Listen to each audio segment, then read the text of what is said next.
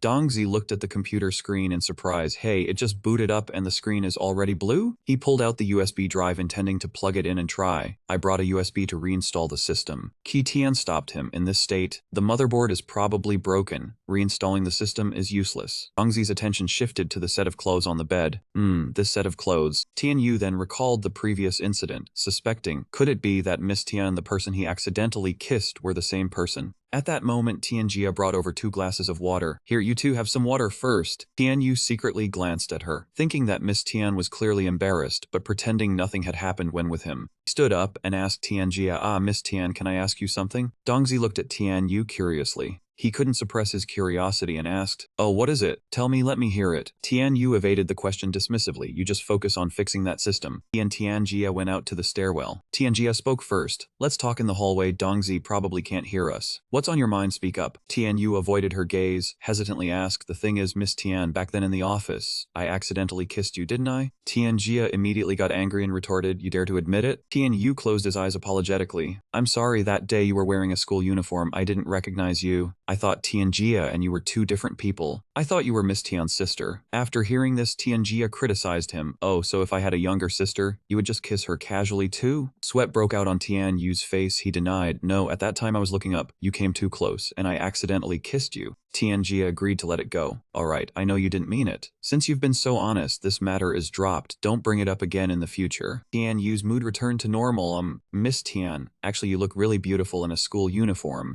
As soon as he finished, Tian Yu got his cheek pinched by Tianjia. This habit of yours is really... No sooner are you forgiven than you start flattering. I wonder how many girls will fall for you in the future. Tian Yu, hurt from the pinch, immediately defended himself. Miss Tian, I didn't mean it. Those words just now were from the bottom of my heart. The scene shifted to the classroom hallway. Tian Yu was being loudly scolded by Dongzi. Tian Yu, you are truly despicable. You already had a good relationship with Tong Yu, and you still went looking for a rich woman. Even worse, on the first day Miss Tian transferred, you kissed her and didn't even tell me. On Tian Yu's face was a lump from Dongzi's revenge blow, and his face was equally swollen. This was teacher Tian's punishment. Even though he wasn't at fault, he still had to apologize to Dongzi. Sorry man, I won't flirt around anymore. The two of them opened the door and walked in. Everyone couldn't help but be astonished. Lan Shi had already been sitting there waiting, enthusiastically waving to them. Hi my love, you're finally back. Tian Yu asked her in surprise. Lan Shi, how did you get into the school? Lan Shi took a photo with her phone, clicked, and then said, of course I missed you. Come here, come here. She posted the photo with the caption, came to school today to see Tian Yu burying his head in his studies, reminiscing about the old school days. Tian Yu, keep it up, ace the college entrance exam. She pressed the button while talking, sent, that's enough for today's quota. Tian Yu looked at her helplessly. Lan Shi came to ask for his help. Tian Yu, come with me this Saturday to the fashion launch festival. You guys have weekends off, right? Another voice spoke up to refuse on his behalf. No way. Tong Yu stammered in reply. I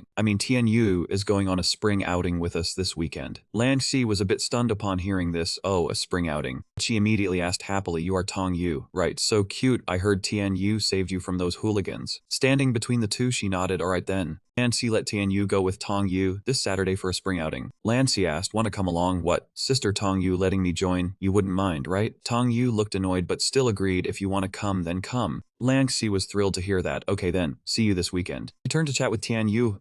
Tian Yu, didn't you say Ferraris were too luxurious? Today I bought a gullwing. Tell me what you think. His face was very reluctant. Tian Yu raised his voice. Stop bragging. He threatened Lan Shi. Everything here gets to your old man's ears. Look at these people. If you keep showing off, they'll eat you alive. Lan Shi complained. You call that showing off? I really don't understand you people. Tian Yu got a bit angry. That gullwing is only a few 10,000 more. Lanxi said no more and left. Oh, fine, I'm going back, see you this weekend. The next day, Tianyu couldn't focus in class. His sister Lanxi's mischief yesterday had probably affected Tong Yu's mood greatly. He took out his phone, went to a shopping site and asked Tong Yu, "Hey, what do you think about us buying this grill?" Tong Yu answered casually, "Up to you." And Yu forced a laugh. Oh. He looked at Tong Yu's mood, thinking to himself, yesterday's incident seemed to hurt her more than me. What should I do? Tian Yu walked around with a gloomy face, whiling away time with Dongzi, who asked in surprise, "Strange, why is the great benefactor Tian Yu so free today to hang with me all this time?" Tian Yu vented his worries about the Tong Yu and Land Sea situation. "I really don't know how to handle this well." Dongzi was even more irritated after hearing this. "Now you're surrounded by girls and still sad. Truly the needy have none and those who have don't need it." Dongzi couldn't understand his thoughts. Now you have both a romantic streak and rank first in school. A poor student with no girlfriend, like me, really can't fathom it. Tian Yu didn't want this either. "I also want a normal life. But things just happen on their own. I'm troubled too." The two talked as they walked. Tian Yu asked Dongzi, "With your current grades, what are your plans after graduation?" Dongzi replied, "Spend money on a vocational college." Dongzi turned to nitpick, "Wait, Tian Yu, your wording is wrong. Why call it my grades? Your grades aren't any better." Tian Yu pointed at himself, "Hey, big brother, I'm the top of the entire school." Dongzi couldn't hold back and yelled, "Are you still pretending in front of me? Don't I know your true colors? Tell me honestly, do you have some superpower like those web novels? Suddenly getting a system to rule the world." Tian Yu dodged and denied. "Dongzi, what are you saying? Reality doesn't have such novel stuff." Dongzi caught him. "Ha, you're scratching your ear. That means you're lying. We've been friends for over a decade. Just say if you were bitten by a spider or struck by lightning. I'll handle the rest." Tian Yu looked at his friend and thought, Dongzi is really tough. But where this superpower came from, even I don't know. Telling him would just stir up more trouble. Tian Yu placed his hand on the friend's shoulder and advised, "Dongzi, stop reading so many web novels. Your brain is getting abnormal. What are you thinking all day?" A voice rang out, "What are you two doing? Why are you clearing things here?" Dongzi, loving a commotion, wanted to watch. Hey, what's going on up ahead? A quarrel. Tian Yu sighed in relief. "Save me." Dongzi loves watching chaos the most. Finally escaped. There were two people arguing ahead. The foreman said, "We're stacking our stuff here to work conveniently later." That man angrily cursed, "You're stacking stuff in front of my casino. How are we supposed to do business?" Liu Xiao calmly replied, "This is public land, not your home. We're placing things here. On what grounds do you tell us to leave?" That man pointed at Liu Xiao. "Will you move it or not?" Liu Xiao was firm, "No." He frowned, hateful. "A worker dares to talk back to me. Who does he think he's looking down on?" Liu Xiao was already angry then. "Why are you hitting people?" The man stubbornly threw his weight around. "I'm hitting you. Get lost now. If you don't, I'll hit you again." Dongzi watched this scene with delight. Ho, hit him. Tian Yu glared and scolded. "What kind of person are you, still adding fuel to the fire?" Casino owner raised his fist threateningly. "Last warning to you, country bumpkin, if you don't move it, I'll beat you up." Liu Xiao absolutely refused. "No?"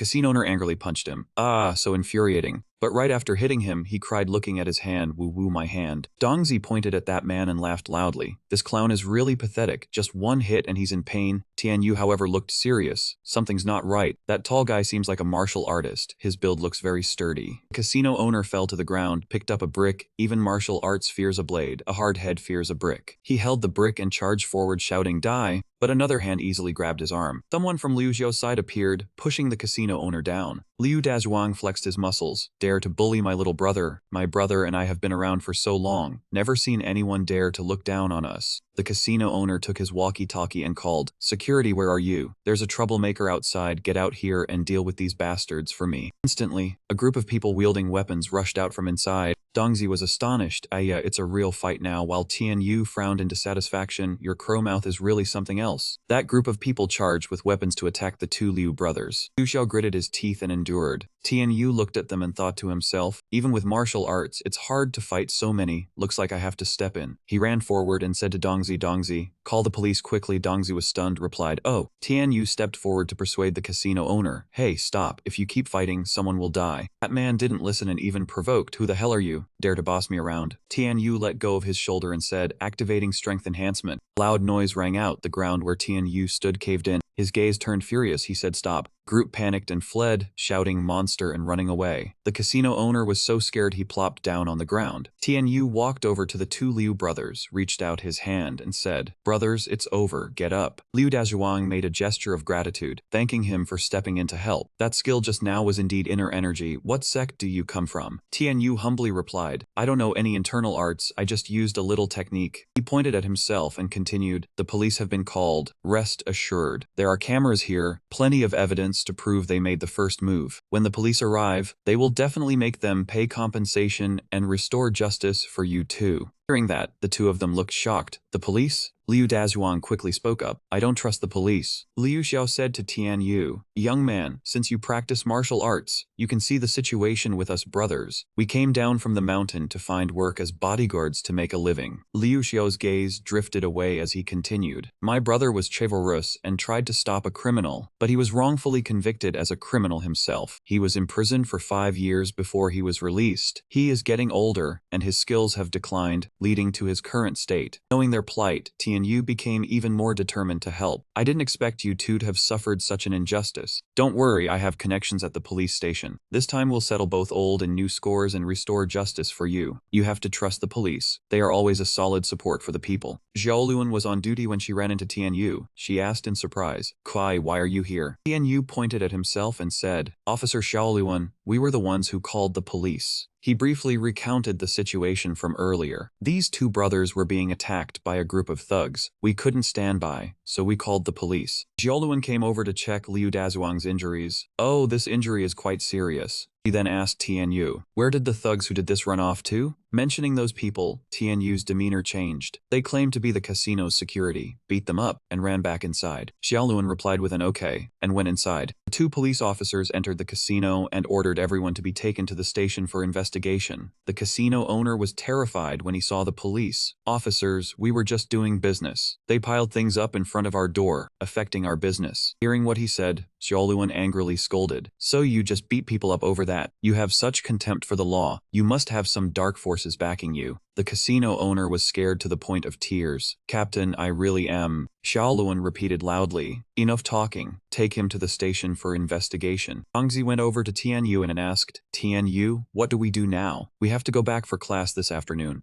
Tian Yu was unconcerned and said happily, the police need witness statements to record, so let's go. Whether we go to those afternoon classes or not, it's all the same. Hearing about skipping school, Dongzi immediately changed his attitude. As expected from brother Qi, awesome.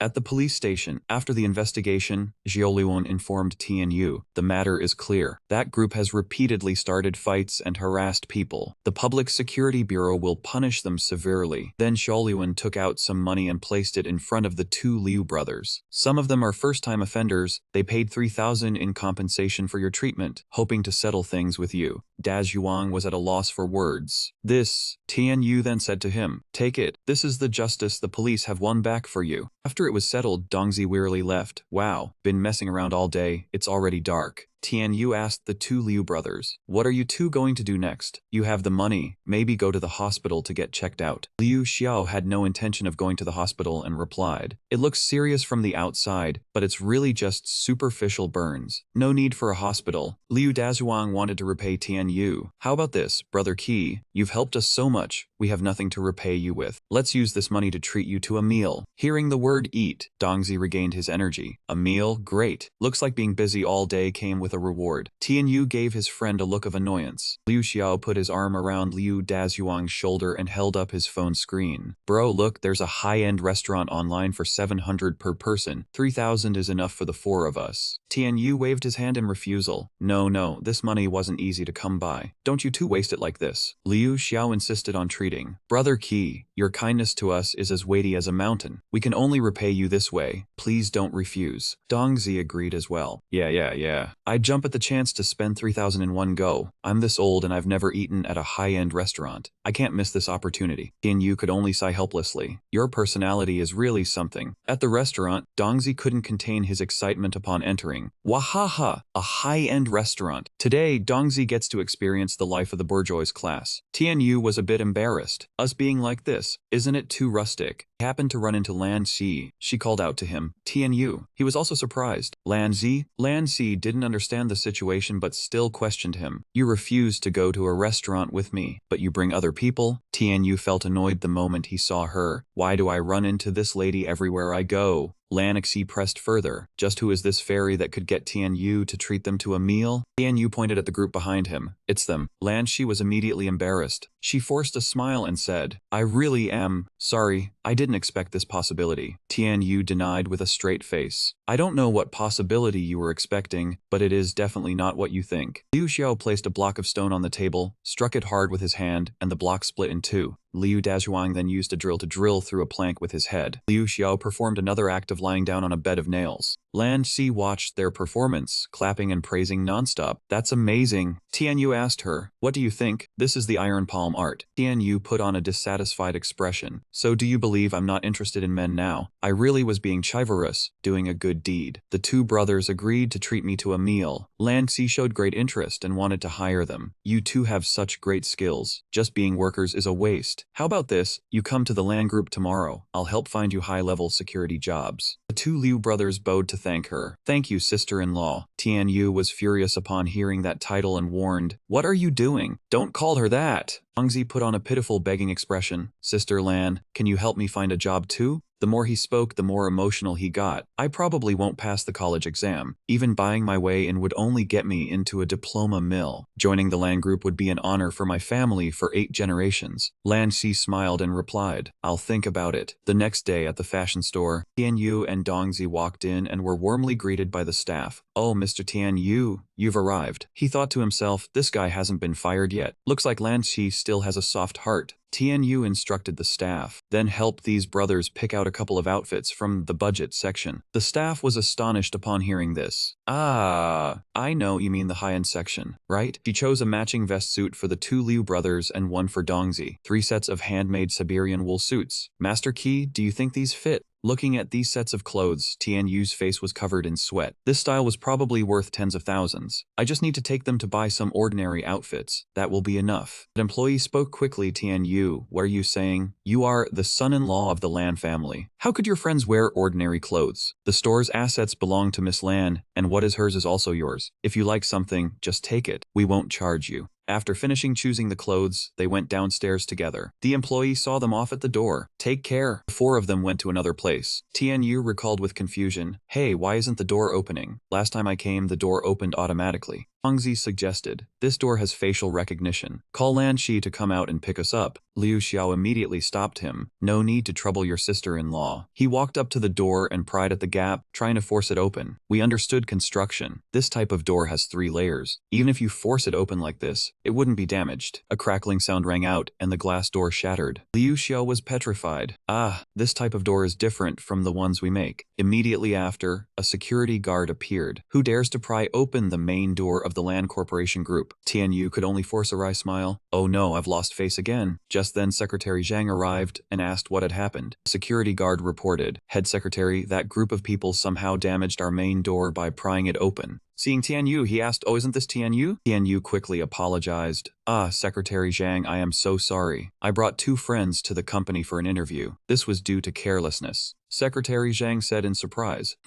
I heard about the interview. This friend of yours can pry open an automatic door with his bare hands. That is truly extraordinary skill. He turned his back and said to them, follow me. I'll take you to see Manager Lan Qian. Tian Yu confidently introduced the 2 people behind him. Sister Lan Qian. These 2 are Liu Xiao and Liu Dazhuang. Lan Qian crossed her arms over her chest and judged them. So you 2 are the security guards that Lan Xi and Tian Yu recommended. Is this all the skill you have? Liu Xiao and Liu Dazhuang met her momentum. While introducing themselves with admiration, they demonstrated a few martial arts moves. From the Pingdingshan sect, we use the iron head and bronze arm technique, strength capable of breaking 1,000 jun. Upon hearing this, she became serious. Secretary Zhang spar with them. He took off his coat, revealing a chiseled body. The man who had looked old and weak a moment ago had completely changed in an instant, full of fighting spirit. He took a stance. As you command. The other 2 also became serious and said in unison, please enlighten us. Secretary Zhang unleashed the Tathagata Divine Palm, using his internal energy to push out a massive force that shot straight towards them. Liu Xiao and Liu Dazhuang quickly took a defensive stance, channeling their steel techniques. Secretary Zhang's attack carried a terrifying power, causing dust to fly everywhere, but it could not shake the 2 men, even by a single bit. He was extremely astonished and praised them. Not only did you avoid this palm strike, but there is also a rebounding force coming back. After speaking, he immediately turned back to report. President Lan, these 2 brothers truly have skill. Lan Qian had witnessed everything. Happily, she gave a few words of praise and then pulled out a stack of documents. Good, take these 2 contracts. Liu Xiao read the contract, couldn't help but be shocked, his mouth wide open in an O shape, a monthly salary of over 10,000. Two men bowed in unison. Thank you, President Lan. We will definitely give it our all and protect the safety of the group with our lives. He laughed helplessly. You are exaggerating. You act as if I am running an illegal business. I don't need you to sacrifice your lives. Just do your job well. Dongzi suddenly popped out, rubbing his hands ingratiatingly. President Lan, with sparkling, confident eyes, he pointed at himself. There is also a handsome young man here. Won't you consider him, my lady? An Qian was stunned, pursed her lips in disdain. Who are you? Dongzi followed up, bewildered. Did Miss Lancy not tell you about me? She affirmed firmly, no, she only mentioned the Liu brothers. Thousands of questions swirled in his mind. Dongzi asked and answered himself at the same time. She really didn't tell you. I am Tian Yu's best brother. Later, when he becomes the son-in-law of the Lan family, I will be his right-hand man. Hearing this, Lan Qian became interested and suggested, alright, since you want to join the Lan group, then tell me what skills you have. Dongzi had a bad premonition, sweating profusely and wondering, skills? Before he could react, she gave a casual order. Secretary Zhang, have a chat with him. Secretary Zhang approached, causing Dongzi's back to be drenched in sweat. He shouted, as you command. Tears wouldn't come to his eyes. He waved his hands in surrender. Wait a moment. But Secretary Zhang didn't listen. He lightly executed the Tathagata divine palm, sending Dongzi flying several meters, leaving him only able to grunt. He fell to the ground like a duck, crying bitterly. Secretary Zhang calmly explained, the Lan Corporation Group has always valued skill. Only a system of champions can lead the group to success. If you yourself are useless, even if your brother were a god, it would be useless. He put his hands in his pockets and coldly concluded, if you want status and income, then enhance your own value.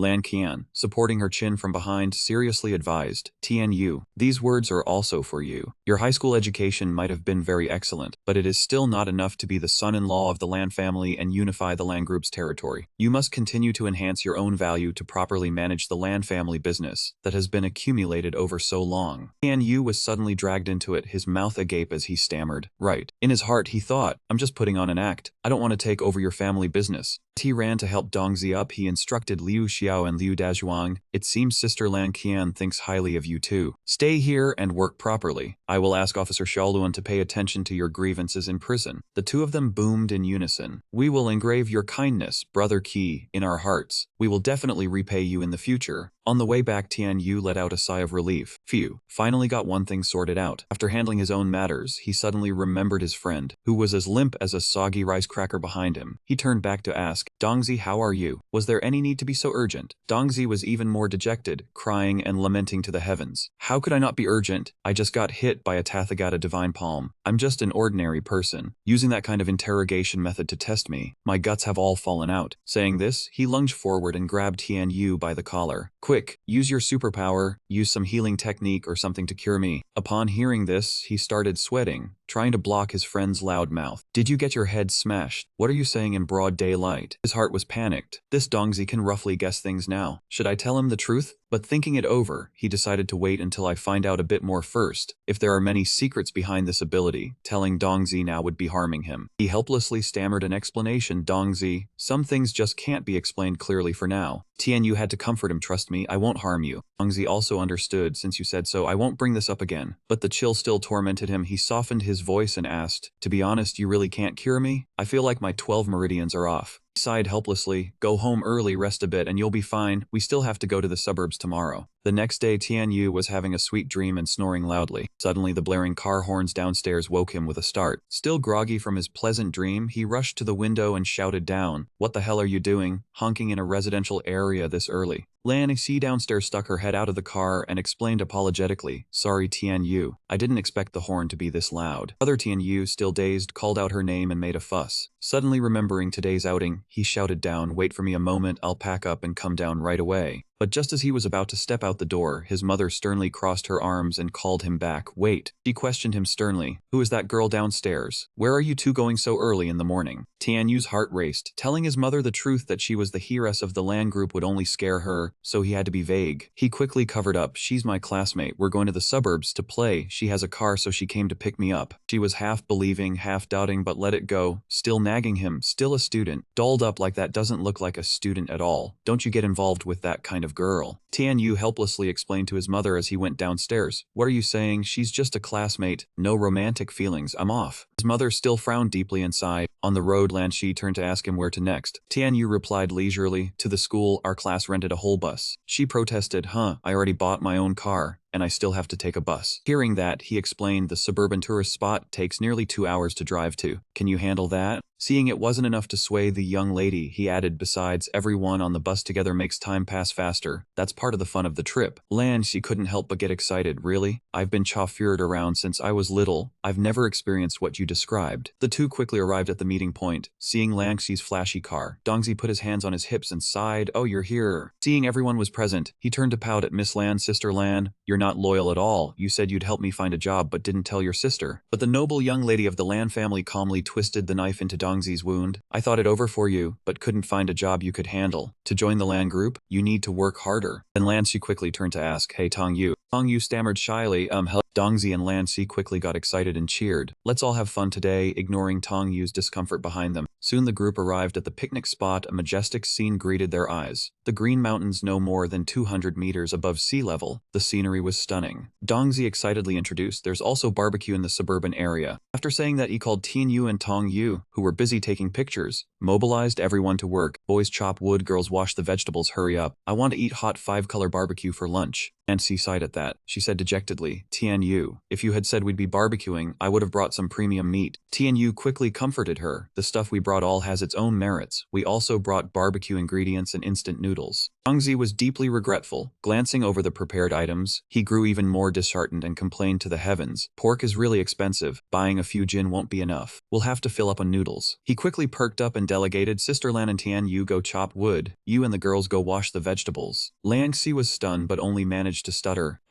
Then the other two had already disappeared. She couldn't help feeling shocked. Wash vegetables? Do I have to do a servant's job myself? At the washing spot, Tong Yu quickly handed a bundle of chives to Lan Xi. You wash some chives. Miss Lan had only held the chives for 3 seconds when a cute, plump little caterpillar raised its head and wiggled its tail, scaring her pale as she screamed, Wah, a bug! Without a second thought, Lan Xi threw the chives on the ground, backed off 2 meters, and called out, Guards, my escort. A foot lightly stepped down, crushing the caterpillar. Tong Yu looked up and grumbled in comfort, it's okay now. She frowned and scolded the useless young lady. Sister Lan, have you never done housework before? Lan Xi was appalled by the girl's fierceness, being looked down upon. Indeed, she held a grudge over Tian Yu. She didn't bicker, never mind. I didn't come here to argue. I'll go ahead. Thinking this, Lan Xi quickly set her plan in motion. She made an excuse to slip away. I need to use the restroom. Walking a distance away, she calculated secretly find a gazebo with Tian Yu, take some photos, then head back. In the deep green forest, a man and a woman alone in a gazebo. The thought made her face flush red, but she quickly pulled herself together. What was I thinking? I'm just acting. Lan Xi's sharp mind caught the key point. Unless I've actually developed feelings for Tian Yu. The more she thought, the redder her face became. After wandering around for a while, she finally found him. She called him over. Tian Yu. Lan Xi grinned and laid out her plan. I really can't get used to this deep forest. Let's quickly take a few photos to post on our feeds and head back first. Tian Yu nodded at that and suggested, you probably can't get used to it here. Let's go up to that gazebo on the mountain to take pictures. She was startled at that. Really going up to the gazebo? Wouldn't something happen? Seeing Lan Xi hesitate, he wondered, what's wrong? Don't want to climb the steps? Then he offered another suggestion. Then let's go to the riverbank. Lan Xi stammered to cover up. No, let's go to the gazebo. The view up there must be beautiful. And so the two climbed the steps one after the other toward the small gazebo. Silence made Lan Xi's heart more disturbed. What is this? Just climbing steps together. But why is my heart racing? The more she thought, the redder her face got, but she still tried to comfort herself. It's probably just because I'm overthinking. Yet her heartbeat only grew more intense. Suddenly Tian Yu spun around, letting out a loud huh. She was startled, and with her eyes wide, she stammered, what's wrong? He looked in surprise at the girl who had been quietly following them all along and asked timidly, Tong Yu, why are you here? Tong Yu's face suddenly darkened, and she said each word through gritted teeth, what are you two running here for? He was a bit flustered for a few seconds, but still explained gently, to take photos. You know, I have to pretend to be a couple with Lan Xi. Pride of a golden and jade young lady would not allow Lan Xi to submit. She thought, I am so dignified, yet I become the third party in the matter of 2 blatant kids. She declared aggressively, Tong Yu, I am not at the point where I have to steal your man. But right after that, the noble young lady of the Lan family suddenly had a slip. She fell flat on the ground, crying out in pain, startling everyone. Summer rain came without warning, pouring down, bringing along an ink-black sky. In the small tent halfway up the mountain, Tian sheepishly apologized to the two. I am very sorry, I did not explain clearly to Tong Yu, which caused this misunderstanding. Seeing the rain still heavy, he sighed, fearing that the three of them would have to stay here. Lan Xi politely comforted him. It is okay, at least there is shelter from the rain. The people down below are the ones who are truly pitiful. But N noticed the big lump on her head and turned to ask worriedly, was the fall bad? She immediately answered confidently, no, I am tough, it is just a minor injury. Tong Yu's face grew even darker, her mood hitting rock bottom, and she let out a quiet snort. Suddenly she cried out, ouch. Tian Yu quickly turned back in worry and asked, what is it, Tong Yu? Tong Yu's expression did not change, acting cute. I think my ankle sprained just now. He immediately said, take off your shoes quickly, let me see. After examining for a while, Tian Yu was confused but still reassured her. It is nothing serious. Witnessing that scene, she finally deigned to notice me. Seeing him massaging my ankle so naturally made me cannot help but get annoyed. Is this little girl trying to play me? She would not back down either, letting out a loud scream that startled him. Lan Xi gently approached, leaning on Tian Yu and complaining, I suddenly have such a headache. I think I am feeling a bit dizzy. He felt as if he heard a thunderclap by his ear but only managed to let out a single cry. Tong Yu beside him also took the chance to lean on him, saying after getting caught in the rain, I am so cold now. Tian Yu's eyes went wide again as he turned around. After a period of struggle, he was firmly wedged between the two. Everyone clung tightly to him, making him sit still like a statue. In his heart, Tian Yu was screaming, what kind of situation is this? Dongzi's team down below finally discovered the tent on the mountain. He urged, look, there is a place to rest up there. We are finally saved. The whole team turned to stone just like Tian Yu the moment they arrived upon seeing him being held stiffly by two girls, unable to move. He called out to Lan Xi and Tong Yu in panic, you two get up quickly, let me go. The two opened their eyes in panic too, saw everyone looking even more confused, and could only let out a single cry. Dongzi was quick-witted, giving his friend a thumbs up. Tian Yu, you are amazing. He stammered, trying to salvage the situation. It is not like that, let me explain. Over on the other side, Aunt Chen panikedly ran to Tian Yu's mother to report Mrs. Qi something has happened. Seeing the old lady in panic, Tian Yu's mother also became flustered. What is it? Third leg, do not be so alarmed. She said quickly, it is about your son Tian Yu. Do you know if he has a girlfriend recently? Hearing that, his mother was even more shocked. Girlfriend? He told me he does not have one. Aunt Chen narrowed her eyes and stated firmly, your son really does have a girlfriend. Then she revealed the shocking truth. The girl is Lan Xi, the young lady of the Land Corporation. Tian Yu opened the door and walked in, his face trying to act as if nothing was wrong. He asked, are you back? In the living room, his mother sat motionlessly on the sofa, watching him walk in with a dark expression. He stretched and headed straight for his room, pretending to be tired and complaining. I was planning to relax a bit, but going on a picnic is more tiring than studying. I am really dead tired. His mother commanded, stop right there. The air in the room seemed to freeze. She crossed her arms, looking at Tian Yu with a sharp, probing gaze and said calmly, this morning Aunt Chen told me you are involved with the young lady from the Land Corporation. His mother frowned, her eyes sharp as she shouted angrily, interrogating him with fury, what is going on? Explain yourself to me. Tian Yu heard his mother's questioning and turned back, his face a mix of worry and confusion. How does Aunt Chen know about this? Hearing him question back, his mother could no longer stay calm. Her expression was not just angry now but also confused and worried. So it is indeed true. Do not lie. Explain clearly immediately. Tian Yu's expression was now equally worried. He raised a hand, wanting to explain. No, Mom. It is just a misunderstanding. Oh my God, how did this news spread all the way to the village entrance? His mother continued to interrogate, telling him to answer clearly. What misunderstanding? Are you involved with the young lady of the Lan family or not? He lowered his head and answered honestly, she is a classmate of Sister Xu Ping. Last time we went out together, I got to know her. He tried to explain clearly, his voice helpless but sincere, wanting to soothe his mother's anger. Her family is forcing her to marry a rich, despicable man. She wants to escape the marriage, so she asked me to pretend to be her boyfriend. Hearing his explanation, his mother softened a bit. She said, that sounds reasonable. I have to find Xu Ping and ask about this. Tian Yu blinked, his face showing displeasure at not being trusted by his mother, his tone carrying a hint of sulk. If you do not believe me, then fine.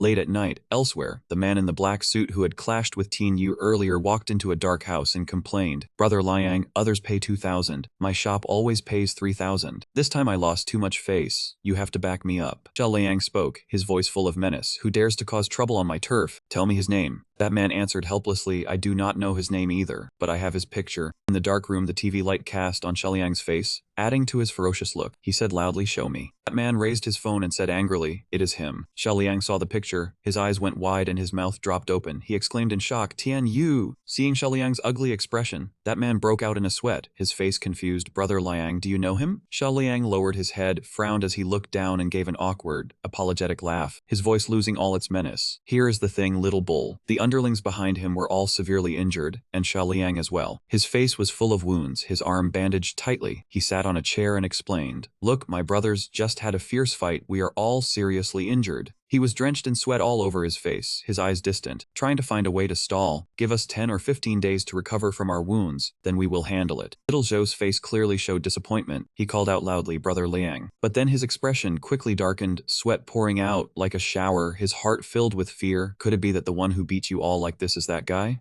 Jia Liang stood frozen, his throat tight and unable to utter a word. Jia Liang issued a warning, his eyes filled with anger, telling him not to mention that name again. Huang Mingquang stepped in with a burly demeanor, wearing sunglasses, his face full of beard, and a thick gold chain around his neck as he scolded Xia Liang for looking so disgraceful. Hearing the voice, Xia Liang turned in surprise, looked at the man behind him in astonishment, and blurted out, "Huang, brother Huang." Xiao Zhao also stammered, You are the leader of the Huanglong Society, Huang Mingquang." The man roared in anger, "Your Shagang is subordinate to the Huanglong Society, and now you show this kind of face, you shame us all." Xia Liang anxiously tried to explain, "Brother Huang, you don't know that kid." The man cut him off, pushing his sunglasses up slightly to reveal cold eyes, and ordered him to say no more, saying that the Huanglong Society would handle this Tianyu. The scene shifted to Tianyu walking with Liu Xiao and Liu Dazhuang when his phone rang. Tianyu answered the call. "Hello, who is it?" Unexpectedly, it was Xu Ping on the other end. She asked Tianyu in a panicked voice where he was right now. Tianyu was puzzled and answered honestly, "I am taking the two Lin brothers to find their home. What's wrong?" It was only then that Xu Ping told him the serious situation. His parents were attacked by someone at home. Hearing this, Tianyu was startled, thinking he had misheard. What? After that, he rushed to the hospital. When he arrived, he saw his parents lying on the hospital bed, their bodies covered in wounds. "Mom, what happened? Who did this? How could Dad's skills be?" Madame Tian said solemnly, "I was from a martial family back then, and that tiger claw strike was truly formidable. Tianyu, those people seem to be targeting you." She then urged him to go hide for a few days, not to go to school, saying his life was the most important.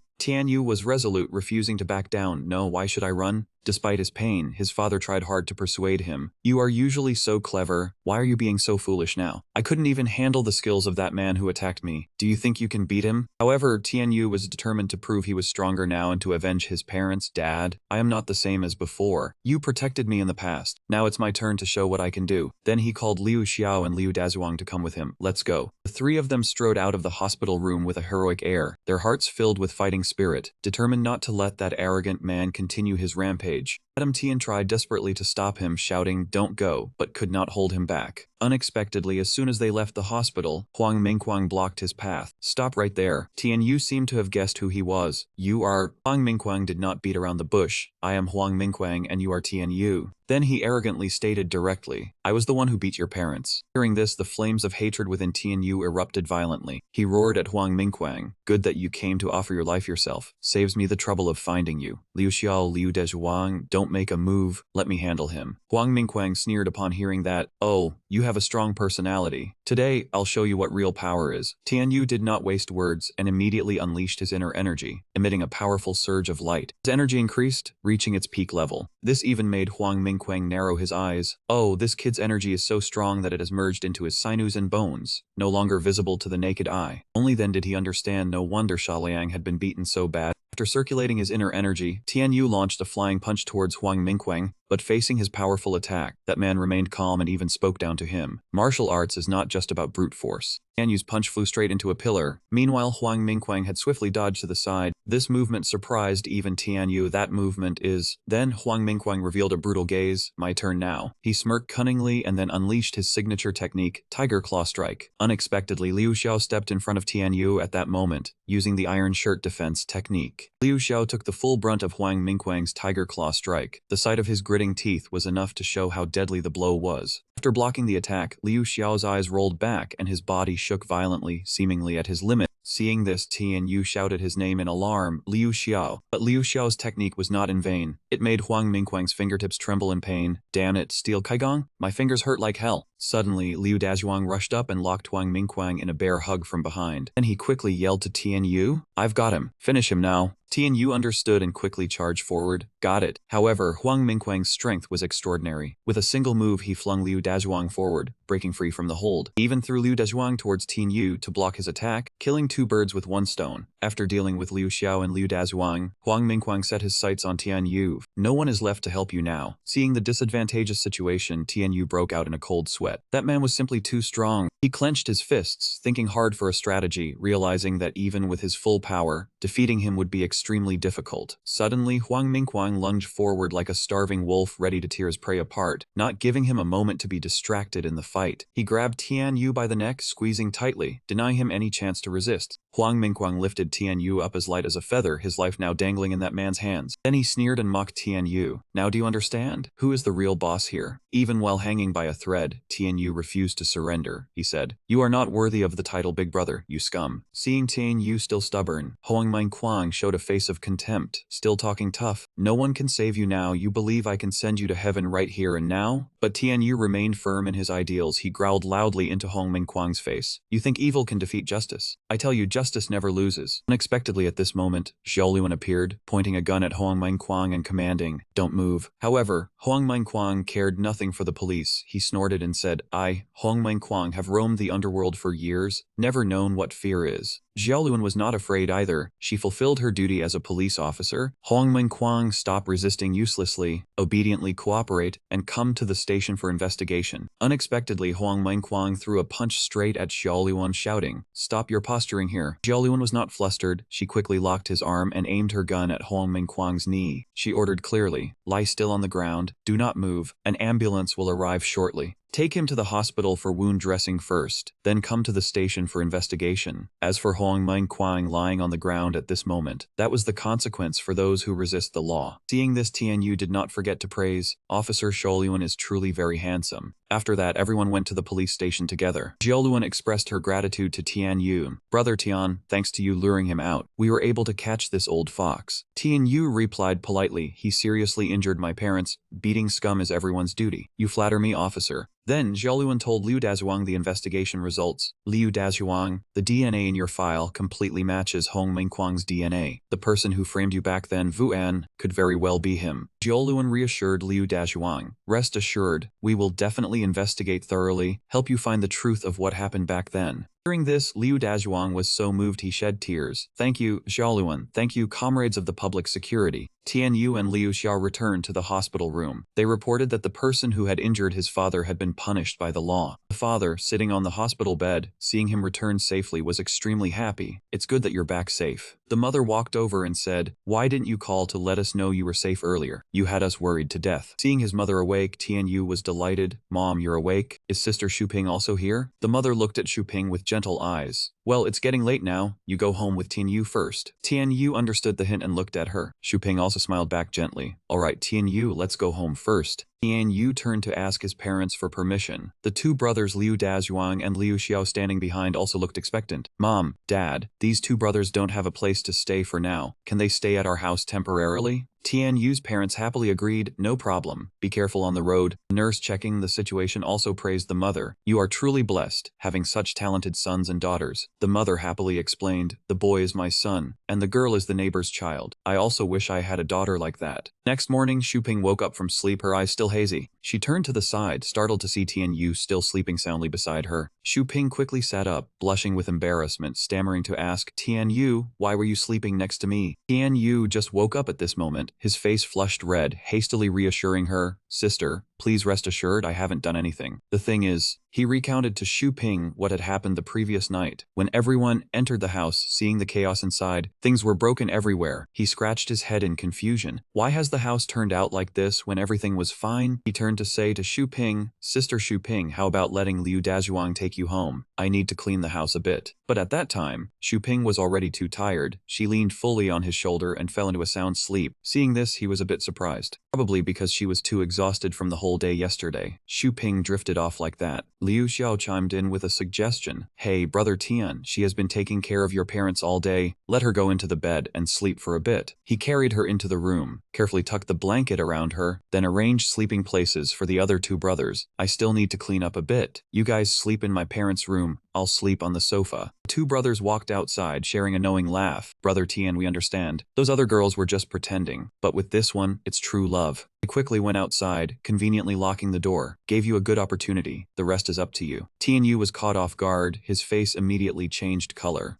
He tried to open the door but couldn't, so he angrily said, Liu Dazhuang Liu Xiao, what are you doing? Don't lock the door like that. Liu Xiao outside laughed and replied, she worked so hard today, you need to take good care of her. Tianyu looked at Xu Ping sleeping soundly, couldn't help himself, gulped audibly. Returning to the present, he tried to explain, that's all there was to it, nothing else happened after that. He smiled and turned away, saying, I'm going to school now. I haven't been to class for a few days. Tianyu arrived at school, rolling up his sleeves and thinking to himself, this uniform feels a bit unfamiliar now. Suddenly, a person with green hair rushed out from somewhere in front of him, shouting loudly, whoa, help! He fell flat on his face on the ground, yelling, Tianyu. Tianyu recognized the person, so he called out Sha Liang. He stood up and shouted loudly, help me, someone is trying to kill me. Hearing Sha Liang's urgent words and sincere demeanor, Tianyu was a bit surprised and suspicious. He asked, kill you? Who is bold enough to make you end up like this? Tianyu immediately pulled his phone from his pants pocket and held it in front of Sha Liang. He was in pain, one eye closed, gritting his teeth to endure, his eyes staring intently at the phone. Tianyu said, the most I can do is call the police for you. Gang fights, I don't want to get involved. Suddenly, from the alley entrance, Liu Di crawled out, holding a sharp knife. As he rushed forward, he yelled loudly, Sha Liang, prepare to die. Sha Liang panicked, turned his back to look at Liu Di, one hand tightly clutching the wound to stop the bleeding, the other hand raised defensively. Liu Di used all his strength, trying to kill his opponent. In an instant, Sha Liang knew he could hardly dodge this blow. His eyes constricted, his face revealing 3 parts helplessness and 7 parts terror. Seeing such injustice, Tianyu could not stand by and watch. His face darkened, he immediately activated his 10 times strength enhancement. In just a few short seconds, Tianyu had rushed over to block in front of Sha Liang. He even snapped the blade of the rushing knife from Liu Di, leaving both men stunned. Tianyu frowned and warned, I don't care about Sha Liang's life or death, but I cannot stand by and watch a murder happen in broad daylight. Seeing the person he used to bully now standing up to shield Sha Liang, Liu Di couldn't believe his eyes, calling out loudly, Tianyu? Recognizing a familiar person, Tianyu was a bit surprised, pointing at Liu Di. He remembered the day Liu Di tried to bully him but got beaten badly. He asked, you're that guy I beat up in the alley the other day, one of Sha Liang's lackeys, right? Understanding what was happening, Tianyu frowned suspiciously and said, a mutiny. Don't you know the code of the underworld and the price for murder? Endong, Liu Di's accomplice, glared at the kid's face and asked Liu Di who he was, how he dared to meddle in the King Gang's affairs. As if an electric current ran down his spine, Liu Di tensed up, broke out in a cold sweat, and answered Andong, saying that man was Tianyu, someone who was hard to deal with. Ignoring the warning, Andong rushed in front of Tianyu, looked at him with annoyance, and said scornfully, messing with the King Gang's business. Daring to offend means only death. As soon as he finished speaking, Tianyu's fist was already pressed against his face, and a loud thud rang out. Andong sat flat on the ground, rubbing his face with one hand and propping himself up with the other. Tianyu warned sternly, I don't care if it's the King Gang or the Blue Gang, killing someone and still putting on airs. Then he took out his phone and warned that if they wanted to continue, they should talk to the police. Andong and Liu Di were stunned but tried to act tough, turned their backs and left, throwing out the line, wait for me, bastard, before retreating. After they left, Tianyu turned to Sha Liang anxiously and asked, how are you? Can you get to the hospital yourself, or should I call an ambulance? At this time, Sha Liang was not well, still gritting his teeth in pain. Sha Liang's face was pale. He replied, no. Before he could finish his sentence, Sha Liang's large frame collapsed to the ground, losing strength and nearly fainting. Tianyu quickly rushed over, calling out loudly, Sha Liang. His eyes gradually dimmed. The image of Tianyu also blurred. He only heard him calling from afar, Sha Liang. A while later, when Tianyu brought Sha Liang into the emergency room, Sha Liang had woken up, his eyes slowly opening. While still dazed, Sha Liang was carefully bandaged by the doctor. He looked around hazily and asked softly, where is this? Suddenly a voice asked from beside him, awake? It was Tianyu. He looked at Sha Liang with a worried expression. Sha Liang's eyes narrowed in surprise. He asked, Tianyu, did you save me? Suddenly, Sha Liang raised his voice to warn, Tianyu, be careful of the King Bang. You must always keep your eyes open, or you will die. Tianyu frowned, glanced at the young man lying on the bed, and replied, Sha Liang, you know my skills, a small King Bang can't do anything to me. At this point, Sha Liang realized the naivety in Tianyu's words and said sternly, of course they can't do anything to you, but they have countless tricks. If they go after your family, what will you do? Hearing this from Sha Liang, Tianyu paused for a moment, thinking that what Sha Liang said made sense. At this moment, Sha Liang frowned in annoyance, his tone laced with anger. That subordinate of mine in the King Bang dares to scheme for power, even wanting to take my life. He seemed so furious that it was hard to breathe, placing his hand on the breathing mask and saying, join forces, Tianyu. Sha Liang took took off the breathing mask and made a request to Tian Yu with a determined voice. For your family, leave my gang. Let's join forces to destroy the King Bang. These words and Xiaoliang's actions just now stunned Tian Yu a bit. After a moment, Tian Yu frowned, clearly stating his stance. Xiaoliang, I will not join forces with you. I don't want to be associated with those dark forces. Additionally, he added, I also advise you to find a proper job quickly and stop clinging to the past. Xiaoliang's face naturally knew Tian Yu's reaction. Then, Tian Yu talked about how he would pacify that gang. After defeating the King Bang, we will use another legal method ourselves. As if Xiaoliang already had his own plan, he said, first we want to collect evidence of the King Bang's crimes, then report it to the police. After confirming his stance, Tian Yu began to refute Xiaoliang's idea. This method of yours to fight violence with violence is absolutely not okay. Xiaoliang lay on the hospital bed hearing Tian Yu's righteous words, and also changed his mind. Then I'll investigate with you. No matter what method, I must destroy the King Bang. Suddenly Xiaoliang shouted loudly, wanting to prove his determination. I, Xiaoliang, from now on will turn over a new leaf, no longer cling to gangs, and become a useful person to society. Hearing these words from Xiaoliang, Tian Yu felt very satisfied. It's good that you realize this. Take care of your injuries, wait until they heal, then we will overturn the King Bang's sky together. Having said that, Tian Yu walked to the door, turned his head to wave, I'm going now. Xiaoliang replied, oh okay. In the hospital corridor, Tian Yu pulled out his phone to check the time, his face worried.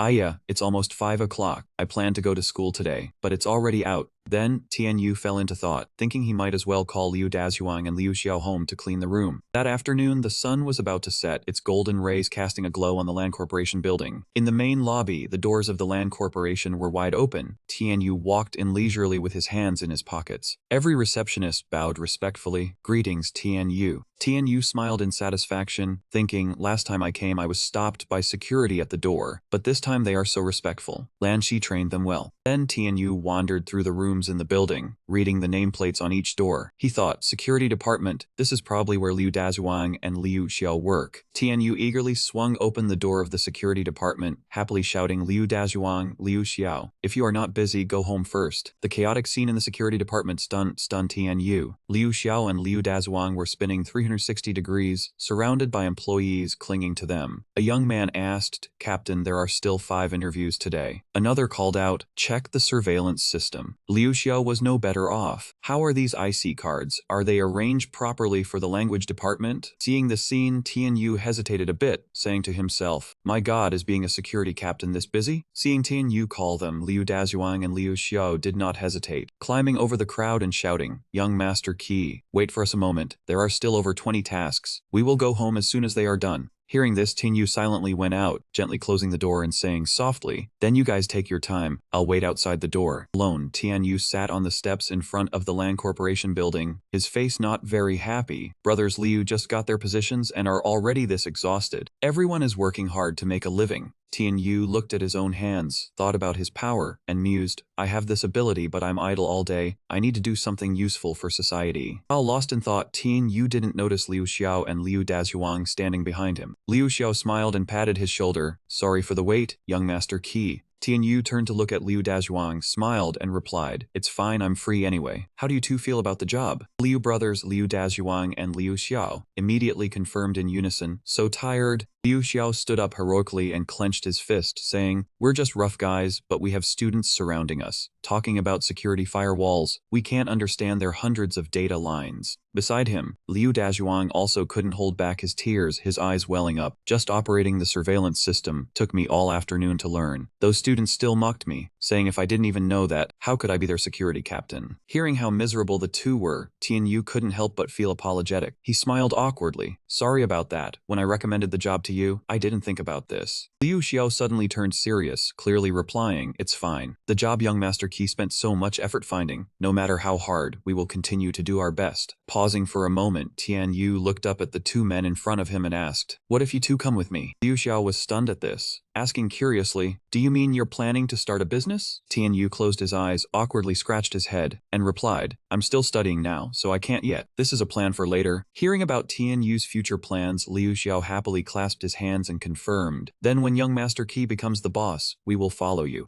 Tian Yu also looked at them cheerfully and replied, yeah, it's a deal. While the three were chatting merrily, a gentle voice called out Tian Yu's name from afar. Lan Xi was a bit shy when she met Tian Yu. She teased him. Why come here suddenly? You don't have any intentions toward this young lady, do you? Tian Yu happily looked at Lan Xi, then pointed at the two Liu brothers, Liu Dazhuang and Liu Xiao, saying, no, I came to find the two brothers. At this moment, Lan Xi was a bit displeased with Tian Yu's answer, so she teased, leaving all three stunned. Being around these two big fat men all day, you're not actually into men, are you? I heard they even slept over at your place yesterday. The teasing made Tian Yu embarrassed. He shouted loudly in denial, who is into men? Who did you hear that from? Despite his words, what Lan Xi said about being around men all day was true. He thought to himself they did sleep over at his place yesterday. Feeling she had teased Tian Yu enough, Lan Xi suddenly became serious and asked, I heard your parents were beaten. How are they doing now? Tian Yu smiled and replied to Lan Xi, luckily they weren't seriously injured. They will be discharged from the hospital very soon. Suddenly, the sound of a car engine revving and screeching to a halt interrupted their conversation. The car door opened, and a young man in a black suit stepped out. It was Chen Yunting. He was surprised to see the person in front of him. Lan Xi, why are you with this punk again? Both Tian Yu and Lan Xi were surprised by Chen Yunting's appearance. They called his name in unison. Seeing this, Chen Yunting frowned in displeasure and grit his teeth. My family has prepared everything to propose to you, yet you are hanging out with this punk. Where does that leave the Chen family's face? These nonsense words infuriated Lan Xi. She frowned and shouted in Chen Yunting's face. I've told you many times I will not marry you, don't you understand? The blunt rejection made Chen Yunting lose face. He pointed a finger at Tian Yu's face, then looked at the upset Lan Xi standing nearby and shouted, the woman that Chen Yunting has his eyes on, no one can steal her away. Lan Xi immediately retorted, my sister has already agreed to let me marry Tian Yu. After he graduates, we will hold an engagement ceremony. Hearing the information Lan Xi had just made up, Tian Yu's face went blank. He thought, huh? Engagement? In a moment of confusion, Tian Yu quickly stood up and called Liu Xiao and Liu Dazhuang, security captains. This man is here at the Land Corporation gate, causing trouble. Hurry up and kick him out. Liu Dazhuang and Liu Xiao were also a bit confused and replied, yeah,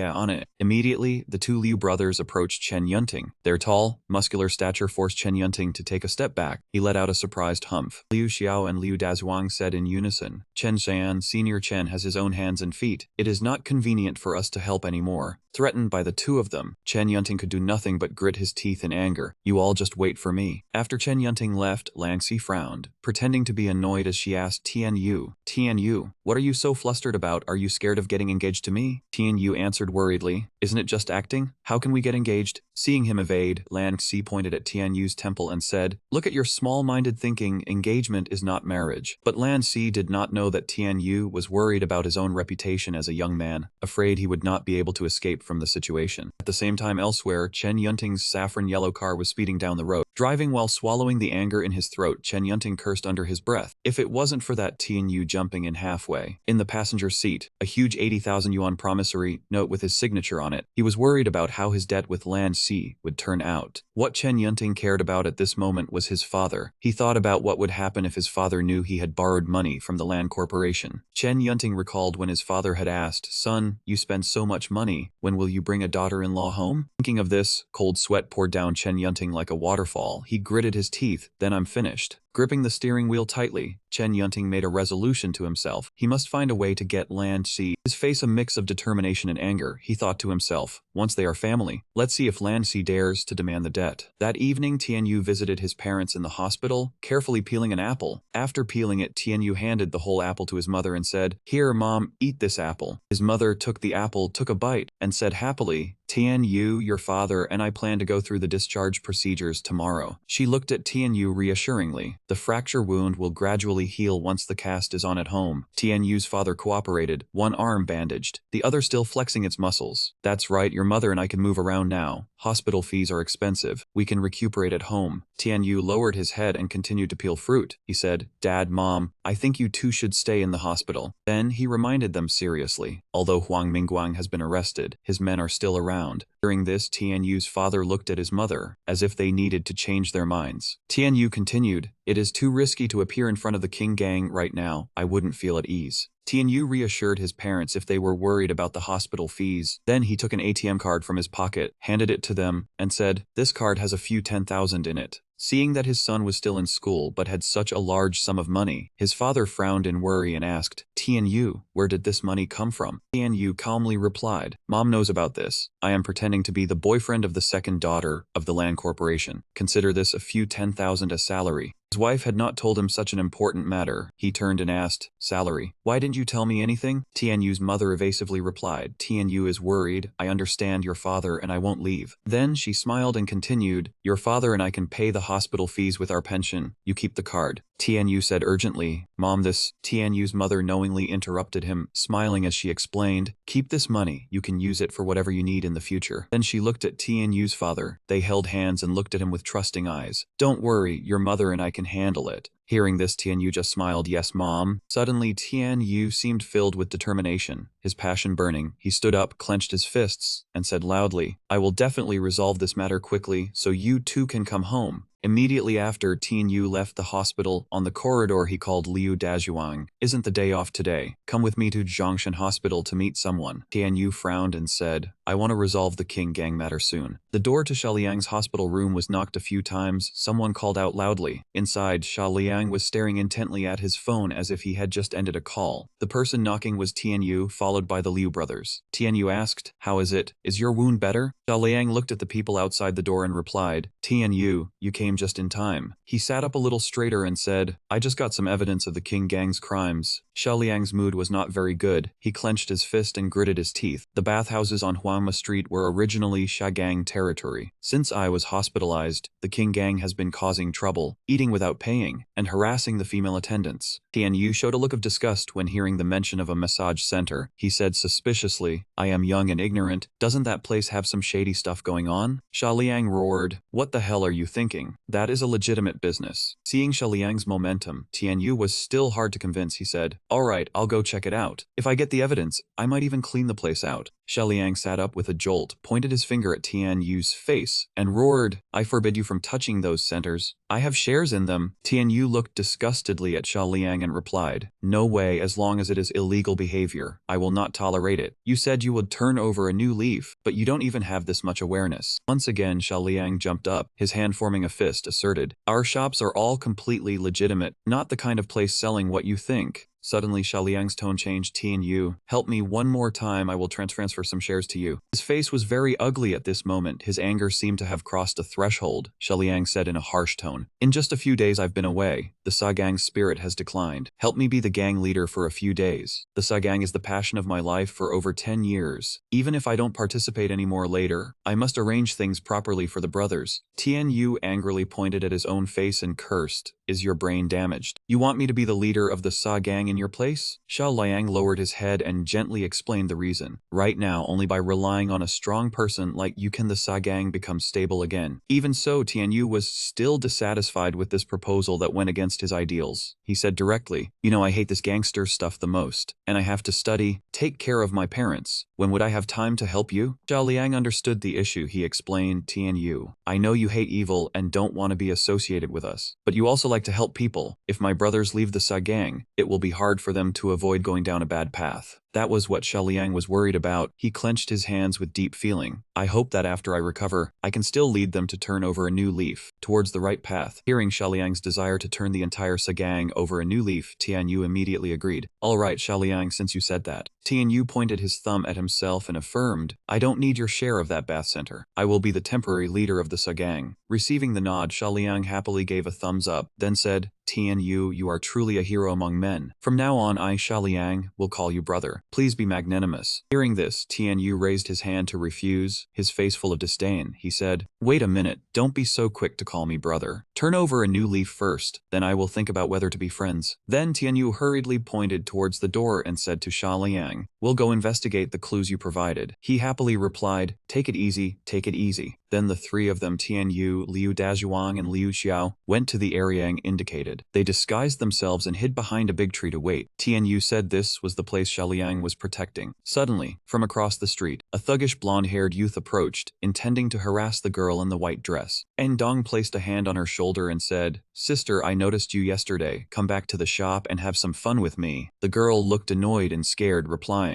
I already told you our shop is legitimate. We don't do those things. Tianyu witnessed this entire scene, not rushing to intervene just yet. He needed to gather evidence first. Tianyu whispered to Liu Dazhuang standing beside him, this guy is from the King Gang, I saw him before. Looks like what Xiaoliang said was true. You record this, I'll go help that sister. Hearing this, Liu Dazhuang hurriedly prepared the camera and grunted in acknowledgement. Once ready, Tianyu called out loudly, drawing the attention of Andong and the girl he was harassing. Tianyu appeared, staring straight at the blonde thug and warning, speaking wildly in broad daylight. You King Gang sure are bold. Andong frowned, looking at the young man who had just spoken. Are you Tianyu? Recognizing Tianyu, Andong became furious, pointing a finger at his face and shouting, perfect timing. Daring to enter my territory, let me tell you I'll harass whichever woman I want, and you can't stop it. Suddenly, Andong called out to his brothers in the shop. Brothers, have your fun later. Grab your tools, Tianyu dares to deliver himself here. Hearing those words, Tianyu softly reminded him, Brother, I'll give you a piece of advice. Tianyu stared straight at Andong and said, if you don't have at least 20 people, don't bother fighting. You're not enough to warm me up. Behind him, Liu Xiao and Liu Dazhuang were ready along with the camera. An intense pressure from Tianyu made the blonde thug somewhat frightened. He thought to himself, this guy's presence is no joke. From a distance, the brothers Andong had called appeared. A young man carrying a water pipe shouted, Brother Dong, all the brothers are here. Is this the brat who beat you up the other day? The blonde thug, covered in sweat, hurriedly barked, this many people aren't enough. We're retreating today. No more fighting. Then, the blonde thug hastily fled under the bewildered gazes of his underlings. He left behind a warning, Tianyu, you wait, in a few days I'll bring a large squad to teach you a lesson. Tianyu was unfazed. He snorted,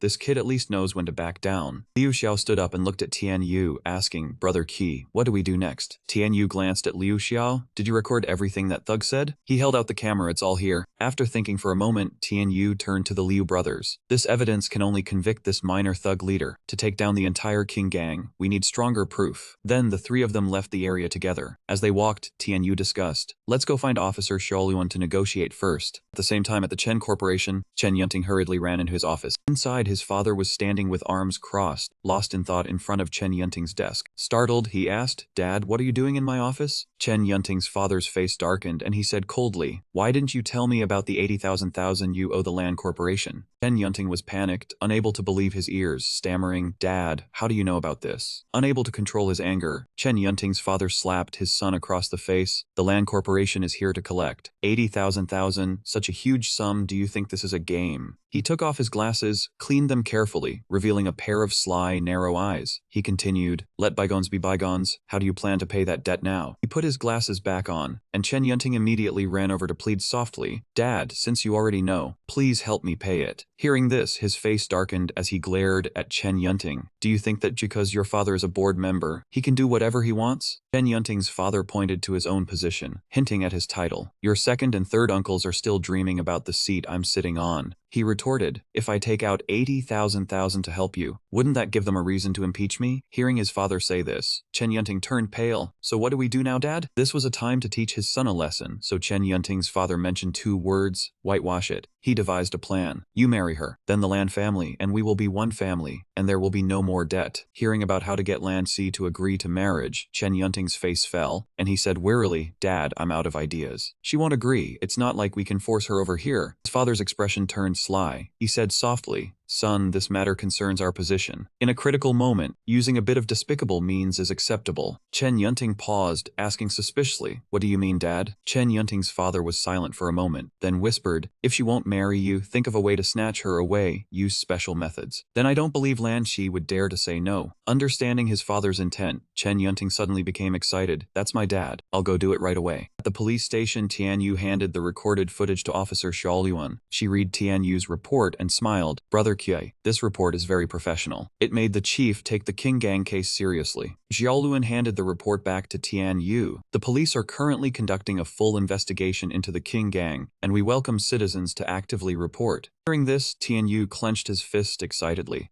Police and civilians working together. Suddenly, a young man with a crew cut and a long scar running along his eye appeared at the door, calling out loudly, "Guild Leader Qi, I finally found you." Hearing a stranger call him by an unfamiliar name, Tianyu was full of questions. He turned to ask carefully, "Are you calling me Guild Leader Qi?" The young man hurriedly introduced himself. "I am Heng Zhuo, the second leader of the Shagang. Now my brothers are at a dead end. You have to help us." Xiaoluan looked at Tianyu, who seemed confused, and asked, "Brother Qi, did you become the leader of the Shagang?" Tianyu scratched his head and replied, "Officer Xiaoluan, it's a long story." Xiaoluan didn't make a big deal out of it. "It's fine. Explanations are troublesome, forget it. Saving people is more important now. Let's act immediately." At the same time, at the Shagang headquarters, a young man was poisoning the drinks for his brothers, declaring fiercely, "Brothers, times have changed. There's no place for gangs anymore. Drink this cup of poisoned wine today and be heroes in the next life." His men lowered their heads, each choosing a cup of wine. Suddenly, the Shagang door burst open and Tianyu yelled, "Stop." One person turned to look at the door. "Tianyu, what are you doing here?" Another added, "Why did you bring the police with you?" Heng Zhuo stepped forward to announce, "Brothers, I went to visit Chief Sha." He made it clear that from now on, Tianyu will be the interim leader of the Sha Gang. Properly introduced, Tianyu angrily pointed at each member of the Sha Gang and cursed, "Every single one of you is a tall, strong man. Just because you went down the wrong path, you want to use death to escape?" Then Tianyu continued to scold, "Does this make you worthy of your parents? Does it make you worthy of yourselves?" The Sha Gang members protested loudly, shouting, "Tianyu, easy for you to say. You've had an education, but we have criminal records. Is there any way out for us?" That's right, that's right." To calm the atmosphere, Tianyu said sternly, "Since I, Tianyu, am your leader, I will lead you all to mend your ways and find a bright path." He patted his solid chest. "As long as you are willing to follow me, I mean what I say." A few days later, Lan Xi was driving her car, but she looked very annoyed and muttered to herself, "I shouldn't have bought this Guling Hongguang in the first place." In front of Lan Xi was a steep slope, and her red steed couldn't make it up. She fumed, stalling 3 times trying to get up this slope. Then Lan Xi yanked the gear lever aggressively. Finally, the engine roared to life after the effort. Lan Xi steadied herself and said, "It started." As expected, the car started, but instead of climbing, it slid down the slope without brakes. Lan Xi was caught off guard, let out a single cry, and her soul seemed to flee along with it. In a panic, Lan Xi gripped the steering wheel tightly and shouted, "Why is it sliding back like this?" A loud crash rang out as the rear of Lan Xi's car slammed into a black vehicle behind her. The bald man stuck his head out and cursed, "What's going on? How do you drive?" Lan Xi quickly got out of her car, scratched her head, and walked over to apologize. Sorry, I slipped and the car suddenly stalled." Looking at her dilapidated car, she fumed, "This broken piece of junk. Today I'm taking you to the scrapyard." The man suddenly approached, holding a suspicious cloth in one hand, and blamed Lan Xi. "Come see this. The hood of my car is dented." Suddenly, he shoved the cloth in front of Lan Xi's face, making her freeze. Immediately, he lunged forward and covered her mouth with the cloth. The cloth was laced with an anesthetic. Lan Xi gradually lost consciousness, managed only one gasp, and then fainted. Heng Zhuo looked at Tianyu with disbelief and asked, "Guild Leader Qi, you said you'd find another path for the brothers. Specifically, what way?" Tianyu fell silent, his tough demeanor gone. "Most of the Sandgang brothers have criminal records and have trouble finding work. The best option is to open our own shop." After a moment, he asserted, "The food or internet cafe business has a future. We'll discuss it in more detail once Xiaoliang is out of the hospital." Tianyu turned to the scar-faced subordinate and urgently inquired about the situation with the King Gang. Heng Zhuo frowned seriously and reported, "We've had people tailing the King Gang's usual haunts, just waiting for them to show their hand." Suddenly, a burly, bearded man from behind announced urgently, "Guild Leader Qi, someone has kidnapped a girl on Huangma Street." Tianyu's anger flared instantly. "A kidnapping? Was it done by the King Gang?" The bearded man replied with a scowl, "Not sure, but they took her to the Huangjia bathhouse. That's King Gang territory." Tianyu's face soured. "Was it caught on camera?" The bearded man immediately produced a phone. The whole process was recorded. Tianyu and Heng Zhuo watched the surveillance footage. Tianyu suddenly jolted and let out a cry. In the video, Lan Xi was grabbed by the bald man and thrown into a car after being drugged. Tianyu was horrified. "Isn't this Lan Xi?" His face turned ugly, sweat pouring down like a waterfall. He said hastily, "Who is so bold? They dare kidnap the precious daughter of the Lam family."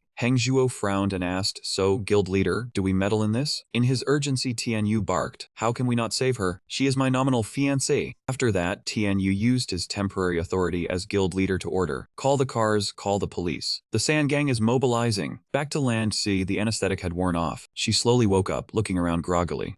Where is this?" Shen Yunting had taken off his jacket, smiling slyly with a thuggish tone. "Sweetheart, awake?" He shoved his phone in her face, his expression perverted. "I told you sooner or later, you'd be mine." mine. After preparing the vehicles and men, Heng Shuo called out guild leader Qi, we could only scrounge up this one car. In the critical situation, Tian Yu had to take a risk. He looked at Liu Dazhuang. No other choice. You get in the car with me. Then he turned to Liu Xiao urgently. Liu Xiao, take the brothers on the bus. Liu Xiao replied seriously, And so Tian Yu's and Heng Zhuo's car sped off to rescue Lan Si. On Liu Xiao's side, he and the San Gang brothers stood waiting anxiously on the bus. After a while the car stopped. The three of them, Tian Yu, Liu Dazhuang, and Heng Zhuo, stepped out together. Inside, Brother Dong and his King Gang cohorts had gotten word that Tian Yu was right at their doorstep. Enraged, he rolled up his sleeves and cursed, how dare he? Let's go, brothers. Teach him a lesson. Brother Dong stood in front of the Huangjia bathhouse, pointing arrogantly at Tian Yu's face. This is my turf. You think you can just walk in? Hearing the warning, Tian Yu replied, don't waste time. I'm not here for you today. I have other business. He lowered his voice and asked, I'm asking you, is Chen Yunting inside your bathhouse? Brother Dong scowled, disdainful. Young Master Chen is a VIP.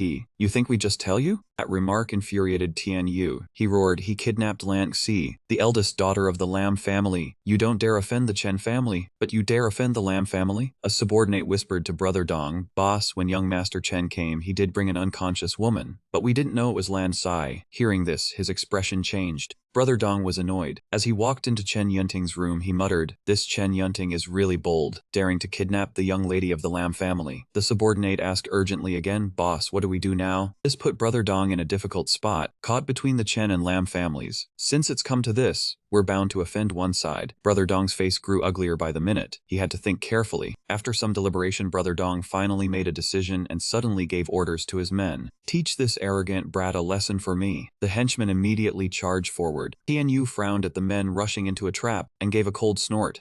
You brought this on yourself. Then he called out loudly, Mr. Liu, old man. Tian Yu ordered the two of them. Make your move. He flew up and punched the bespectacled thug square in the face. The man took the blow before he could react and let out a yell. Liu Dazhuang, worthy of the security team, took down one man with a single punch, making him groan in pain. Heng Zhuo was no slouch either. With one punch from him, that guy was howling. About 15 minutes later, Brother Dong's henchmen had been wiped out by the three musketeers. Only he stood there frozen. The men lying crumpled by the stairs occasionally coughed. Brother Dong was stiff, his eyes wide as he stared at the scene before him, stammering, how is this possible? 20 men can't take on 3? From behind, Liu Xiao called out loudly, Master Qi. The Sagang underlings had arrived by bus. Liu Xiao looked at Ji Tianyu and said sternly that he had brought the brothers. The situation had now reversed. Brother Dong paled as he looked at the crowd before him. Then that man let out a cold snort. Tianyu did not hesitate, curling his lips into a faint smile before asking, so, still want to keep fighting? Brother Dong stammered in fear, saying he didn't dare to fight anymore and begged for mercy. Tian Yu immediately rushed in front of Brother Dong and asked, which room is Chen Yunting in? Brother Dong trembled as he replied, room 403, room 403. Having received the answer, Tian Yu glanced at the underlings below and began to assign tasks. The Sagang will guard the outside, waiting for the police to arrive and coordinate the investigation. Liu Xiao, Liu Dazhuang, we are going upstairs. Upon receiving the order, they split up to act. Tian Yu, Liu Dazhuang, and Liu Xiao hurriedly climbed the stairs of the massage parlor, the sound of their footsteps echoing. In room 403, Lan Shi kept screaming and crying, let me go. The thug Chen Yunting began to act up, pressing his face close to hers and laughing loudly, haha, you can scream your throat raw, no one will come to save you. Lan Shi was both angry and scared, tears streaming down nonstop as she warned Chen Yunting. Do you think you can threaten the Lan family with these tactics? Chen Yunting's face darkened and he replied bluntly, whether it threatens them or not, you are already mine. With one hand holding Lan Shi down, Chen Yunting said with mock gentleness, if you cooperate a bit, the memories of this later will be more beautiful. During these shameless threats, Lan Xi screamed in panic. Ah, someone help me! Outside, Tian Yu had reached room 403. Lan Xi's desperate cries for help echoed out. Someone help me! Instantly, Tian Yu kicked the door open and charged in. Before his eyes was the scene of Chen Yunting pinning Lan Xi on the bed. Seeing Tian Yu like a lifeline, Lan Xi called out loudly, Tian Yu. Chen Yunting was startled, fearing his plan would be ruined. He thought to himself, Tian Yu. Rage blazed when Tian Yu he glared and bellowed, Chen Yunting. Immediately after, Chen Yunting took a fist straight to the face from Tian Yu. He covered his face with his hand and snapped, you dare hit me, even my dad doesn't hit me. No sooner had he spoken than another fist slammed into his face. He could only let out a single cry of, ah. After taking 2 consecutive punches, blood gushed from Chen Yunting's nose and mouth like a fountain. He said in panic, stop, do you know the consequences? Ignoring the childish threat, Tian Yu cracked his knuckles and said, the Chen Corporation. Let me tell you, even if I offend every billionaire and millionaire in the country, I will still beat you to a pulp. Seeing Seeing Tianyu's lapse in attention, Chen Yunting seized the chance to dash outside. Wearing only a pair of orange shorts, he ran while cursing, "Damn it, I won't let you off." He immediately turned to Liu Dazhuang and said, "You guys chased him, don't let him escape." After Liu Dazhuang left, Tianyu turned to Lan Xi with concern and asked, "How are you? What did he do to you?" Unexpectedly, Lan Xi rushed into his arms and burst into tears. "Boo-hoo, Tianyu." Gently comforted her, "It's all right now, everything is over." Outside the royal massage parlor, police car sirens blared incessantly. Police officer Xiaoluan approached Tianyu, saying, "Mr. Ji, we will thoroughly investigate Chen Yunting's kidnapping of Lan Xi." To facilitate the investigation, Xiaoluan asked Tianyu if the victim was in a state to give a statement immediately. At that time, Tianyu had taken off his uniform jacket and draped it over Lan Xi. Seeing that she was still unsettled, he said, "She is in shock. Her sister will come pick her up to rest soon. We can take her statement another day." After a chase, Liu Dazhuang returned, his face covered in sweat. He reported Mr. J that Chen Yunting was as fast as greased lightning. He vanished after turning a few alleys. He added, "We couldn't catch him." Tianyu frowned. The Chen family has immense power. This crime must have been meticulously planned. "I'm afraid finding evidence to catch the culprit won't be easy." After some thought, Tianyu said, "I need to wait for Lan Xi's ride. Everyone dismiss and get some rest." Liu Dazhuang's group continued searching for Chen Yunting after Tianyu and Lan Xi left. The gold-haired youth asked, "Liu Xiao, it's past 10 now. Should we keep looking?" Liu Dazhuang's voice was steady but firm. "This Mr. G's order. We must complete it." From afar, the blue-haired youth ran over in panic. "Brother Xiao, Chen Yunting has appeared." Liu Dazhuang urgently shouted, "Where?" The loud volume made the blue-haired youth flinch. He stammered in reply, "At the police station." Liu Dazhuang was dumbfounded, rubbing his chin in thought. "Went to the police? Is he going to turn himself in?" The blue-haired youth quietly replied, "No, he brought a lawyer and bodyguards with him. He went to file a police report." His face darkened. "They are going to use the charge of intentional injury to frame the leader of the G gang." Realizing the sinister scheme, Liu Dazhuang clapped his hands and said, "This is bad. I must quickly inform Tianyu." At this moment, Tianyu and Lan Xi had already returned to the Lan family villa. Lan Xi was still terrified, sitting trembling beside Tianyu with her hands clasped tightly together. She said, "It's lucky you were there, otherwise the Lan family would have been ruined by Chen Yunting's hands." Tianyu sat beside her, only able to smile awkwardly. Lan Qian approached from behind, holding a glass of water, and spoke, startling Lan Xi. "Stop talking about this, have some water." Lan Xi's grandfather could not hide his fury. He roared, "That insolent Chen Yunting, how dare he insult my granddaughter?" He immediately threw on a martial arts robe and ordered into the phone, "Men, give me 2,000 soldiers. I will destroy the Chen Corporation." Lan Qian quickly ran over and grabbed her grandfather's arm. Speaking gently, "Grandfather, calm down, we can't break the law." Lan Xi's grandfather's face darkened, full of anxiety. "Then what do you say we should do?" Lan Qian frowned and said firmly, "We should call the police." Seeing his granddaughter's attitude, he conceded somewhat but remained worried. "We have no evidence. If Chen Yunting doesn't confess, there's nothing we can do." At this moment, Tianyu spoke up, holding a camera Chen Yunting had left behind. "Grandfather, I have the evidence." He played the pre-recorded footage. Chen Yunting, wanting to have leverage, had recorded the entire assault process. When he fled, he left the camera at the scene. Tianyu smiled smugly. "This is solid proof." Lan Xi's grandfather looked at him with satisfaction, praising him endlessly. "Good kid. I admit I looked down on you a bit at first." Then he declared loudly, "But now, a son-in-law of the Lan family like you, I accept." He seemed to have made up his mind. "I must make that Chen Xiao serve a few years behind bars." He was lounging comfortably on a chair when suddenly his phone rang with a deep buzz. Tianyu listlessly picked up the phone and said, "Hello." On the other end, Liu Dazhuang frantically reported, "Boss Qi, Chen Yunting went to the police station to report you for intentional injury. They are about to arrest you." Hearing this news, Tianyu smiled dangerously and said to Liu Dazhuang, "Oh, that man wants to report me first. How interesting." Tianyu smiled and continued, "Then I will go to the police station to meet him. You all go there and wait for me." Ending the call, Tianyu turned to inform the Lan family members, "Grandpa, Sister Qian, I have to go. You two take good care of Lan Shai." Just as he was about to leave, Lan Xi called him back. "Tianyu, I will go with you." He turned back and smiled at Lan Xi, then said, "You rest. You just suffered a great shock." At this moment, Tianyu suddenly became a righteous superhero, insisting on personally proving his case and putting the villain in jail. Hearing this, Tianyu laughed and said, "Fine. Since you say so, we will go together." He turned and declared to everyone, "Sister King, grandfather, rest assured. I will definitely protect Lan Xi well." Just then, the phone rang again, buzzing incessantly. Tianyu's face darkened. "Another call?" He picked up the phone. "Hello." A voice came from the other end. "Boss Qi, this is Xiaoluan." Hearing that, he immediately asked, "Officer Xiaoluan, what is the matter?" Officer Xiaoluan informed him that Chen Yunting ran to the police and filed a complaint. Tianyu's expression changed as he replied, I know about this already. Officer Shaoluan hesitated before saying that because the Chen family's influence was too great. The matter had drawn serious attention from the leadership. Shaoluan continued, they have already sent police to arrest you. Hearing this, Tianyu was startled, frozen in place for a few seconds. Xiaoluan then said, because of my close relationship with you, I have to step away. I cannot be involved in this case. He hesitated for a moment, then encouraged, Boss Qi, an upright man has nothing to fear. Cooperate with the police. Do not let the misunderstanding worsen. Tianyu listened and replied, don't worry, Officer Xiaoluan. I will definitely cooperate. Moment he hung up, a shout came from outside the door. Tianyu, we know you are in there. Come out with your hands up. By now, many police cars were parked outside, waiting. Lan Xi asked in a panic, what is going on, Tianyu? Tianyu explained, Chen Yunting, that scoundrel, reported me first, trying to arrest me on charges of intentional injury. After hearing this, Lan Xi blurted out in disbelief, what? Grandfather, Lan Xi shouted angrily, such a thing? You dare to cause trouble in my house? He ordered men, throw all these people out for me. Seeing this, Tianyu stepped forward to console him. Mr. Lin, don't be hasty. There is no need for us to argue. He sighed and continued, an upright man has no fear. We only need to cooperate with the investigation and quickly clarify the matter. As soon as he finished speaking, he stepped out, raised both hands, walked toward the police, and said, I will not resist and will cooperate with the investigation. At that moment, he suddenly called out, Lin Tsai. Then he reminded her, the key evidence has been handed over to you. Please keep it safe. And she softly replied,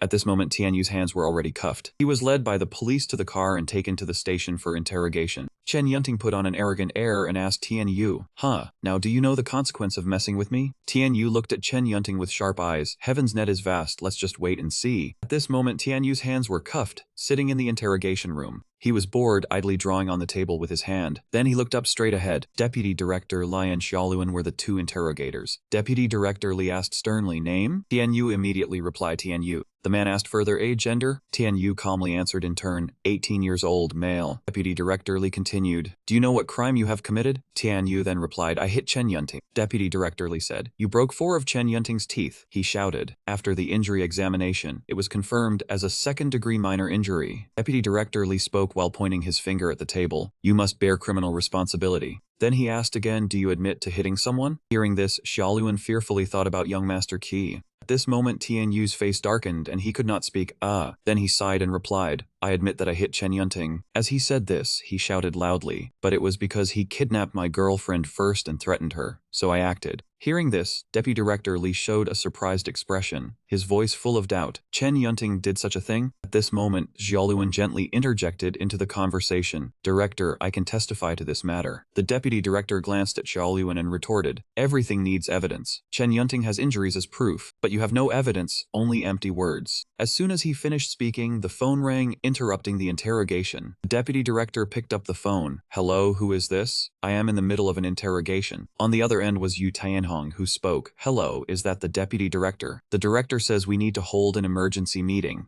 Deputy Director immediately asked, what meeting is so important? I am interrogating a suspect. Yu Tianhong replied, it is about the Chen Yunting kidnapping Lan Xi case. Then he stood up and announced they had officially filed the case. After hearing this, the Deputy Director exclaimed in shock, what? Did Chen Yunting really kidnap Lan Xi? Yu Tianhong informed him, we need to go investigate this matter. Go now, the meeting has already started. After listening for a moment, the Deputy Director replied, yes, all right. After hanging up, the Deputy Director instructed Xiaoluan, take Tianyu to the break room, we will interrogate later. Then the Deputy Director stood up and walked out. Tianyu asked, Officer Xiaoluan, what is going on? Xiaoluan cheerfully replied, the Deputy Director suddenly had to go to a meeting. Let us rest first, we will interrogate later. He happily continued, the higher-ups are starting to take this case seriously. Chen Yunting is finished this time. In the meeting room, the director asked sternly, is everyone here? Then he said, then the meeting begins. The Deputy Director asked in confusion, Director, what is this about? I was in the middle of interrogating the Tianyu assault case. Then he muttered in explanation, the Chen family has contributed so much to our city with their family business. The Deputy Director continued to justify, I cannot believe the young master of such a large corporation could do something so evil. Hearing this, the director pondered for a moment and then said sternly, Deputy Director, I haven't even said anything yet. He looked up. Before things are clarified, do not favor any side. Knowing he had gone too far, the Deputy Director said, sorry. Yu Tianhong interrupted. Next, let me report the details of the case. Having said that, he began, the day before yesterday afternoon, while Lan Qi was driving, she was knocked unconscious with an anesthetic. Yu Tianhong grimaced and continued. Afterwards, Lan Qi was taken to the royal bathhouse and threatened by Chen Yunting. The deputy director quickly asked, "Where did you hear this? Is there any evidence?" Yu Tianhong grimaced and explained. "What was just said is the testimony of the person who reported the case." Then he stood up, picked up a board, and read, "The person who reported the case is bringing the evidence to the police station." Suddenly, a loud banging sound came from outside the door. Someone opened the door and walked in, calling, "Deputy Director." Chen Yunting's mother walked in and shouted, "You have to save my Yunting. He is innocent." Seeing her, the deputy director stood up nervously and stammered, Mrs. Chen, why are you here? We are having a meeting." Yu Tianhong stood up to stop her. "Madam, our director is in a meeting. Please wait a moment. Do not cause trouble." Chen Yunting's mother refused. She made a scene. "I want to see the director. Who do you think you are to shout at me here?" Yu Tianhong's face hardened, and he said sternly, "Please step outside. This is a place of work, a law enforcement agency. Please do not disturb us." Chen Yunting's mother said contemptuously, "What is this? Is the Chen family worthless now? You should look at yourself. Who do you think you are?" Yu Tianhong angrily reminded her, "Please watch your language." After hearing this, she turned around, clicked her tongue in dissatisfaction. At this moment, the director spoke up, "Mrs. Chen, rest assured, right or wrong, we will investigate thoroughly before making a decision." Seeing Chen Yunting's mother still frowning, the director added, "We will definitely use the most solid evidence to make the real criminal fully convinced, heart and soul." Having said this, he angrily shouted, "Please go home now." Then he added, "Disturbing the progress will only delay the time for your son to be cleared of wrongdoing." Hearing this, Chen Yunting's mother angrily walked out, not forgetting to leave a parting shot.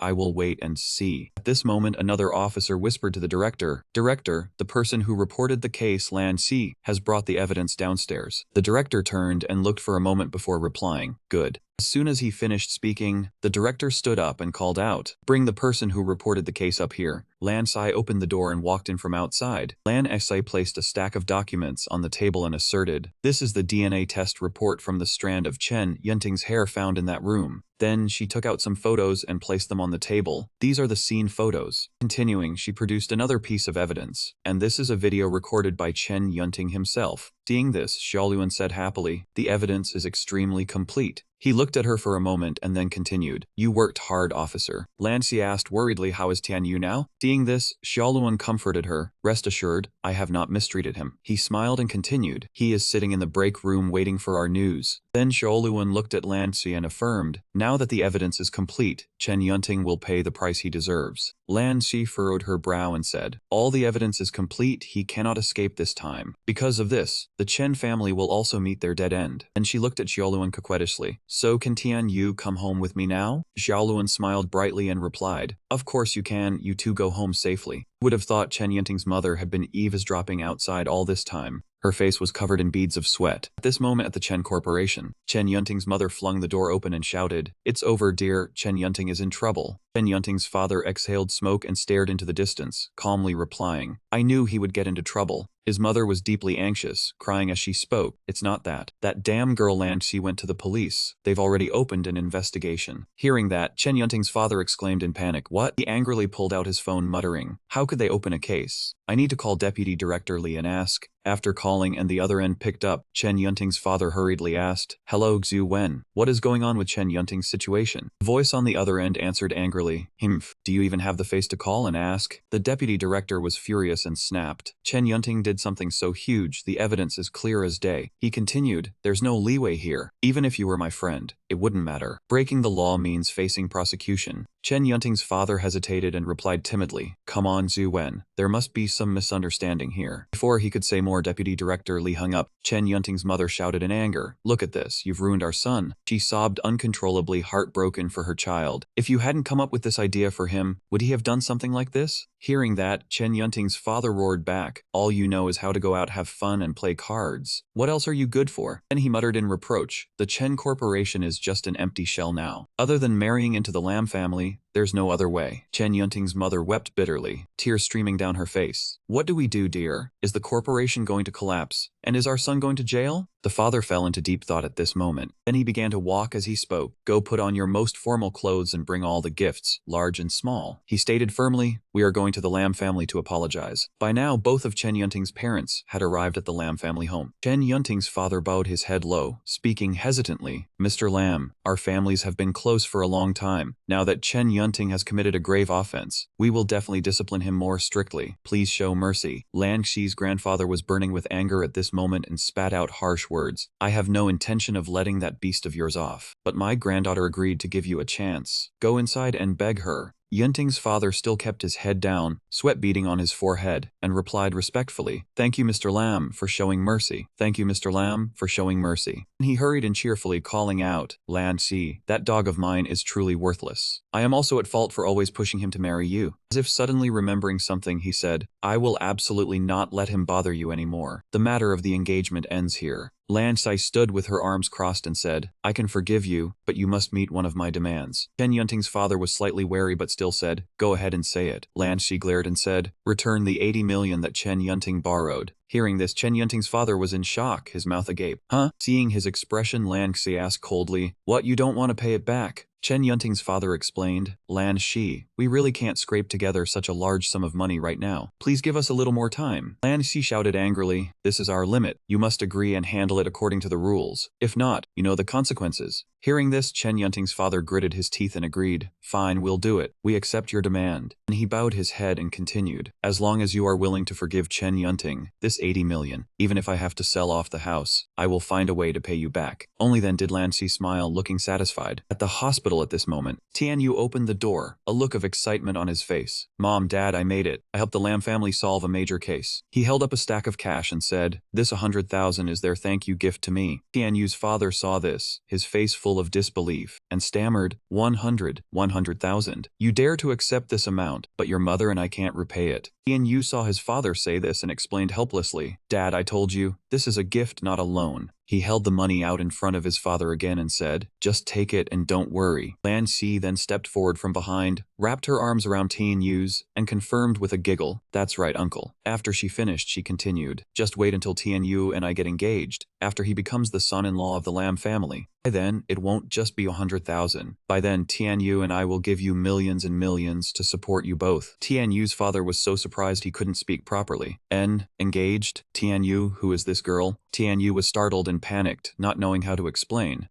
She is... That moment, Lan Shi calmly cut Tian Yu off and introduced herself. Hello, uncle and auntie, I am Lan Shai. She nervously brushed her hair and continued, I am Tian Yu's girlfriend. Tian Yu's mother saw this and smiled. Oh, Lan Shi, Tian Yu has mentioned you to us. Suddenly there was a knock on the door from outside. Key knock, knock, knock. Hearing it, Tian Yu went to open the door and asked, Who is it? It turned out to be Tong Yu. She said, Tian Yu, I heard your parents are sick, so I brought some fruit to visit them. She looked around the room from outside and exclaimed, Sister Lam is here too? Seeing another girl appear, Tian Yu's father, not knowing what to do, could only ask him, Tian Yu, who is this girl? Tian Yu was helpless and exhausted, unsure how to handle this. He thought to himself, this is bad. This time it's going to be awkward. Seeing this, Lan Xi said shyly, Tong Yu, you came too? Hearing the other girl's name, Tian Yu's mother smiled and asked, Tong Yu, I know. You are the study monitor of Tian Yu's class, right? Tong Yu was calm and polite at this moment, bowing to greet them. Hello, auntie and uncle. Tian Yu looked at Tong Yu, his voice full of doubt. How did you know my parents were hospitalized here? Tong Yu sighed and replied, Dongzi told me. As soon as he finished speaking, a voice as loud as a loudspeaker called from outside, startling the whole room. Tian Yu, Tianjia walked in, adjusted her glasses, and said, I heard your parents were injured and hospitalized. It just so happened that we had no classes, so I came to see how they were. Seeing the teacher enter, Tian Yu sighed and said, Hello, Teacher Tian. And she watched for a moment, then asked Tong Yu with concern, Tong Yu, is this your teacher? Tong Yu replied, Yes, she is our English teacher, Teacher Tian. Seeing the teacher come to visit, Tian Yu's father smiled and said, Teacher Tian, please have a seat. We usually rely on you to take care of Tian Yu. Tian Jia smiled and replied, Tian Yu is my best student. The college entrance exam is coming up, so as a teacher, it is only right for me to care about him. Then she turned to Tian Yu, handed him some papers, and reminded him, You've been taking a few days off to care for your parents. This is the new mock exam paper. Do it when you have time. Tian Yu smiled and replied, Thank you, Teacher Tian.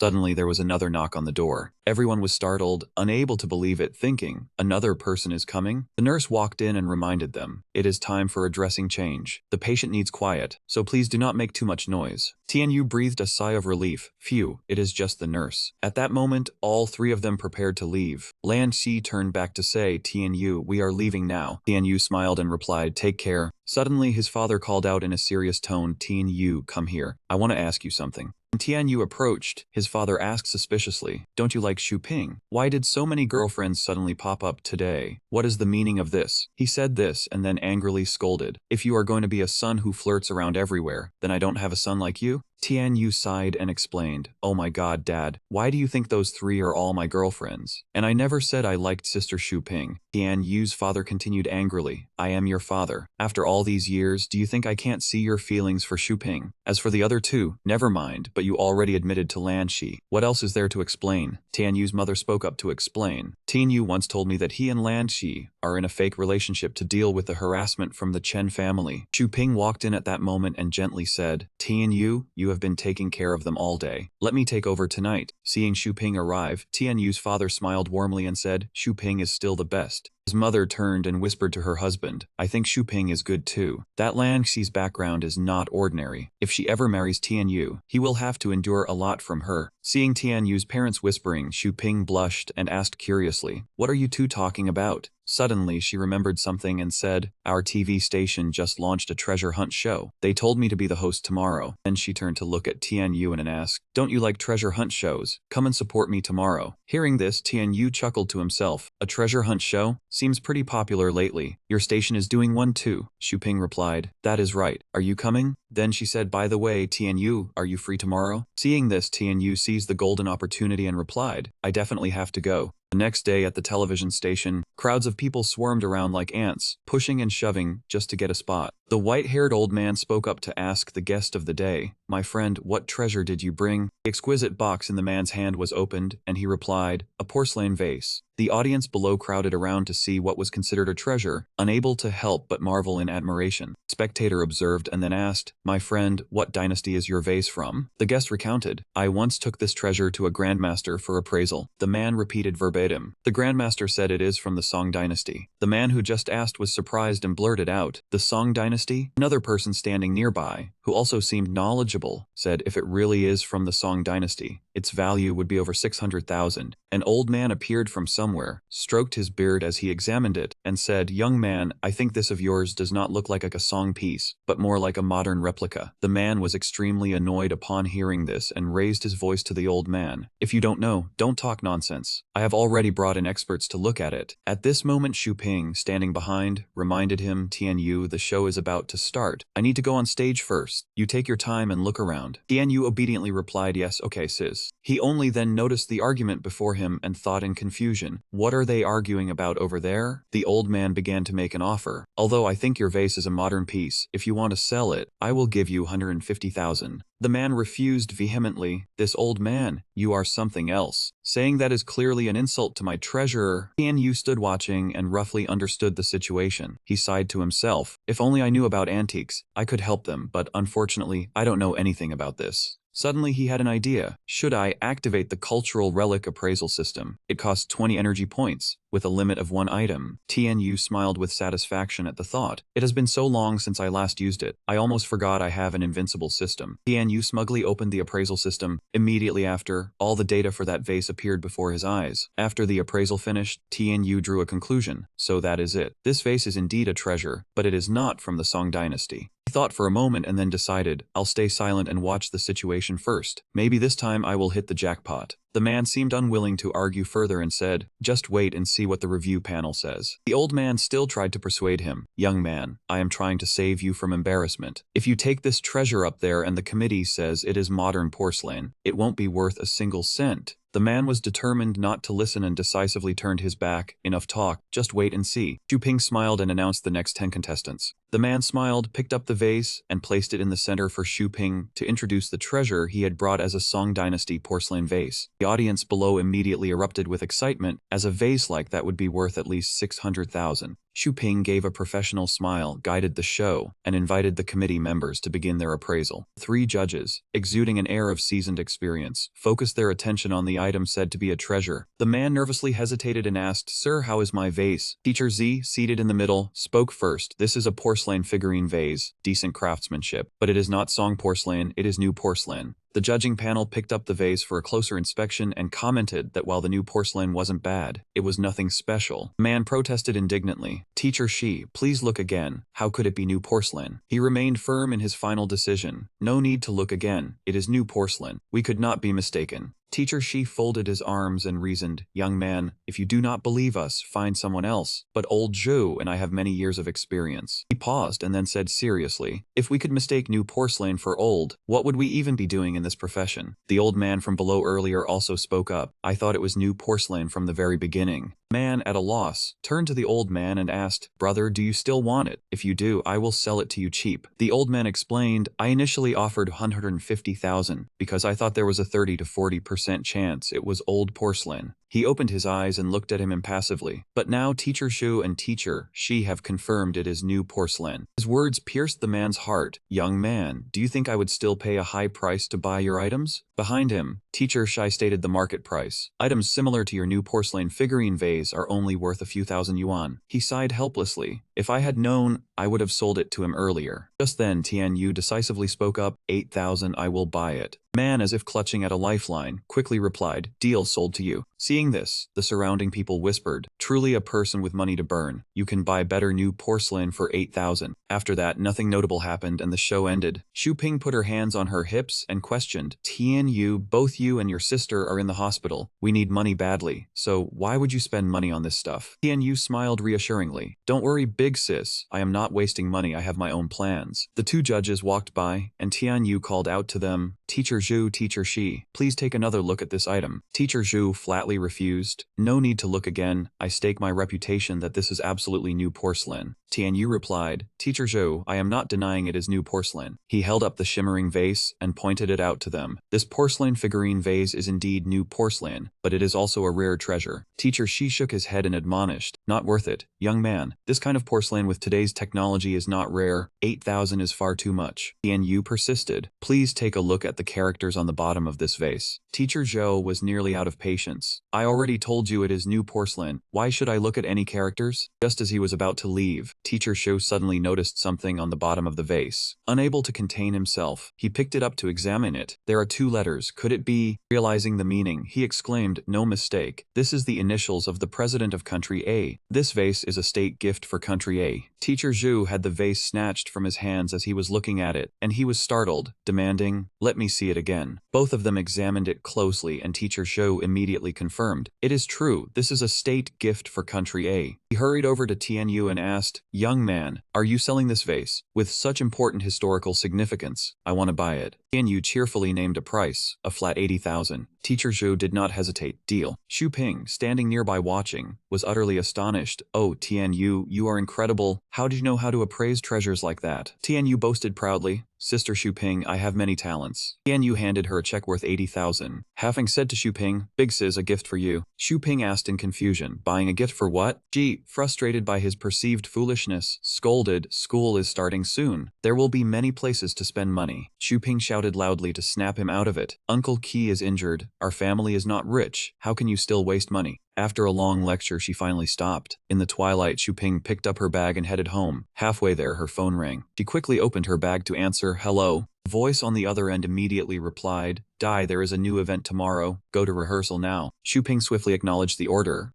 Okay." She turned to say goodbye to Tian Yu. "I am heading home now. Stay safe." Tian Yu smiled with full confidence. "Don't worry, sis. I can take care of myself." After that, Tian Yu walked alone on the road bathed in glorious orange-red light. He stopped short as he reached a roadside cafe. Inside the shop were Tianjie and Tianhao. Tianyu thought in surprise, Teacher Tian? He shifted his gaze to the white-haired Tianhao, sitting across from her, wondering, who is that person? Tianyu's face darkened as he stepped into the store. No, I have to find out. Found a seat right behind Tianjie to monitor conveniently, then ordered, give me a cup of coffee. After settling in and making sure she was unaware, he focused on Eva's dropping. Tianyu guessed in confusion. Could he be Teacher Tian's boyfriend? At this moment, that Tianhao cheerfully said, Dadai, I came specifically to see you this time. Mother is also worried about how you are living. Tianjie smiled reassuringly at him. I have been doing this for 3 or 4 years now. You don't need to worry about me. Tianhao replied with familiarity. With you outside, how could I not worry? Tianjie decided not to beat around the bush anymore and said directly, what are your thoughts on the marriage matter? Tianyu behind her, hearing this, could not help but spit out the coffee he had just drunk. Tianhao rubbed his head and said, do you still have the face to ask that? The one who refuses to come home to get married is asking me about this. Tianjie raised her hand in outright refusal. I cannot. Tianhao exclaimed excitedly, then you still have to come back and explain to our mother. At this moment, Tianyu, who was eavesdropping behind, could not stand it, jumped up and shouted, you cannot force her. Tianjie turned around in surprise, asking him, how are you here? Tianhao, seeing this scene, was also stunned, speechless. Tianhao spoke up to ask, do you have a boyfriend already? He seemed to realize something. No wonder you did not let me come to the dormitory. You two live together on campus, right? Tianyu was confused by his attitude. What is this all about? I am not her boyfriend. Tianhao laughed upon hearing this. Haha, so it was a misunderstanding. Let me properly introduce myself. He continued, I am Tianjie's biological older brother. My name is Tianhao. Tianyu pointed in surprise. You are her older brother? Tianhao smiled and emphasized, her real brother. After confirming this, Tianyu sheepishly rubbed his head. A misunderstanding, a misunderstanding. He explained clearly, I thought you were forcing Miss Tian to get married. Tianhao was puzzled hearing this and repeated, Miss Tian? Tianjie only then introduced, this brat is my student Tianyu. Tianhao's expression was utterly horrified. He shouted loudly, a teacher-student relationship. No, if this gets out, our family name will be ruined. Tianjie pouted angrily. Relationship, my foot. The kid and I are not in that kind of relationship. You are just overthinking everything. Tianhao's face twisted in embarrassment. You two are not dating? Two facing him helplessly protested their innocence.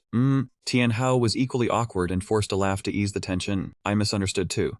Evening at the airport. The last flight of the night had just taken off. Tianyu put his hands in his pockets, walking and chatting with Tianjie. Phew, we finally saw your brother off. Where to next? Tianjie asked bluntly. Why are you following me? Tianyu replied matter-of-factly. It is already past 11. You are a girl. It is not safe to walk alone at night. I will go with you. Tianjie coldly turned her back and walked away. You go home early and rest. Do not follow me. Tianyu panicked at her refusal and ran after her to hold her back. Hey, Miss Tian, no, wait. Wait for me. He tried hard to keep up. Wait, Miss Tian, do not walk so fast. Suddenly, something happened ahead that startled him. Ahead was a massive fire, with the potential to spread to the neighboring buildings. People nearby were screaming, fire, fire. Tianyu exclaimed in surprise, such a big fire. On the other side, the firefighting force had also arrived to assist. They struggled to use specialized hoses to extinguish the fire, but it seemed quite difficult. A man despairingly held his head and complained, it is over, it is over. My goods worth hundreds of thousands are all gone. Nearby, an old woman was wailing heartbreakingly, Kiang, my dear little grandson. The old woman looked helplessly at the fire. Kiang, my precious grandchild, if anything happens to you, how can your grandmother go on living? Tianyu immediately ran to the old woman and inquired, Grandma,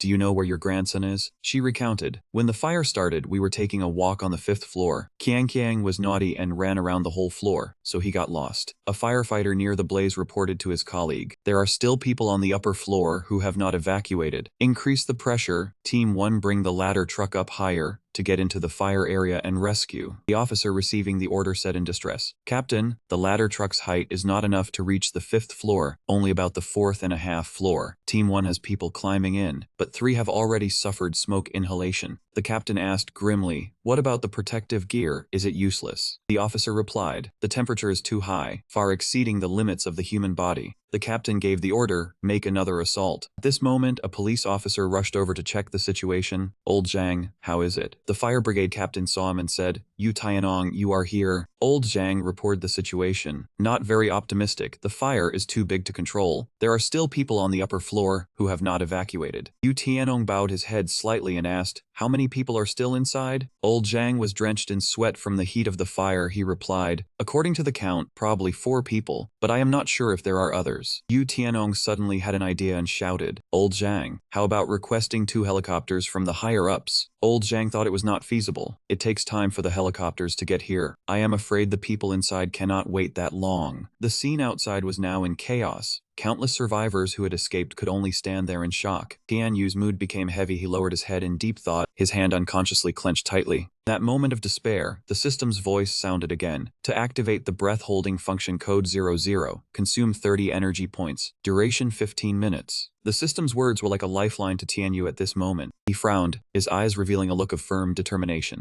Amid the crowd, Tian Yu strode straight toward the blazing fire. Tianjia, standing nearby, shouted in panic, "Tian Yu, what are you doing?" The old woman also startled and said, "Young man, don't do anything foolish." Somehow Tian Yu got an orange firefighter's jacket from somewhere. He also casually grabbed a specialized protective helmet. He quickly put on the gloves. Pulling up his collar, he prepared his gear fully. At this moment, he looked no different from a real firefighter. The ladder was already set up, and Tian Yu began climbing step by step. Debris and dust kept obstructing him, but it was not enough to extinguish the flame within him. Tianjia watched his back worriedly and softly called out, "Tian Yu." A firefighter noticed something unusual and shouted loudly, "Who is that? What is going on?" The captain immediately got angry and yelled, "How are you people handling things? A living person ran right in front of your eyes and you could not stop him?" The rescue worker stammered an explanation. "Captain, I did not expect him to charge in like a madman. His movements were too fast. I could not react in time." Tian Yu's small figure gradually disappeared into the raging sea of fire. Thanks to the protective armor, he was not afraid and charged straight forward. By now, toxic smoke had spread everywhere, leaving no safe spot. Suddenly, Tian Yu stopped in front of a staircase. He thought, although holding his breath could not put out the fire, the temperature here had already risen to an unbearable level. His vision was blocked, his body flickering in and out of the black smoke. The fire had spread to the 5th floor, the smoke so thick nothing was visible. At the critical moment, the system's voice sounded, "Activate biological signal tracking function. Consume 20 energy points. Duration 5 minutes. Range 100 meters. Tian Yu rejoiced as if finding a lifeline, and immediately said, "Activate." Right after, the locations of the victims became clearly visible before his eyes. Tian Yu smirked in satisfaction. "I can feel them now." The blue armor surrounding him grew stronger, his power enhanced tenfold. He pushed off with his legs and shot up through the smoke. The floor shattered beneath his feet, and Tian Yu easily vaulted up to the higher floors. Indeed, there were 2 victims above in need of help. The man holding his wife exclaimed joyfully, "Oh dear, the firefighter is here, we are saved." He suddenly remembered and said to Tian Yu, "Young man, there is also a child who fainted over there." Hearing this, Tian Yu immediately scanned the surroundings. He quickly spotted a skinny little boy lying on the ground. It was indeed the child Qiang Qiang. Tian Yu assessed his condition: weak constitution, fever, dehydration, unconscious. He muttered helplessly, "I cannot take 2 adults and a child out of the sea of fire at once." Suddenly, an idea struck him. If that is the case, he stood in front of a wall, assuming a stance to strike. Right after, a powerful punch shattered the wall before him. Tian Yu rushed to the hole and shouted a signal. "Everyone, I have found the victims." He quickly explained to the rescue team, "The fire in the middle is too intense to bring the victims through. We need to set up an air cushion and jump directly from the 6th floor." The captain lost his patience and barked, "Who is that? Acted recklessly and now dares to order us around?" He cursed, "That brat still wants to play the hero. Even if he went in, he could not get himself out. Now we have to rescue another person, more trouble for us." Officer Yu recognized Tian Yu and spoke up for him. "Wait, old Zhang, I know that young man. Trust him, setting up the air cushion is the safe bet." Captain Zhang remained stubborn. "The floor is too high. You have to land right in the center of the cushion to absorb the impact. At 20 meters high, an ordinary person cannot do it." Officer Yu tried to persuade old Zhang, "Trust me, this kid is no ordinary person, he is very capable." Captain Zhang had no choice but to comply. "Fine, Yu Tanong, I trust you." He immediately gave the order, "Deploy the air cushion." After the air cushion was set up, the 3 victims held tightly onto Tian Yu to prepare. He reminded them, "Hold on tight, please." Ensuring they were secure, Tian Yu bent his knees to gain momentum. Right after, he jumped down, freeing them from the fire's encirclement. Everyone present watched them in shock. Tian Yu and the victims landed safely, right in the center of the air cushion. Everyone at the scene burst into tears of joy. The old woman quickly rushed to her young grandson, feeling heartbroken. Yu Tianong ordered, "Hurry, call an ambulance, give him oxygen." Tianjia wiped away her tears and complained, "Tian Yu, you scared me to death." Tian Yu smiled comfortingly, "Rest assured, Aunt Tian, I am fine." Old Zhang and his colleagues carried the woman out of the fire on a stretcher. "Let us through. We are taking the last victim out," he said happily. "Great, all 4 victims have been rescued." The doctor reached toward the car, gently suggesting, "Kid, it's your turn to come with us to the hospital." Hearing this, he couldn't help but feel surprised mixed with confusion, softly replying, "Go to the hospital for what? I'm not injured." Tianjia followed up urging, "Go on, you jumped from such a high place and inhaled a lot of smoke. What if your knees leave lasting damage?" Tian Yu felt a bit embarrassed, reaching back to scratch his head. "Alright, I'll go get checked out. Take care on your way home, Miss Tian." However, Tianjia revealed with a serious expression, "I'm going with you." Seeing that, he was momentarily surprised.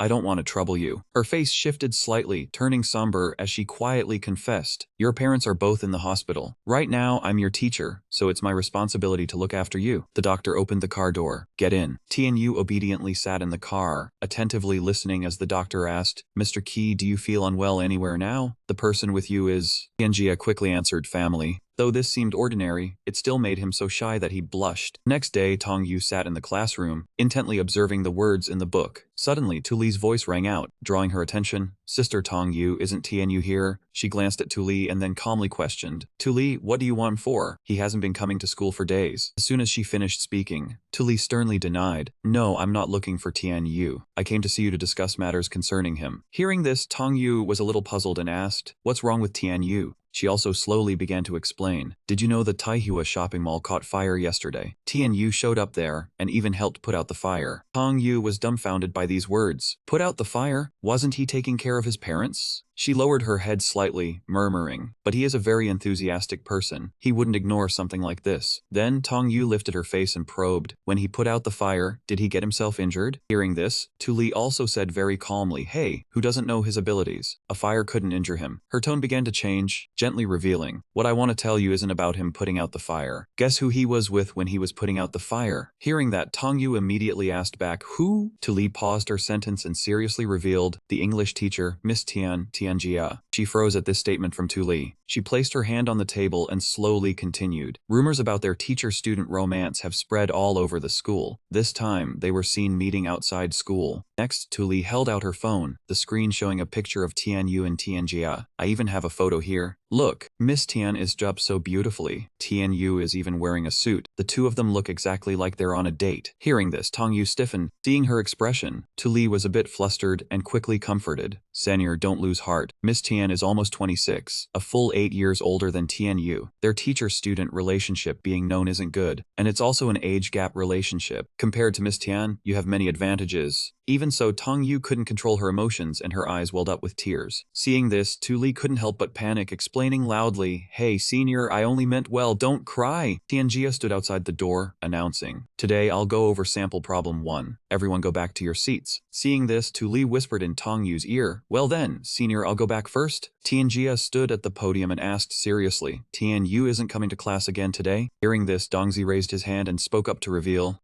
Tian Yu's parents had an incident. He's at home." She also began to soften her tone, continuing, "I understand, Dongzi. Alright, Tong Yu, next time you give the homework to Tian Yu, I won't go there anymore." Tong Yu was delighted, biting her lip softly.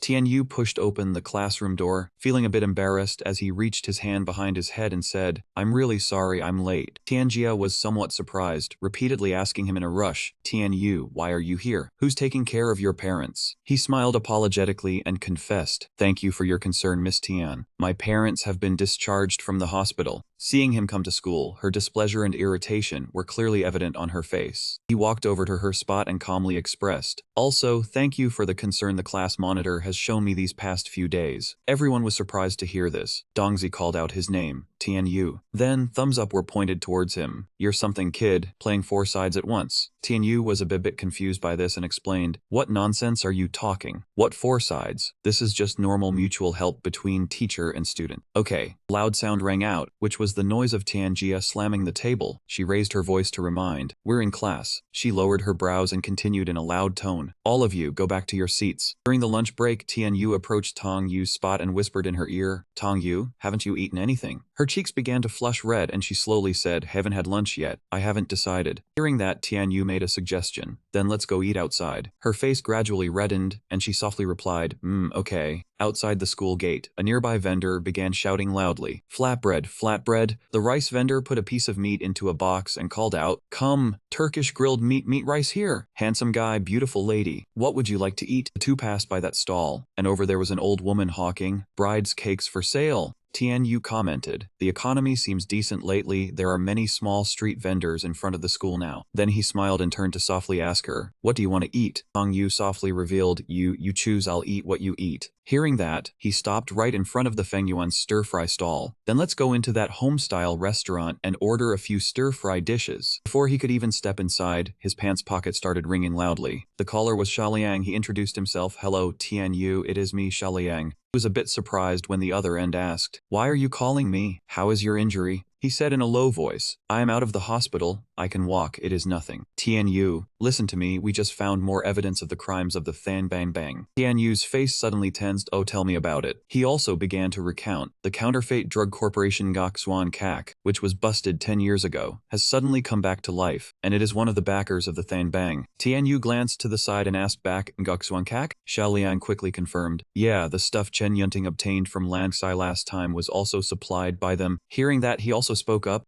That was tough on you. Keep investigating. We still need more concrete evidence. He quickly replied, okay. The other end of the line had hung up. Next, he turned to Tongyu and said, Tongyu, let us go eat. Her face showed a hint of sadness mixed with surprise. She asked softly, Tianyu, are you still caught up in the matter with Shaliang and them? Tianyu did not look at her. He looked straight ahead and explained, if I could, I would also want to live in peace, but they threaten my family. I cannot stand by and do nothing. Her eyebrows slightly raised, her face flushed red. In front of the two of them was Kim Ching-dong. He was aggressively rolling up his sleeves, questioning loudly, are you watching where you are walking? Are your eyes just for decoration? The other guy politely bowed 90 degrees and expressed, I am so sorry, I apologize. But he received a kick from Kim Ching-dong that sent him sprawling onto the road, accompanied by the words, get lost. He looked at the other guy with a contemptuous expression.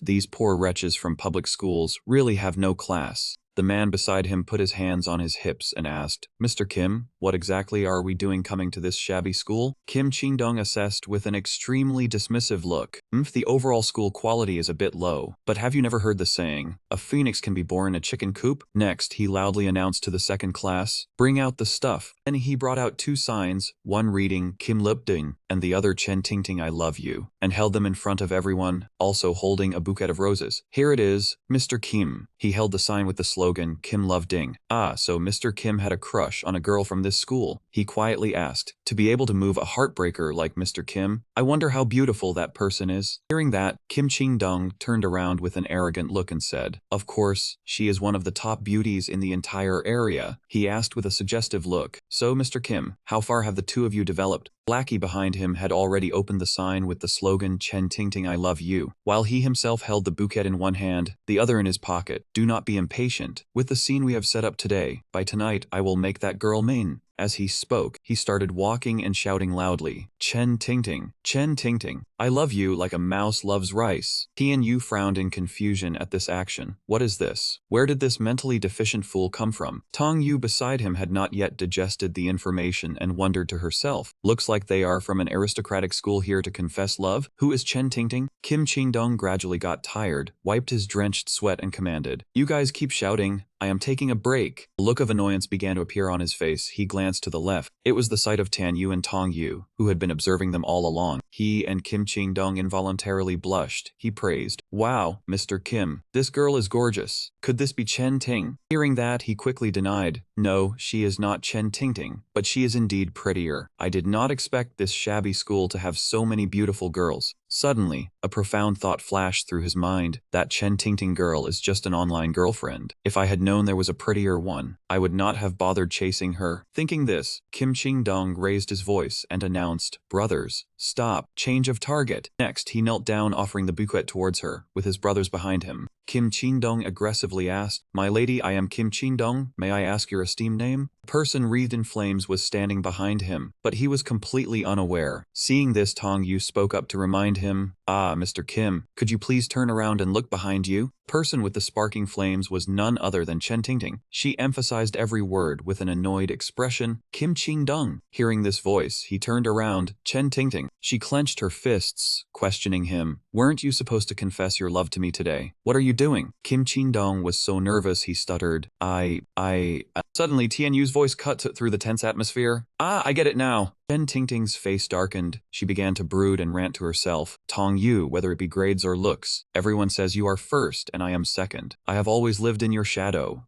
Hearing this, Tong Yu could not help but be confused, quickly denying it. That is not true. Friend, do we even know each other? Nevertheless, Chen Tingting still questioned sharply. Cut the crap. Not only do you want to take all my firsts, do you also want to steal everything away? Tian Yu glanced at her, his expression a bit tense, thinking to himself, are this man and woman brain damaged? Chen Tingting pointed a finger at her, her words gradually getting out of line. Tong Yu, you are walking with your own man, and yet you still want to seduce someone else's boyfriend. How can you be so despicable? Are you that desperate for men? After finishing with her, Chen Tingting turned to him, beginning to loudly accuse. And you Tian Yu, a man like you cannot even control your own woman. She is right by your side, and you still let this woman flirt and seduce other men. These excessive words enraged Tian Yu. Began to get angry, his hands clenching. He said in a low voice, it is fine for a woman to be a little ugly, but speaking with such venom is just asking for a beating. Kim Qingdong, standing on the outside, was a bit anxious, thinking to himself, Chen Tingting has already said those things. I probably cannot pursue Tong Yu. I cannot let the bird in my mouth fly away. Then he made a decision. Brothers, get him. Following his words, they immediately charged forward. They ran towards Tian Yu and Tong Yu. Charge. She spoke softly with a word of caution. Tian Yu, the brains of these people are not too good. Go easy on them. He smiled and squinted, obeying her words. Okay. Next, he lightly punched the face of that guy, but it was still enough to make him scream in panic. Next, the guy with brown hair was no different from the first guy. Next was the bespectacled guy, who was beaten so hard his glasses flew off. As for that man, before he could even stand up, he was kicked to the ground by Ji Tianyu. Kim Jongdong was shocked, his mouth wide open. This kid was really quite good at fighting. Xia Liang, standing behind, loudly ordered everyone stop right now. He put on a serious face, scanning the surroundings. Seeing Xia Liang in front of him, he was a bit scared and called out softly, Xia Liang. Kim Jongdong knelt down with tears streaming, reverently saying, Ah, big brother, you're finally here. He started to complain, brothers, we just ran into this tricky situation. You have to help me out. There were a few school students present, their purpose being to eavesdrop on the gossip. She happily announced, Kinsu, look, it's Xia Liang. Hearing that, she said in surprise, huh? Isn't Xia Liang that useless piece who was beaten by Tianyu and then kicked by me? He thought that the noble senior Kim Jongdong was originally friends with Xia Liang, and this time Tianyu had offended him. He speculated, with two strong men joining forces, Tianyu was probably going to be in for a world of hurt. Xia Liang looked at him with a serious face. Tianyu also looked back. The atmosphere gradually grew tense, the leaves rustling softly. He asked himself without blinking, wow, is this a battle of masters? Then came Kim Jongdong's urging, brother Liang, go for it, take this punk down. He started to step forward. Tianyu also slowly advanced. Xia Liang raised his fist high along with a satisfied smile. Then came his face, full of seriousness. That punch came straight down onto Kim Jongdong's face. He fell hard to the ground, letting out a pain cry.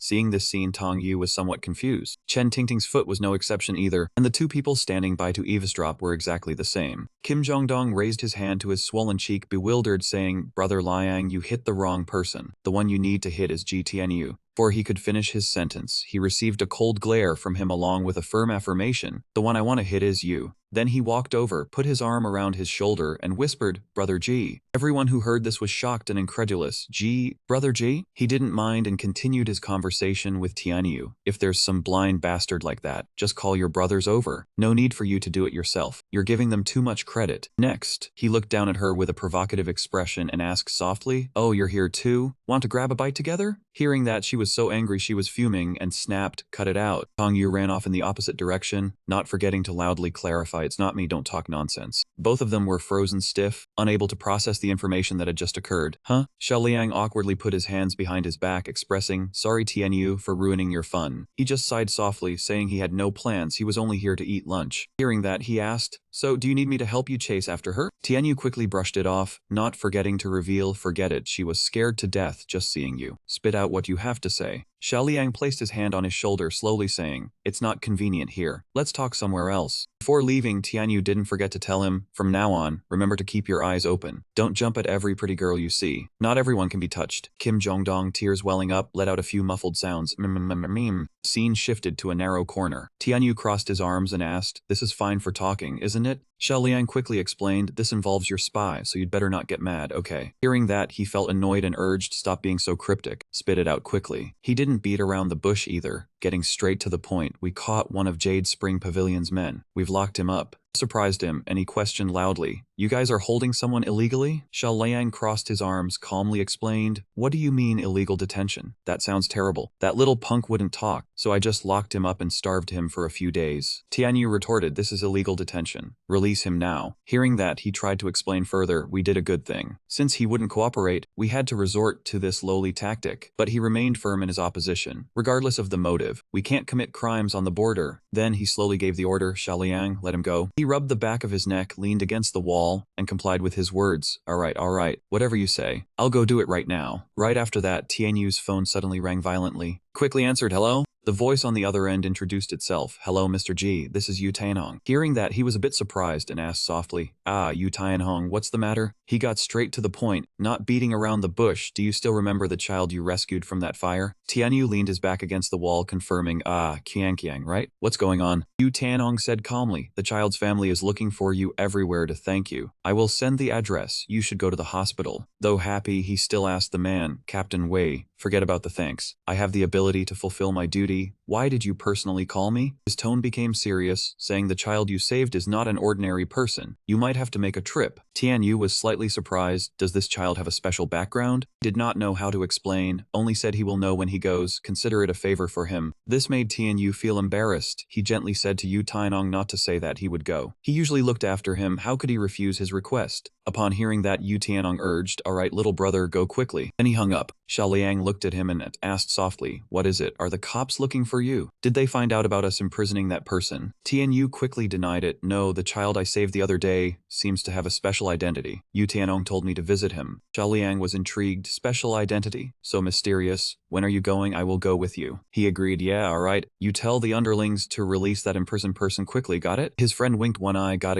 it. At this moment at the hospital, Tianyu stood at the front desk, Xiao Liang following behind. He asked, "Excuse me, which room is Kiang in?" The nurse stared at him. "You are..." He put his hand behind his neck, introduced himself shyly. My name is Tianyu." Hearing that, the nurse said happily, "You are Tianyu. You finally came. Kiang's relatives have been looking for you everywhere." She pointed towards the elevator. "Kiang is in room 1802. Take the elevator on the right to the 3rd floor." The elevator reached the 3rd floor and made a sound. Tianyu muttered in his head as he walked. 1802. A tall man stood blocking the door of the room. He frowned and questioned in a deep voice, "What are you people doing here?" Tianyu walked forward. "Greetings, sir. I am here to visit a patient." Zhang Zheno frowned in displeasure upon hearing this. "Without the permission of my young miss, no one can enter Kiang's room." Xiao Liang behind immediately rushed forward and grabbed his collar. "Whose dog are you to bark so fiercely?" Being treated like this, Zhang Zheno glared down with anger. Then he immediately gathered strength in his arm and swung at Xiao Liang. Though the speed was fast, his friend also dodged in time. Xiao Liang sneered confidently, "Truly a mad dog." Quickly gathered strength in his arm, he swung his fist towards Zheno's face. But Tianyu grabbed Xiao Liang's hand. "We came to visit the patient. Don't fight at the slightest provocation." His friend shook off his arm. "Tianyu, look at this guy being so tall and looking down on others." Xiao Liang glared. "We are honored guests invited by the homeowner. If you are not welcoming, fine. But you attack? What kind of attitude is this?" Zhang Zhenu inadvertently heard his name. Quickly looked over. "Did you just mention Tianyu?" He stared at the young man before him. "You are Tianyu." Immediately after, Zhang Zhenao bowed his head sincerely. My apologies.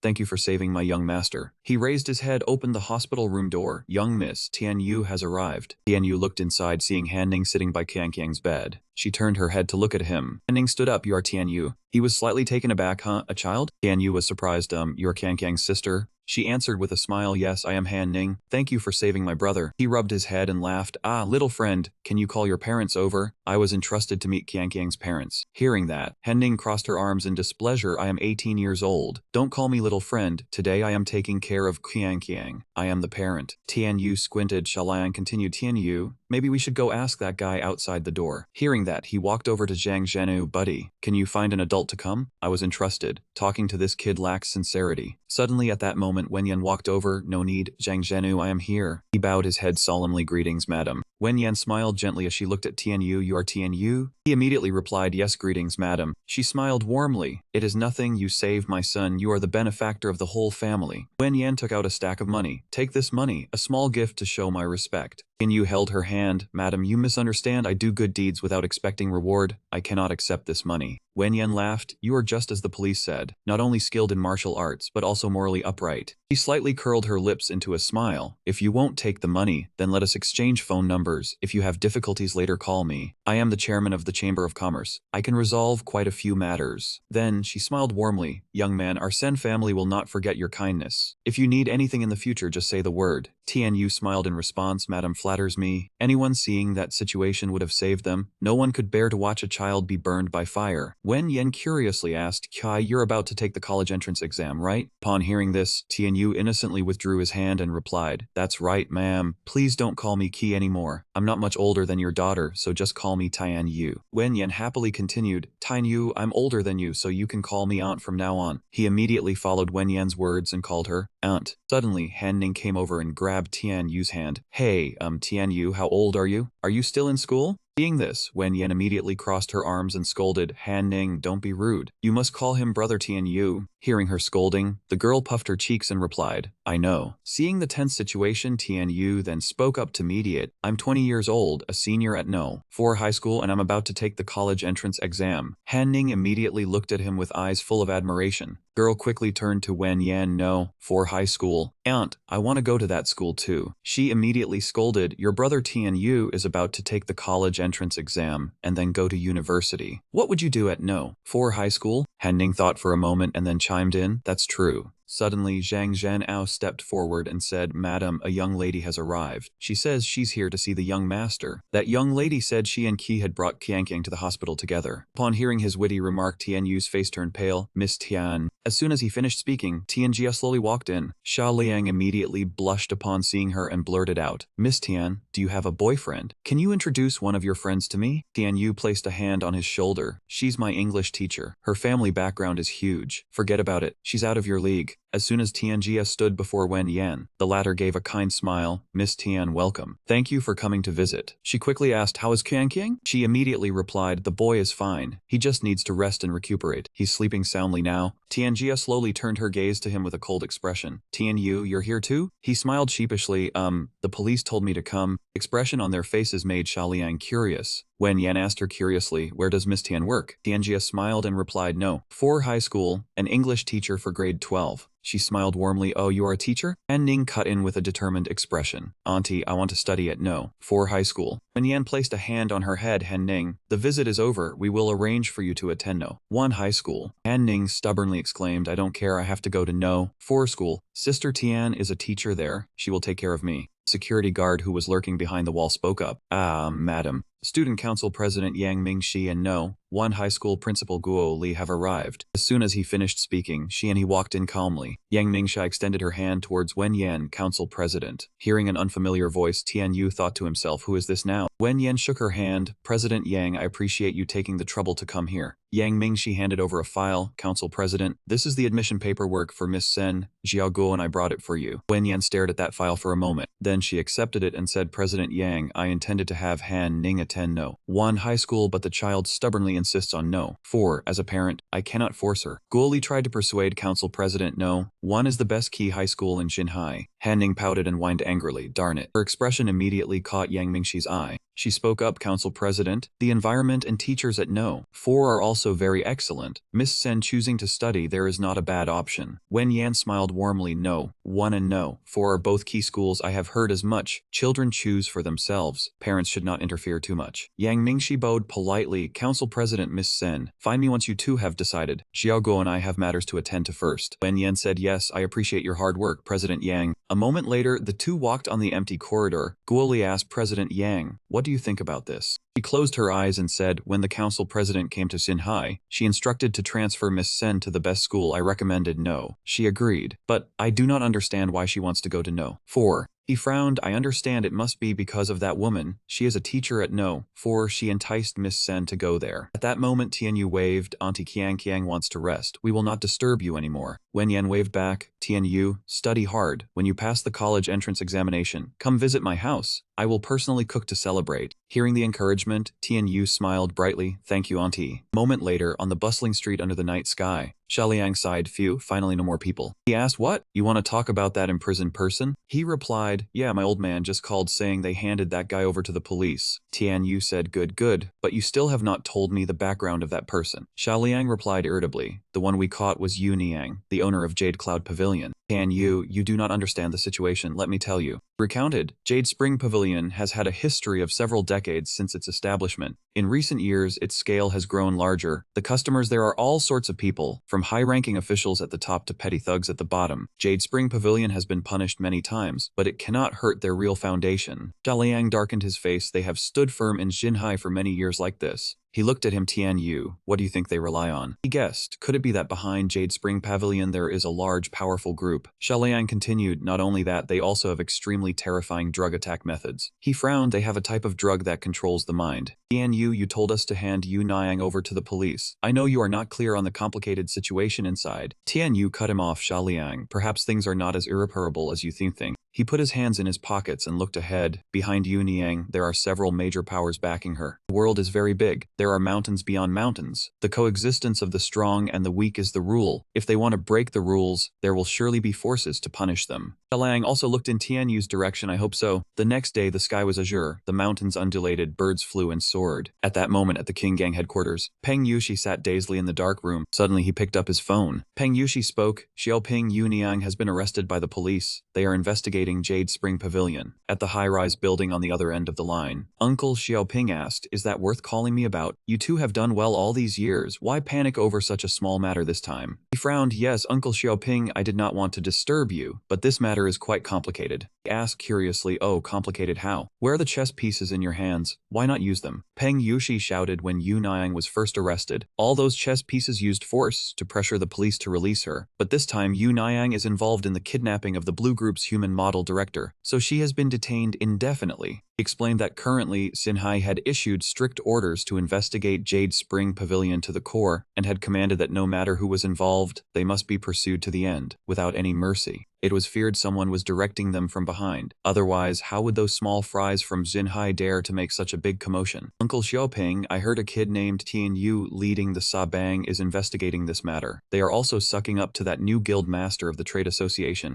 Then Peng Yushi blurted out a name, Sister Jingwen. Hearing that name, the veins on Xiaoping's face slowly bulged from displeasure. So Sister Jingwen is the one backing them. Haha. So she's the daughter-in-law of Senda's family. She wants to light a fire, then you help her add some oil. Just act according to the situation. I really want to take this opportunity to see how capable the women of Senda's family are. She wants to investigate Jade Spring Pavilion, then let her investigate. What kind of person we should gift the police? I think you know better than me. Peng Yushi nodded, only replying with an Over here, Xiaoping was planning and strategizing for Peng Yushi over the phone with a very thoughtful expression. In recent years, you and Jade Lady had plain sailing development in Xinhai, which has made me feel a bit bored. Now that there's such a good opportunity, you all perform and let me see how capable you are, and also make me happy for a bit. Peng Yushi involuntarily shed tears, asking, what about Jade Lady then? Uncle Xiaoping on the other end of the line laughed heartily upon hearing this. Jade Lady understands her own fate better than you do, just like you know that maybe one day you will end up the same way. Then the two hung up. Peng Yushi sat dazed for a moment. He walked out to the hallway, called down, Wai Go Ying. He looked at that man and then gave the order. You take the brothers under your command to the Sabang's hideout and level the place for me. Wai Go Ying seemed pleased as soon as he heard the order, replying, yes. That man smiled in obedience. Okay, boss, we should have taught those brats a lesson long ago. Outside, lightning bolts began to crackle across the sky, rumbling. Over here, Tianyu and Xiaoliang shielded their heads from the rain with their hands. He sighed. It's about to pour. How about we take shelter at my place? Tianyu agreed. All right, and we can visit the brothers too. The rain outside gradually grew heavier. The two of them walked together towards the shelter, and before them were brothers lying in disarray along the hallway. Tianyu was extremely panicked. What happened? Suddenly, one of them gasped painfully. Brother Liang, brother Yu, we were ambushed. Xiaoliang and Tianyu stood watching their suffering brothers, extremely furious. Who did this? Tianyu asked everyone who did this. Little Anzi looked at Tianyu with feeble breath, forcing out words full of resentment. King Bang, Wei Guo Ying. Tian Yu clenched his fist, trying to suppress his grief. He gave the order, Shaliang, call an ambulance first, gather the remaining brothers, and charge into the King Bang headquarters. The two were about to leave to carry out the mission when Manager Qin suddenly appeared. Brother Liang, hold on. Sha Liang heard his name being called and turned his head. Manager Qin, what's the matter? Speak frankly. Manager Qin came before Sha Liang with a panicked expression. Brother Liang, could you please have the brothers withdraw from my repair shop? Sha Liang clenched his teeth, looking at Manager Qin with bullet-like eyes. Manager Qin, do you mean you want the Sabang to get the hell out of here? Manager Qin immediately waved his hands. No.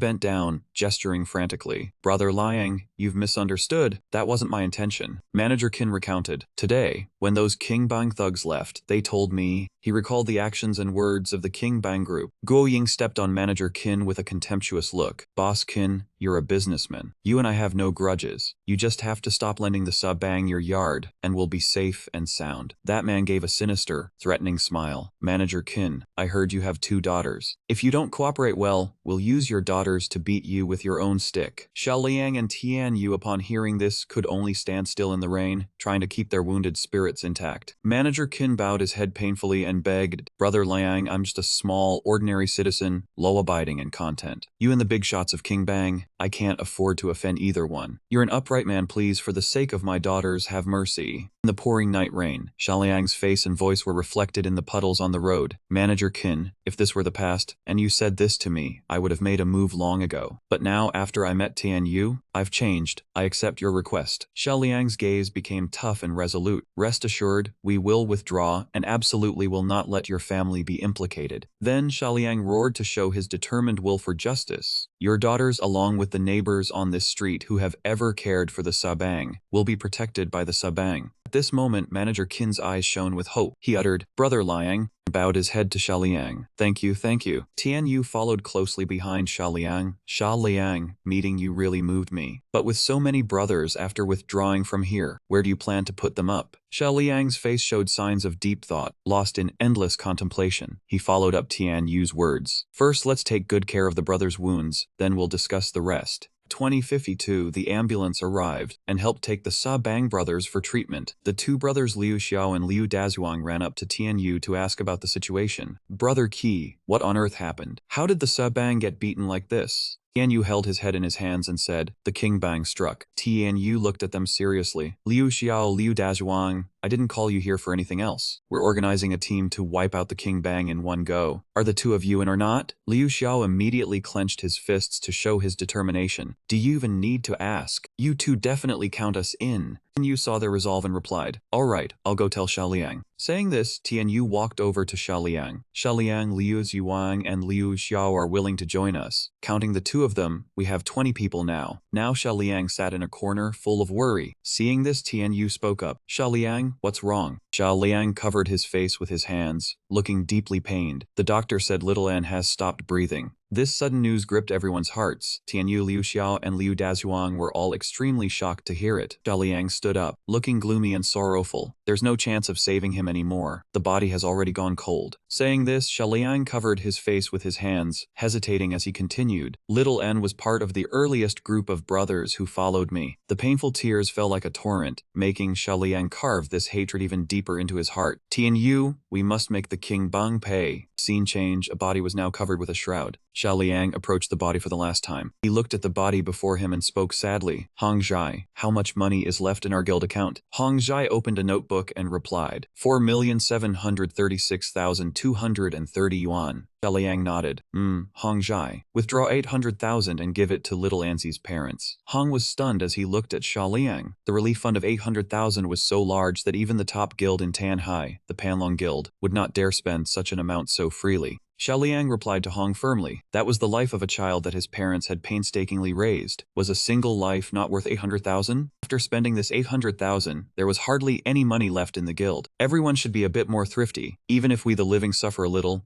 We must let the dead rest in peace. Seeing Shaliang's resolute attitude, Hong only replied, Brother Liang, all right, I will go handle it right away. Suddenly the sound of someone's footsteps could be heard. Tian Yu turned around and asked Sha Liang, is the matter with Xiao and all taken care of? Sha Liang replied, everything has been arranged properly. All the brothers of the Sha gang had gathered in the taping room. Tian Yu spoke up, all right, brothers. He put on his jacket, started moving, and shouted with full momentum, attack the King gang, make them pay blood for blood. The scene shifted the dark night at the King gang headquarters. Guo Ying and his companions in the King gang gathered there. The old man laughed smugly and spoke, boss. With a treacherous look in his eyes, he reported to the boss, those brats from the Sha gang, we beat them all to their knees, saw them crying for their mothers, it was satisfying. Peng Yushi inside waved his hand signaling the people, all right, let the brothers relax and have fun tonight. He went over and whispered into Guo Ying's ear, Guo Ying, tell the men below to keep a good watch, be careful of the Sha gang launching a sneak attack. Guo Ying laughed loudly, his expression scornful, you are worrying too much. How many of them are still whole and healthy now? Definitely no more than 7 or 8 people. What can 7 or 8 people do?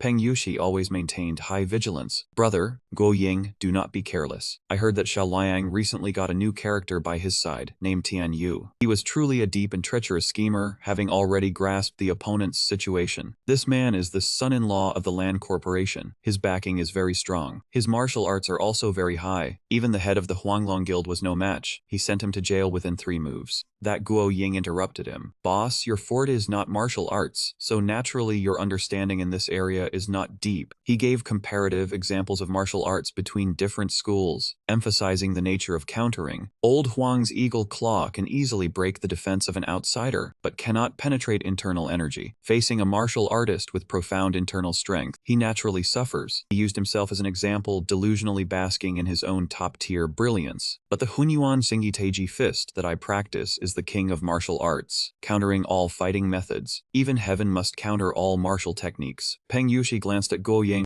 He patted his shoulder and instructed the old man, I still have business tonight. You stay here and take the brothers to celebrate. The old man looked cheerfully at Peng Yushi's retreating back. All right, you take care. The scene shifted to a car moving on a winding mountain road in the night. The steady rolling of the wheels contrasted with the silence of the descending night. The brothers of the Sha gang had arrived at the King gang's stronghold. Sha Liang stepped down from the car. Tian Yu stepped forward to command, shouting to create a fervent atmosphere. Brothers kill. Inside the building, 2 King gang members were engrossed in a game when they heard a knock on the door. Knock, knock, knock. They were completely off guard. One of them complained, who is it? It's midnight, looking for death. Finally unable to bear the noise, he had to go open the door. It was already midnight, so he could not see clearly who had arrived, and immediately yelled, what are you doing here? This is King gang territory. Tian Yu, Shaliang, Liu Xiao, and De Zhuang were already holding weapons, their eyes blazing with murderous intent, as if they wanted to devour them alive to vent their hatred. Only then did that man realize in panic, Sha gang. Tian Yu threw a devastating punch that sent him tumbling across the floor, while simultaneously flinging the door wide open to welcome the Sha gang brothers. That man was beaten black and blue, only able to sit in a corner crying out in pain. Another man heard the noise and was startled in panic. Intruders. The Sha gang brothers marched majestically into the room. Sha Liang found that man extremely irritating, so he threw a club straight at his face. Hearing a thud, Sha Liang rushed over, grabbed that man by the collar, and shouted into his face, where is Guo Ying? Truly pitiable for this man. Tears and snot mixed together until they were indistinguishable. He trembled in fear and begged, spare me, brother Liang. They are on the first floor, in the private bar. The scene shifted to the bar. The group of people were immersed in alcohol and beautiful women, shouting together, cheers, drinking and enjoying the dances of the strippers. They had no idea disaster was about to strike. Guo Ying gazed at his glass for a moment, then downed it in one go. In the dimly lit hallway with faint lights, Tian Yu walked over, holding a blood-stained club. Guard nearby turned his eyes towards him. That man pointed his bottle at Tian Yu, his voice slurred with drunkenness. This is the place of daring to come here and cause trouble. Tired of living. Before the guard could even finish his sentence, Sha Liang punched him straight in the face, turning his entire face purple. The guard cried out in pain. Who are you people? He stared down at the man. Your father's son. In room number 3, Guo Ying and his underlings were mesmerized watching the seductive dances of the girl on the floor. Suddenly, Tian Yu kicked the room door flying with a loud roar. The door crashed down onto the floor, causing everyone to turn their eyes towards him. He opened one eye and looked ahead. Sha Liang. Guo Ying sneered, taunting. I spared your life and you still do not know when to back off. Do you want a few more brothers to die? Xia Liang pointed straight at his face and shouted, Guo Ying, stop talking nonsense. He declared with determination, today, the Shagang will seek justice. Guo Ying's anger surged even higher. Tish, do not joke around. He clapped his hands together and stood up. With just you ragtag bunch, how can you even touch a single hair on my head? Those insults pierced straight into Xia Liang's ears, sending him into a rage. Xia Liang flew straight at Guo Ying, swinging his club and shouting, today, I will beat your teeth out all over the floor. At that moment, Tian Yu hurriedly cried out to stop him. Xia Liang, do not get agitated. But his words were already too late, because by now Xia Liang had already closed in on him. Xia Liang used his arm strength to swing the bat down hard. Guo Ying swiftly withdrew his hand right in front of the man. The man used both hands to block the blow, maintaining a steady Tai Chi stance. Guo Ying exclaimed, then reached his hand up to Xia Liang's face. With a nimble movement, the man twisted his arm over. Finally, Guo Ying crossed his arms together and squeezed tightly. Xia Liang immediately felt a sharp, intense pain. Blood sprayed from his head as he fell backwards. Tian Yu and Sa Bang anxiously shouted out Xia Liang's name. He groaned once and then held his face in pain. Xia Liang sat up, thinking to himself that the movement was too fast. It turned out that Tai Chi wasn't always slow. A subordinate walked over to check on him. Heng Zhuo asked, are you alright? Xia Liang replied determinedly, it's just a minor wound, nothing to worry about. Heng Zhuo, pick up my baseball bat for me. The young subordinate hesitated and exclaimed, Brother Liang, Guo Ying already threw this bat away. He held up the bent and twisted bat in front of him. Tian Yu walked over and said, Xia Liang, you take the brothers to deal with those guys. Leave Guo Ying to me and Liu Dazuang. Xia Liang stood up and replied, alright, I'll leave him to you then. After they left, Guo Ying asked, are you the Tian Yu that boss mentioned? The man shrugged, I heard you guys dealt with old Huang, and you're still a wet behind the ears kid. Guo Ying sneered contemptuously, I didn't expect you to be a wet behind the ears kid. Tian Yu gritted his teeth and instructed Liu Dazuang Liu Xiao, don't listen to his taunts, just follow the plan. Both of them answered in unison, yes. Hearing this, Tian Yu immediately activated his tenfold power. Guo Ying sensed the enormous force and couldn't help but be surprised, such a strong aura. The man smirked, looks like tonight will be interesting. Tian Yu instantly channeled all his strength into his legs. Guo Ying hurriedly raised both hands to block the attack. Come on. He let out a roar that echoed through the silent room. Tian Yu continuously threw fast strikes, but the man still dodged them with ease. Seeing his attacks were useless, he grew angry. How can you still dodge my punches? This is tenfold power. Guo Ying laughed coldly. How can this kid's arm strength be so strong? As he finished speaking, he executed the 5 consecutive barrage, catching Tian Yu off guard. The cuts tore through his body, the force was too strong. Tian Yu's gaze shifted to one of determination, but it's already over. Liu Zhuang, Liu Xiao, grab him. Guo Ying only then noticed the two of them and hurriedly tried to deal with them. On Sabang's side, they were gradually gaining the upper hand over their opponents. In the chaos, Xia Liang's subordinate grabbed an iron bar and attacked Guo Ying's men. Everyone in his gang respected him. At this moment, Tian Yu saw that Guo Ying was being restrained by Liu Dazuang and Liu Xiao. The man showed no fear, even taunting. Did you think this street fighting technique would be enough to deal with me?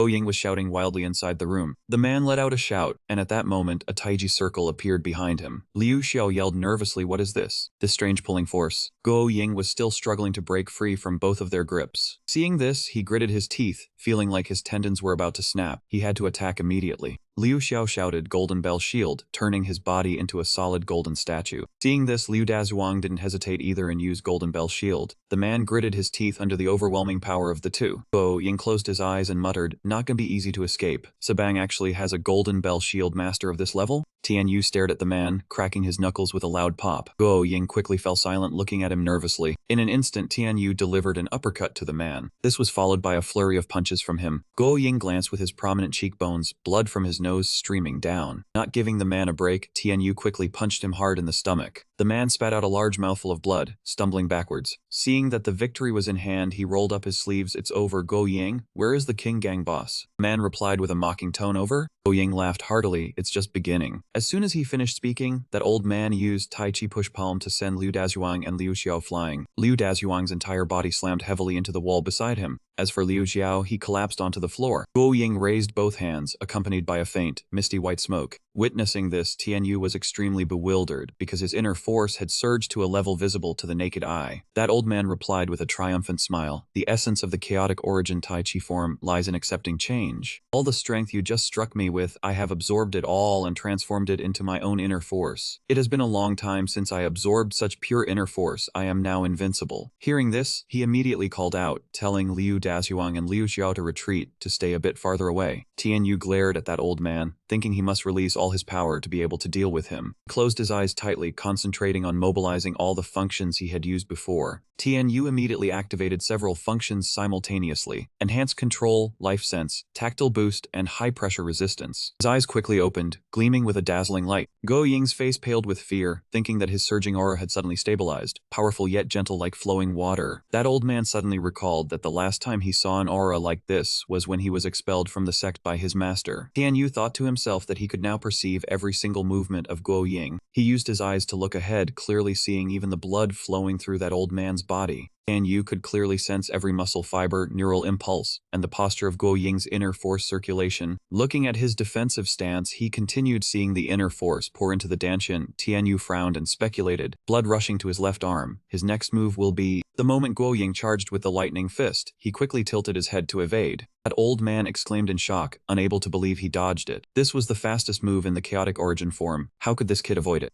Tianyu then replied, Guo Ying, give up, I've seen through all your movements. Turning to the peaceful scene of the caf under the setting evening sun, Lan Qi and Tianyu were already seated there. And Xi held her phone, happily saying to Lan Qian, it will probably take about 20 minutes to go and come back. I and Tianyu will find a spot with Wi-Fi. We can have the group meeting on the phone. Lan Qian on the other end agreed, okay. He looked at Uncle Wen, saying, third uncle, create the group, just add Lan Xi and you. He was quite surprised, letting out an intrigued sound. He looked at his phone screen, tapped on Tianyu's account name to add him to the group. Immediately, he joined their conversation. From the account named Men, a foreigner's voice sounded, hello! He enthusiastically asked Tianyu in English, is there a translator there yet? Seeing no one reply, Men said hello once more, this time his tone a bit deflated. Hello? Right then, Tianyu gently closed his eyes, activating the auto-translate ability. His eyes glowed briefly and then faded. Tianyu quickly responded from his end, hello, Mr. Men, I am the translator here. Men was very pleased and started getting down to business. Great, let's start the meeting then. Tianyu spoke fluent English. Mr. Men, please tell me your proposed changes, and I will translate for President Lan. He stated his request. Okay, I want to replace some construction materials to increase the building's durability. Tianyu listened and then turned to brief Uncle Wen. Third uncle, he wants to change some of the architectural materials. Uncle Wen was not fully clear yet, so he said, change the materials specifically how? Tell him to explain in more detail. Time passed quickly, and in a flash, the scene outside the cafe was dyed red by the sunset. Tianyu sighed wearily. Finally done with the meeting, my throat is dry from talking.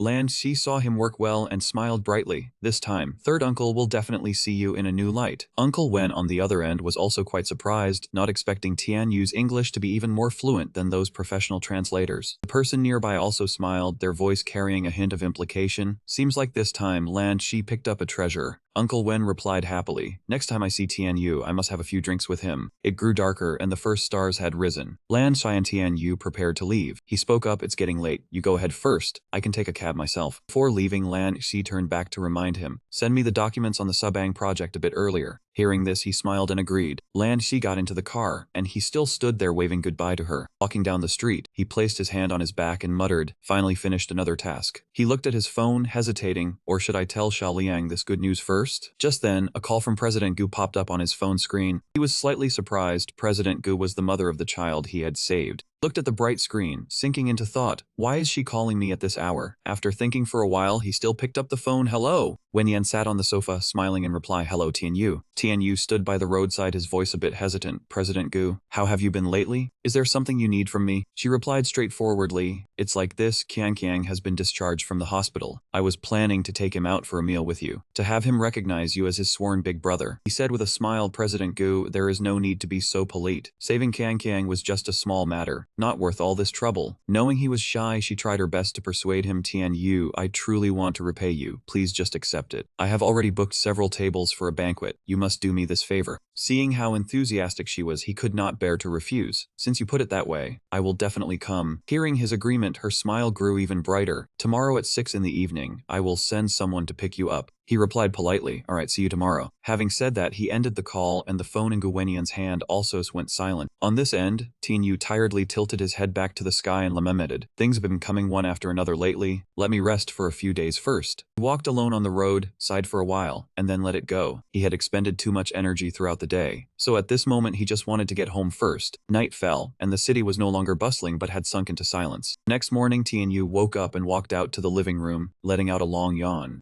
Seeing this, his father asked in surprise, oh, you are home. What time did you get back last night? He scratched his head as he answered before asking back, a little past 11, why do you ask? His father looked at him and chuckled, your dad is just worried you might have made a breakthrough progress. Upon hearing this, his face was full of question marks. A breakthrough progress. He bared his teeth in a grin, his words full of innuendo. Home by just past 11. You sure are fast. He picked up a piece of paper and placed it in front of him, winking as he instructed. Son, your dad has an old prescription left by your grandfather, very effective for maintaining stamina. Cold sweat broke out on him, and he tried to explain. No, what are you thinking? Lang sighed, and I have not reached that step yet. His father was shocked and asked mockingly, as if not believing him, nothing at all? You went to her house to meet the parents and still did nothing? And he suddenly shouted, are you even my biological son? Are you that timid? Tian Yu gritted his teeth, his anger flaring. What do you mean by that? This is a matter of principle, okay? His father finally backed down, still taunting. All right, you have principles. Your old man here has grown old without a shred of dignity. Tian Yu sighed again, full of frustration and helplessness. How can I have such an indecent father? Having said that, he turned around and went into his room. I am going to wash up first. I have things to do this morning. His father watched him go and made a bland joke, truly a busy person. It was a beautiful day, as if encouraging him to go out. Tian Yu put on his uniform, walking while scrolling through his phone. He looked at the map on his phone and saw the streets. In front of him was a magnificent large white building. This was the place. Seeing his destination right ahead, he quickened his pace as if running. Suddenly, a blonde-haired man rushed out to block his path. Stop. What are you doing?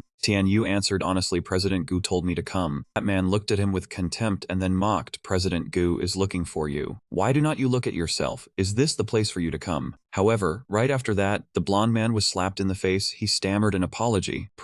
President Gu, this lowly one had eyes but could not see Mount Tai. I beg for your forgiveness. Gu Wenyan closed her eyes and said sorrowfully, I take part of the blame. It is because I have been too lenient with you all on normal days. Her gaze was sharp, her words almost ground out through clenched teeth. How to punish you, let Tian Yu decide. She and Tian Yu stood imposingly before the blonde man who was now kneeling on the ground. She asked for his opinion. Tian Yu, what do you think? The blonde man clasped his hands and wept earnestly as he higged, boss, please spare me. I had eyes but could not see Mount Tai. I have an old mother and young children. I cannot lose this job. Tian Yu did not want to make things difficult for others, and out of respect for Gu Wenyan, he temporarily let it fine. Since President Gu has spoken, I will spare him from being fired. Spare, but not completely forget. Before leaving, he still warned, but not punishing him properly would be hard to calm the anger in my heart. That man acted as if he had received a great favor, sweating profusely and expressing gratitude. As long as I am not fired, I am at your mercy, boss. Tian Yu seriously thought it over. Let me think. A month later, it seemed he had just come up with an idea. Got it. He made his request. You go stand guard for a week. After hearing this, the blonde man's face turned ashen. His sweat gushed out even more. His eyes looked at him in disbelief, his voice trembling. Go. President Gu, standing by, also felt this punishment was not right and stepped forward to advise Tian Yu. This would create a bad impression. He felt she had a point, so he cupped his chin and thought again, that is true. After some deliberation, he cleared his throat and said, in that case, a smile spread across his face. Change it to allowing him to wear a pair of shorts. The blonde man, seeing he was still firm, tried to say, that boss, that might also be a bit. Not letting him finish, Tian Yu cut him off. Stop haggling, I have already spared you from being fired. Gu Wenyan stood with her arms crossed and instructed her subordinate, do as Tian Yu says, and reflect on your own behavior. Blonde man could not plead any further and bowed his head in reply, as you command. It was now summer, and the cicadas were chirping on the trees, the hallmark sign of a sweltering hot season. From nearby came the sound, I know.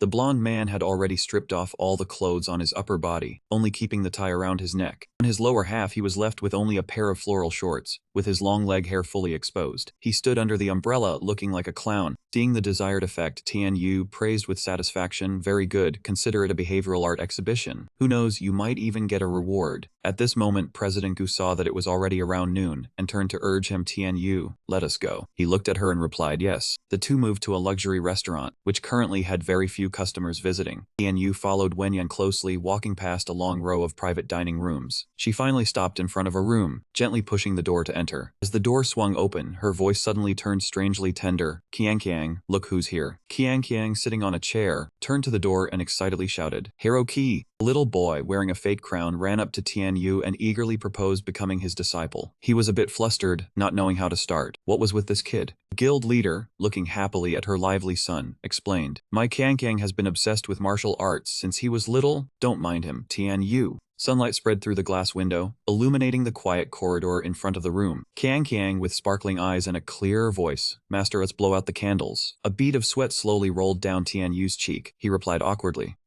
He stood behind where the boy was sitting, smiling inwardly, thinking he really wasn't used to communicating with children at all. Suddenly Qiangqiang's eyes went wide as he shouted, "Wait!" He looked at Wen Yan expectantly. "Mom, has big sister not come yet? I want to wait for her to blow out the candles together." She smiled gently, her voice tinged with comfort. "Your sister just finished her makeup class. She'll be here soon." Hearing this, Tianyu showed a puzzled expression and muttered, "Big sister?" A memory suddenly flashed, making him pause. "Is it that flashily dressed girl?" Tianyu rubbed his chin, pondering as he looked at her elementary school student appearance, not expecting she was actually in 10th grade. A moment later, Han Ning pushed the door open and walked in with a radiant smile. "Qiangqiang, happy birthday." She went up to Qiangqiang and handed him a gift. "Here, this is my present for you." He cherished the gift like a treasure, his eyes lighting up with excitement. A signed copy of The Legend of the Condor Heroes by Jin Yong. "You understand me best, sis." Han Ning narrowed her eyes playfully. "Tianyu is here too?" He forced a stiff smile. "Hello." But right after, a thought flashed. "Crap, I forgot this girl's name. What was it again?" Qiangqiang knelt on the chair, leaning forward excitedly. "Sister is here. Let's blow out the candles." The candlelight flickered, illuminating his beaming face as voices harmonized in song. "Happy birthday to you." Wen Yan and Han Ning stood side by side, clapping along to the rhythm. Tianyu relaxed his shoulders slightly, singing along out of reflex, then thought, "What am I doing?" After making a wish, Qiangqiang leaned down and blew hard, the colorful flames going out one by one. He happily cut the cake with everyone. Wen looked up, her gaze warm as she said, "Tianyu, thank you for coming to celebrate Qiang's birthday." He hesitated a little. "It's actually quite fun to play with kids once in a while." She lowered her head, each word heavy with emotion. "I'm busy and spend very little time with him." This time, what happened to Qiangqiang was a big deal, and I blame myself terribly. You coming this time made Qiang so happy. It has eased the knot in my heart somewhat. Wen Yan, as if remembering something, turned and asked, "Tianyu, I heard you've been having conflicts with the King gang lately. If you need any help, just say the word." He was slightly stunned but quickly regained his composure. "You know about the King gang matter too, huh?" He squinted and gave a relaxed smile. "I had a conflict with them last time, but it's been resolved properly. For now, the King gang won't dare to cause trouble." Hearing this, she also relaxed. "That's good then." Tianyu put his hands on his hips, running the other hand through his hair. "But some of my brothers lost their jobs and homes. A friend of mine has connections and got us a construction project. But I really don't know anything about things like registering a company." Wen Yan's eyes lit up, and she eagerly agreed. "You can rest assured and leave this to me. As the guild leader, I do have some say." Tianyu laughed heartily. "Then I truly thank you." The smile on her face faltered slightly. "Oh, right. Starting a company requires registered capital. How much were you planning to put in?" Lancy sat on the bed, phone in hand, muttering, "That's right, I forgot to ask Tianyu about the capital. I wonder if he has enough." Without further hesitation, she swiped her finger and pressed call. On the other end, Tianyu answered, "Hello." She pressed the phone close to her ear, her voice worried. "Hello, Tianyu. I just remembered starting a company needs registered capital. Do you have enough on your end?" Tianyu replied slowly, "I just spoke with the guild leader about that." He furrowed his brows in thought. "She said you want to open a manpower supply company." He paused for a beat, his voice deepening. "The minimum registered capital." Tianyu's eyes bulged, his mouth hanging open in shock. "Is 2 million. Standing in front of the sink, he panicked and yelled, "Where am I supposed to get that much money?" On the other end of the line,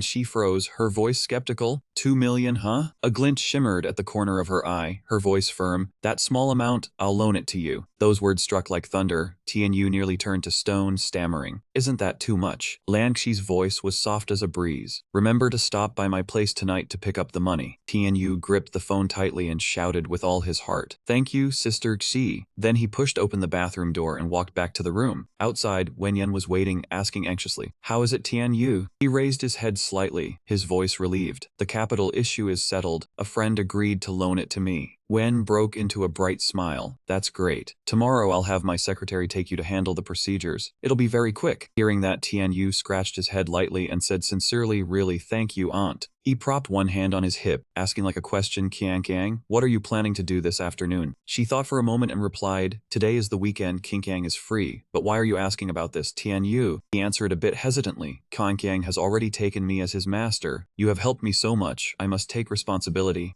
If he has time this afternoon, I plan to teach him some basic moves to help train his bones." Hearing this, she was overjoyed as if she had seized a rare opportunity. "Oh really, that is great. The boy has had weak bones since he was young, learning martial arts to strengthen strengthen his body would be absolutely wonderful. Without hesitation, Wen Yan opened the bedroom door and called out loudly, Qiang. She walked in with a bright smile. The original plan for today was to take him to the amusement park in the afternoon. But today, Master Tianyu wants to teach you some martial arts moves. Qiang's face paused slightly when he heard her words. Do you want to go to the amusement park or learn martial arts? Choose. The boy's cheeks flushed involuntarily, his eyes lit up with delight, of course. Learn martial arts. I want to learn martial arts with Master. Hearing that, Tianyu and she both burst into laughter. As the afternoon fell, the setting sun gently spread across the yard. Two figures, one big and one small, moved rhythmically through each martial arts posture. He clenched his hand into a fist, threw a strong punch forward, then withdrew with force. Tianyu turned his head to look at Qiang, who was following along, smiled with satisfaction. Good Qiang, in just one afternoon, your punch already has some proper form. The boy replied excitedly, it is all because Master taught me well. From a distance, Wen Yan approached and called out, Tianyu, you have worked hard, come to our house for dinner tonight. He raised his hand to wipe the sweat from his forehead, his tone polite. No need, this is my duty. I have other business to attend to tonight. Dusk fell, the sun slowly disappeared behind the distant buildings, leaving a strip of golden-orange light spreading across the sky. Wen Yan placed her hand on Qiang's shoulder and said, Tianyu, it is getting late, I will take Qiang back first. The boy waved his small arm, bye-bye master. He then asked, so where are you going? I will give you a ride. Tianyu slung his sweat-soaked shirt over his shoulder, walked closer and replied, no need, my place is very close, just a few steps away. Wen Yan nodded, a faint smile passing by, her voice steady. All right then, tomorrow afternoon I will have my secretary come to your place to take care of the procedures. He smiled with squinted eyes, his face slightly stunned. Okay, thank you, Aunt. Tianyu stood still, silently watching the car carrying the two people drive away. When the car gradually disappeared at the end of the road, he put one hand into his pocket. He took out his phone and looked at the screen. The name Lancy appeared along with an ongoing call icon. Walking under the evening sun, he pressed the phone to his ear. Hello, Lancy, I am done over here. Tianyu smiled, unable to hide his joy, and announced, tomorrow Chairman Gu will have his secretary come to take me for the procedures. His footsteps halted on the road. Where are you? I will come find you. On the other end of the line, Lancy leaned against the pillow in her bedroom and replied, I am at home, come quickly, the Lan family villa. Suddenly, her eyes lit up. Today, someone gave us dozens of hairy crabs. We were worried we could not finish them. Hearing this, Tianyu's eyes widened as if he had seen treasure. He exclaimed excitedly, hairy crabs. As soon as he finished speaking, he turned around and dashed off. Wait for me, I am on my way. The sun sank lower, pulling a stretch of golden-orange light across the small road. Lan family villa shone brightly under the soft yellow light. A soft knock on the door sounded. The door opened a crack and Lan Suching spoke cautiously, who is it? Seeing the familiar figure outside the door, she was surprised. Tianyu, you are here. Her eyes showed worry. She asked, why are you sweating so much? Tianyu smiled lightly, wiping his forehead and panting, I just ran here from the back mountain. I have urgent business with Sister Lan Shi. From behind, Lan Shi walked out, her voice half scolding, half teasing. What urgent business? He probably just heard me mention hairy crabs and got greedy, so he ran over here. Her hand was a plate of steaming hairy crabs. Come in and eat, just steamed, still hot. Tianyu rubbed his head, smiling sheepishly as if caught red-handed. Then I will not stand on ceremony. He sat down and picked up a crab leg, the bright red shell still piping hot. His two fingers skillfully snapped it in half, revealing layers of white flesh. Tianyu brought it up to savor, the fragrant sweet taste flooding his mouth. Lan Shi's grandfather was lying sprawled on the floor, hand propping his chin, looking at the plate of crabs with great satisfaction. These crabs are really good, so much meat. Tianyu sat leaning on the sofa, pursed his lips to hold back a laugh, thinking to himself that he never expected the stern old man to be so casual at times. Suddenly, as if remembering something, Lan Shi spoke up. That is right, sister, lend me 2 million yuan. Hearing this, his eyes bulged, turning white so straightforward. Lan Suching looked up, her gaze full of doubt. What do you need 2 million for? Lan Shi's tone had a hint of displeasure, frowning in complaint at being questioned. Is Tianyu not about to start a company? The registration fee alone must be at least 2 million. Hearing this, Lan Suching propped her hands on her knees and said enthusiastically, ah, you mean the project bidding matter. Lan Suching continued calmly, all right, I will transfer it to you later. After all, it is about Tianyu, just help with this small matter naturally. Grandpa Lan lay spread out on the floor, his eyes glued to the TV. He sighed, TV shows are getting more and more bland these days. The corner of Tianyu's mouth curled into a faint smile, helpless. Can people in this family be so casual? This is 2 million, my god. A trace of sadness quietly covered his face. He thought to himself, my father has been selling pork for 40 years. He probably has not earned that much. Suddenly, a bolt of lightning slashed across the sky, striking down. Rain poured down in sheets, heavy raindrops falling like a deluge. The sky turned gray, rain pouring heavily onto the ground and the green trees in the yard. Tianyu walked to the window, his voice worried. Suddenly raining this hard. Grandpa Lin still stared at the TV, speaking up. The forecast said a storm would hit tonight, probably a long rain. He touched the cold glass with his hand, saying uneasily, "The weather is so strange now." It was still clear this afternoon. Raindrops fell on the villa, warm yellow light casting out through the window bars. In the living room, Lancy called out from behind, "TNU."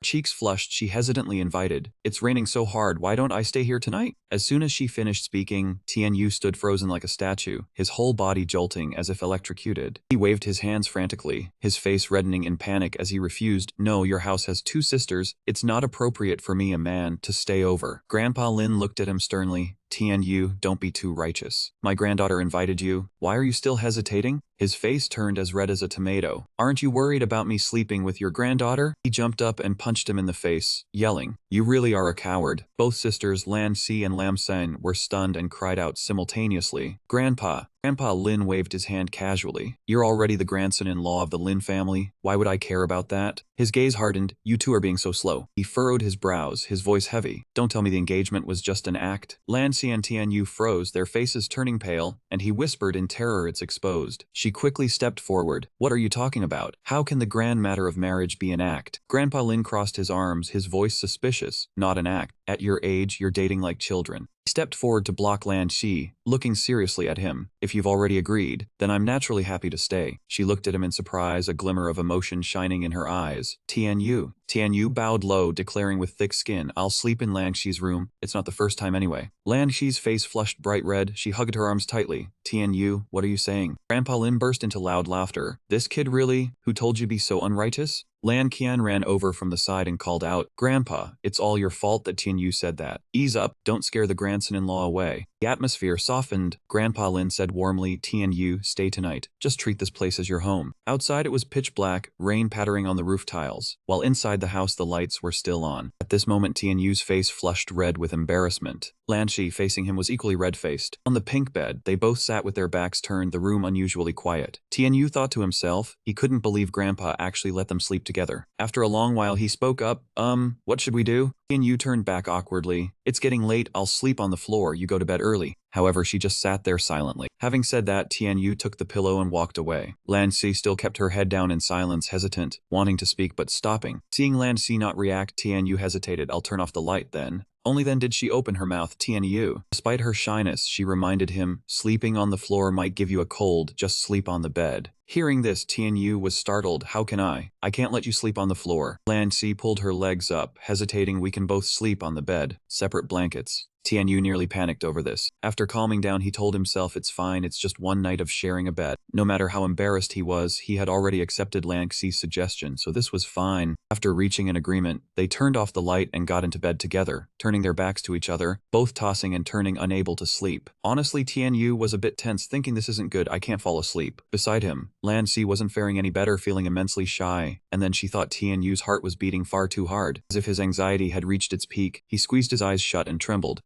I can't take it anymore." Suddenly, Lan Xi gathered her courage and reached out to hug Tianyu tightly. She whispered urgently, "Tianyu." Her unusual action confused him. His throat seemed to tighten. What's wrong, are you?" She gently asked further, "Tianyu, can our relationship take another step forward?" He didn't understand, puzzled. "Take another step forward?" Then he turned to look, and she held his hand, pouring out her feelings. "I don't want our relationship to just stop at pretending to love each other." Her eyes welled up with tears. "If you were my real boyfriend, that would be very nice too." Hearing this, Tianyu was even more stunned. Lan Xi both understood each other's intentions. Becoming serious, they drew their faces closer, their cheeks blushing with shyness. Lan Xi and Tianyu were about to share their first passionate kiss, the climax of their feelings. However, things didn't go as they thought. At that moment, Grandpa Lin cheerfully banged the door open and walked in. The TV lost signal. "Tianyu, come fix it for me." Both of them were shocked and said in unison, "Grandpa." He realized what was happening, awkwardly scratching his head. "Oops, so sorry. You kids go ahead and continue." Hearing Grandpa's support, they fell into silence, speechless from sheer embarrassment. Finally, Tianyu picked up his pillow from the bed and suggested letting him sleep on the floor. Lan Xi nodded in easy agreement. The next morning, everything had returned to normal. Lan Qian happily held the card in her hand and told Tianyu to take it. She enthusiastically added that there was exactly 2 million yuan in the card, and the password was Lan Xi's birthday year 630. Tianyu skillfully took it, his face beaming as he thanked his sister-in-law and promised to try to pay back the money soon. Hearing his hesitation, hesitant tone, she folded her arms and gently told him not to be a stranger. He was the Lam family's son-in-law, so receiving this 2 million was perfectly reasonable. At that moment, Tianyu felt that Lan Qian was truly kind. He flexed his arm to show his effort, saying he didn't want to be a kept son-in-law and try to pay back the money soon. Seeing this, she covered her mouth and laughed with delight, praising his spirit, while reassuring him that she wouldn't be formal with him either. Then she lifted her chin with a threatening look, saying that if he didn't pay back the 2 million, she would send people to his door every single day to collect the debt. Lan Qian's fierce aura frightened Tianyu, and he asked in surprise every single day. Seeing this, Lan Xi quickly stepped over to intervene, holding a small wooden box in her hand, telling her sister to stop teasing Tianyu. Lan Xi walked to the table, set the box down, and invited Tianyu to try the crab meat buns made from the leftover crab yesterday. He immediately approached, used his chopsticks to pick up a steaming hot round bun, then said in surprise that this was his first time eating this kind of bun. Though he found it strange, Tianyu still picked one up and put it in his mouth, not very interested in the new dish, then took a bite. After eating it, he realized just how delicious it was, his expression shocked by the perfect combination as the orange filling flowed from the bun wrapper. Enthusiastically praised the amazing dish, exclaiming, "So delicious." Tianyu was so lavish with his praise that Lan Xi stood there stunned watching him, and he even marveled at the talent of the Lam family's private chef. Hearing this, Lan Qian burst out laughing with glee and explained that their family didn't have a private chef at all, they only occasionally hired outsiders to help. Seeing his misunderstanding, she cheerfully went to Lan Xi's side, put her hand on her shoulder, and introduced that the person who made the dish was actually Lan Xi, causing the girl to become even more embarrassed. Knowing that the person who made that delicious food was not a private chef, but Lan Xi, Tianyu was extremely surprised and incredulous, exclaiming, "Little Lan Xi, how?" He paused his eating for a moment, then teasingly looked down on Lan Xi, saying he never expected that face always full of anger could actually cook. He couldn't stay gentle for long, furiously pinched him hard, and asked what he meant, scaring Tianyu into apologizing repeatedly. After that was settled, Lan Xi was calm but still a bit haughty. Lan Qian gently explained Tianyu shouldn't think Lan Xi only drove supercars to bars. At home, she was usually a capable homemaker. Those words showed that Lan Qian truly respected and was proud of her sister, asserting that a wife like Lan Xi, even if she weren't a daughter of the Lam family, would be more than worth marrying. Unbeknownst to them, Lan Xi's face had flushed bright red with a cute, shy expression, and she hurriedly stopped her sister from talking to prevent her image from collapsing. Although he had been clearly explained to, Tianyu still didn't believe it. He kept naively repeating the phrase capable homemaker taking care of the family. In his eyes, Lan Xi was a completely different type of person from what Lan Qian described. She was unique and difficult to read. Even if Lan Xi wasn't like her sister said, Tianyu still showed satisfaction and said that he quite liked it. His face at that moment was as if he were immersed in a beautiful dream, endlessly thinking about the image of a capable woman. Lan Xi stood by his side. She could only feel shy and fall into silence.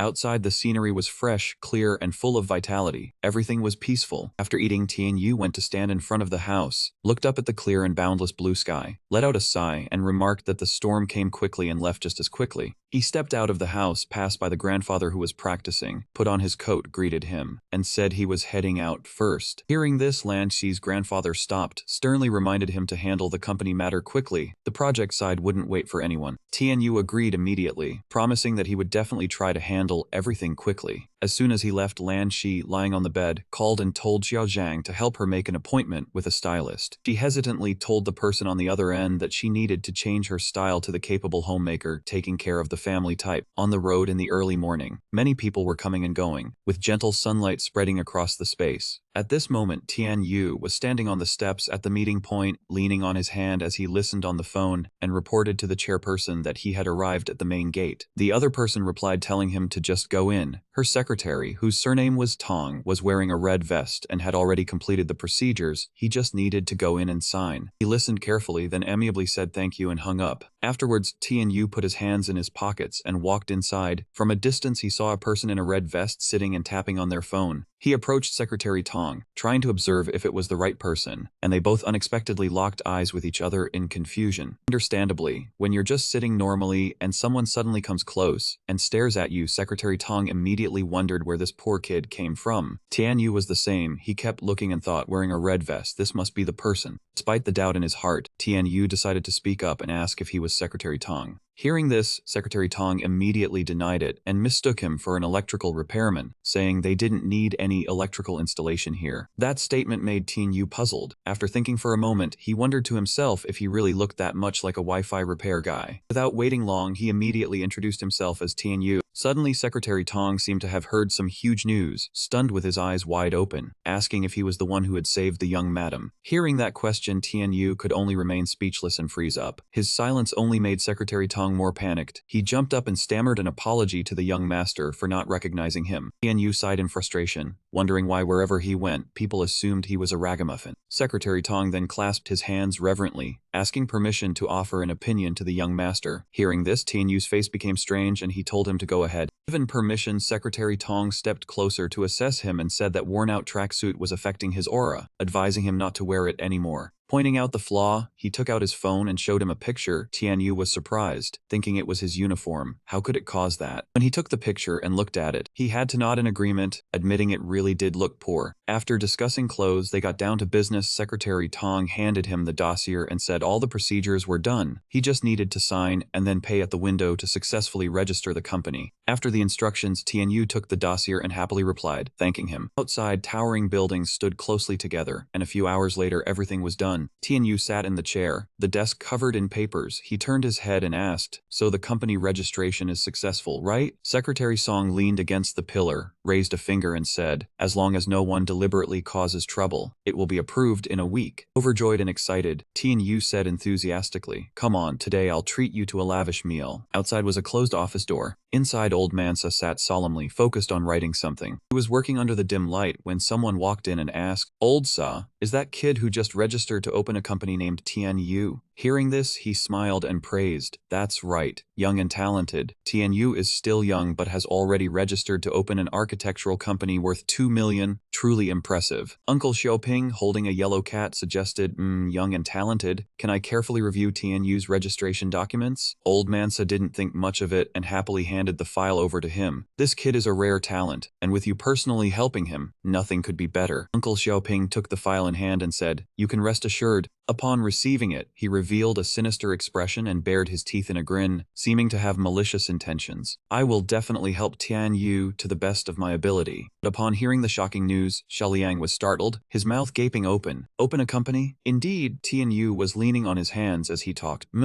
I've already finished all the procedures and registration capital. When the time comes, we'll take over the Lam family's project. You brothers won't have to worry about your livelihood anymore. Somehow, his body began to tremble involuntarily, his face lowered. Tianyu. Suddenly, Xiaoliang lifted his head, tears and snot streaming down his face. Crying like a child, moved to emotion, vowing, from now on, you are my blood brother. Shabang will listen to you. We will go through fire and water and never refuse. After his words, several of his subordinates shouted in unison, long live the gang leader, long live the gang leader. On the calendar, the words appeared, August 5th. People trading in the market kept discussing Tianyu's building of his own company. Hear that the son of the pork seller is about to open a construction company worth 6 million yuan. Calendar turned to a new day, which was August 8th. News of him spread far in the classroom. His friends were troubled by it. Dongzi sat with his legs crossed on the desk, speaking arrogantly. Tianyu hasn't shown up in a while. He must be off doing big things. Young Master Guan Kuaiji boasted about what Tianyu had said. He promised that when he opens the company, he'll make me the vice president, so all the girls wanting to marry into wealth can line up now. The days passed. From old days to new, August 10th arrived. In a room, 2 police officers in black were also talking about Tianyu. Yu Tianhong approached and asked, Zholuan, you know about Tianyu about to open a company, right? Zholuan looked up and replied, that's right, if I had more seniority, I would have jumped ship to be his legal advisor. Moving on to another day, August 15th, in a different place, bags were neatly arranged on the floor. In the room, Xuping had just finished preparing the bags. She was a bit tired and wiped her sweat, sighing. Finally back, their station doesn't know what game they're playing, suddenly wanting to film a documentary and telling me to be the host. So exhausting. Just as he stepped into the room, Tianyu was quite surprised. Sister Xuping is about to be on TV soon? She crossed her arms, showing off with a smug tone.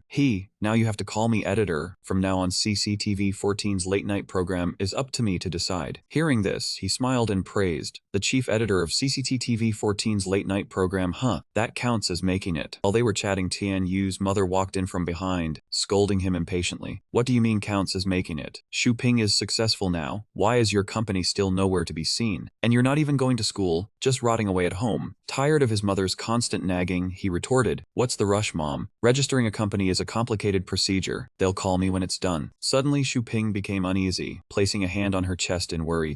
You, normally registering a company only takes a week, but yours is almost half a month now. You don't know what baseless rumors are being spread on the streets. Then, Xu Ping recounted what she had overheard. Some say you're opening a company, others say you're fundraising, and some even say you're scamming. At this, he felt somewhat saddened by the spiteful rumors, and upon hearing it he could only hang his head in dejection. But not long after, he regained his resolve and said with determination, Sister Xu Ping is right. I'll go investigate and get to the bottom of this." Seeing his spirit gradually steady, she also wanted to help. "I'll go with you." Outside the market, it was still peaceful and tranquil. Meanwhile, the two siblings Tianyu and Xu Ping were waiting at the headquarters to check the situation. A woman with purple hair sat typing to search for information. "What do you mean there's no file?" In front of the computer screen, the woman observed for a long time, but still found no information. "There is no record of Tianyu in the computer at all." Suddenly, he was extremely alarmed and asserted, "I even handed over the registration fee of 2 million that day. How could there be no record?" The woman's hands kept typing on the keyboard, continuing. No matter how thoroughly she checked, she still couldn't find any information. The clerk announced again, "I've checked the accounts. The 2 million you mentioned has no record whatsoever." As if struck by lightning, Tianyu was frozen on the spot, confusedly asking himself, how is this possible? Did Secretary Song's procedure have a problem? Not giving up, Tianyu persisted in questioning, making Xu Ping, who was standing beside him, anxious as well. "On August 5th, is there really no record of the 2 million registration fee?" Hearing this, the clerk answered hesitantly, "There was a construction company." With a slightly envious and suspicious expression, she revealed more. "The company is called Qingbang Shumu, and the registrar is Peng Yushi." Tianyu seemed to realize something. Peng Yushi, deceitful Qingbang. So in Tianyu's mind, he began to think of those people, each one looking robust and strong. Sensing something from him, Xu Ping asked worriedly, "Tianyu, do you know what happened?" Indeed, he was deeply suspicious of this matter. "It seems someone took my registration documents and money and changed the name to Qingbang." Hearing Tianyu say this, Xu Ping was also surprised. "Changed it to the name Qingbang. There is such a thing. So what do we do now?" Lost in thought, he gradually shed light on the matter through speculation. Qingbang alone couldn't have done this. There must be some terrifying force backing them. After pondering for a while, Tianyu knew that standing around idly wouldn't change anything, so he decided, "I'll go back to Shabang and discuss it with Shaliang again, plan for the long term." Seemed like a good idea, but Xu Ping couldn't go with him. She reminded him worriedly, "I have to go back to the TV station this afternoon, you guys be careful." When night fell, Tianyu went to see Shaliang. The two of them sat discussing matters with the others in the gang, and it was clear from everyone's faces that they were gloomy and in very bad spirits. Currently, Jiao had grasped the situation and came up with an idea. "Tianyu, why don't we try asking the guild leader first? She's the guild leader, she must have much more experience than us." Hearing this, Tianyu nodded in agreement. At that moment, the guild leader was sitting resting, her face tilted towards the ceiling. On the small table, her phone screen suddenly lit up. Looking closer, it was a call from Tianyu's side. Wen Yan reached out to pick up the phone to see who the caller was. She raised her hand to her forehead, looking exhausted, and spoke, "Hello." Despite being worried about his own matters, when speaking with Wen Yan, Tianyu was still very cordial. "Hello, guild leader. Last time your secretary Song took me to register the company, and we ran into some trouble." Hearing his polite words, she replied, "Tianyu." Then Wen Yan, looking haggard, explained everything. "I am the guild leader of the merchant guild. Our relationship being too close could easily affect me. It's best if we don't interact anymore from now on." As soon as she finished speaking, she hung up. Wen Yan's strange behavior made him feel suspicious. Sensing something was wrong, Shaliang asked worriedly, "What's wrong?" Unable to find any more information, Tianyu put down his phone, pointing out the abnormality. "The guild leader suddenly wants to cut ties." Her voice sounded tired, as if she was being threatened. Hearing this, Shaliang's face was full of doubt. He frowned, fearing that something bad was about to happen.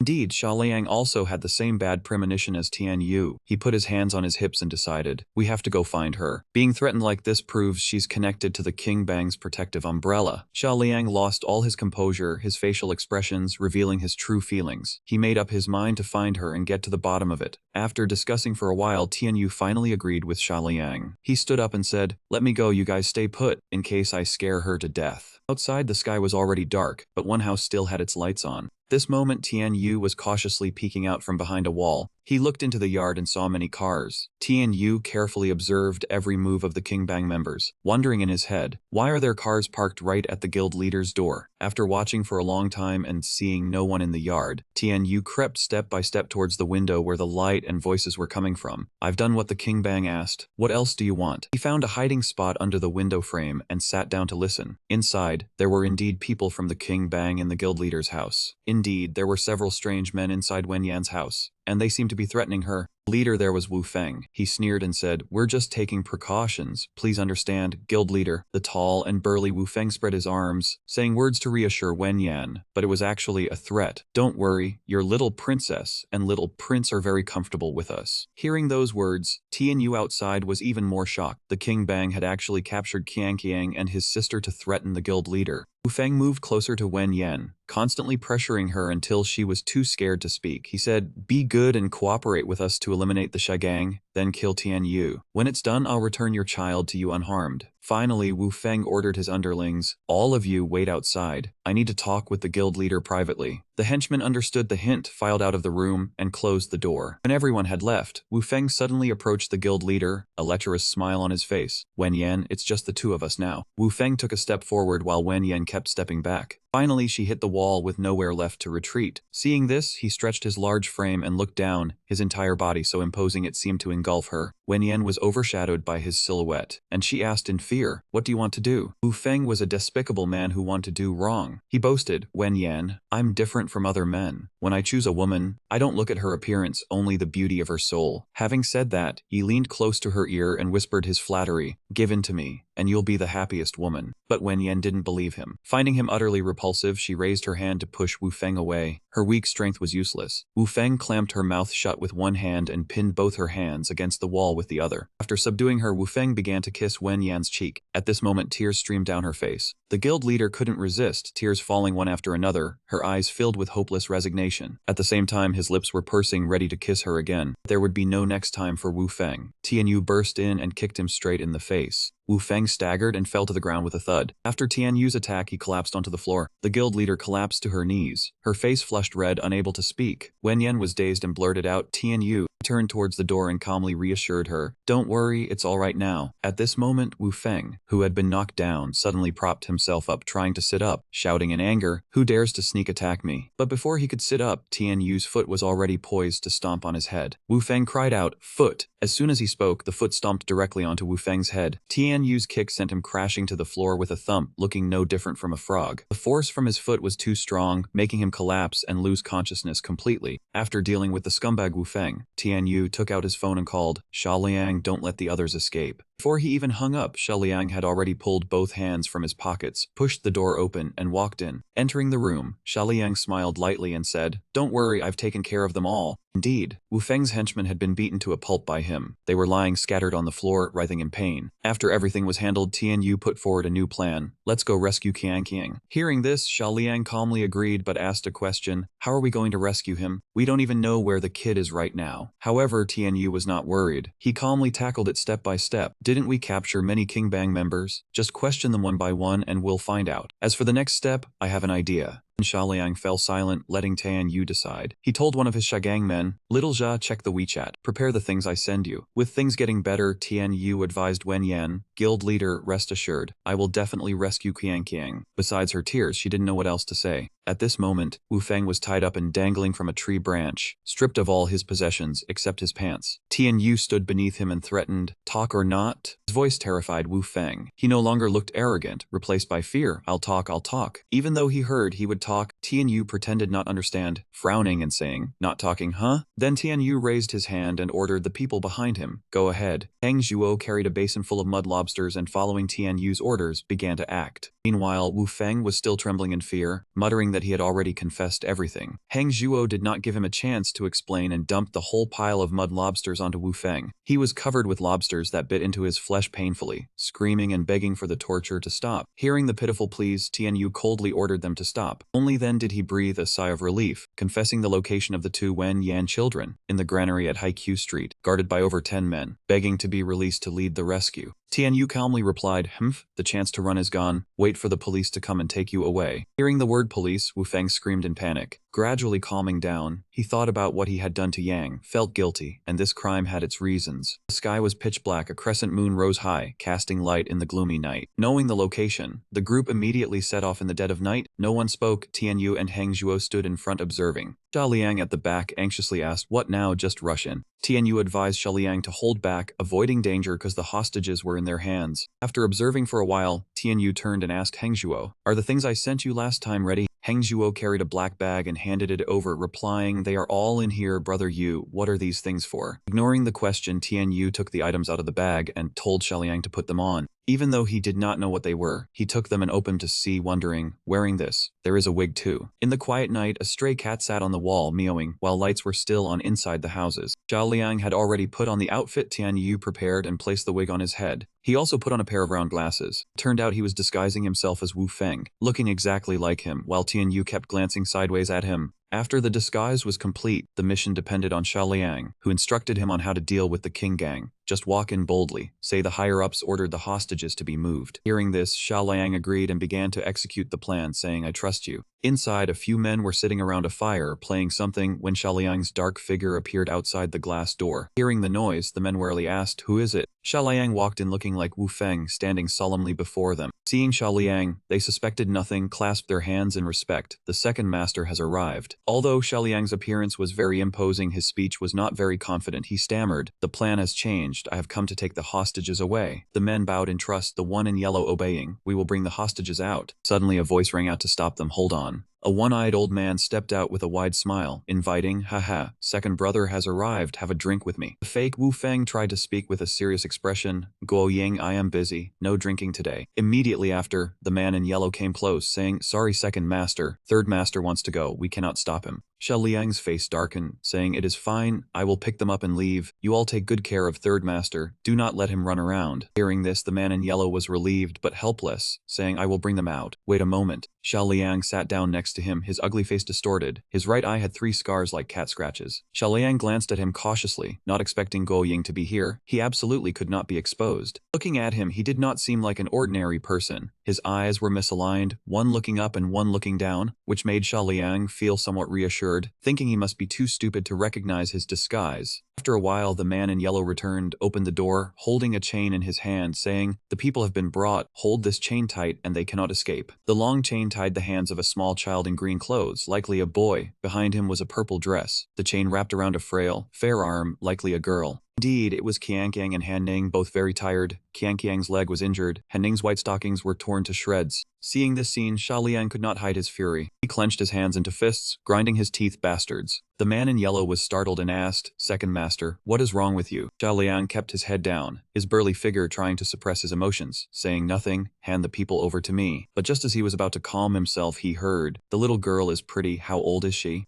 Turning around, Guo Ying had already used his filthy hand to lift Han Ning's chin. The little girl was uncomfortable. He laughed and said, not knowing Xia Liang was boiling with rage, "Second brother, there is a little girl, let us both have some fun." Xia Liang's face had now turned dark and terrifying. He immediately threw a punch with his muscular arm, sending Guo Ying flying, spit flying everywhere. Everyone was shocked. Xia Liang punched and yelled, "Take your stinking hand off." The man in yellow saw him attack and shouted in astonishment, "Second master, this is..." But there was no answer, because Xia Liang used all his strength to pull and snap the chain. Done, he stood in front of the 2 children, shielding them like a big brother, yelling, "I am Tian Yu's brother, I have come to save you. When the fight starts, you 2 run, do not worry about me." Guo Ying, now staggering back up, still thinking he was Wu Feng, shouted, "Second brother, trying to take it all for yourself?" He bellowed, his face terrifying, "Truly ungrateful. Today I will teach you a lesson on behalf of the boss." Xia Liang stopped pretending and quickly tore off the wig. The glasses were also yanked off. Xia Liang threw them behind him without hesitation. Guo Ying's face went blank. The man in yellow finally realized, "You are the boss of the Sand Gang." Guo Ying still did not recognize who it was, charging forward with a hideous face, "Second brother, take this." Xiaoliang then roared run.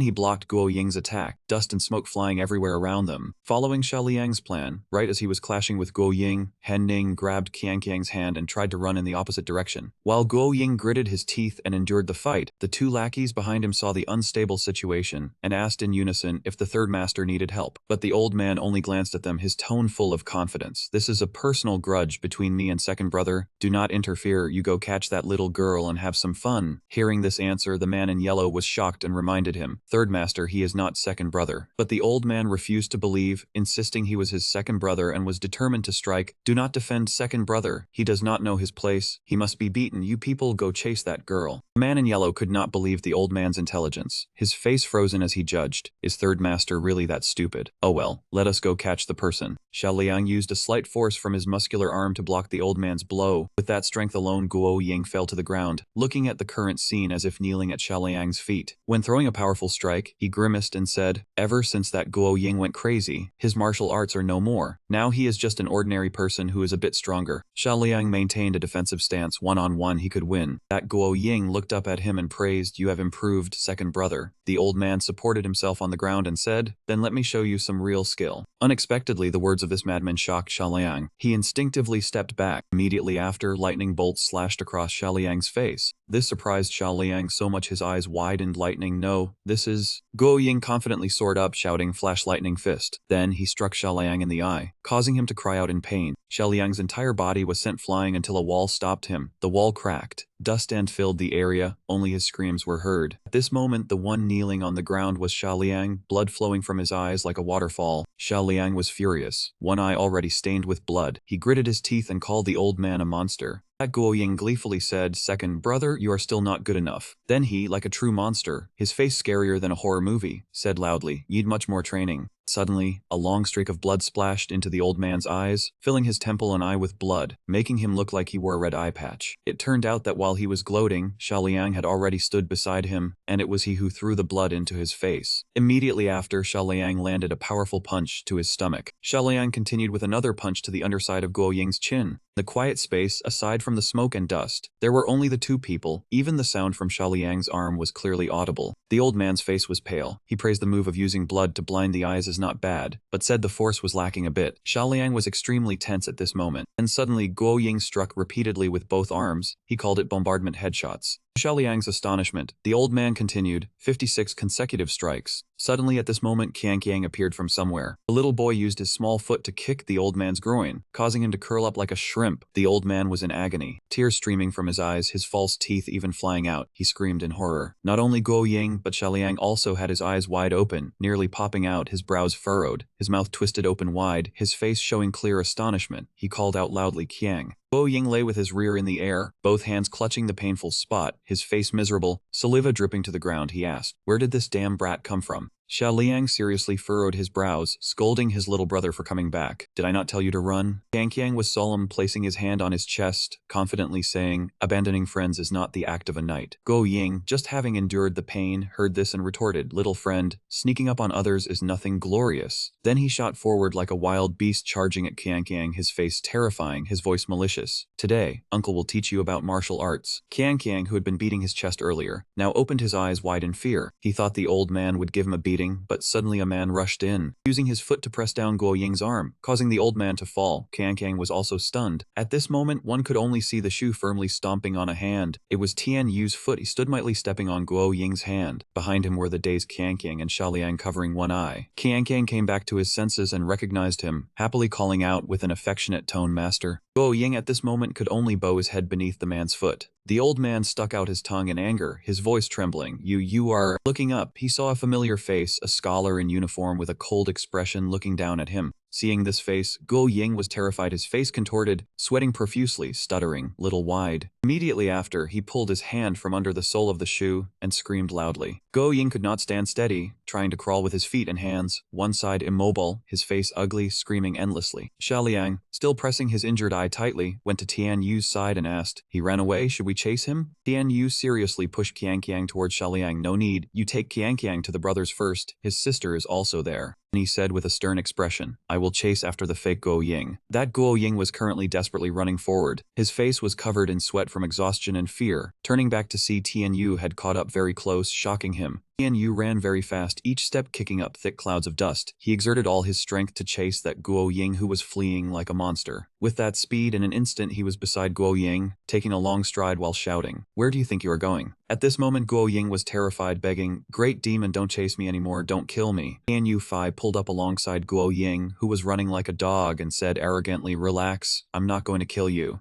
As soon as he finished speaking, Tian Yu kicked the old man hard into the wall. The wall cracked, and Guo Ying, exhausted, curled up trembling amid the thick dust. He walked over, looking down at the old man, and said he needed to ask a few things. The old man responded cowardly in a trembling voice, Ask whatever you want, just don't kill me, and I'll tell you everything. Tian Yu sneered, holding a brown rope, and said, Don't rush, come back with me, and we'll talk slowly. Bluntly handed the rope to the old man and told him to tie himself up first. Guo Ying was flustered, tears and snot streaming, and replied, I'll tie up, I'll tie up. Tian Yu just silently watched him. After a moment, Guo Ying obediently used his mouth to pull the rope and tied himself up. Night, the moon was waning with few clouds, and the buildings had their lights on. Beside the blazing fire, Kang with his bright eyes looked ahead. The firelight illuminated the area, and what he saw was Tian Yu carrying Guo Ying on his shoulder. Kang joyfully shouted, Master is back. The boy must have been waiting a long time. As soon as he saw him, he instinctively rushed over excitedly, calling out, Master. Tian Yu glanced around, and it seemed everyone had gathered. It turned out there was not only Kang but also Huang Zhuo, Han Ning, and Sha Liang, who had an injured eye. Tian Yu said with satisfaction, Good, let's go back. At that time, Kang's mother, with her gaunt and haggard figure, was anxious and restless, thinking, It's been so long, I don't know what happened to Tian Yu. As she was deep in thought, a voice from outside the window snapped her awake. President Gu, we're back. That voice made Wen Yan jolt awake. President Gu. She opened her eyes wide in surprise, a gleam of happiness shining in them. Before her eyes stood Tian Yu beside the children, cheerfully announcing, We're back. The family of three reunited, and Wen Yan could not hold back as she rushed over to embrace her two children. Heniang and Kang both smiled happily. She hugged Kang tightly, and the boy leaned on his mother's shoulder. On her other shoulder, Wen Yan lovingly held her beautiful daughter. Her voice trembled with joy, tears welling in the corners of her eyes. Thank you, Tian Yu, thank you. Facing the emotional thanks, he humbly replied. This time, rescuing Kang safely was all thanks to Sha Liang charging into danger alone. You should thank him more. Hearing this, Wen Yan froze in surprise and called out, Sha Liang. Sha Liang lowered his head. His injured right eye was bandaged, and his voice was deep. Don't thank me. I'm not a good person at all, he said emotionlessly. Just consider this an atonement for my past sins. Wen Yan interrupted Sha Liang. Don't say that, Sha Liang, she replied warmly and gratefully. From now on, if Shabang ever faces difficulties, come to me. No matter what you did wrong before, it's good that you know your mistakes and correct them. Faced with her tolerance, Sha Liang felt even more guilty and lowered his head. President Gu, don't be like this. Someone like me doesn't deserve your kindness. Seeing the awkward atmosphere, Tian Yu turned to persuade Sha Liang, the past is over. Just accept President Guan's thanks. He replied quietly, a bit flustered. All right. Then Sha Liang said respectfully and solemnly, Then I'll reluctantly accept President Gu's thanks. Tian Yu smiled faintly. This word of thanks to Sha Liang was perhaps more valuable than gold or jewels. After settling everything, Tian Yu said loudly, We'll head back now. Everyone rest easy. King Bang won't dare to cause trouble again. Wen Yan said nothing more, only smiling and nodding in agreement. It was still not dawn, and the wind was still. The trees along the road were silent, while the buildings ahead were lit up, blending with the moonlight. When no one else was around, Tian Yu asked with concern, Sha Liang, how's your eye? Did you go to the hospital? Sha Liang turned to reassure him, Relax, it's just a hit to the eye socket. It's fine. He asked in return, I also want to ask you, why did you capture those two bastards from King Bang? Tian Yu rested his chin in thought and replied, The force behind King Bang has always been a mystery. He analyzed that to clarify the door behind it, they had to squeeze something out of their mouths.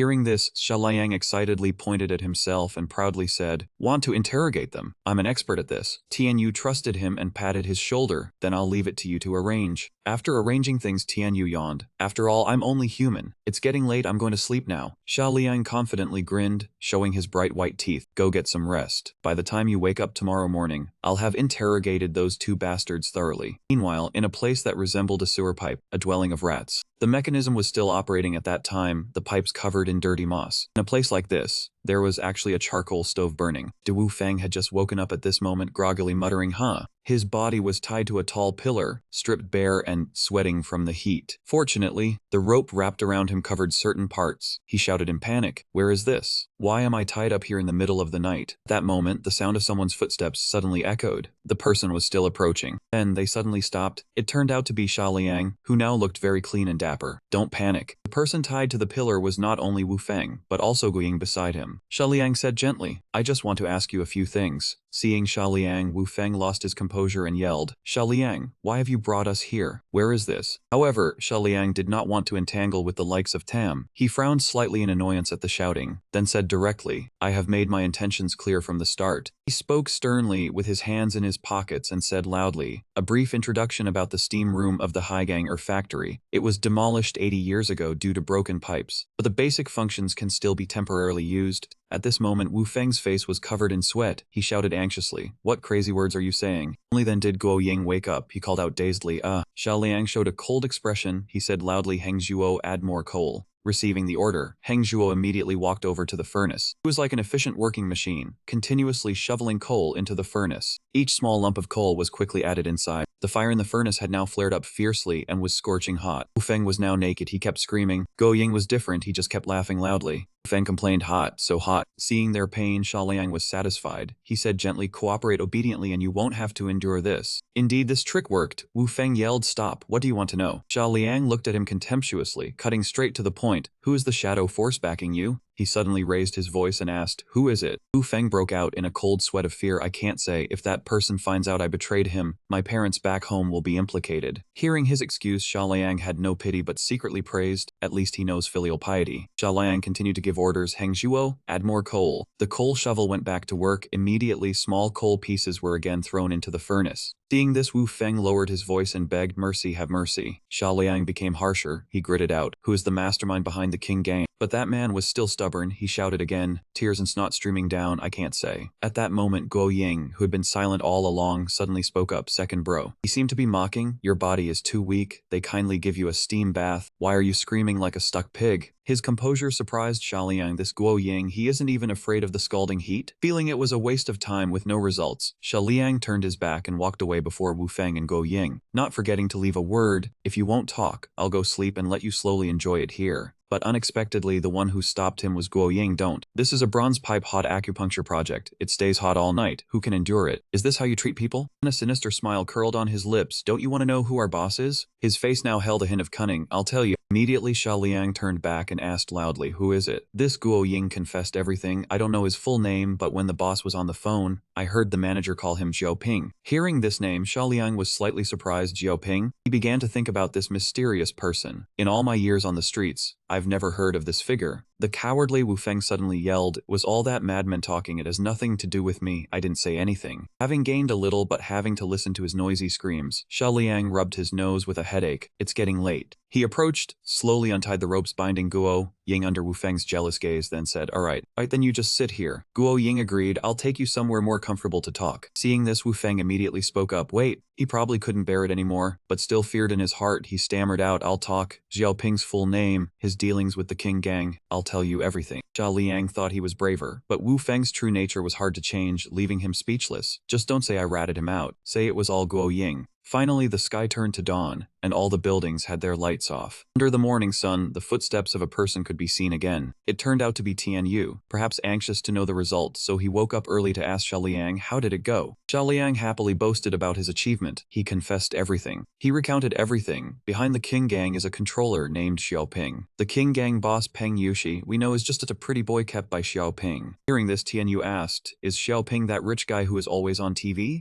Xia Liang with a serious face, that's right, it's him. Wu Feng confessed all his dirty deeds, let's go report it. Tianyu touched his chin and thought, with his financial power, I guess reporting him is useless. Xia Liang frowned, so what do we do? Tianyu was calm. Knowing who the enemy is makes it easier. We have to slowly pull down his entire corporation. Amidst the area of houses built closely together along the undulating terrain, high and low interwoven, there was a winding staircase road. Below, a few people were walking, and on the rooftop of one house, a person in sunglasses holding a gun looked like a guard. On that road, several men were moving with cold expressions. Unlike the walking styles of others, the two in front walked with confidence. At that moment, two men were approaching. The one in front was Xiaoping, his slightly hunched figure seeming elderly, The other was Peng Yushi with his distinctive long white hair following behind. They stopped before a house that looked like a vendor's stall, above which hung 3 skulls, and in front stood 2 burly guards. Tiger stood at the counter with only 2 sparse white strands of hair on either side of his ears, round glasses sitting on a thick nose, his face full of malice as he waited. Uncle Xiaoping, welcome. What wind blows you here today? Uncle Xiaoping's face did not change, his glasses glinted. Then he made a request, Tiger, find me 2 assassins. Tiger bared his teeth, his face full of malice, asking, oh, who do you want to kill? What big shot offended you? Uncle Xiaoping looked up, his glasses reflecting a sharp glint revealing his cold eyes, a high school student. Hearing that, he suddenly burst out laughing, his mouth stretching to his ears, his face becoming extremely terrifying. Tiger rested both hands on the table, squinting at Xiaoping. The sinister smile from before still lingering. Xiaoping, don't joke like that, you're hiring me to kill a high school student. Uncle Xiaoping was not in a hurry to get angry at Huojia's attitude. He asked Peng Yushi to provide the reason. Huojia noticed the serious expression from the other party, so he put away his mocking smile and turned to look at the person beside him. Peng Yushi showed him the video. The man with long white hair opened the video, and with a respectful demeanor, he handed it over to Huo with both hands. On the phone screen, a fight scene appeared between a red-haired person in white and a black-haired person in blue. In the footage, the red-haired person attacked continuously, but all moves were easily dodged by the opponent. Huojia was astonished, as if he could not believe his eyes. He widened his eyes and gaped at the footage.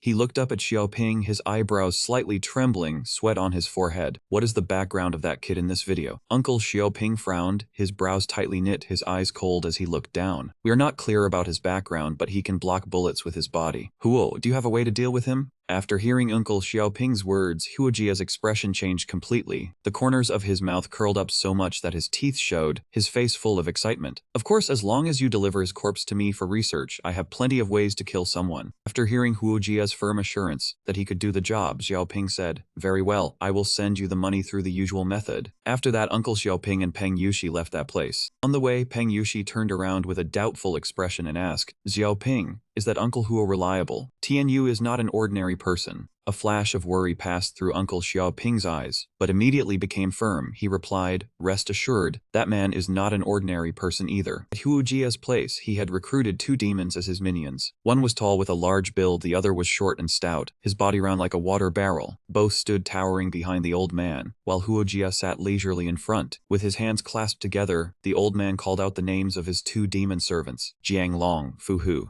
His glasses gleamed, and the corners of his mouth curled up almost to his ears. His expression became extremely sinister. This time, I must trouble you too. The sky began to darken, and the dim streetlights cast their glow below. There were still many people coming and going on the street. Tianyu and Xiaoliang were walking on the road when suddenly Xiaoliang turned around and said, Tianyu, I have to go find some extra work today, so I will go ahead. Tianyu glanced at him surprised and asked, have you started working part-time already? Xiaoliang gave a rather forced smile and then replied, I have so many brothers to support, I have to find a stable source of income. A glint appeared in Tianyu's eyes. He chuckled lightly. Are you the only one working? What about the other brothers? Xiaoliang was cheerful, his facial muscles seeming to lift, as he looked at him and replied, you can rest assured, those brothers are loyal. The ones who are not seriously injured are all out looking for jobs, which is good. Tianyu continued to ask, where are you working part-time? The 2 of them talked as they walked, so they quickly arrived at Xiaoliang's part-time workplace. He pointed his thumb over his shoulder. Right here. Tianyu, with an excited expression, said, show me your work environment. Xiaoliang heard his request and agreed without hesitation. Okay. In front of the 2 men was a building with a sign that read Guild Hall, and they stepped inside. Xiaoliang showed Tianyu his work uniform. He wore a blue suit with a red tie underneath, looking very stylish and attractive at this moment. Tianyu raised his eyebrows, an excited expression on his face. The uniform looked handsome too. But what kind of place was this? Xiaoliang replied with a smile. This was a high-end club for noble ladies, specializing in providing rest, entertainment, and social services for upper-class women. Tianyu was still curious about Xiaoliang's position, so he asked what he did. Security? Xiaoliang adjusted his attire, a proud look on his face, saying he mainly received guests, and many rich women liked his strong body type. From a distance, Director Bai saw Xiaoliang arriving for work and happily ran over. Seeing her, Xiaoliang quickly greeted her. Little Liang Liang is here. Hello, Director Bai.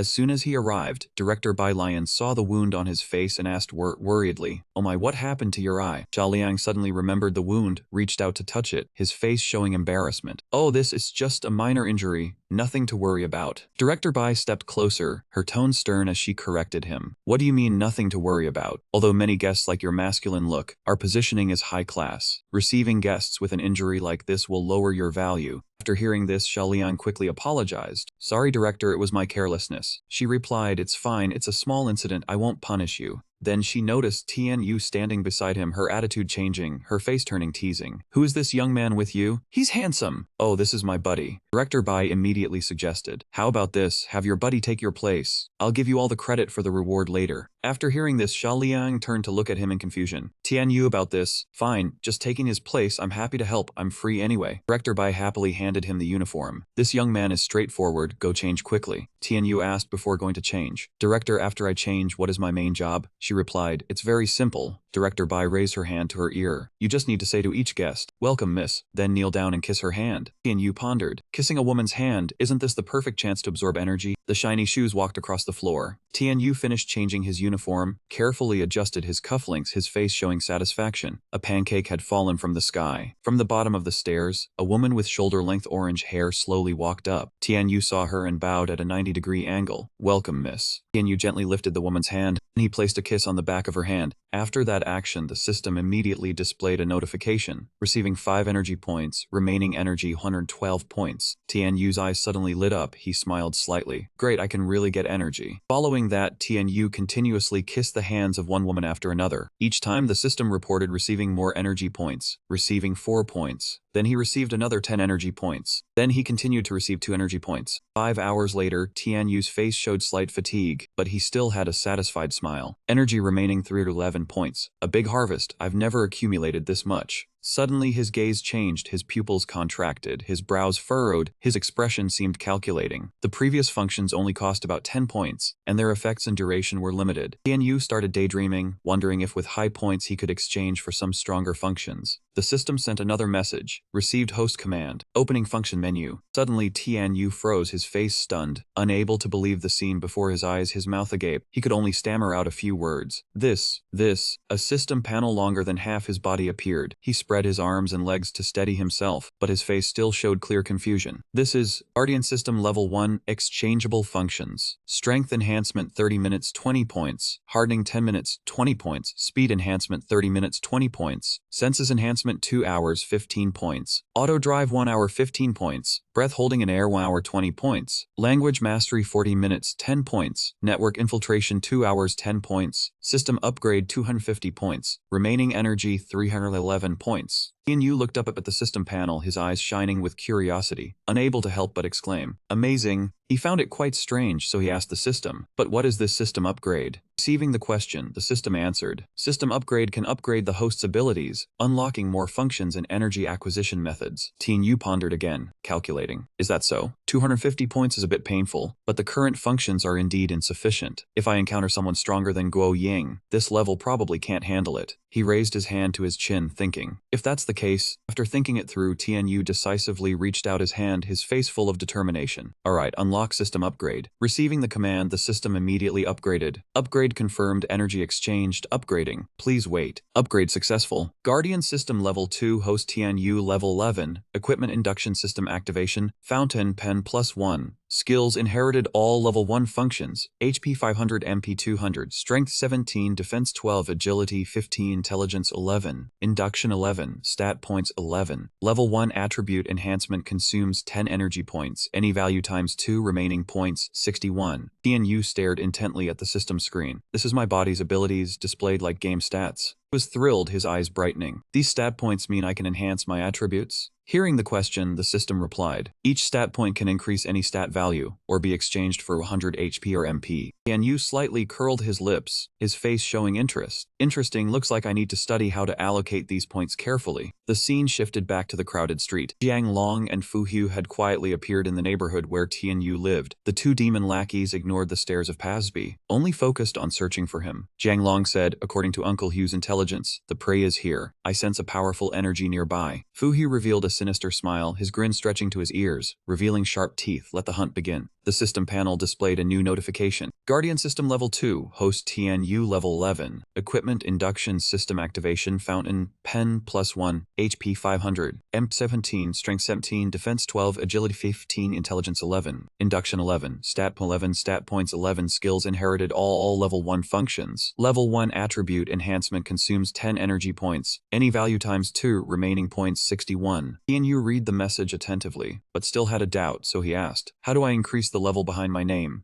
Right after the question, the system answered, "Can use points for conversion. Each level up increases all stats by 1 or grants 1 stat point." Tianyu furrowed his brow slightly and without hesitation ordered the system, then opened the current exchange menu. The system immediately complied. The exchange menu includes level up by 1 level 50 energy points, skill to sense others stats 10 energy points, run the wind 70 energy points, diving 200 energy points, energy acquisition method through contact with women or defeating a strong opponent in battle, remaining energy 61. Tianyu fell silent again, looked up hand on chin thinking. So besides women, fighting also gives points. I don't have to go around soiling my hands for energy anymore. After a moment of deliberation, Tianyu made his decision. Then system level me up once first, then exchange for the induction skill. Understood. Immediately after, a powerful surge of energy exploded inside Tianyu's body, pushing him as if he would fly into the air. Level up complete, and the skill to sense others' stats has been learned. Tianyu's eyes widened in amazement, a flicker of light flashing in his pupils. I can feel it, all my stats have improved. Now I can also see others' stats. Let's call Xiaoliang over to test it. Saying it, he did it immediately. He turned and called out Xiaoliang. Hearing the call, he replied, "What's up?" At the same time, Xiaoliang's information appeared in Tianyu's mind like a transparent screen. Xiaoliang level 7, A700, MP 13, Defense 19, Agility 8, Intelligence 7, Induction 7, Stat Points 7. After seeing Xiaoliang's stats, Tianyu silently marveled. His defense is really high, no wonder he's still the same after a fight. His eyes skimmed over a number of available stat points, and a sudden thought flashed through his mind. Xiaoliang also had usable stat points, so there was no need to worry about how to help him increase them. The available stat points could be raised to 7. After calling Xiaoliang over, Tianyu said nothing. Xiaoliang found his behavior strange, looking at him with a puzzled expression, his face full of doubt as he asked, "Tianyu, what did you call me for?" Hearing his voice, Tianyu snapped out of his daze and quickly waved his hand, replying awkwardly, "No, it's nothing, you're very sturdy." Facing Xiaoliang, Tianyu kept waving his hand, making the other even more confused, and he thought, did he lose his mind? At that moment, a man in a light purple robe stepped into the guild hall, accompanied by a puff of white smoke. An employee with thinning hair on the top of his head hurriedly approached them and said, "Please stop right here.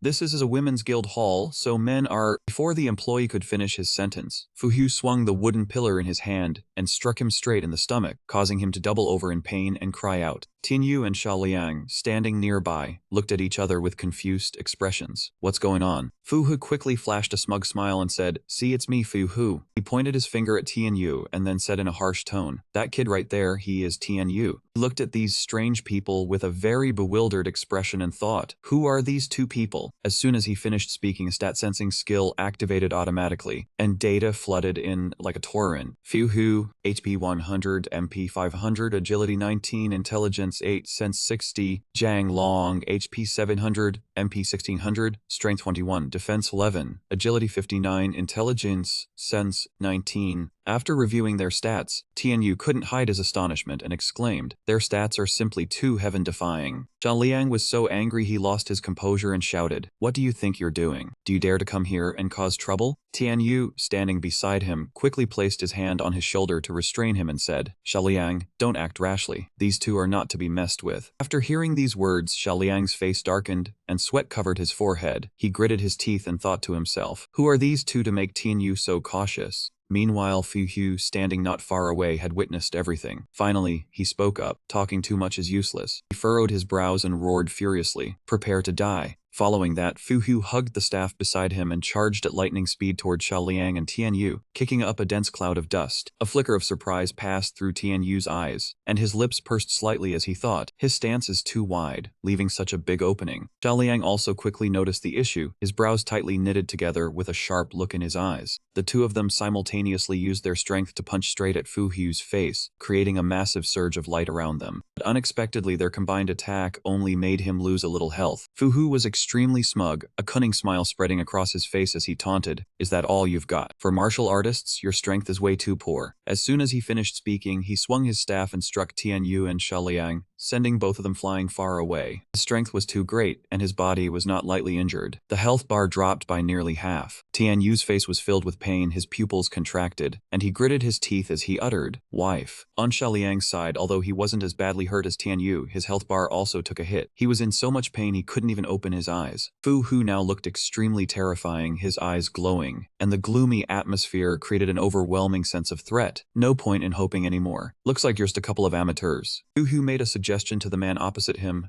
Jiang Long, don't interfere. Leave these two for me to practice on. He looked ahead and replied coldly, "As you wish." Tian Yu and Xiaoliang were struggling to get up. Before them stood Fu Hu, smiling smugly. Both of their bodies were covered in wounds, and they said with difficulty, "His force is too strong. It feels like my bones are about to be crushed. Damn it, we have to think of a way out, or we'll die here." He looked serious, his lips pressed lightly together as if he was silently calculating something. "That's right, stat points. If I can level up the attributes by 1 point, maybe I can deal with this type of idiot enemy who only uses brute force." Tian Yu acted on his thought, his hand clenched tightly, and he said loudly, with great decisiveness and a hint of urgency, "System, allocate all stat points to agility." The system screen appeared with new information. Tian Yu level 12, HP 362, out of 550, MP 250, Strength 18, Defense 13, Agility 16, Intelligence 12, Sense 12, remaining available stat points 12. The stats for strength below had also increased. The system sound announced, "Beep, stat allocation successful." Next, a surge of golden power emerged, radiating from Tian Yu's body. He felt his own power increasing. Deep down, Tian Yu thought seriously, agility has been raised by almost double. My breathing feels lighter too. Fu Hu looked at him and gave a delighted smile, while also taunting. "Your aura has suddenly gotten a lot stronger, hasn't it?" He laughed loudly, looking at Tian Yu with extreme self-satisfaction. "Interesting." Fu Hu hugged his staff, took a stance, and channeled a circle of power that made the wooden floorboards burst apart. "Provoking me? Come on, show me what you've got." As soon as he finished speaking, Tian Yu glided over like a gentle breeze and stood beside Fu Hu, raising his hand behind his back. Like lightning, he grabbed Fu Hu by the head and slammed it hard onto the floor, creating a loud noise, but his face remained perfectly calm. After being grabbed by the head and slammed into the ground by Tian Yu, Fu Hu, lying on the floor, gave a satisfied smile and said, "Fast, your speed is acceptable." He slowly sat up after Tian Yu's swift attack and said, "But speed alone won't beat me." Fu Hu climbed out of the hole without a single scratch, one hand resting on his knee as he said with extreme arrogance, "Attacks like that are just like an itch-scratching tickle. They can't hurt me at all." Seeing Fu Hu like this made him sweat a little from worry, and he silently calculated, "This bastard's defense is really strong. With my current strength, even if I exhaust myself, I might not be able to knock him down." Tian Yu looked at him with some regret. "I should have saved some stat points to level up strength." Suddenly, Xiaoliang rushed over from somewhere and tossed him a weapon, shouting loudly, "Tian Yu, catch." Tian Yu raised his hand and caught the wooden staff he threw. Tian Yu held the staff in front of him to examine it, a hint of doubt in his mind. The system panel suddenly appeared with a new notification. Item obtained, crude iron staff, strength plus 10. When he saw the notification that his strength had increased due to this iron staff, he looked surprised and delighted, unable to believe his eyes as he said, "Just a crude iron staff can increase strength by 10 points. Xiaoliang then flashed a mischievous smile, his eyes confident as he looked at him and replied, "How can you fight without a weapon?" Tian Yu immediately understood his meaning, the corners of his mouth curling up as he said, "Makes sense." Fu Hu, upon seeing Tian Yu's new weapon, felt insulted. He gritted his teeth and said angrily, "Ridiculous. Do you think you can beat me with that piece of junk?" The moment Fu Hu finished speaking, he landed a painful blow on his face with the staff. Fu Hu's nose was bleeding from the hit, and he cried out in pain. Fu Hu's current health bar also decreased a little. His face was covered in sweat, but he seemed to be enjoying his new weapon as he taunted him. "It doesn't matter if my strength is weak, just making you bleed a little is good enough." Tian Yu gathered momentum and leaped. He charged straight toward Fu Hu at lightning speed, and a golden light appeared in Tian Yu's eyes. Tian Yu launched an attack with extreme speed, catching him off guard and sending him flying into the air. The surrounding space was almost enveloped by the flashes of light from the attack. Fu Hu raised his hand to block the strike but failed, and his health bar continued to deplete. His face was furious, and he ground his teeth in anger. Tian Yu still did not stop. He continued to unleash the next attack with an extremely cool posture and expression, causing Fu Hu to cry out in pain and fall backward. Fu Hu sat down heavily on the ground, his heart filled with anger as his health bar was continuously depleted. The system notification panel appeared again. The boss had dropped to 4 out of 1 health, completing Phase 1. The master received 1,000 combat experience points and moved to Phase 2. Tianyu stood as if in a space filled with dazzling golden light, both hands clenched into fists, emitting a powerful aura with a stern expression. The system displayed a notification that his strength stat had increased. Seeing this, Tianyu was overjoyed, his eyes wide with surprise, his mouth unable to hold back an exclamation. Fighting has stage rewards too. I leveled up just like that, and the lost health is also fully restored. After being beaten by him continuously, Fu Hu finally became serious. He gritted his teeth in anger and said, "Brat, do you want to play with speed?" Fu Hu's face darkened. He took off the prayer bead necklace from his neck and dropped it to the ground with a loud sound. Immediately, his agility stat increased, his voice turning dangerous. "Then let's have a little competition." The system panel appeared again. The boss had entered Phase 2 with a breakthrough mission. Reduce the boss life to 3 out of 1 to activate Phase 3, reward 1,500 experience points, and defense +1. He saw him like that and was a little worried, his hand tightening on the bat, his eyes not leaving him, thinking to himself, a breakthrough mission. Leveling up this fast, it seems the mission won't be easy to complete. Fu Hu held the bat and charged unexpectedly towards Tianyu. His speed was too fast. Tianyu's eyes widened in shock, sweat pouring down his face. He barely managed to realize, too fast, before he was speechless. Fu Hu approached and delivered an extremely powerful attack, hitting Tianyu, his body covered in wounds, and sent flying far away with a surprised expression. The health bar that had just recovered a little was depleted again. Tianyu's HP had only decreased a little, but he was already holding his chest and breathing heavily with difficulty. He gritted his teeth and said, "Can't withstand 2 heavy hits, I'm already down to half health," he told himself, even though the new system inherited the functions of the old system. The remaining energy was not enough to activate the 10 times enhancement. The system began to display a warning of danger to the master's life, requiring over 20 energy points to enhance the agility attribute by 10 times for 10 minutes. The 2 men holding weapons looked at him, his whole body blazing with bright flames, but he said nothing. The system, after checking, announced the result. Tianyu's agility stat was 290. Fu Hu stammered and asked Jiang Long, "This, what kind of energy level is this?" He did not answer but changed the subject. "Fu Hu, stop playing around. We need to deal with this guy immediately." They looked at Tianyu with dark expressions, slowly speaking, "If we let him develop, the consequences will be severe." Zhao Liang looked at the flames blazing all over his body, his mind full of thoughts. This chilling aura, is this really Tianyu? Tianyu coiled his body like a whirlwind, causing the 2 men to stand frozen watching the scene before them. Fu Hu and Jiang Long witnessed the shocking event, shouting in unison. He disappeared. His HP bar had increased from 600 to 1,200, but Tianyu's energy source was more than halfway depleted after striking the 2 men's heads. Fu Hu cried out in surprise after being hit. "It hurts. Its strength is so weak. How can it hit so hard?" Jiang Long heard him say that and retorted, "This isn't pain from being hit by a bat once, just now in the blink of an eye. It hit us at least over 20 times in a row." He continued to speak to Fu Hu. "Don't hesitate anymore. Time to use the trump card." Jiang Long's face, though covered by a mask, still showed a vicious expression, his voice cold. "Sacrifice my blood." In his hand, he was holding something resembling a scythe blade. Jiang Long raised the scythe high. The system displayed his name and strength stat. Jiang Long's strength stat was 300. Zhao Liang was worried. Sweat had been pouring down his face for a while. He looked towards Tianyu. Is there a burning energy aura on his scythe? What kind of weapon is this? Does this exist in real life too? He was also just as worried and replied, "Strength 300. This really is no joke. The gap between weapons is too big." He had a ferocious appearance, with a muscular frame, bulging muscles, his body wrapped in black chains, holding a large scythe that emitted a sinister red glow, his demeanor eerie and terrifying. Facing him was Tianyu holding a silver baseball bat, with a stern expression and calm eyes. Even though the opponent was terrifying, he did not falter, only lightly remarking that the man's weapon looked too demonic. His hand still gripped the bat tightly, hesitating whether to attack first or observe for a moment longer. The system spoke, breaking the silence. The battle had entered Phase 3 first, earning 1,500 experience points and defense +1. Tianyu stood firm holding the bat, waiting for the remaining time to pass. The system began a 462-second countdown. He saw the time passing quickly and made up his mind. Health is restored. If so, I will take the initiative to attack. Time is limited. I have to go for a quick victory. The 2 men stood frozen again when they saw him turn into a golden flash of light and vanish. Jiang Long's face was dark. He shouted in panic. He disappeared again. Tianyu held the bat and smashed it straight up into his chin, lifting him into the air. Jiang Long's mask was knocked off. He glared downwards with terrifyingly sharp teeth. Zhao Liang looked at Tianyu, who was flying in the air, and loudly warned, "Okay, Tianyu, you be careful too." Everyone was in front of the factory gate, thick white smoke billowing out, accompanied by shouts. This side,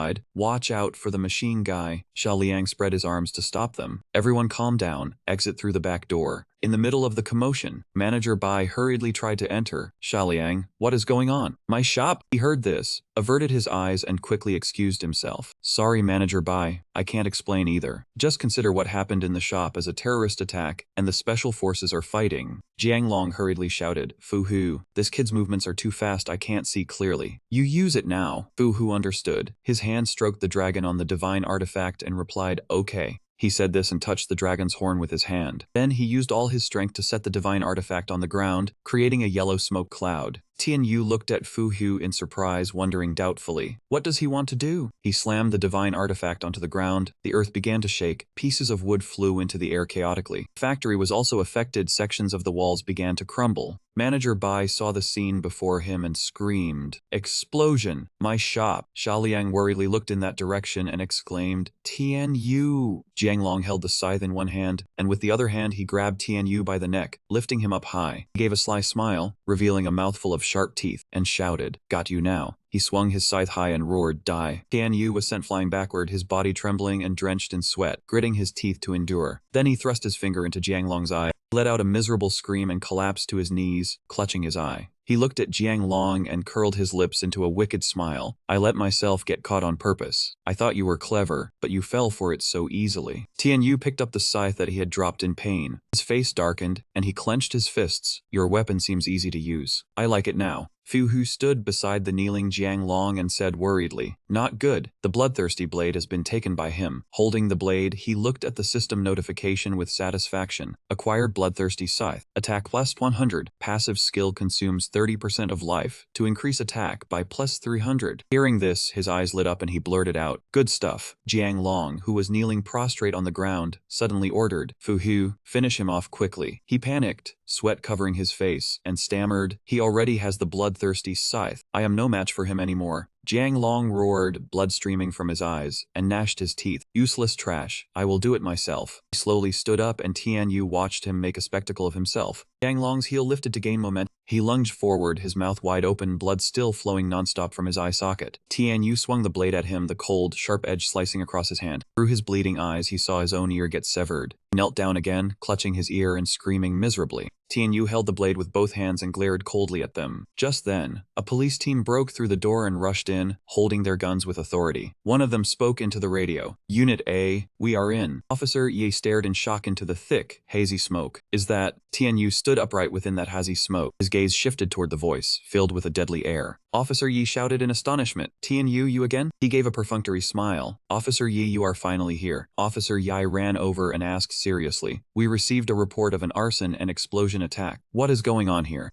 Tian Yu's face was covered in blood and wounds, and he forced a weak smile. I have no idea either. These two just showed up and attacked me. The explosion earlier was caused by their weapon. Officer Ye listened and asked no further questions, only saying worriedly, go to the hospital first, then come to the station to give a statement. Tian Yu beamed, scratched his head, and bowed. Okay, thank you for your hard work, Officer Yi. Then he walked down with a serious and annoyed expression. As soon as he reached the bottom, Tian Yu was surprised to see the two people, Tong Yu and Xia Liang. He asked in surprise, Tong Yu, why are you here? She said worriedly, I was passing by and heard about the commotion. I saw Xia Liang, so I figured you would be here too. Tian Yu walked closer and Tong Yu saw the blood on his face, saying anxiously, you are covered in blood. Hurry up and go to the hospital. He was slightly startled, then shrugged. I am fine. I will just go home and take a shower. In his heart, he reflected on the terrifying fight he had just narrowly survived, secretly deciding to leave those two to the police to avoid any more trouble. Recalling the system notification that the mission to kill Jiang Long and Fu Hu had failed, Tian Yu felt a pang of regret. But seeing him standing there dazed, Tong Yu yelled, Tian Yu, what are you spacing out for? Hurry to the hospital. Suddenly, he touched his head, panicking. Huh, why do I suddenly feel so dizzy? Immediately after, he collapsed to his knees, clutching his head in pain, and the system chimed. Energy overdraft deducted 16 points. If not replenished, the host will die in 3 minutes. Both of them shouted in alarm. Tian Yu, what is wrong with you? Holding his head and gritting his teeth, he murmured. Is it because I did not kill those two assassins, so I cannot replenish my energy? He struggled to call out her name, and Tong Yu hurried over, asking worriedly, "Tian Yu, how are you?" He said, "I really have no other choice. I am sorry." And then he pulled her face close and kissed her. Tong Yu was caught off guard by the sudden kiss, freezing for a few seconds, her cheeks flushing red and her eyes wide with shock. Xia Liang stood nearby, his face awkward from being force-fed this display of affection. As Tian Yu kissed her while holding her face, the system sounded, energy maintained at 20 points. The host is out of danger. Immediately after, their lips slowly parted. They looked at each other awkwardly, pink bubbles appearing around them, causing both Tian Yu and Tong Yu to blush. He looked at her with a tender gaze and spoke, "Tong Yu, oh."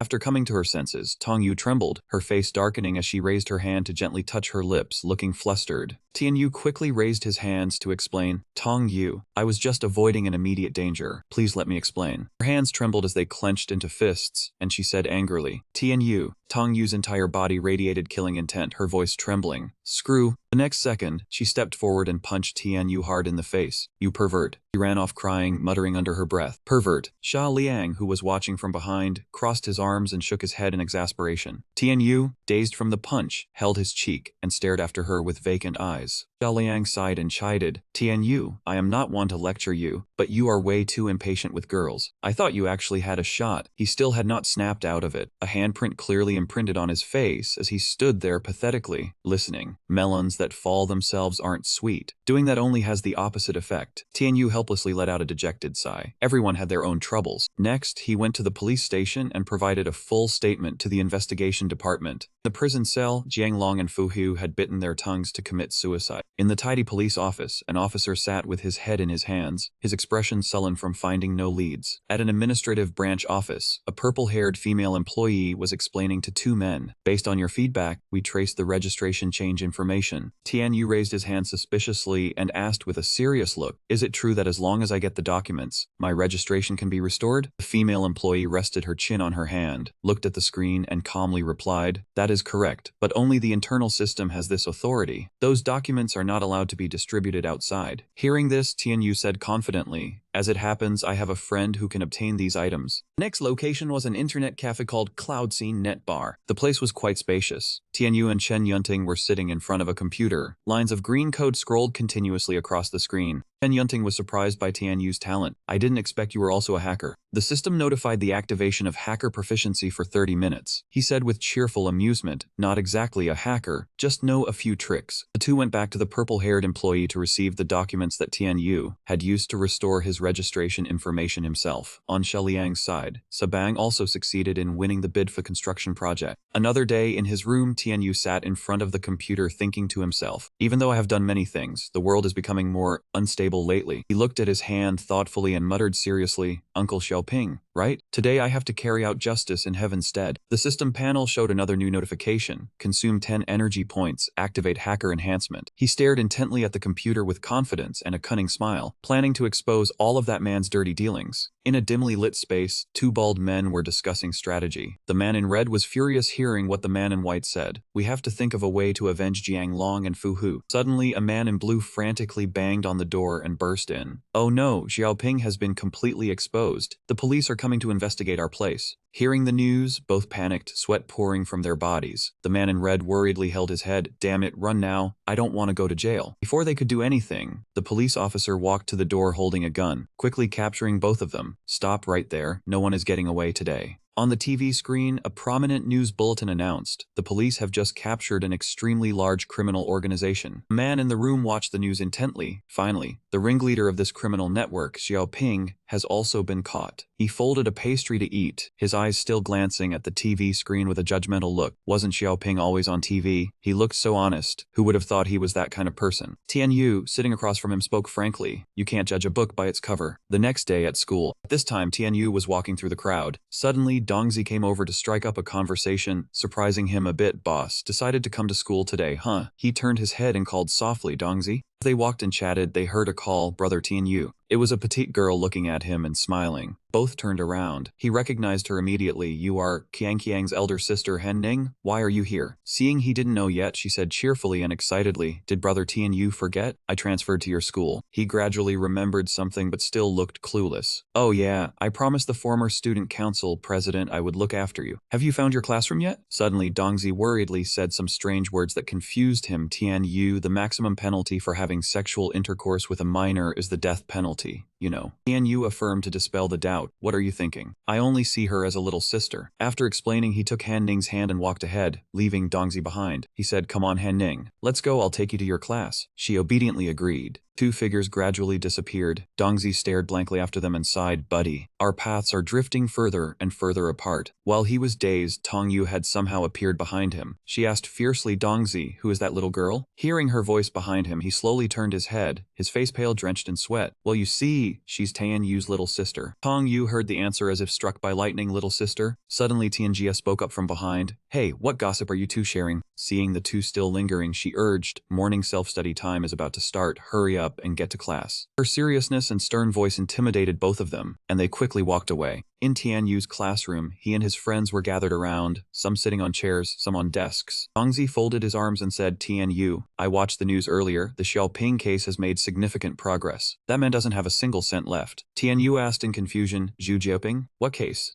Seeing Tianyu was unaware of such a famous case, he was a bit exasperated. Tianyu, where have you been hiding these past few days? You don't even know about the Xiaoping case. Dongzi recounted without hesitation, I heard a hacker sent all of Xiaoping's account ledgers to the task force. The state also confiscated 100 million in dirty money from public funds. That's the truth. Hearing this, he asked in surprise, confiscated how much? He leaned close to Tianyu's face, raised one finger and said with a witty touch of sarcasm, an amount that shocked Tianyu. 100 million? How did this guy embezzle so much? He noticed something unusual. Doubts and confusion suddenly filled Tianyu's mind. It was clearly 216 million. Why did the news say it was only 116 million? The whole class buzzed with discussion about the Xiaoping case. Someone said, this hacker is really powerful. They hacked the #1 international bank just like that. And they dug up all the account information too. People like that, if they need money, just take a stroll through the bank's website, and they get it immediately. Dongzi didn't follow the crowd. He had a different perspective. Hackers like that are top tier. What they play with is skill, not money. After a moment, Tianyu gave up worrying about outside matters and focused on his own issues. Forget it, forget it. It doesn't matter how much they confiscated. It has nothing to do with us. Just clean up, lie low, and wait for the exams. Dropping that subject, Dongzi wondered about something else. Tianyu, where is your little sister? Scene change, Tianyu and Tongyu were in the teacher's office. He asked, hello teacher, where is teacher Tian? The teacher calmly replied, teacher Tian took that little girl to the teacher's dormitory. Hearing this, Tianyu turned around with an apologetic smile. Tongyu, you go back, I need to head to the teacher's dormitory. She understood and let out a sigh. And so, Tianyu went alone to the teacher's dormitory and stood outside the door. Han Ning came out to meet him. Brother, why are you only here now? Did you meet your pretty sister and forget about me? Tianyu was a head taller than her. Looking down, he said, what nonsense are you talking? How do you know I went to see a beauty? His question didn't stump her. She replied innocently, I heard your homeroom teacher talking with a big sister figure. That must be the pretty girl you were with, right? I noticed she's nice, cool. Han Ning leaned against the doorframe, folded her arms, and calmly stated her opinion. I personally still think that big sister figure is more suitable for you, brother. Tianyu walked into the house with annoyance, his limbs aggressive from frustration, daring to interrupt even though he was still young. Seeing that he misunderstood her, Hanuong retorted defiantly, I am 16 years old. Do you understand? I know everything. Do not treat me like a child. No man can resist leaving when he sees a beauty. Hearing her insult him, Tianyu angrily lowered himself to ask, who told you that? At that moment, Tianjia, standing inside the house, looked out and answered, I did. She was wearing an apron as Tianyu watched Tianjia walk over. Without a word, she pulled his arm and dragged him away. Hanuong stood watching with satisfaction. Those actions annoyed him, but he had to endure. In the kitchen, Tianjia continued cooking while Tianyu asked about Han Ning. Did that girl cause you any trouble? She calmly replied, no, Hanuong is very well behaved. The teachers and staff in the office all like her. He looked a bit uneasy. That matter was filled in by teacher Tian. Remembering something, Tianjia startled and asked Tianyu, earlier I heard Han Ning say you started a company. Is that right? He did not deny it. It is an architecture firm. She asked while skillfully slicing carrots. Starting a company but not having time to manage it, will that be okay? Tianyu was not too worried. Handling the company's normal business should not be a problem. Conversation was interrupted by the sound of Han Ning, who jumped into the room from outside, startling Tianyu. Countless question marks flashed in his mind. Hending? She sat slumped on the floor with a displeased look, crying out pitifully, I am not playing anymore. I waited forever and saw nothing interesting, and I even fell flat on my face. Hending stood up, puzzled when she heard Tianyu cheerfully suggest, Teacher Tian, let me cook the meal. You play with Han Ning. Not only Han Ning, but Tianjia was also surprised. You know how to cook. So he rolled up his sleeves and stepped into the kitchen to show his skills. Han Ning followed, wanting to watch. Why would I not know how to cook? Whether I know or not, you can judge after I cook. Tianyu picked up the knife and displayed his superb cooking skills. Both Tianjia and Han Ning stood watching and praised, your knife skills are quite practiced. Soon enough, the dishes were finished and laid out on the table, looking very appetizing. At that moment, Tianyu tied a red headband around his head, his eyes sparkling with anticipation. Complete. So many delicious dishes before her maid Han Ning's eyes light up. All three ate their fill, and Han Ning could not help but praise, so delicious. Teacher Tian, lunch break is almost over. I am going back to my room to study. Seeing that he wanted to leave, Tianjia stood up and suggested, why not stay and study here? Do that practice test over there. Tianyu felt embarrassed. Maybe I do not need to do it, but she seriously advised, you have not been studying properly during this time. Let me see if your grades have dropped. Seeing her serious look, Tianyu finally agreed to study. Han Ning was astonished to see him obediently comply. Fine, I will do it. Tianyu picked up a pen and wrote on blank paper, studying while thinking he could not rely on the system forever. He had to learn at least a little. In his deep blue eyes, contemplation was clear as he recalled the grammar and words he had used through the system's translation software. After studying for a long time, he tiredly stretched to relax. A few hours later, during that time, Hanuong had fallen asleep on the table at some point, with a bit of drool still at the corner of her mouth. After immersing himself in study for a while, he turned and saw Han Ning sleeping soundly, and thought, this kid has fallen asleep. The speed without using the system seems to have increased. No longer concerned, he politely bid farewell to Tianjia. Teacher Tian, I am heading home now.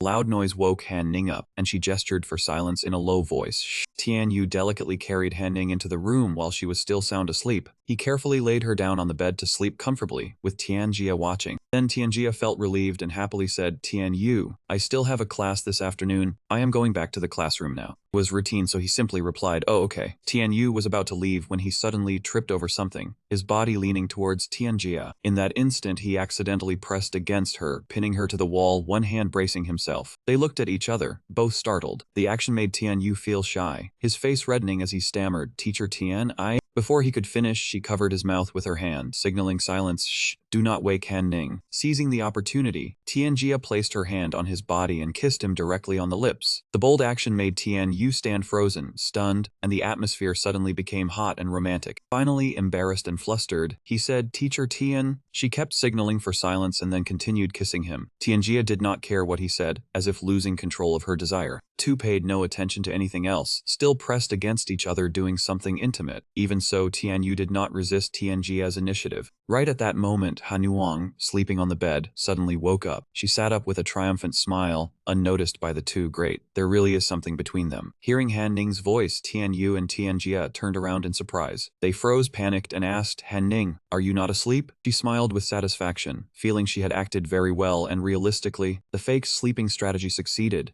Han Ning sat proudly on the bed, her sudden appearance leaving the two flustered and embarrassed. Tianyu tried to explain, no Han Ning, I just slipped. Tianjia also denied it. That is right, misunderstanding, a misunderstanding. But Han Ning had seen it with her own eyes and firmly refused to believe. No need to explain, I understand. The incident ended and Tianyu returned to normal as he answered the phone. Hello? On the other end was Xiaoliang, who was worried about the construction site, and joyfully asked, Hey Tianyu, that whole matter of Xiaoping getting on the news was your doing, right? Hearing this, he was immediately surprised. Huh? You guys already know everything? Xiaoliang did not hide it and gently replied. After the owner of the auto repair shop in Huangshan bathhouse knew Xiaoping was finished, they contacted us again, wanting to take over the business. Things were developing well, and Tianyu was happy indeed. This is lucky, it really is a joyful thing. It seemed Xiaoliang remembered something and cheerfully asked Tianyu, are you free tonight? Today is our happy day. Why not go have a drink to celebrate? Xiaoliang invited Tianyu to a party, but he seemed uninterested, hesitating. About that. It was not that he disagreed, but he wanted to handle something else. Seeing Tianyu turn his back to talk, the two people behind were eavesdropping. Wasn't it that you had a fight with Tong Yu last time? Tonight make an appointment with her to sincerely apologize. Finding it reasonable, Xiaoliang raised a finger and foolishly replied, no problem. I will go to the school to pick up the sister-in-law. We will have a meal together. Then the boss will take the sister-in-law home. Tianyu nervously glanced behind him, saw Tianjia staring fiercely with sharp, angry eyes, while Hanuong was happily eavesdropping. He quickly said, "Okay, you arrange it, the atmosphere here is really awkward. I will hang up now." From the conversation, Hanuong curiously asked, "Brother Tianyu, why did Brother Liang call Tong Yu sister-in-law? How many girlfriends do you actually have?" His expression worried and tense. He stopped her words, "Do not say anymore. Do not say anymore." Late in the evening, on a deserted road, a large car was parked in front of the school gate. In the car, there were Xiaoliang, Heng Zhuo, and a few others. He was in the driver's seat, with Xiaoliang in the passenger seat. Heng Zhuo asked curiously, "Brother Liang, who would still be coming out at this hour?" Xiaoliang cursed and retorted, "You only finished elementary school. What would you know? Do you know what evening self-study means?" It turned out they were at the school to pick up Tong Yu after her class. Xiaoliang glanced at Heng Zhuo and instructed, "When your sister-in-law comes out, you all better be respectful and courteous. Don't get distracted by a pretty face. That's our sister-in-law, so no daydreaming." After waiting for a long while, school finally let out. Students poured out in a dense crowd, each heading their separate way. Seeing this, Heng Zhuo asked, "Brother Liang, everyone's coming out now, so classes must be over, right?" Amidst the chaotic crowd, he accidentally spotted a familiar face. Heng Zhuo exclaimed in surprise, "Brother Liang, look at that person over there." It was indeed Kinsu, who had just walked out of school with a strange young man. They walked closely together, looking very intimate. He wondered to himself, "Isn't that Kinsu? Who's that brat beside her?" Seeing Heng Zhuo's shock, Xiaoliang also took notice. He looked through the car window and said, "Kinsu." The two of them were walking and talking when suddenly several thugs appeared and blocked their path. He put on a bold front and pretended to ask, "Yo, isn't this Kinsu?"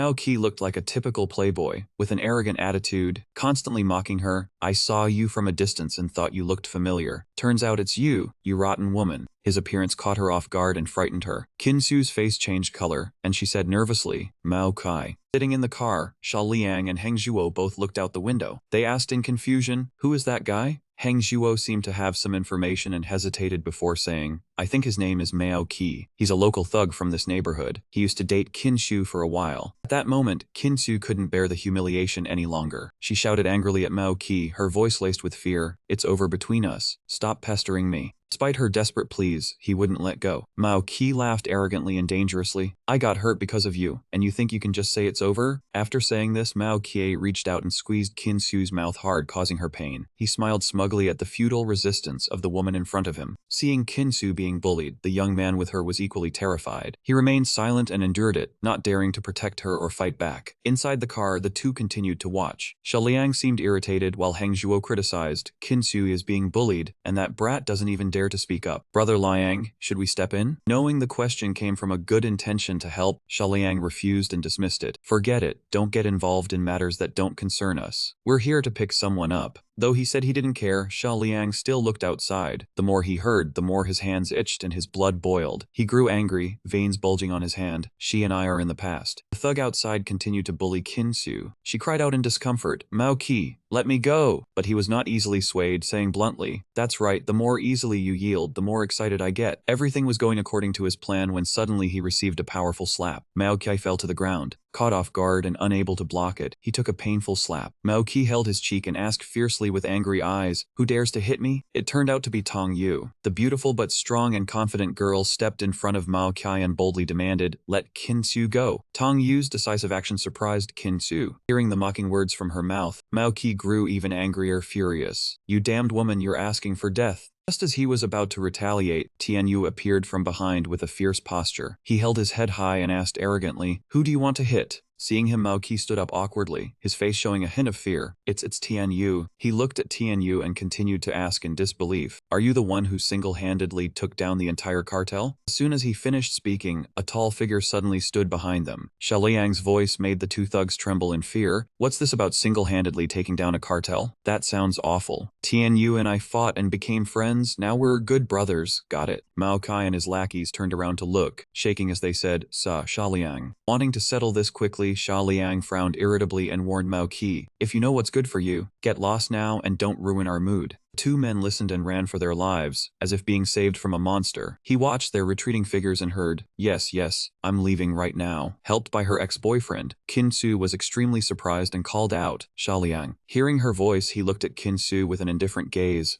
Thank you." The past was the past. Xiaoliang did not want to be involved. He silently walked past her as if she were invisible. His blunt actions left Kinsu stunned. "We've already broken up. No need for extra words." Afterwards, he walked over to Tianyu and Tongyu, his face cheerful again. He left her behind, not caring about her feelings. "Let's go, sister-in-law, we're heading to the celebration dinner." Standing alone in a daze, Kinsu's hair gently flew in the wind. She silently watched the back of the man who once loved her deeply slowly disappear into the distance. Finally, their car departed, speeding down the empty road. After driving for a while, they arrived and the car stopped. Before them stood a luxurious, magnificent high-rise building, brightly lit and grand, illuminating the entire area. This was the aristocratic restaurant. Instead, Tianyu was satisfied and praised the aesthetic taste of the person who chose it. Xiaoliang, picking a high-end restaurant, huh? He understood and cared about saving face for Tianyu. "You're the big boss of an architecture firm. You can't just sit and eat on the street, right?" In the luxurious setting, Tianyu warmly held Tongyu's hand, his voice gentle. "Come on, Tongyu, cheer up. Everything today is prepared for you." Tianyu's thoughtfulness made her shy and warm inside. Everyone held a full glass of beer, all joyful, clinking glasses together to celebrate. Seeing him laugh happily and drink a lot, Tongyu worriedly reminded him, "Tianyu, drink less." But he was stubborn and proud. "This little bit of alcohol is nothing. 3 more kegs wouldn't be a problem." Seeing this, Tongyu felt nauseated. While the group was eating and drinking happily, the people at the next table were inconsiderate, seemingly foreigners, being noisy and causing trouble. Seeing the joyful atmosphere broken, Xiaoliang angrily cursed. "Where are those Japanese guys from? They're annoyingly loud, so uncultured." On the other side, 2 men were communicating in Japanese, including a member of the Qinglong Society. They were talking but seemed unnatural. On this side, Xiaoliang was furious because those people were talking very loudly, but he couldn't understand what they were saying. "What's all this jabbering about?" Suddenly, Tianyu, sitting there, bluntly translated their words. He seemed to understand their language. "They are saying Tongyu is very beautiful, and that I am not worthy of her." Suddenly, Tongyu jumped up in embarrassment. She reproached him, "Tianyu, you're talking nonsense again. They're speaking Japanese, are you sure you understand?" But he insisted he was right. Suddenly, a large hand slammed heavily on the table, creating a loud noise.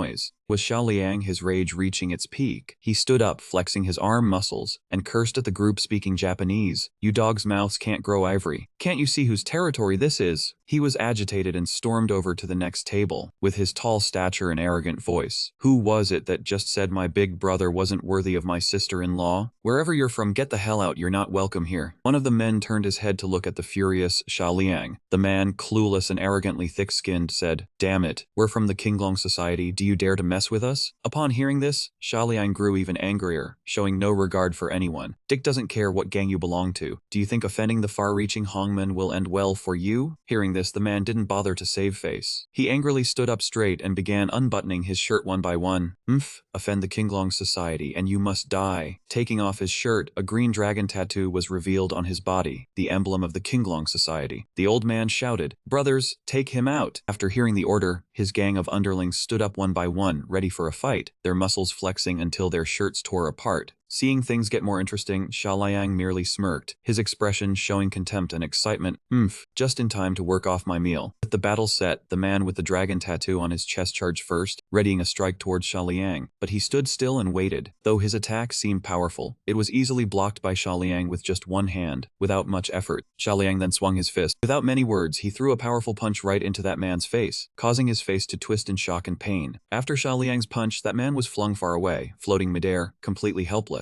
Not stopping there, 2 more underlings rushed forward next, bigger and bulkier than the last one, but he showed no fear. Using just one hand with all his strength, Xiaoliang quickly grabbed one of the fat men, the counterattack too fast for him to react in surprise. Finally, the remaining underling was also punched square in the face by Xiaoliang, as if all his teeth were about to fall out. Within just a few minutes, Xiaoliang alone had dealt with that insolent group from the Green Dragon gang. He confidently stuffed his hands into his pockets, standing arrogantly, while those men were knocked flat on their backs, rolling on the floor. He sneered, "PF'd, weak as wet chickens." Tianyu and Tongyu, sitting on the other side, saw this and stepped in to stop Xiaoliang, afraid he would keep hitting. Teaching them a little lesson is enough. Don't damage the shop stuff. Tong Yu, holding his he drank, also agreed.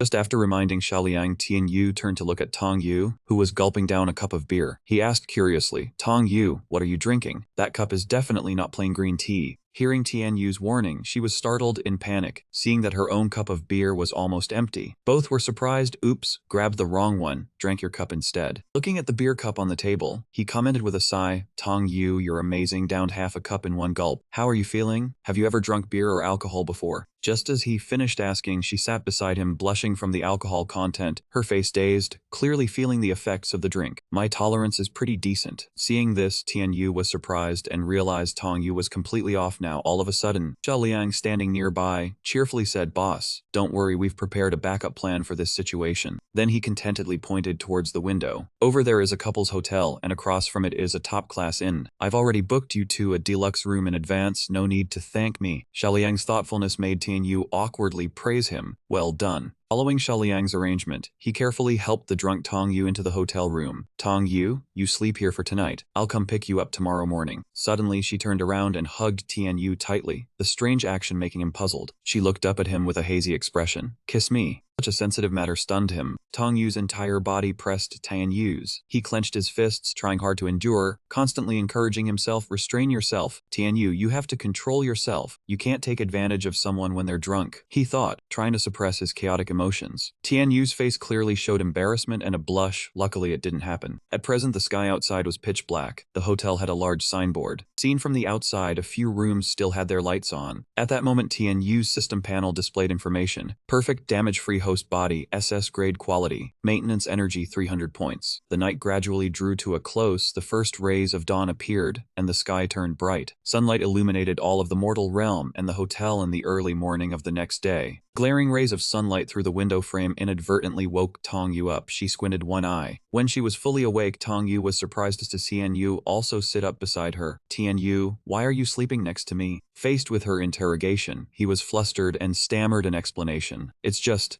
because you were drunk. I brought you to the hotel, and carelessly just feeling everything was a mess, and with the misunderstanding, Tong Yu burst into tears right there on the bed. Ho, you have to take responsibility for me. Seeing this, Tian Yu worriedly tried to comfort her. Definitely, of course I will take responsibility. So then, he awkwardly forced a smile and said, how about this, I'll take you back to school first. I still need to go to the construction site this afternoon. At the construction site, someone was focused on writing something. Large concrete blocks were arranged neatly. Seeing him arrive, Xiaoliang quickly introduced a tall man wearing a white shirt. Tian Yu, this is my old classmate. He used to be university lecturer. Now I've roped him in to be the chief engineer. He was enthusiastic and politely bowed in greeting before introducing himself. Greetings, Chief Qi. My name is Tong Guoxin. I look forward to your guidance. But instead of returning the greeting, Tian Yu only paid attention to Tong Guoxin's size. Being this tall must be about 2 meters, right?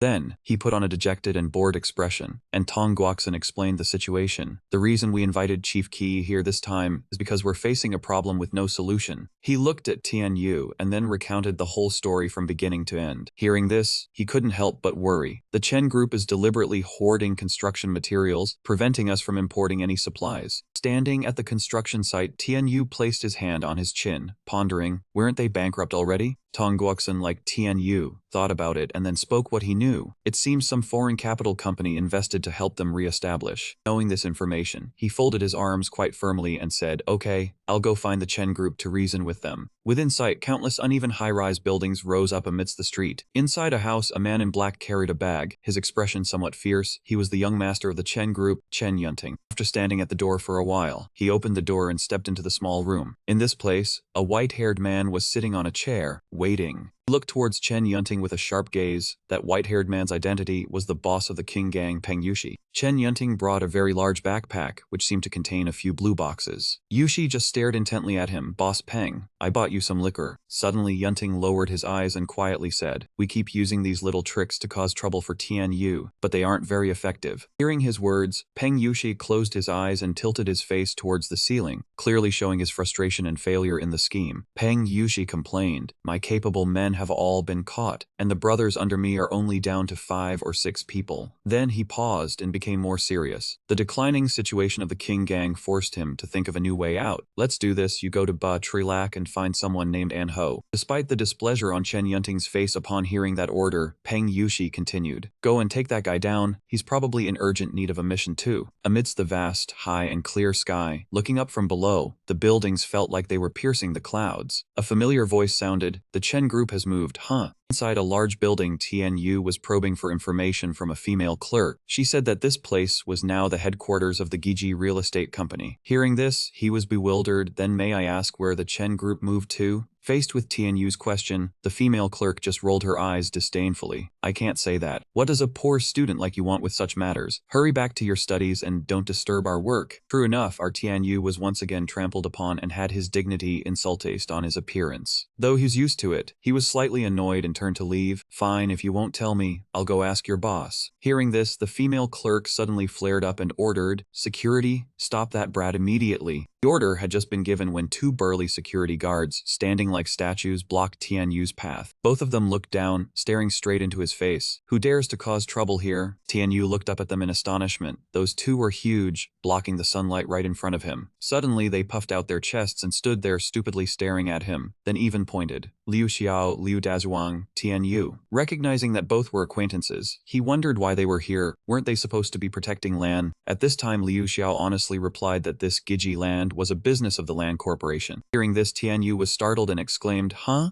While they were talking happily, that female staff member cut in again, drunkenly giving orders and looking down on Tianyu, asking why the security guards were still waiting. Hurry up and chase that poor bastard out. Only then did Liu Xiao glance down at her with contempt and reproach. You have eyes but cannot see. This is the Lan family's son-in-law. Liu Dazhuang also spoke up, saying that if anyone was rude to the Lan family's son-in-law, they should get out of GGD land starting today. Behind him, Tianyu smirked in satisfaction. The female staff member was startled and scared, pointing at Tianyu, unable to help but exclaim in shock. You are the Lan family's son-in-law, Tianyu? He felt extremely satisfied seeing her panic, and Tianyu arrogantly showed his contempt by smirking broadly. While the 2 sides were confronting each other, Lan Xi suddenly appeared from behind. I thought someone important was causing trouble. Turns out it's you. She acted arrogantly. It was indeed Lan Xi. Right at that moment, turning around, Tianyu widened his eyes joyfully and pointed to praise her new hairstyle, saying it looked very beautiful. Hearing this, Lan Xi blushed shyly, looking very proud. Then Lan Xi asked Tianyu, but it seemed she already knew he had come here for a purpose, while he still smiled with a clueless face. You must have something important to come for, right? Tell me, what do you need from me? When Lan Xi asked about the situation with such concern, he smiled awkwardly and scratched his head. Tianyu seemed hesitant and stammered. My company's construction materials are being maliciously bought up. I heard it was the Chen Corporation doing it, so I wanted to come and ask clearly. I didn't expect Sister Guan to be here. Lan Xi was surprised. Malicious buyout? Continuing the conversation, she revealed some suspicious details to Tianyu. I've heard recently that Chen Yunting and his group have transferred money back through foreign services.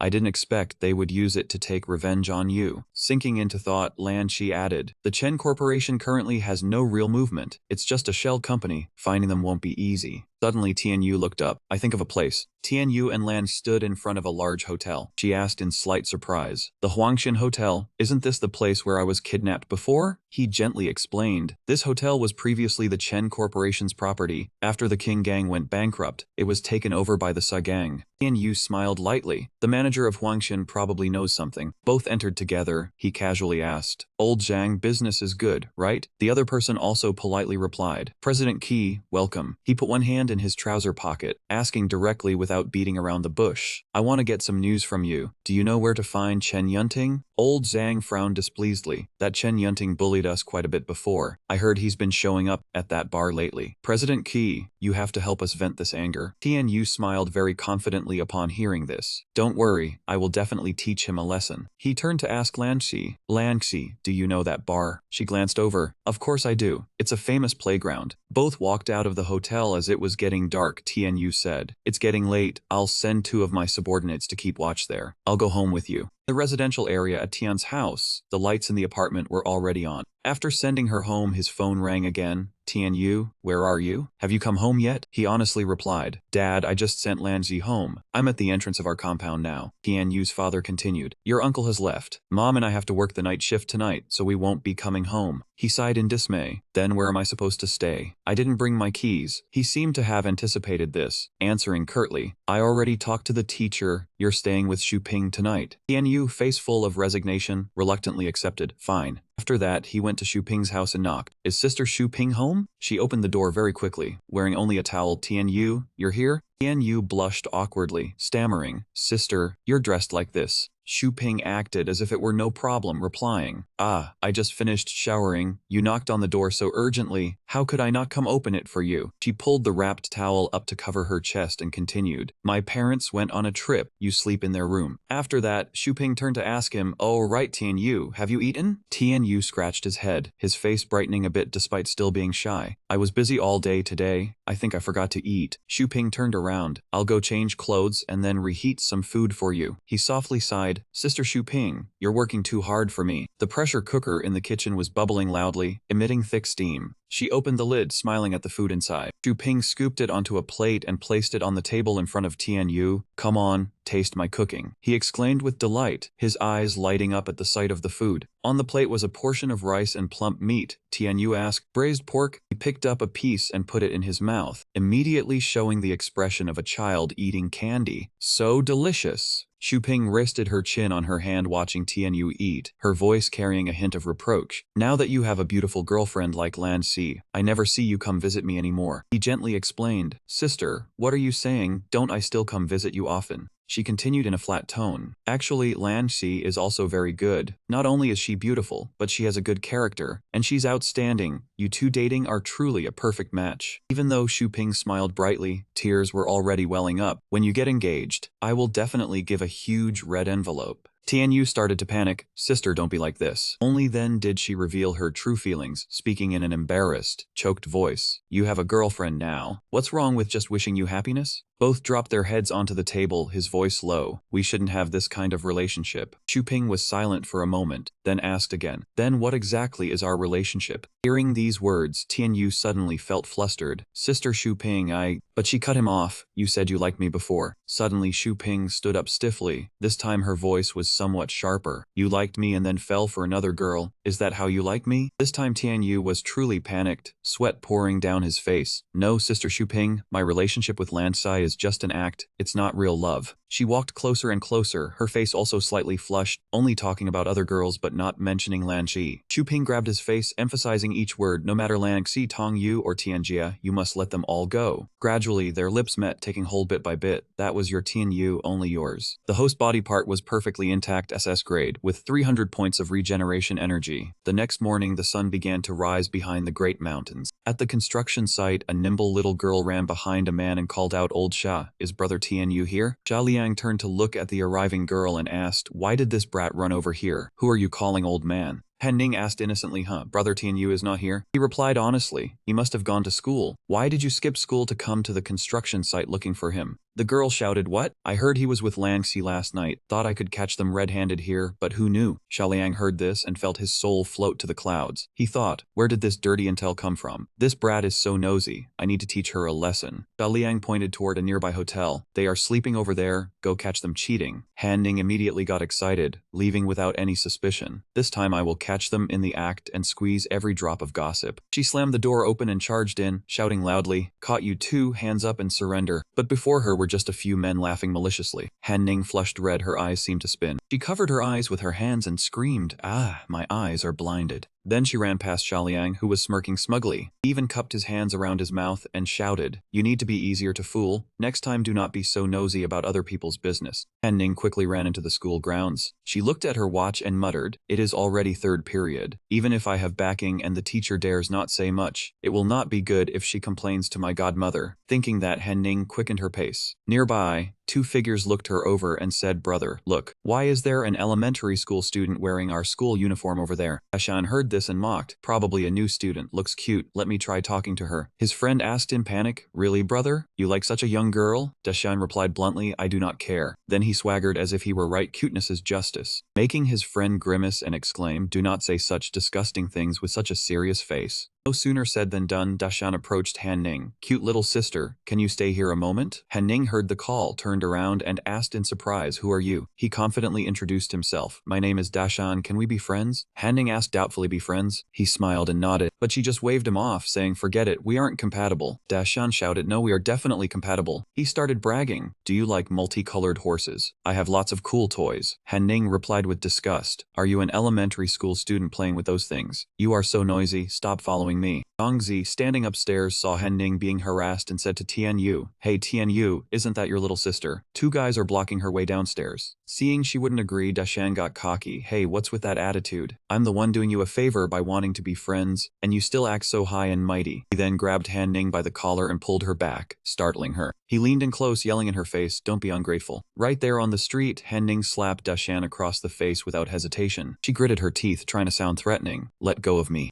Enraged by the slap, he cursed, "You bitch." Dashan raised his hand to strike back, asking for a beating. Just then, a female voice called out from behind, "Stop that." Tianjia raised her voice to remind them, "It's class time. Why aren't you going back to your classroom? What are you doing standing here?" Han Ning exclaimed joyfully, "Teacher Tian." Shan pointed at her contemptuously. "A country bumpkin teacher like you dares to boss me around? Do you know who my father is? Believe I can get you fired." No sooner had he spoken than a familiar voice sounded from behind. "Hey, punk, aren't you done throwing your weight around?" Deshan spun around at the sound of that voice. But before he could say anything, he was hit by a strong punch to his left cheek. Holding his cheek, he stared wide-eyed at the one who struck him. "It's you, Tin Yu." Dashan wiped his face. "Why are you here? This has nothing to do with you." Tian Yu frowned, looking at him like he was an idiot. "You bully my sister and threaten my teacher. What's wrong with me teaching you a lesson?" Humiliated, Dashan ran his mouth. "Having your lover as a teacher, you're real tough." Hearing that, Tian Yu lost his composure, clenched his fists, and darkened his face. "You little brat must be tired of living, aren't you?" At that moment, Dongzi walked over and shouted, "Tian Yu, you don't need to get your hands dirty." Behind him was a group of students. "That bastard dares to threaten teacher Tian. The guys from class 11.3 will never let him off." Dongzi then took the lead and directed them, "Brothers, charge in, beat him up." Dashan screamed in panic, "Are you all crazy? My dad is the head of the personnel department. If you hit me, you'll all get expelled." But the group was unfazed. They shoved him to the ground, kicking and beating him continuously. "Still acting tough? Guys, let him have it." Tian Yu stood aside and warned them wearily, "Go easy, don't cause a homicide." Tianjia turned with difficulty and said to him, "Tian Yu, quickly tell them to stop. Though the students want to help vent your anger, fighting like this on campus is really unbecoming." Hearing this, Tian Yu shouted toward the group of students, 500 brothers, stop hitting. Teacher Tian says to let him go." Several male students, including Dongzi, though their eyes were red with anger, had to hold back their fury. "Himph, we'll let you off today. If you dare bully anyone next time, see if I don't cut you down for good." Ashan, his face beaten black and blue, gritted his teeth. "You guys just wait for me." Dongzi leaned over and asked, "Hey, where'd that kid go?" Tian Yu sighed in frustration. "He slipped away long ago." By the time school let out, playing outside had already turned to late afternoon. Ashan, his face a mess, tears welling in his eyes, sobbed, Dad, you have to avenge me." Teacher Xia, his face stern, coldly announced, "This Tianjia actually dares to lead and direct students in fighting. I will definitely handle her and that group of students properly." The next day, a furious voice rang out, "Principal, this matter is so noisy. If it gets out, it will be a huge disgrace to all of us." Principal Ding did not immediately comply but replied very reasonably, "Isn't it just students fighting? This is a common occurrence at the school. Teacher Xia, don't just blindly side with your own son. You have to look at the facts."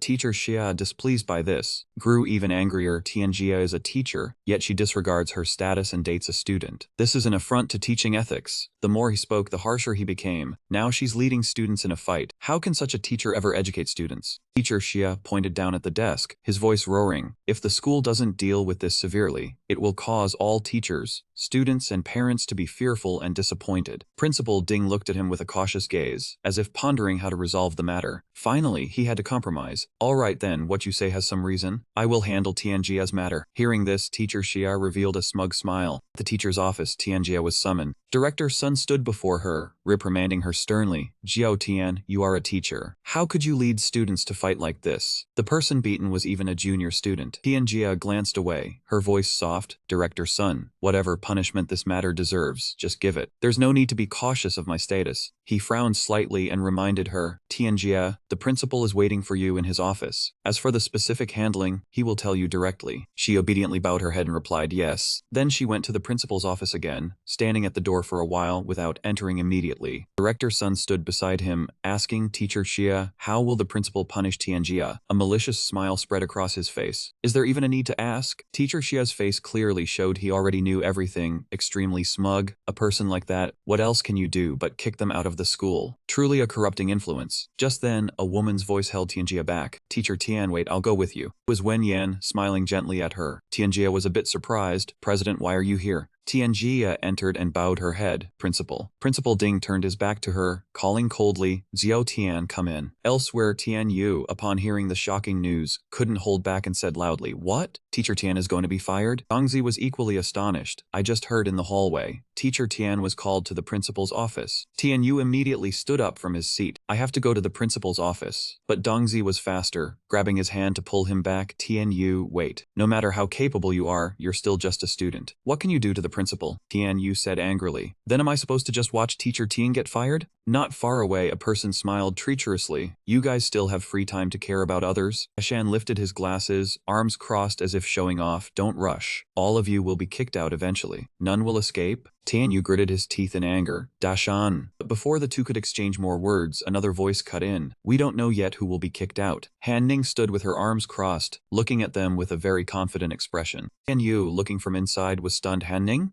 Dashan glanced at her with contempt. This woman still dares to come to school? Today, I'll make sure you pack your bags and leave this school for good. Han Ning ignored his comment and calmly replied, wake up. Do you really think your father is a match for me? Dashan gritted out each word. What did you say? Han Ning raised her hand and winked at Tian Yu, a cheerful expression on her face. Brother Tian Yu, rest easy. I've already asked my aunt to step in. None of us will be expelled. Hearing that name, he became even more scornful. Your aunt? Ha, who is that? Can she compare to my father, the department head of personnel? Dongzi interjected from the side. Huh? Which aunt? You can't possibly not know the president of the new Sea Trade Association, Gu Wenian, can you? Shan was stunned, his mouth hanging open. Gu Wenian? The image of that stern, dangerous woman appeared in their minds. Still in shock, he pressed for confirmation. The same Wen Yan who invested in nearly all of New Sea. Could it be that you are? Han Ning made no attempt to hide it and smiled smugly. I am Wen Yan's niece. At these words, it was as if thunder struck in Dashan's head. Huh? The next second, he turned and ran. It's over. Dad, we picked the wrong person to mess with. Han Ning smiled victoriously, her eyes slightly bright. There's no chance left anymore. In the principal's office, Principal Ding glanced at the newcomer, his voice stammering. You are...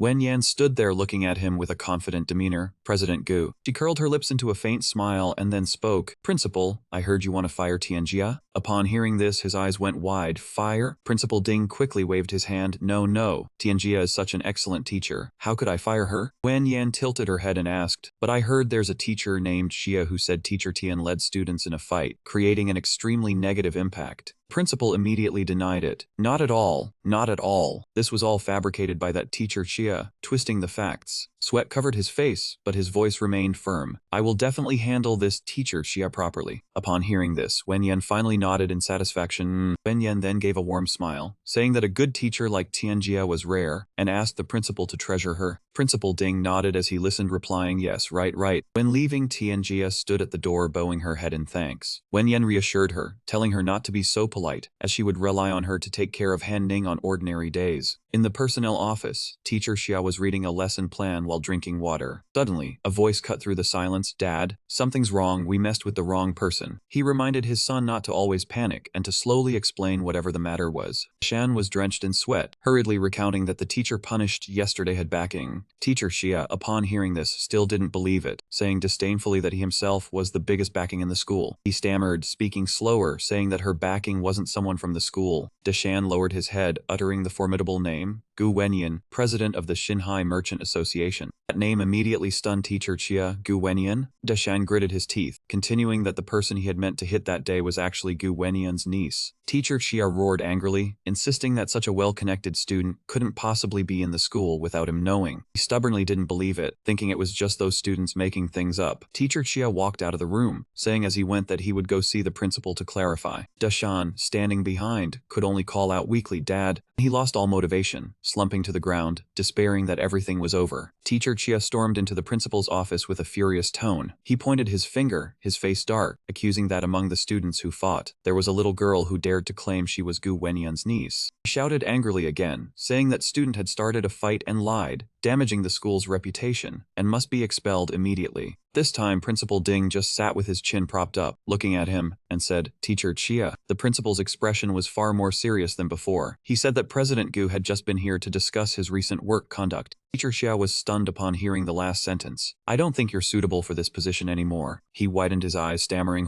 "What?" This time, it was Teacher Chia's turn to break out in a cold sweat from fear, asking if that student really was Gu Wenian's niece. The principal's voice turned frighteningly cold. He said it was not his duty to explain and told him to look out for himself from now on. He calmly continued that the decision for dismissal would be made after 3 days. Finally, the principal shouted for Teacher Chia to get out. He was now so shocked he collapsed to his knees, his face blank. Teacher Chia's eyes showed obvious daze, unable to believe this shock. In another corner, Dashan, just seeing Tian Yu passing by, ran over and called out to him loudly. Tian Yu stopped, looking at him with confusion, asking if he wanted a fight to the death. But Dashan only knelt down, bowing his head to the ground while begging for mercy for his father. Tian Yu looked at him in disbelief, saying he thought he was a tough guy, but it turned out he came to beg for mercy. He replied bluntly, without a shred of pity, saying don't even think about being let off this time. Dashan continued kneeling and begging, asking Tian Yu to forgive him for his momentary foolishness. Tian Yu looked at him with disgust, firmly stating that he absolutely would not forgive the two of them, father and son. He added one more point: even if he agreed, Miss Han Ning and Miss Wen Yen wouldn't let it go. Dashan lifted his tear-filled eyes to look at Tian Yu. Then he slowly knelt down, as if accepting the harsh truth. Tian Yu helplessly sighed, saying that since he knew the outcome beforehand, what was there to regret? He turned around and left, leaving behind one final sentence, advising him not to be so arrogant anymore when he got to his new school. The next day at the school, Dongzi curiously asked Tian Yu about seeing Dashan packing his things, not knowing where his father was being transferred to. Tian Yu was lazy, saying he didn't know and telling him to go ask the principal. Only Han Ning seemed very excited, saying that there's no need to ask the principal, she already knew. Tian Yu widened his eyes in surprise, asking her where she had popped out from. Han Ning didn't answer Tian Yu but announced to everyone, saying that an excellent teacher like his father should go to Africa to help with development. Hearing that, the classmates were all wide-eyed in surprise. Africa? Tian Yu couldn't help it either, and gave her a thumbs up, praising impressive, truly vicious. But Han Ning immediately changed her tone, saying that him speaking rudely to her was a small matter. The main thing was daring to bully the boss lady, an act that was unforgivable. Tian Yu smiled lightly, hoping brother Dashan would get along and make friends with the kids in Africa. At that moment, the Xia father and son had set foot in Africa, both in tears, crying to go home. The third Miss Lua was at a place, not very decent, where minors shouldn't set foot. Peng Yoshi's face was dark, walking through a bar with thumping live music. He passed a man who was sitting, the other greeted him. "Isn't this the King Gang's boss Peng?" Yoshi chased him off in disgust. "Get lost, don't bother me."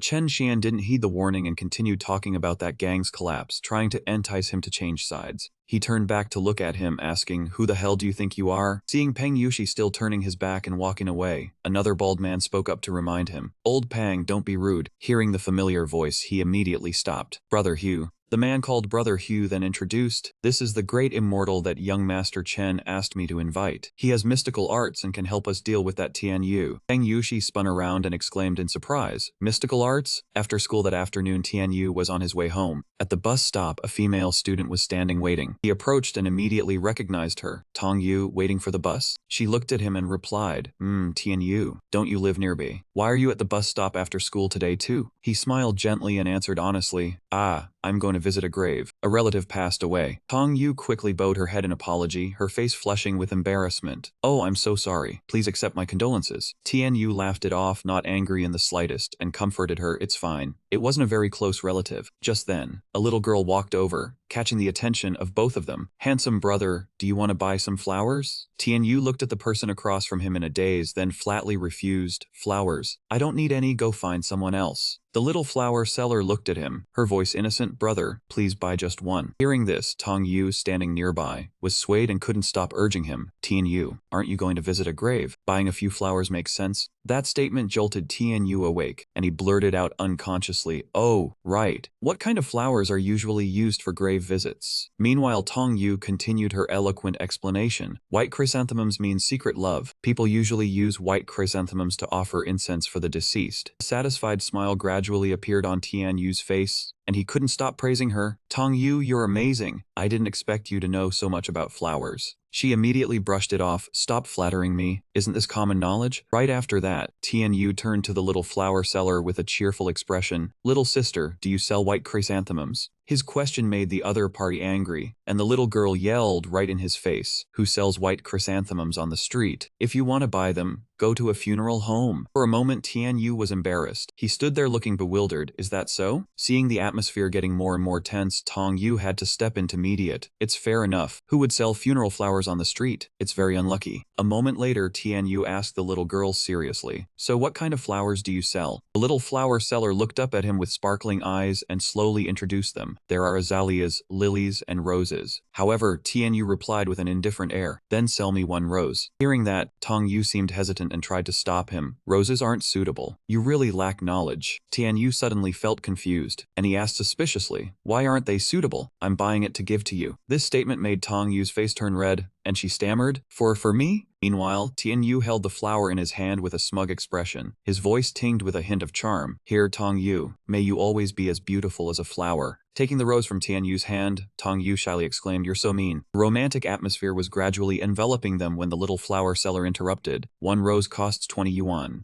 Hearing the price, Tianyu couldn't help but be stunned, and he yelled loudly, "That expensive?" A moment later, the bus arrived at the stop. Tong Yu looked at him bashfully. "Tianyu, I'll be going then." Tianyu smiled in reply. "Take care." Bus door opened, and a burly man wearing glasses stepped down. Tianyu immediately recognized him and called out his name suspiciously, "Wu Feng." Before the two could react, that man grabbed Tong Yu by the shoulder. She was surprised and didn't understand what was happening when he pulled her onto the bus, then shouted loudly to his accomplice driving, "Got her. Get out of here now." Sudden situation shocked Tianyu, and he cursed, "Damn it, what just happened?" Before he could recover, Wu Feng's voice boomed from the fake bus. "Tianyu, if you want to save Tong Yu, come to South Mountain." He helplessly watched the bus slowly drive away and couldn't help but sigh. What are these bastards up to now? Tianyu quickly pulled out his phone and immediately called Sha Liang. "Hello, Sha Liang. Bring a team of brothers to South Mountain. The Thanbang gang wants to die again." At South Mountain, as the sun was gradually setting, Tong Yu looked bored and let out a yawn. Wu Feng saw this and immediately yelled, "This woman is acting so relaxed while being kidnapped. We're the Thanbang. You should at least be scared and show us some respect." Not paying any attention to Wu Feng's words, Tong Yu immediately retorted, "Sorry, after going through this kind of thing so many times, I'm used to it now." The car carrying Tian Yu and Sha Liang's brothers had just arrived, and he immediately got off and shouted loudly, "Wu Feng, I'm here. Let Tong Yu go." Wu Feng, from behind some nearby bushes, saw so many people and got scared, breaking out in a cold sweat and calling out, "Come up here alone. Tell them to wait down below." Tian Yu heard this and immediately showed a contemptuous expression. "What a coward. What trick are you pulling this time?" Instead, Shiliang spoke up to advise him, "Tian Yu, don't underestimate the enemy. Them setting this up,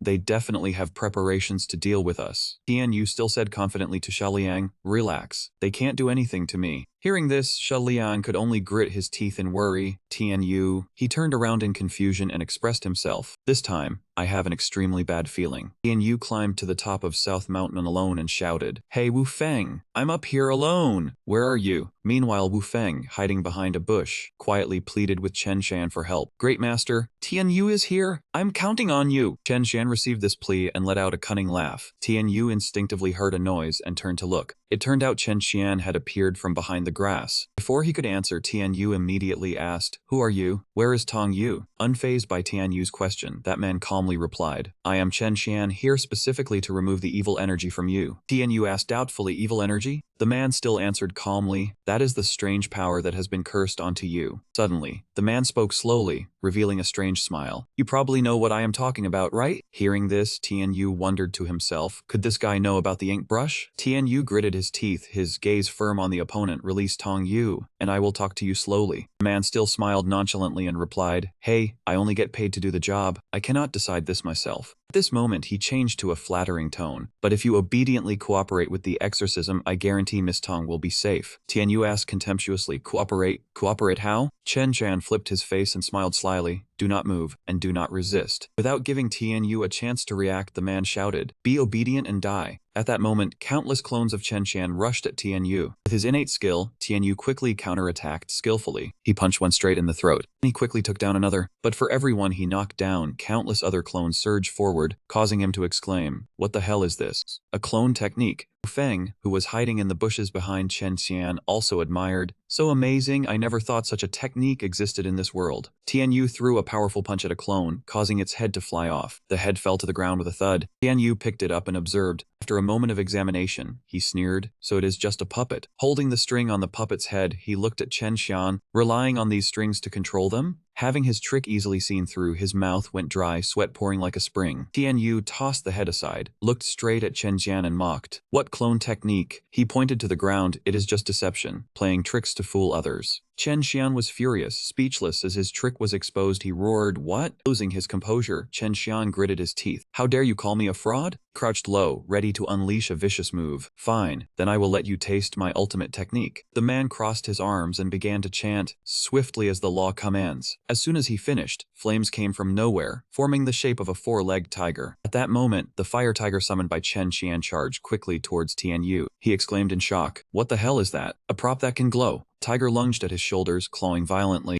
Tianyu felt a sharp pain in his shoulder and gritted his teeth. It hurt so much. Is this a real tiger? Chen Jian laughed triumphantly. Wu Feng, hiding behind the bushes, did not understand what was happening, so he popped up and asked, what is going on here? Wu Feng looked at Tianyu, then asked again, why does Tianyu want to faint in such an atmosphere? Chen Jian did not bother to answer, laughing loudly. Tianyu, this is the end result of you underestimating me. In one hand he held a purple mushroom, in the other he dusted powder towards Tianyu. Obediently taste the power of these illusionary spores. Tianyu, already struggling with the fire tiger illusion, inhaled a large amount of the illusionary mushroom dust. His vision began to blur. Suddenly, a grotesque figure appeared. It opened its mouth as if to swallow Tianyu alive. He muttered in shock. What now? The monsters are getting stranger, no longer seeming like real creatures. Suddenly, a thought flashed through his mind. Could it be an illusion technique? He remembered in the martial arts book his father taught him when he was young. It wrote that some sects knew how to use mushrooms and herbs to create hallucinations. Realizing it was all just an illusion, Tianyu immediately decided, since it is an illusion, there is no need to struggle. He clenched his fist, trying to keep his mind calm. He stood still for a long while. Wu Feng still did not understand, poked his head out and asked Chen Qian, why did Tianyu suddenly stop moving? The man was now worried, gritting his teeth and muttering softly, has this brat discovered the illusion technique? To cover it up, Chen Qian turned to Wu Feng and ordered, King Gang, it is time for you guys to act. Wu Feng exclaimed in shock, us? Go up? We cannot even fight Tianyu. Chen Jiang calmly affirmed, relax, he is trapped in the illusion, he cannot fight back. Wu Feng was doubtful. Seriously? Are you kidding me? Do not trick me. Then he bent down, picked up a rock, held it up to examine it, and made a bold decision. Let me try throwing this at him. As soon as he finished speaking, he threw the rock, hitting Tianyu right on the head. But Tianyu was in a half-conscious state, only squinting dazedly around. Seeing this, Wu Feng fully believed Chen Jian's words and said in astonishment, he really has no reaction. He stood up from the bushes and ordered, all right, brothers, let's go. The time to destroy Tianyu has come. Wu Feng and his men charged forward, but just as they stood before Tianyu, he showed doubt. Everyone, hold on. He tremblingly reached his hand toward Tianyu's face, saying, let me test first. He extended his wrist and gently patted Tianyu's face a few times, but he remained dazed without reacting. Wu Feng, still suspicious, turned to ask Chen Xian, there's really no reaction. Are you sure he's not faking it? To be more certain, Wu Feng pointed at the man beside him and ordered, you go and try. Hearing this, that man trembled in fear.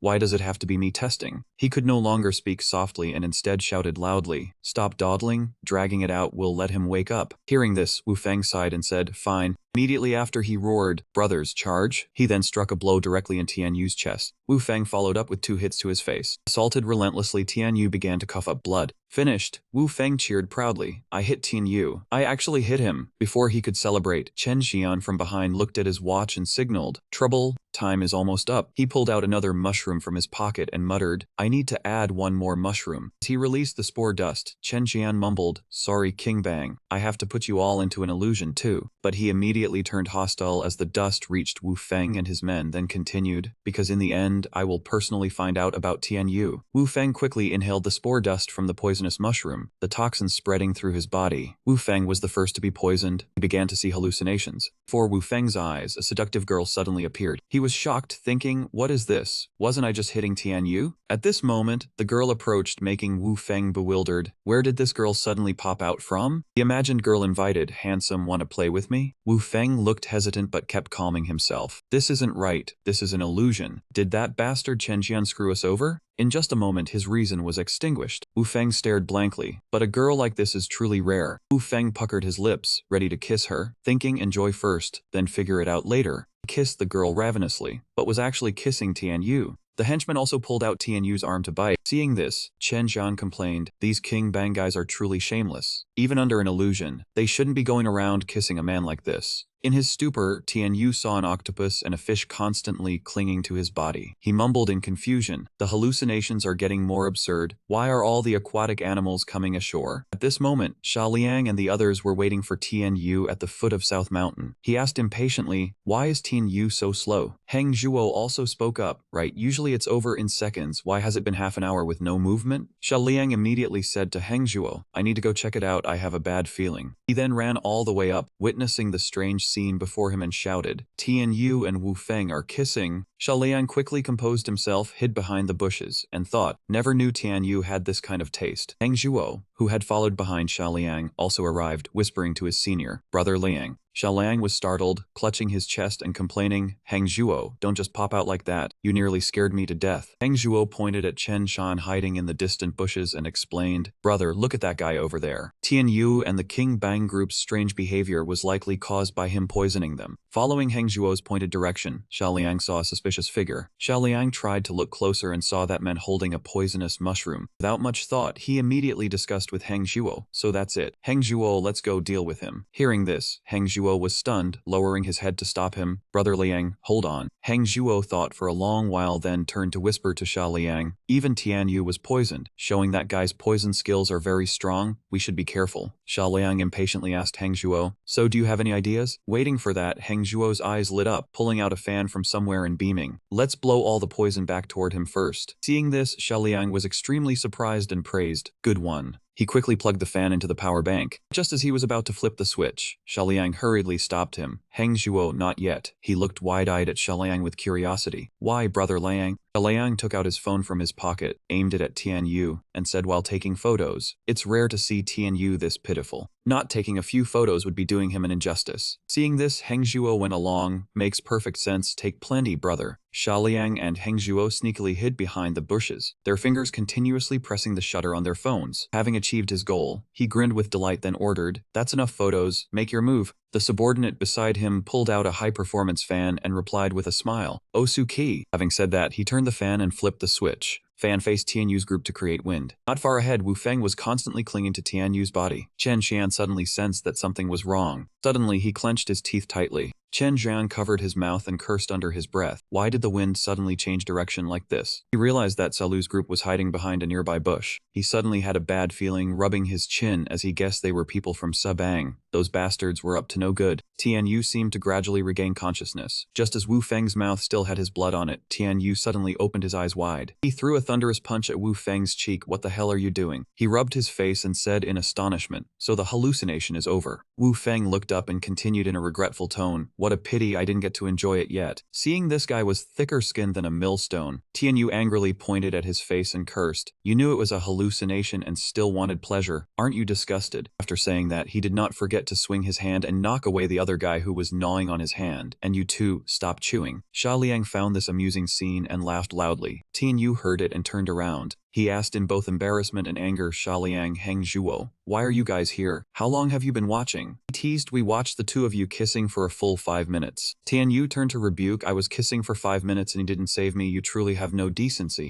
Xia Liang acted carefree, holding his head high with pride. I told you to be careful, but you didn't listen. This time I get to see you look foolish. He saw this and gritted his teeth in reply. It's making me furious. After saying this, Tian Yu could not resist wanting to give Chen Xian a beating. He rushed forward while shouting, Wu Feng, I have to punch you to death. Chen Xian was a bit scared but still stubbornly threatened. Don't come here, I have a magical artifact. But at this moment rage had filled Tian Yu's head. He replied, then just take out your artifact. That man then formed his hands like a mage about to cast a spell and said, this is your own doing. Immediately after, interwoven ropes appeared beneath his feet. Tian Yu could not react in time. He was surrounded by that net and then suspended in midair. Chen Xian shouted, binding immortal rope. Thinking he had profound sorcery, it turned out to be a dirty trick. Tian Yu sneered, what binding immortal rope? It's just a broken net. Hearing this, he did not get angry, just acted mysterious and said, it's not over yet. Chen Xian clapped his hands together and shouted, lightning strike. Immediately after, a current of electricity came from the net. Tian Yu was shocked. He could only mumble 2 words, electric net. Seeing this, Xia Liang worriedly called his name, Tian Yu. The electric current then glowed brightly in midair. Seeing this, Wu Feng also broke out in a cold sweat. He didn't expect you to use an electric net. Grandmaster is truly vicious. Hearing him dare to call his treasure an electric net, Chen Jian got angry and said, how many times have I said it? This is a magical artifact, not an electric net. After saying that, he deliberately said to Tian Yu in a proud tone, this is 200V high voltage Tian Yu. You are going to be charged soon. Tian Yu was gritting his teeth and enduring inside the surrounding electric cage. He widened his eyes and explosively unleashed his strength. Tian Yu let out a shout, accompanied by the disintegration of the electric net, enhancement power. Immediately after, he landed on the ground with an extremely cool image. He was so angry his face darkened, his eyes like bullets aiming at Chen Jian. That man was grieving for his artifact and also could not help being astonished at his power, muttering, it tore right through. This is steel wire netting. Then he continued, looks like this brat has some kind of demonic entity inside him. Chen Jian reached behind him, his hand clenched with only the index and middle fingers raised, mumbling to himself, my self-created subduing dragon spell has no effect, so I have no choice but to use the family technique. Chen Jian brought that hand to his chest and shouted, obey immediately. From somewhere in his hand appeared a bucket of dog blood, a pungent and unpleasant stench. Chen Jian threw the bucket of blood toward him and said, black dog blood. The whole bucket of pungent blood then poured down on Tian Yu. He put on a serious face and recited the chant, evil dissipate, evil dissipate. Tian Yu stood frozen in place. The blood bucket rolled on the ground. His whole body was intolerably pungent. Tian Yu cursed, damn. Chen Jian thought his spell was effective and laughed, continuing to chant, good, activate now, activate now. That man muttered to himself in his own act again, it's struggling, the demon inside it is resisting.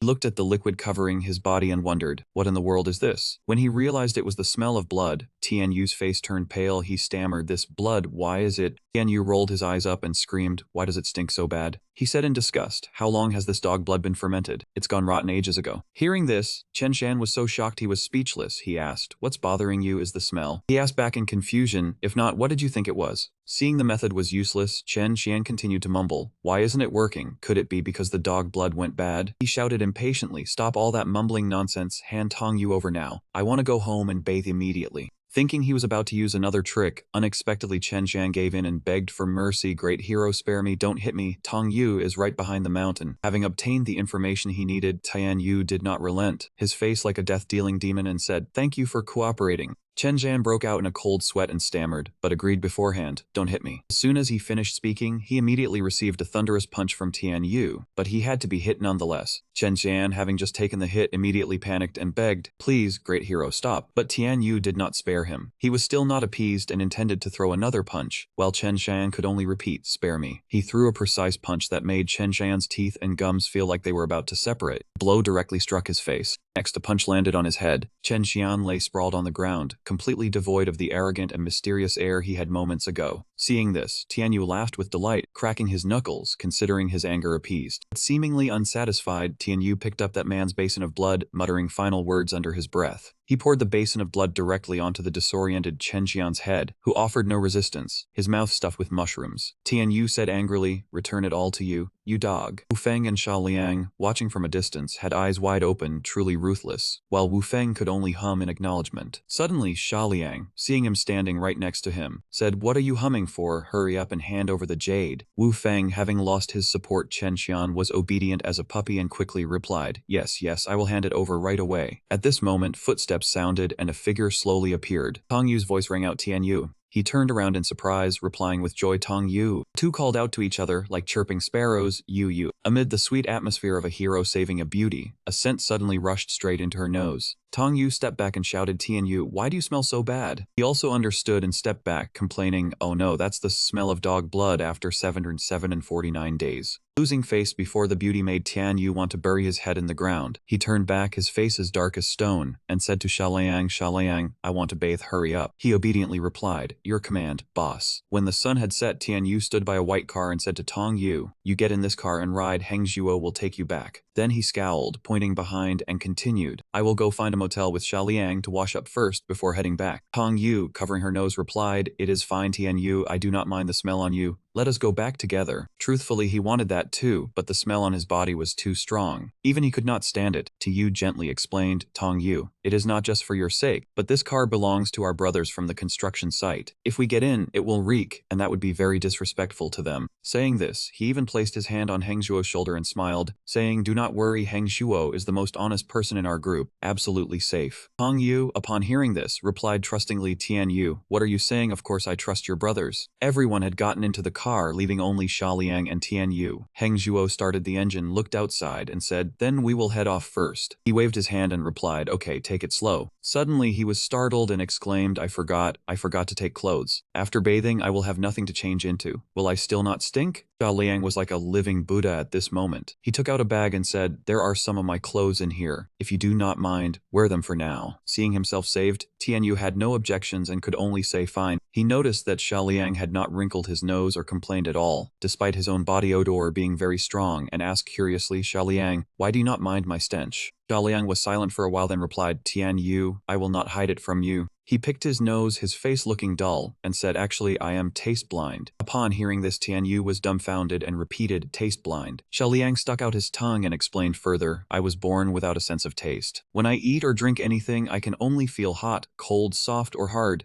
After hearing this, Tian Yu felt Shaliang was a bit unfortunate and exclaimed, so does that mean whatever you eat tastes like dirt? He looked very optimistic and even joked back, you could say that, which is why I do not care much for what I eat. By this time, it was dark at some hotel. Shaliang and Tian Yu stood in front of the door. He pointed and said, pick this hotel, bathe quickly so we can go back. Seeing the two enter, the receptionist smiled and greeted, welcome guests. Tian Yu approached to book a room. We would like a room with a shower. As he drew near, the receptionist covered her nose and asked awkwardly, honored guest, what is on you that smells so bad? Shaliang quickly interjected, this guy here, he fell into a septic tank and wanted to find a place to wash up. The receptionist was speechless upon hearing this, asked no more questions, handed over the room card, and instructed, fine then, here is your room card, do not dirty the furnishings. Tian Yu reached out and took the card. His room was 317. Shaliang handed him the bag of clothes and said, take the stuff, wash up quickly, then we head back. He suddenly felt that Shaliang was really good, happily accepted it, and replied, thanks Shaliang. Water quickly flowed from the shower head. Once Tian Yu started bathing, he felt incredibly refreshed. He put on the clothes and muttered, all of Shaliang's clothes are the same style of tank tops. But Tian Yu and Shaliang did not know danger was approaching. Outside, someone was watching them. It was the sharpshooter Kankoa, nicknamed Swordfish. He was aiming very precisely at Tian Yu. Kanko's lips curled up. His hand gently squeezed the trigger. Bullet, fast as lightning, flew straight into Tian Yu's room, shattering the window glass inside. Shaliang heard the commotion and ran over in alarm. He said worriedly, gunshot. Shaliang forcefully pushed open door and shouted, Tian Yu, what happened? On the floor, shards of glass were scattered everywhere. Tian Yu narrowly dodged the fatal blow, but his hand was still injured. Seeing this, Shaliang immediately panicked. Tian Yu gritted his teeth against the pane, still whispering a warning, Shaliang, get down, there's a sniper. Hearing this, he complied, his face full of shock. A sniper? Shaliang asked Tian Yu, what's going on? How is there a sniper? Seeing the blood dripping profusely from his hand, he asked with concern, how's your hand? Tian Yu, using his hand to stop the bleeding, replied, it's nothing, just a flesh wound. Shaliang felt somewhat relieved upon hearing that. Who in the world would send a sniper to assassinate you? Tian Yu seemed to have guessed who it was, frowning as he answered, those who hate me this much. There are only a few in this world. Shaliang pondered for a moment, unsure what to do, then asked Tian Yu for his opinion, so, what are you going to do next? He immediately said, call the brothers over here. Then he decisively continued, I will go meet that sniper alone.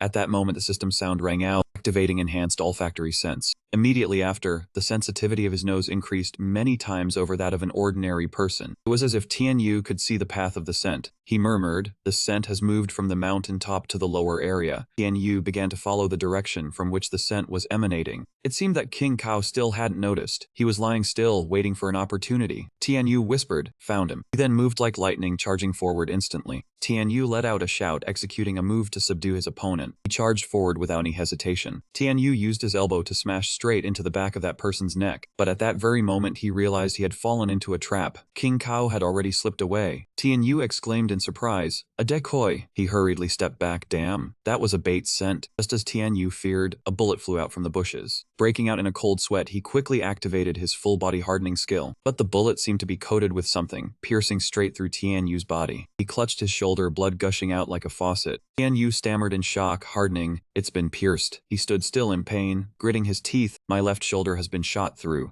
Tian Yu looked towards the direction the bullet came from, speaking as if to the person in the bushes, but his position was now completely exposed. Tian Yu charged forward with force, thinking to himself, strength enhanced tenfold. A single punch shattered the tree trunk. The punch made the entire space seem to shift. He looked at the fallen tree, feeling frustrated. There was only a sniper rifle hanging there, not a single person in sight. Tian Yu knew he had been tricked again, muttering, "No one's here." He looked at the situation and analyzed. Was that past shot triggered by a mechanism placed on the tree trunk? Suddenly, the pain from his arm reminded him of his injury. Tian Yu used his hand to stop the blood, cursing, "Damn it, hit by such a simple trap, wasted so much energy." At this moment that scent was still very distinct. He continued, "The enhanced olfactory time isn't up yet. The decoy still has someone else's scent. There's another scent heading towards the foot of the mountain." Tian Yu was truly a reckless man. He continued to follow the scent. Arriving at another spot, he stopped. "The scent comes from here." Tian Yu looked around, analyzed, made a hypothesis, and suddenly vanished from the path. He saw the concrete road on the mountain, a road for vehicles. Tian Yu concluded. He took a car and left this place. At this moment, the pain tormented him again. He winced and held his wound. Tian Yu said in a low voice, "My shoulder blade has been shot through." In this situation, he couldn't pursue that man. After thinking for a moment, the necessary thing now was to treat the wound on his arm, to go to the hospital first. The scene shifted to the Batrelak Tavern. King Kao, carrying his gun case, walked into tavern. His expression was extremely arrogant and pompous. He stopped beside an injured man, speaking in a tone of feigned concern. "Brother Xian, you're quite badly injured, huh? What made you, great elder Xian, look so pathetic?" Hearing King Kao's flippant inquiry, Chen Xian showed an irritated expression and replied, "Brother Bao, spare me the sarcasm. That brat Tian Yu is no pushover." King Kao replied with a teasing tone, "Who told you to try and hog it all for yourself? You didn't even call me for such a big job. You deserve a beating. That day, I quietly followed you, wanting to see you make a fool of yourself. Take a look. Is this the guy who beat you up?" He said this while pointing at a photo of Tian Yu. Chen Xian picked up the photo and exclaimed with admiration, "Brother Bao, you're amazing. You actually managed to shoot him and make him bleed?" King Kao answered in a clear voice, "As long as you don't try to be a lone wolf, there isn't a job in this world that the two of us can't pull off together." Hearing that, Chen Xian was very pleased. He chuckled and agreed, "Fine. I won't keep it all to myself anymore. Let's join forces to trick that brat for a round." The scene shifted to the large hospital. As soon as night fell, all the lights blazed brightly. Xiaoliang placed his hands on his hips, looking at Tian Yu sitting on the ground and asked, "Tian Yu, how did you catch another bullet after I left?" Tian Yu held his injured arm, his face serious as he said, "That assassin was too cunning. I let my guard down, but the bullet didn't hit bone, only soft tissue damage, so I'll be fine after stopping the bleeding." Xiaoliang broke out in a cold sweat again, worriedly saying, "Tian Yu, enemies keep popping up one after another. Why don't you lay low somewhere for a while?" Tian Yu answered seriously, "Lay low where? If I hide, they'll just use my relatives and friends to threaten me." Xiaoliang helplessly said, "Then what do we do? Are you just going to wait to die? Your body is exhausted." Tian Yu firmly stated that as long as they found who hired the assassin, everything would be resolved. He relaxed his facial muscles and lowered his voice to ask, "Those green gang members who were with Chen Xian, can we find them?" Xiaoliang pointed at himself and replied clearly, "That's easy, I know all the places they frequent." Tian Yu stood up with one hand on his hip and ordered, "Then today we must pry open that fireman's mouth to find the assassin's whereabouts." Wu Feng suddenly burst in, shouting, "Stop. We can't take that furnace anymore. We'll confess everything." His master barged in here. Xiaoliang looked at Heng Zhuo and questioned, "Heng Zhuo, how are you keeping watch? How did you let them storm into the hospital?" Heng Zhuo helplessly shrugged. "King Ming, no choice. He said he wanted to proactively confess to Tian Yu. We couldn't stop him." Wu Feng lowered his head and said softly, "If you want to find the two assassins, they're at Batri Lak. The assassin was hired by our boss. That's all I know." Hearing this, Tianyu's face darkened, his tone even sharper. Your boss is Peng Yushi? Peng has already fallen. Where would he get the money to hire an assassin? Tell me, did that brat Chen Yunting help?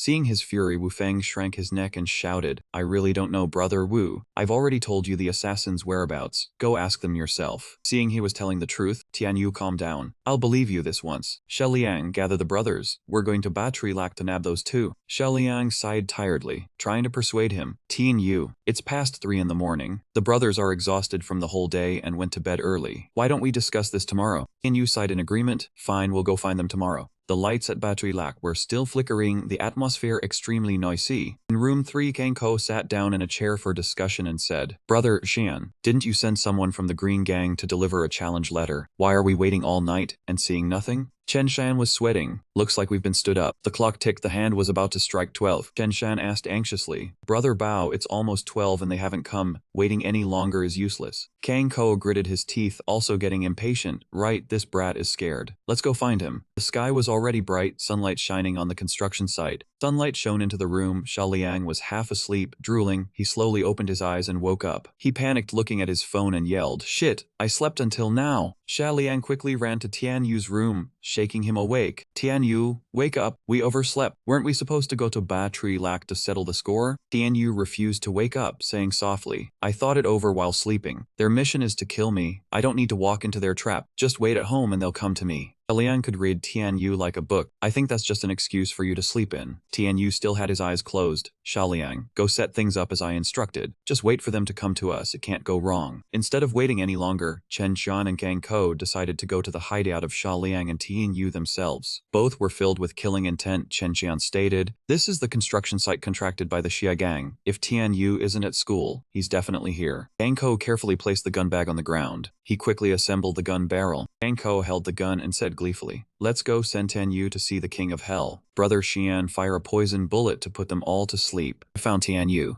Chen Xian held a grenade ready in his hand. I've also taken out the treasure, the ace in the hole. As soon as he finished speaking, he threw the grenade towards the building where the two men were. The grenade flew fast, heading straight into the room. Grenade hit the ground, purple smoke billowing everywhere. Chen Xian laughed with delight. Brother Bao, the whole building must be passed out now, right? Kang Ko raised his gun to aim and praised satisfactorily. Very good. Kang Ko aimed directly at his head, silently gloating. Tianyu. The shot exploded. The bullet flew through the head of the scarecrow. When he saw it fall onto the table, blood oozing everywhere, Chen Xian asked anxiously, How is it, Brother Bao? Seeing him fall, Kang Ko was satisfied. It's okay. Hearing that, Chen Xian laughed. Great, let's quickly go collect the bodies. But Kang Ko was still vigilant and reminded him, Wait, there are a few more left. But this opportunity will nab them all at once. As soon as he finished speaking, he shot Xiaoliang through the heart, and 2 more. Only then was Kang Ko certain, Alright, the entire Xia gang is eliminated, let's go collect the bodies. After confirming they had taken down everyone at the construction site, Chen Xian and Kang Ko entered to take a look. Seeing no one around, the immortal loudly laughed in excitement. Ha ha ha, we succeeded, Jia Bang has been completely eliminated by us. King Ko stood beside him, his face filled with smug pride. I told you, with you and me joining forces, there is nothing we cannot do. In the midst of his pride, he kicked a head that looked like Xiaoliang's. Only then did he realize what he shot was just a dummy. King Ko shouted in panic, You're fake? We're in trouble, we've fallen for a trick, run. That was right, it was a smokescreen planned by Tianyu. The two of them were lying in ambush behind the door outside. Xiaoliang and Tianyu wore masks, speaking in turn, Since you're here, don't bother running. Seeing they had fallen into the trap of those two, King Ko gritted his teeth. We haven't used it yet, but your fake dummies are quite good. With no other choice, he raised his gun barrel towards the two and roared, Let's go all out against them. King Ko charged out and shouted an order. Put your masks on carefully. Heng Zhuo released the toxic gas. Heng Zhuo understood, opened the door and replied, Understood. Having been outsmarted, Chen Xian screamed in panic. Those bastards actually sealed my room, containing the toxic gas. Chen fished out 2 medicinal pills and said, Bro Bao, I have an antidote that can grant immunity to illusion techniques. Without much thought, King Ko took one of the pills and put it into his mouth to swallow. As soon as the toxic gas cleared, Xiaoliang and King Ko took off their masks. Not bad, you have some skills. Alright, since you've used up all your tricks, it's time for a fair fight. King Ko stared intently at the two, gritting his teeth in anger. Tianyu, you use our own tricks against us. What's your intention? It seems you look down on us. That's not it at all. Today, I will show you the true skills of our duo. Cornered, Chen Xian clasped his hands, gritted his teeth, and chanted an incantation. Clone technique. While Xiaoliang and Tianyu were still focused, a shadow holding holding a knife appeared behind the two. With his agile reflexes, Tianyu managed to dodge the lethal strike. That puppet did not give up, launching another attack, but he still easily tilted his head to avoid it. From the puppet's mouth suddenly came a mechanical voice. "Isn't this the dummy we prepared? How can it move?" This puppet was controlled by the immortal. He laughed smugly. "Thank you very much for designing so many dummies in the same building." It was not just one puppet of Tianyu, but several other puppets as well. Only then did Tianyu remember with a start, damn it, I forgot he knows how to control puppets. In the moment he was distracted, a laser beam shot through Tianyu's body. He clutched his shoulder in pain. Shaliang called out in panic. Tianyu. Seeing the two were cornered, King Ko aimed his gun at them and taunted. "Come on, let me see what other tricks you have." Tianyu held his arm that had been hit, gritting his teeth in pain. Tianyu stared straight at King Ko and cursed him fiercely. "You bastard, does my shoulder have a grudge against you? You always hit the same spot." King Ko glanced away, feigning indifference. "Sorry, it's been a long time since I used a pistol, so I'm a bit rusty. Next shot I will definitely hit your head." As soon as he finished speaking, he pulled the trigger. The bullet flew straight towards Tianyu's face, but he reacted quickly and dodged that bullet. It grazed past Tianyu's left cheek, leaving a long trail of blood. He let out a mocking laugh. "You missed again." King Ko only sighed calmly. "My skills really have regressed too much. I'm bored of playing, just die already." With that, he quickly fired several more bullets. The bullets flew straight towards Tianyu one after another. This time he did not dodge at all, but cleared his throat and spoke clearly. "Activate hardened skin." All three bullets simultaneously slammed fiercely into Tianyu's forehead. As the bullets touched his skin, Chen Xian clenched his fist triumphantly and yelled, "Finally got him this time." King Ko, on the other hand, broke out in a cold sweat of anxiety, gritting his teeth and warning, "Don't celebrate too early, something's not right." "What the hell?" King Ko's eyes bulged as he saw Tianyu still standing there like a statue.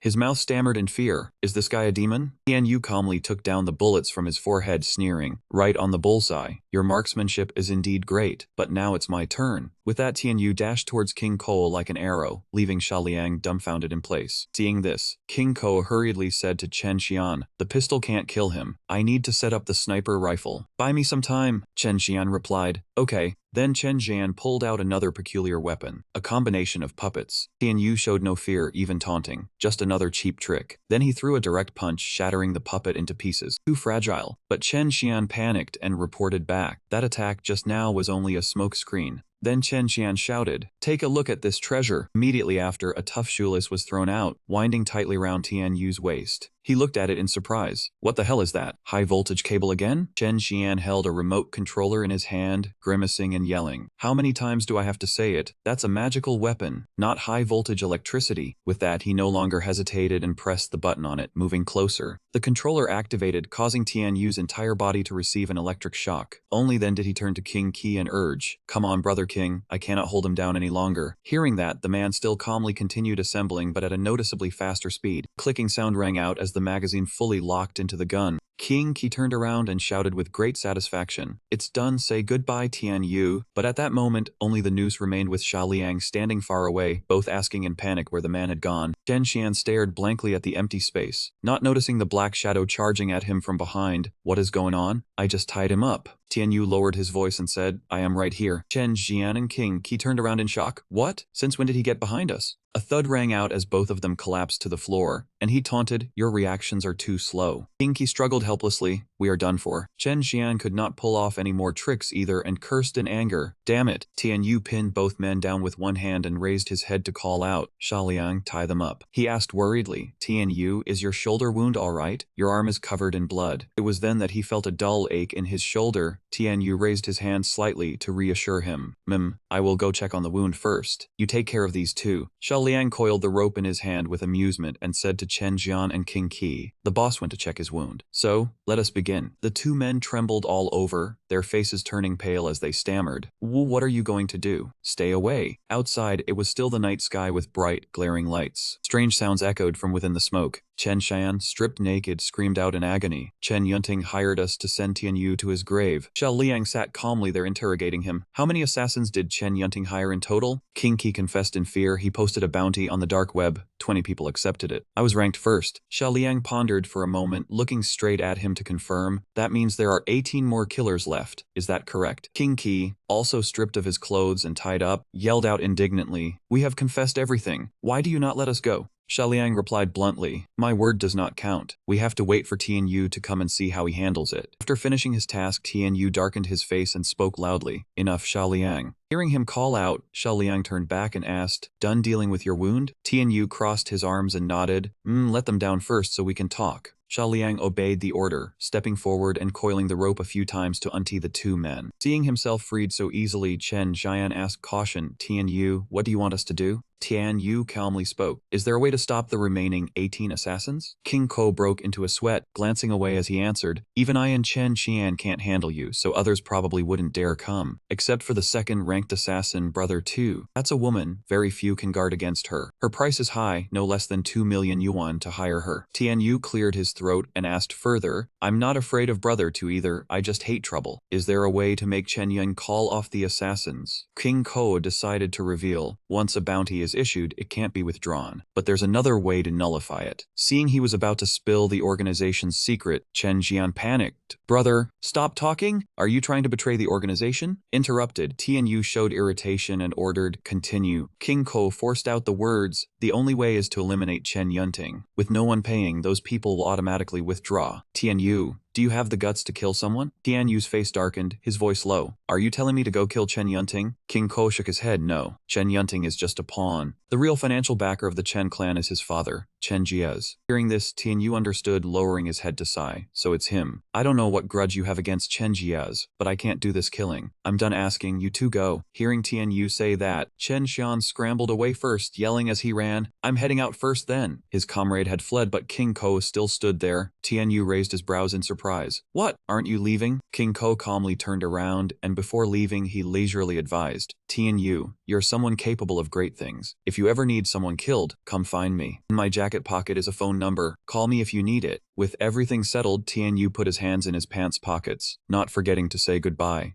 Liang, I'm heading back now. Hearing that, Liang immediately brought him a sharp axe, cautioning carefully, Tianyu, take this weapon, in case you run into those assassins. Admiring the axe with the chain, Tianyu's eyes widened in awe. You still keep these toys around? Liang answered honestly. It's still good stuff. Tianyu suggested reluctantly, wrap it up for me. Carrying this out in the open on the road could invite trouble. Liang hurried inside to find a bag, reminding him several times, okay, be careful on your way. A while later, the bus stopped at the pickup point. Tianyu slowly boarded. The bus was empty, and as soon as he got on, he sat down nearby, staring blankly and lost in thought without any caution. Not far away, a young man in black clothes had been quietly watching him for a while. At the right moment, he coldly approached and greeted him. Tianyu, right? He looked up at the man exuding danger, startled. Sir? He spoke arrogantly, introducing himself as a challenge. Bomb, rank 9 assassin. Tianyu sighed in annoyance, his voice weary. Another assassin. Do you want to kill me or discuss terms? Bomb remained indifferent to those words, extending his hand. I have a gift for you. Tianyu was unsuspecting, reaching out with slight curiosity. What is it? Unexpectedly, he placed a grenade in Tianyu's hand while simultaneously pulling out the safety pin. Tianyu was terrified, screaming in shock. A grenade. The bus continued rolling slowly along the road, completely unaware of the imminent danger. The next second, the grenade exploded, flipping the bus over. From inside, fierce flames burst out, and thick black smoke billowed upward. Tianyu seemed to have escaped the disaster. He forced himself to endure. Though he had strengthened his defense, his hand was still severely injured. He had underestimated his opponent this time. He frowned in pain. His pupils contracted as he searched for the bomb, cursing under his breath. Damn it, does this bastard want to die with me? The car tilted, screeching against the road surface, and bursting into fierce flames. Tianyu struggled to get up, his body weak and anxious. This is bad. I have to save the people. An arm reached out from within the smoke and fire. The bomb standing on the car roof was surprised. Whoa, you're not dead yet? He held his injured arm, angrily shouting, are you crazy? Throwing a grenade in a crowded place like this? That man remained indifferent and unflustered. Sorry, I work pretty carelessly. I don't have any specific plan. The bomb added nonchalantly, you don't need to save the people either. There were only 3 old people and a driver on the bus. Tianyu's pupils widened in horror. They're all dead? He immediately leaped onto the car roof, wanting to deal with that bastard right away. Tianyu was furious, his hand gripping the scythe tightly as he charged into the attack. Suddenly, that man threw out a firecracker, his voice slippery. Don't be so impatient. The bomb was thrown directly at him, leaving Tianyu no time to dodge. He could only yell and roll away.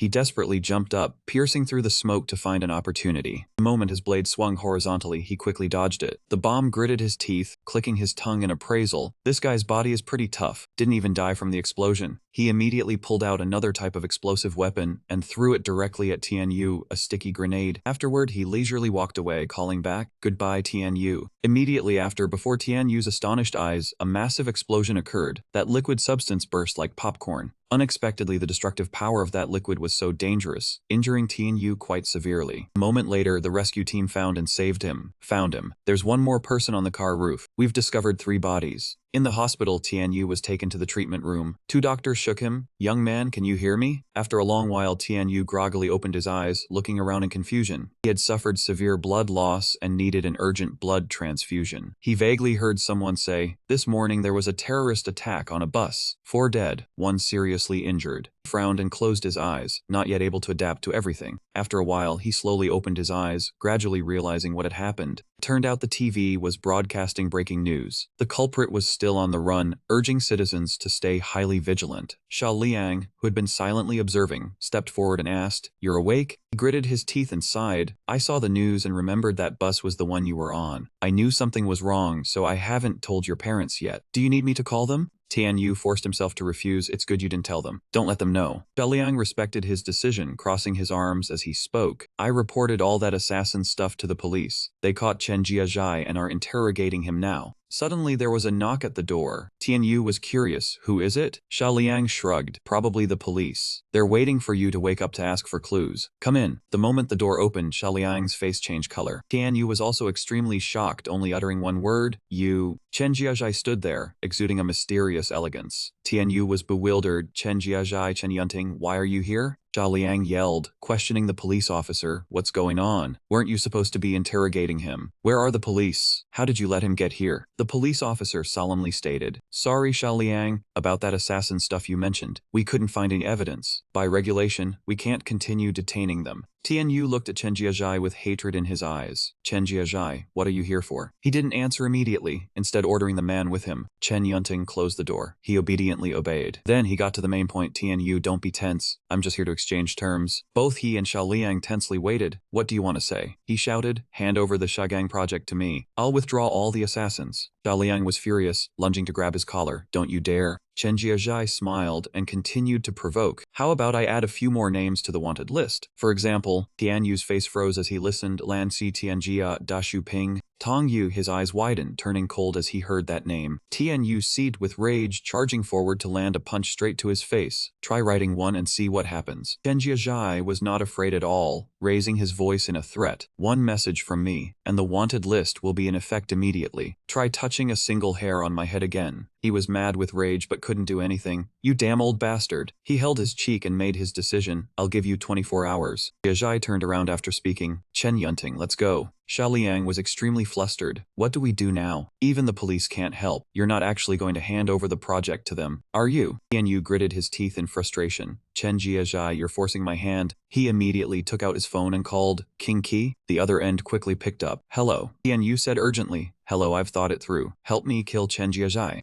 A few minutes later, a tense conversation took place on the rooftop of the bus station. King Qi was waiting, and Xia Liang was also present. "I'm here." King Qi crossed his arms gracefully. Seeing Xia Liang come alone, he asked curiously, "Xia Liang, why didn't Tianyu come?" Xia Liang replied briefly, "Tianyu is seriously injured. I've come in his place." He didn't care any further, turning around eagerly. "All right, then let's go." Xia Liang was confused. "Go where?" Han Ko leisurely walked, muttering to himself as he went. Killing the scoundrel turned into a minnow. He asked in confusion, "Just strike directly like that? I thought there would be negotiation over payment or something." He smirked and answered calmly, "I said I wanted to join you, so this job I won't charge. Consider it my sincerity." He looked at Han Ko with a still suspicious gaze. Truly unable to understand this man, had to be more cautious. Xia Liang hurriedly followed, asking casually, "I still don't know your name." He replied indifferently, "Vukan Ko, alias the tactician." At the same time in the hospital, Heng Zhuo stayed by Tianyu's side. Full of worry, the boss only sent him alone. Is it dangerous? He sighed. I arranged it beforehand. I wanted to go too, but the wound was too severe. I sent Liu Dashuang and Liu Xiao along. Suddenly, the system presented a suggestion, checking that the host's recovery speed was too slow. Did he want to activate the acceleration function? Tian Yu was surprised there was even this kind of function. Turning back a few minutes earlier, Liu Dashuang and Liu Xiao followed Tian Yu's orders to tail him in Kainkoa. The two watched silently, then discussed in hushed tones. They went upstairs. Now what? Liu Dashuang immediately decided follow them. Returning to the present, Xiaoliang followed behind Kainkoa and asked, "Why come up here?" He surveyed the surroundings and replied, "For sniping you need a good spot." Suddenly, a towering dark figure appeared triumphantly. "I knew you would come here." Xiaoliang panicked. Trouble, an ambush? It really is the swordfish trap. Bomb took out several grenades, holding them in his hand. "These explosive toys are for the traitors of the shadow. Go die." He immediately threw two towards Kainkoa and Xiaoliang. The bombs had already been activated and lit beforehand. He stared wide-eyed at the falling bomb, his mouth agape in terror. Thankfully, Kainkoa had quick reflexes, pushing Xiaoliang flat to the ground and shouting, "Get down fast." Two bombs exploded violently as soon as they hit the ground. When he calmed down, Xiaoliang asked in shock, "Weren't you on the same side as him?" Kainkoa gritted his teeth in annoyance. "Now I am also a traitor to the shadow. How can I be on the same side as him?" He quickly grabbed his weapon, inviting Xiaoliang to cooperate. "I'll assemble the gun. You buy me time," Xiaoliang complained. "Why not assemble it beforehand?" He then brought out a larger explosive, a stun bomb. At that moment, Xiaoliang rushed over with a rock in hand. "Don't you dare." He aimed directly at the opponent's wrist holding the bomb and threw hard. The bomb was knocked away. He was startled, realizing it was trouble. The bomb was instantly activated and emitted a blinding flash of light. Seizing the opportunity, Kainkoa got into position, praising Xiaoliang for doing well. He aimed precisely at the center of the bomb. A bang rang out, the bullet pierced straight through his brain. Before he could react, bomb lay motionless in a pool of blood. Xiaoliang was stunned, staring at the scene before him. Was that a killing just like that? That bomb guy shot through the head. Couldn't even breathe, lying in a pool of fresh blood full of tears. Kainkoa said indifferently, "Life and death are fated. This is the world of assassins." He turned to aim his gun towards the opposite side. The position was exposed, had to finish quickly. Kainkoa's gaze was serious, focused on the target. But in the scope there was only empty space. The target had vanished. Kainkoa quickly lowered his gun, though tense, still maintaining the calm of an assassin. "Trouble, scoundrel Minnow has run off." Xiaoliang worried, "Then what to do? If we don't kill him, he'll come back to kill Tian Yu." Kainkoa didn't panic. With an IQ of 160, he deduced scoundrel Minnow knew beforehand, so he waited for us at the sniping spot. He must have sent people to other spots. Through the binoculars, he spotted another target silently watching. Found him. It's Dry Leaf, ranked second. He has called for backup. Kainkoa took out a small bullet, intending to use this listening bullet. He lowered the gun, carefully aimed, and loaded the chamber. On this side, Dry Leaf was still unaware he was in the scope, reporting the situation through the radio to the other end. "Boss, bomb has been killed." At that moment, Kainkoa's bullet was fired. He deliberately shot at the back door to create a loud noise. The listening bullet fell to the ground. Kainkoa's sniping skill was superb, the listening device attached to Dry Leaf's foot without being detected. The noise startled the person on the other end. He panicked and asked, "Dry Leaf, what was that gunshot?" Dry Leaf quickly reported back, "I was sniped at but missed." He quickly ordered a retreat. Dry Leaf dared not linger, hastily obeying the order. He didn't know he was carrying Kainkoa's listening device, the signal still transmitting as he ran. With his speed, Dry Leaf escaped the pursuit, panting as he reported. They didn't follow, probably lost the tail. The other end gave another order. "Trangiatrak has entered the villa. Go to the next ambush point." He acknowledged the order. Swordfish used the listening device. "I heard it. Confirmed Trangiatrak's location in the villa." The two immediately ran out of the building, not noticing Liu Dazuang and Liu Xiao hiding and watching. Liu Xiao asked his brother in confusion, "Why did they leave?" Liu Dazuang said tensely, "Quickly report to Tian Yu." Scene change. The phone by the bedside suddenly rang. Heng Zhuo immediately picked up. The other end urgently asked, "Is this Trach Hong? Where is Tian Yu?" He hesitated and answered, "He went out." Liu Dazuang was anxious. "Went out? Where could he go with such a severe injury? We have urgent business." Helpless, Heng Zhuo, regardless of the situation, recounted, "How could I stop him? He said he was going for revenge and ran off. You guys handle it as you see fit." With that, he hung up abruptly, leaving Liu Dazuang with a pained expression, bowing his head. Unable to contact Tian Yu, this was a disaster. Liu Xiao looked at him in confusion. So what did he do now, big brother? He helplessly rushed out of the bushes, still sprinting at full speed and shouting loudly. What else could he do? Just chase after them. A while later, at a large house with a mountain behind it, that was the Chen family villa. From a distance, King Koa and Xiaoliang were hiding and observing. That was the Chen family villa over there. He wondered doubtfully, could they hit them? He looked carefully, analyzing professionally that they needed to get a bit closer, but all the sniper points within the scope were already guarded. Xiao Liang worried anxiously. The other assassins were all like decoys sent to attack us, just waiting in ambush, right? King Ko held the sniper rifle and nodded in confirmation. That was right, they had to deal with them first. Neither of them noticed the faint noise. On the tree behind them, an uninvited guest silently appeared. Click. It was none other than Yi, the assassin ranked 17th. Holding the phone in his hand, he announced, "Hello, I have found them." The boss was satisfied and reminded him, "Okay, I have already sent people to support you. Trap the swordfish." As soon as he finished speaking, black figures swiftly and silently jumped to Yi's side from nowhere. His hand moved like lightning as he drew a throwing dart, lunging forward to attack with his ultimate technique, Sword of Life Snatch. 3 sharp darts shot straight toward King Ko, who was focused on aiming and completely unaware. Yi shouted excitedly, "King Ko, go die!" At the critical moment, a transparent wall was formed by Liu Xiao and Liu Dazhuang, golden shield shattering the weapon. Only then did King Ko and Xiao Liang turn around in shock. Liu Dazhuang and Liu Xiao saw them, and he was stunned. Dazhuang sighed in relief and spoke, "Luckily Tian Yu told me to follow behind, otherwise they would have been ambushed without even knowing." The assassination failed. Yi clicked his tongue in annoyance. "Damn it, I have been discovered." From above, his backup force arrived. He shouted loudly, ordering brothers kill. King Ko gritted his teeth, also having to fight to preserve his life. "Damn it, kill!" Several of his henchmen were overwhelmed by Xia Liang and Dezhuang, with every punch landing. One suddenly pulled out a weapon to attack Liu Xiao. He nimbly and agilely dodged the damage, the man's body collapsing onto the ground. King Ko immediately displayed his superior skills, holding the sniper rifle and aiming at the target. With just one bullet, he successfully shot straight through the arms of 2 of Yi's henchmen. Outside, the situation was tense and critical. A subordinate rushed in to report urgently, "Boss Zhen, they have fought their way here." Zhen Dao was stunned so fast. Back in the battle, Liu Xiao had a dirty face and was breathing heavily with difficulty, panting. After a tense, bloody exchange, Yi's group had been beaten and sent packing early back to the dirt, finally dealt with them all. Suddenly, Xia Liang clutched his stomach in pain, collapsed, and vomited. Liu Dezhuang panicked with worry. "Xia Liang, what is wrong with you?" Xia Liang's face was pale as death, blood flowing non-stop, but he still struggled to get up and reassure everyone. Getting stabbed once in the stomach, he could still endure it. Liu Dazhuang firmly objected. "No way. Liu Xiao, you take Xia Liang to the hospital immediately. Leave the rest to me." Liu Xiao did not hesitate and urgently took Xia Liang away. King Ko had no objection to this arrangement. He turned to discuss with Liu Dazhuang. "Okay, brother Liu, we need to finish Chen Jiezi before he leaves here." Liu Dazhuang agreed. "Okay." Unexpectedly, while they were carefully observing the terrain and whispering to judge the nearest escape route, an assassin silently climbed up from the cliff to launch a surprise attack. By instinct, Liu Dazhuang was startled, sensing killing intent. He hurriedly warned King Ko, "Danger, swordfish, get down." But the assassin seized the moment, lunging up with terrifying speed, fiercely slashing horizontally, causing him to react too late, nearly getting hit. His life was saved, but his only weapon was destroyed. Swordfish face darkened in shock. The gun has been cut in two. Ruthless assassin tightened his grip on the sword, continuously swinging the blade to attack, proclaiming himself as Big Blade, ranked 5th. Big Blade slashed his sword horizontally toward him. Dezhuang panicked and quickly used his ultimate technique to block, Golden Shield. But unexpectedly, the sharp sword struck the arm with such immense force that he could not endure it. He shouted in fear, "I cannot hold it off. His sword is too sharp." Even though his body was enhanced and protected, the deep wound still caused Liu Dazhuang immense pain. Just the arrival of Big Blade alone had thrown both of them into chaos. King Ko immediately drew the secondary pistol he carried on him. He tried tensely to keep up and aim accurately at Big Blade, but the situation was urgent. He gritted his teeth and pulled the trigger wildly, the bullets shooting out like arrows. Unexpectedly, all of them were useless, being shattered and cut in half by Big Blade in a single strike. He swung a fatal sword straight, slashing across King Ko's body. Liu Dazhuang shouted in panic, "Swordfish!" Big Blade did not even turn his face, swinging his sword back, cutting into Liu Dazhuang's arm that was raised to protect King Ko. The blade lodged deep in the bone of his wrist. He struggled, trying to cut even deeper, but was shocked and furious to find that even using all his strength, he could not move it an inch. "Gah, it won't come out."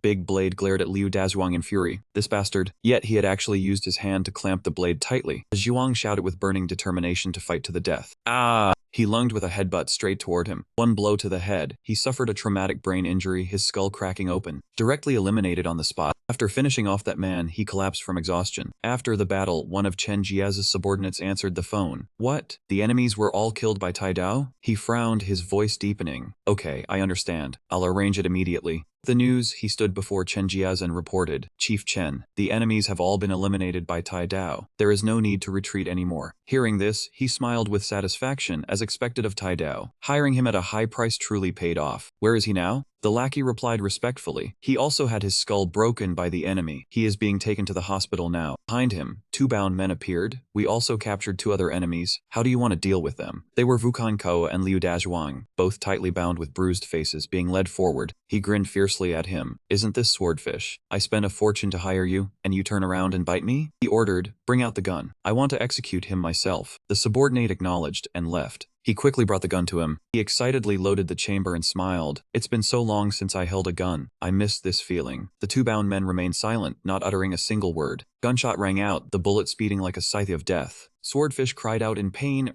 suppressing the pain. He looked at Chen Jiez with seething hatred, never expecting that I would end up dying here. Master Vu Kanko still had the strength to chide. Didn't you aim for a vital spot? You'll have to shoot again. He coldly and decisively fired another shot straight into Vu Kanko's shoulder. The cold gun barrel was raised once more. Vu Kanko was utterly hopeless. This time it's really over. Stabbed, shot several times like this. His mind grew hazy, consciousness fading from excessive blood loss. He could no longer stay alert. Suddenly, the ventilation grate on the ceiling was shattered, and Tianyu leaped in imposingly. He stood heroically blocking in front of the 2 men, still wearing hospital pants, his shirt long gone without a trace. Liu Dazhuang exclaimed joyfully, Tianyu. Chen Jiez's face turned green as if seeing a ghost. Tianyu? Impossible, how did your wounds heal so fast? His underlings rushed in from all sides to attack Tianyu, shouting, protect Chief Chen. The first one who charged fiercely was met with a devastating punch from Tianyu. The second one did not escape either and immediately received a lethal kick. The powerful kick sent him flying straight into the wall. Chen Jiez, witnessing this, trembled even more in fear, backing away and stammering a threat. You, what do you want? Take one more step, and I'll call for backup. Tianyu sneered, calmly challenging him, go ahead and call. It doesn't matter to me. He waved his phone in warning. What are you playing at? I'm really calling.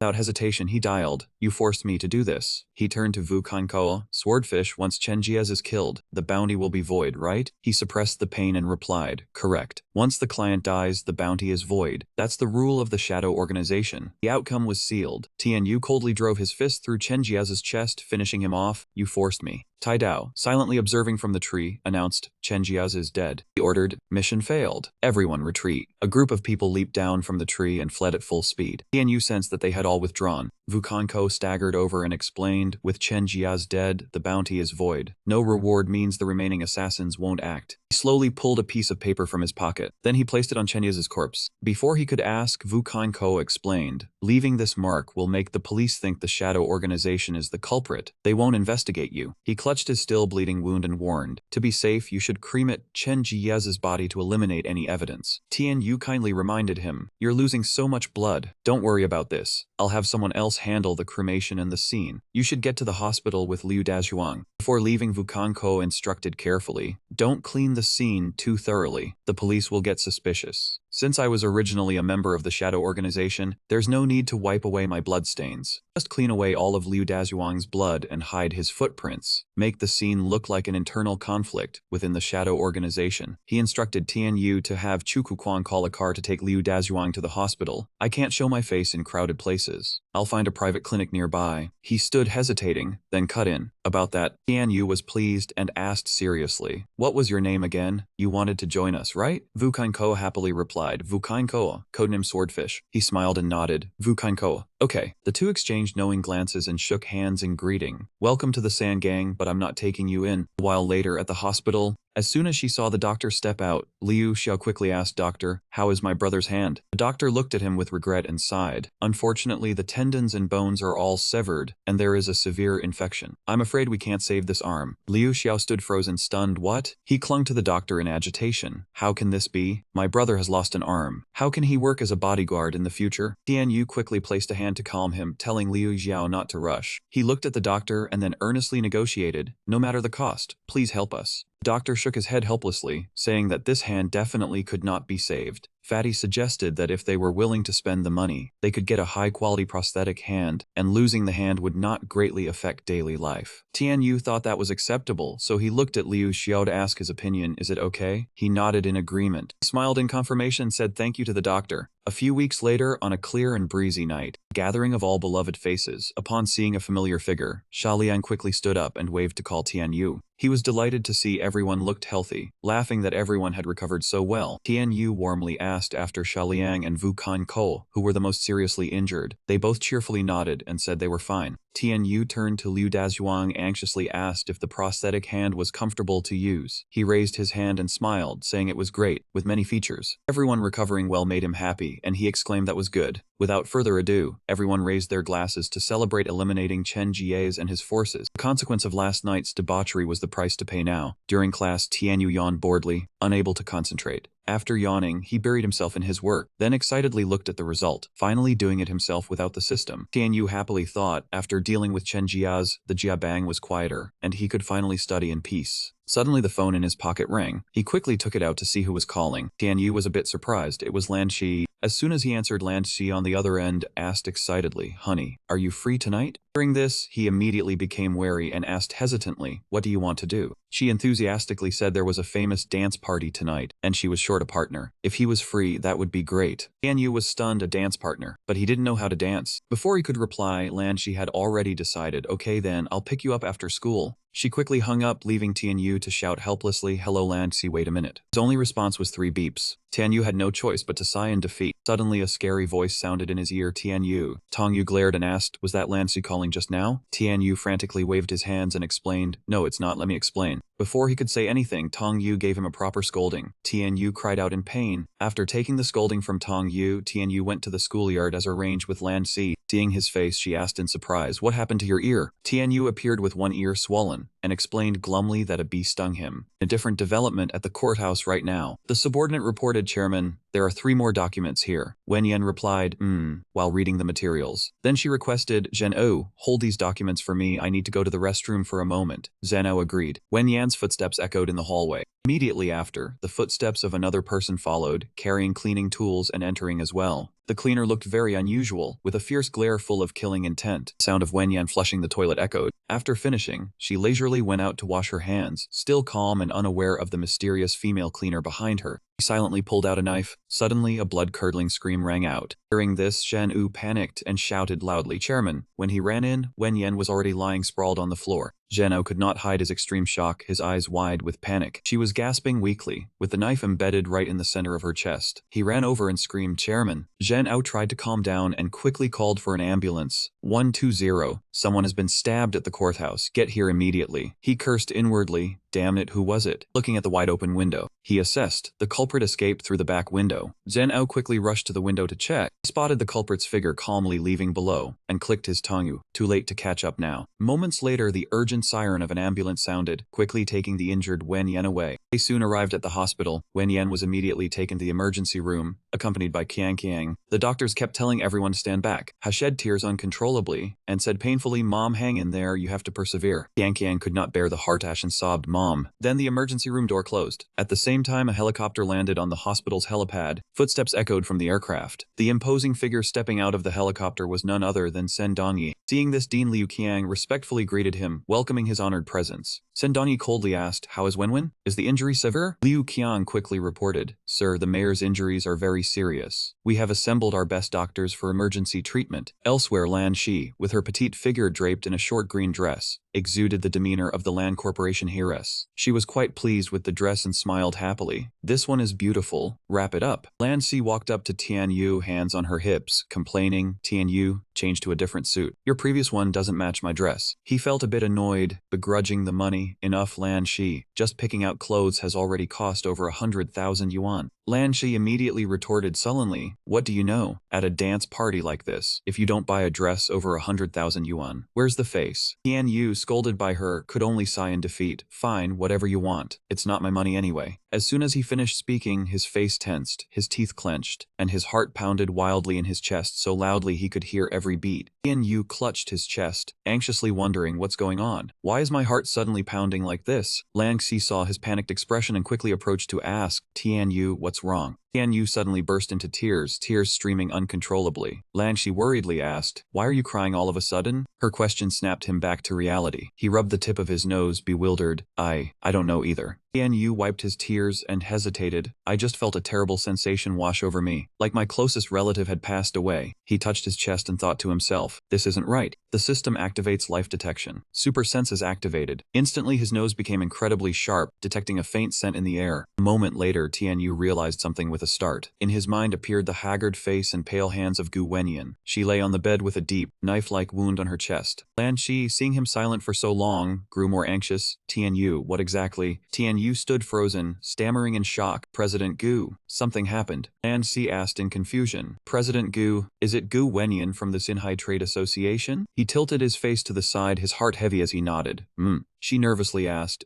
What happened? Tianyu's face darkened. His hands clenched tightly as he uttered painfully. Someone stabbed her through the heart. Hearing this, Lan Shi covered her mouth in shock. What? Tianyu lowered his eyes, his voice carrying a hint of sorrow. His figure suddenly seemed strangely lonely. Sorry, Lan Shi. I probably can't go to the dance with you today. Lan Shi didn't think he needed to apologize. She quickly replied, it's fine, it's just a dance. I won't go either. He looked at him with determined eyes. I'll take you there. Tianyu wasn't surprised by her words, just nodded slightly. Soon, the two were in the car, heading to President Gu's location. In the car, Lan Shi curiously asked, oh, right, Tianyu. How did you know something happened to President Gu? He answered vaguely and weakly. This falls under martial arts and key training. You wouldn't understand. Lan Shi hesitated and asked further. Then Tianyu, her cheeks unconsciously flushed, as she absent-mindedly said, do you think, if something happened to me one day, would you be able to sense it? Tianyu smiled warmly, leaning back in his seat and nodding. Of course I would sense it immediately and fly over to save you. Getting the answer she wanted, she smiled happily. A short while later, they arrived at the hospital. Han Ning and Qiang were waiting outside the intensive care unit. Seeing him, they were astonished. Han Ning greeted him, Brother Tianyu. Qiang wiped his tears on the side. Wise master here? Tianyu's gaze was firm and clear. I'm here to save President Gu. Old man sitting on the waiting bench immediately objected. Stop. Tianyu looked at him and gritted his teeth. You are... He was Sen Donyi, the grandfather of the two children. He stepped forward and reminded him. I've already invited the best doctors in Xinhai to save Wenwen. You are not allowed in. Don't delay the treatment. Qiang ran in front of him and explained to Tianyu, Master, this is my grandfather. Understanding he was a junior, he restrained his displeased expression and pleaded. So you are, sir. President Gu's condition is currently extremely critical. Please let me help.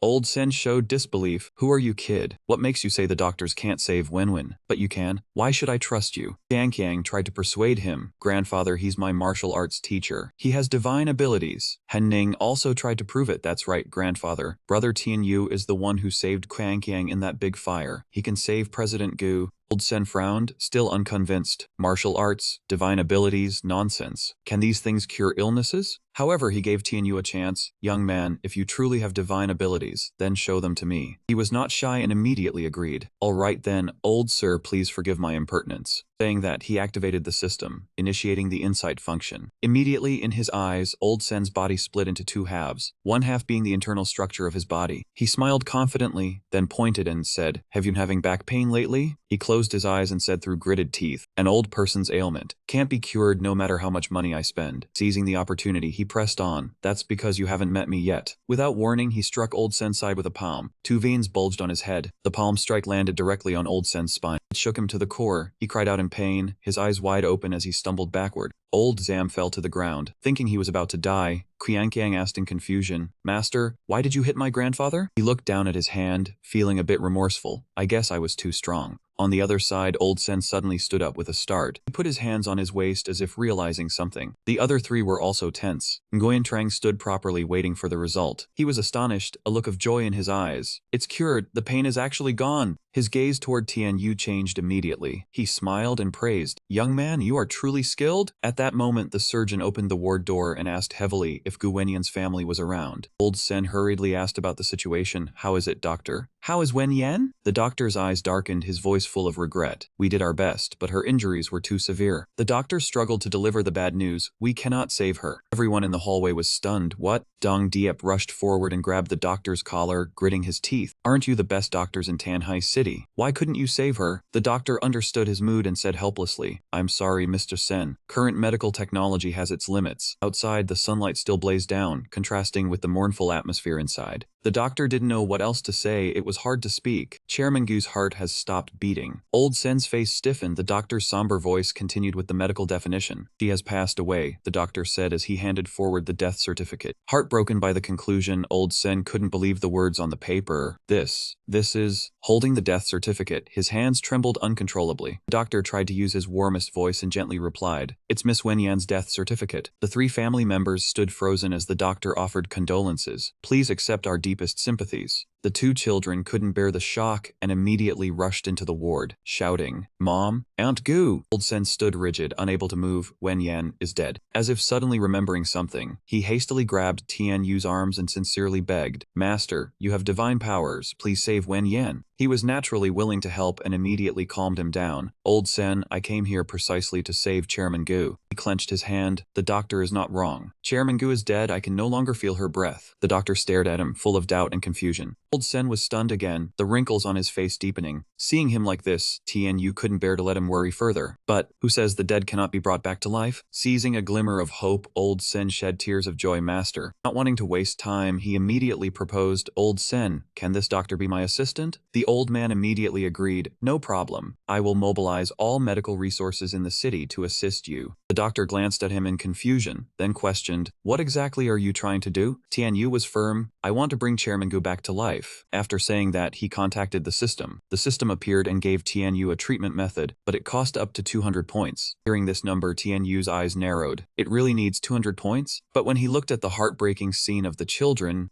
couldn't help but make a decision in the end. "Alright, it's just 200 points. After saying that, Tian Yu immediately exchanged the skill from the system. Very quickly, he put on protective gear and entered the ICU. The doctors there looked at him in confusion. "Who are you? What surgery is there for a dead person?" Rector Liu Kang introduced him. "Everyone, this is the master invited by Old Sen. I hope you will all cooperate fully." Seeing him enter with the old man, the female nurse was doubtful, while the director and the male doctor snorted coldly, thinking Old Sen had fallen for some nonsense trick. The female nurse relented. "Fine, let's play along with his little act. He can't bring her back. His trick will be exposed anyway." Saying this, she crossed her arms and questioned, "So, master, what do you need us to do to bring the dead back to life?" Tian Yu calmly replied, "I asked Old Sen to find 10 women with the same blood type as Miss Wen Yan." The female nurse stared at him. "What do you want to do? Some kind of sacrificial ritual?" He ignored it and remained firm and polite. "I want to perform a serial blood exchange circulation." The doctor hesitated upon hearing this and guessed, "You mean you want to connect the blood vessels of the living with the dead?" Tian Yu directed. "The organs below the brain all function to maintain normal blood circulation. Use 10 people to form a complete circulatory system to sustain Chairman Gu's blood supply. That way, even if her organs are failing, she can still wake up." The male doctor shouted in anger, "You madman, have you ever considered the risk of infecting everyone? And if she wakes up, what happens then? Will she be attached to those 10 people for the rest of her life?" During the operation, Tian Yu nodded in confirmation. "This way, we will have enough time to treat Chairman Gu's heart." But the female doctor vehemently objected. "No, I don't agree. This is illegal. It's playing with the lives of 10 people. Immediately, a forceful shout cut through. Dong Diep appeared and bellowed, "Who dares to disagree?" He pointed to the group of people behind him. "Master, the people are here." Dong Diep glared and said, "The price I offered was naturally very high. They volunteered for this task." He bared his teeth in a threatening smile. "Any bastard who dares to oppose, I will make sure they are kicked out of the medical field." At this moment, the doctors in the operating room were silent, none daring to speak. Tian Yu reminded them, "Alright, get to work now." He suggested 10 blood donors, each giving 300 mol, and then quickly proceeded with the blood draw.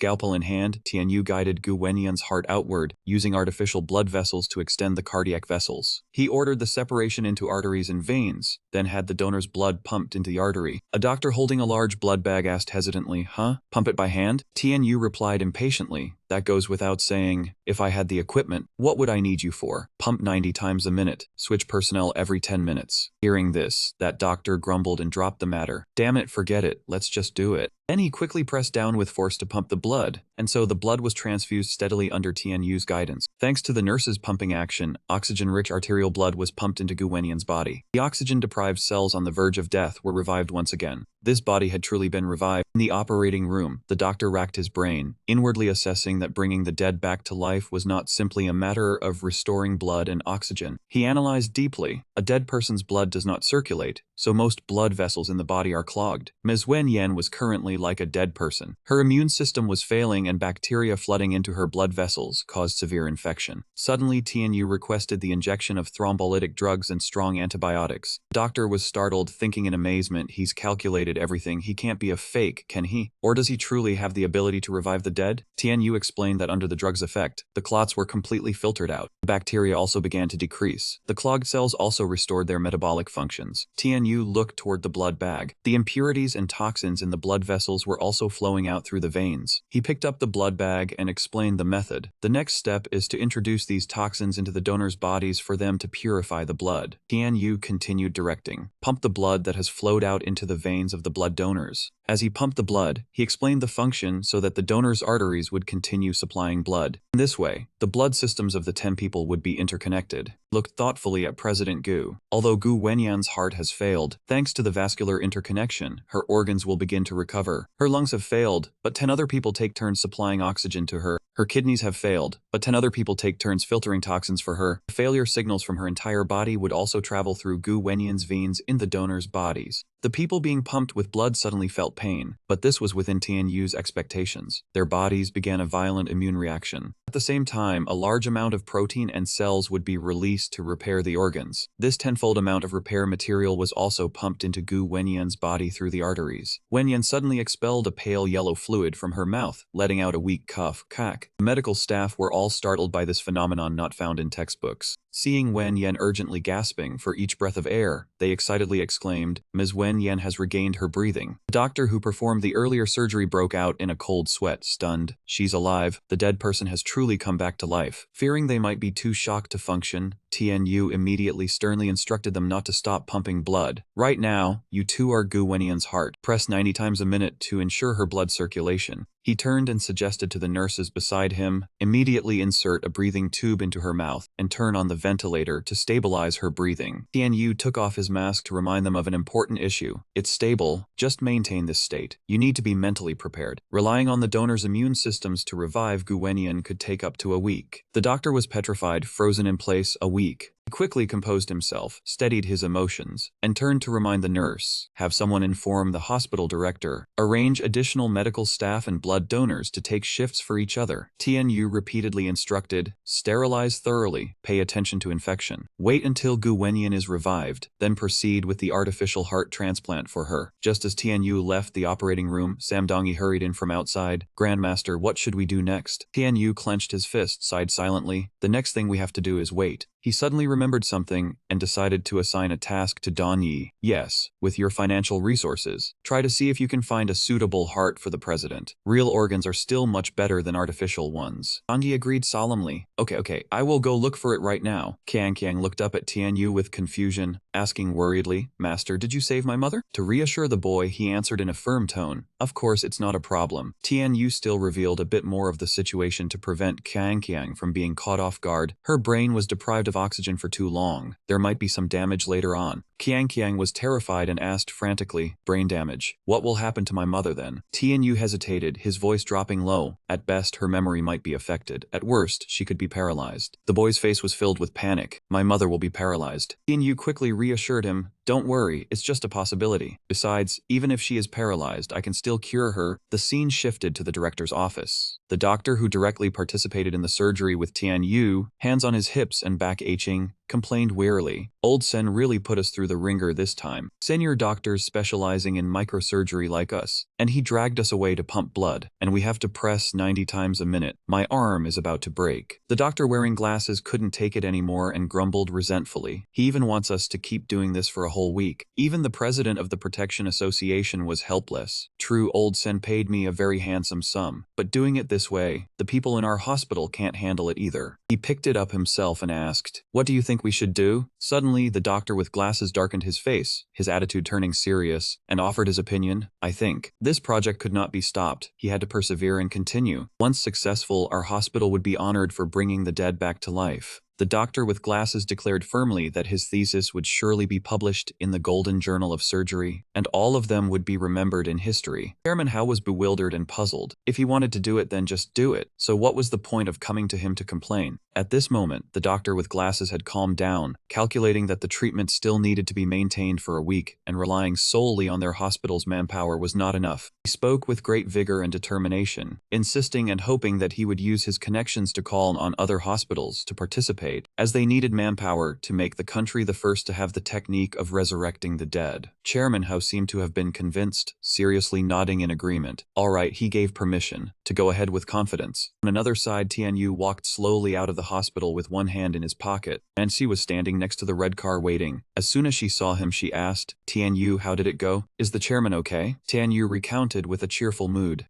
He had passed the dangerous period. He would wake up within a week. Suddenly his face darkened, his vision went black, and he felt dizzy. He lost his strength and fell face down onto the ground. Lan Shai exclaimed in panic, "Tianyu!" She hurriedly ran over to help him up, asking worriedly, "What is wrong with you?" Tianyu closed his eyes tightly, could not catch his breath, and thought warily, damn it, he had consumed too much energy again. He struggled to open his eyes, his voice weak. "Please." After saying that, he suddenly gave Lan Xi a kiss and then whispered, "Sorry." She was startled by that action, quickly let go, causing Tianyu's head to hit the ground. "Tianyu, what are you doing?" His face was already blue, covered in sweat, he thought to himself. Oh no, a kiss was not enough, his body could not move anymore. Tianyu decisively said aloud, "Lanxi, listen to me, I am going to die." Lanxi covered her mouth, wondering, "Die? Did you catch an infectious disease?" Tianyu was like a fish out of water, so had to confess. He had a disease where if he was not intimate with a girl, he would die. Hearing this, Lanxi angrily turned away. "You madman, I am leaving." He closed his eyes, exhausted, pleading, "Do not go, please, I will really die." She started to soften at Tianyu's sincere words, shyly turning her head to ask, "Really? Then how do you want to be intimate?" Tianyu confessed, "To tell you the truth, there was a divine power inside his body that needed many women as energy. If the energy was too depleted and not replenished in time, he would die." Lank seemed to understand. "Is that so?" She came back to stand in front of him, hands on her hips, wondering, "Then how should we be intimate to help you recharge your energy?" Tianyu was completely exhausted, slowly replying, "Get in the car first." It was unknown what happened inside, but the car suddenly shook violently. A while later, the car returned to normal, and a notification sounded, "Energy increased by 200 points." Lanxi's face was flushed. She carefully adjusted her clothes. "How is that, great deity? Is the energy enough?" On Tianyu's side, his clothes were also in disarray. He tried to save face. "Do not say it like that. It makes me sound like a monk tricking people for sex." The suggestive tone, she pretended to be helpless. "It's late. I do not know how to explain going home. So how about we go to a hotel?" He felt it was not right and wanted to refuse. "A hotel? I am a bit..." Before he could finish, Lancy interrupted. "Do not stutter, we have come this far, let us go." Tianyu confessed wearily. It was not that he did not want to, but doing so would make his body unable to handle it. Ignoring his excuses, Lancy got in the car, buckled her seatbelt, and said enthusiastically, "Piggy, let us go." Just as he turned on the headlights ready to go, a dark shadow blocked the front of the car, staring inside. Looking closely, it was Lan Xi's grandfather. She was terrified, her soul soaring to the sky. "Grandfather."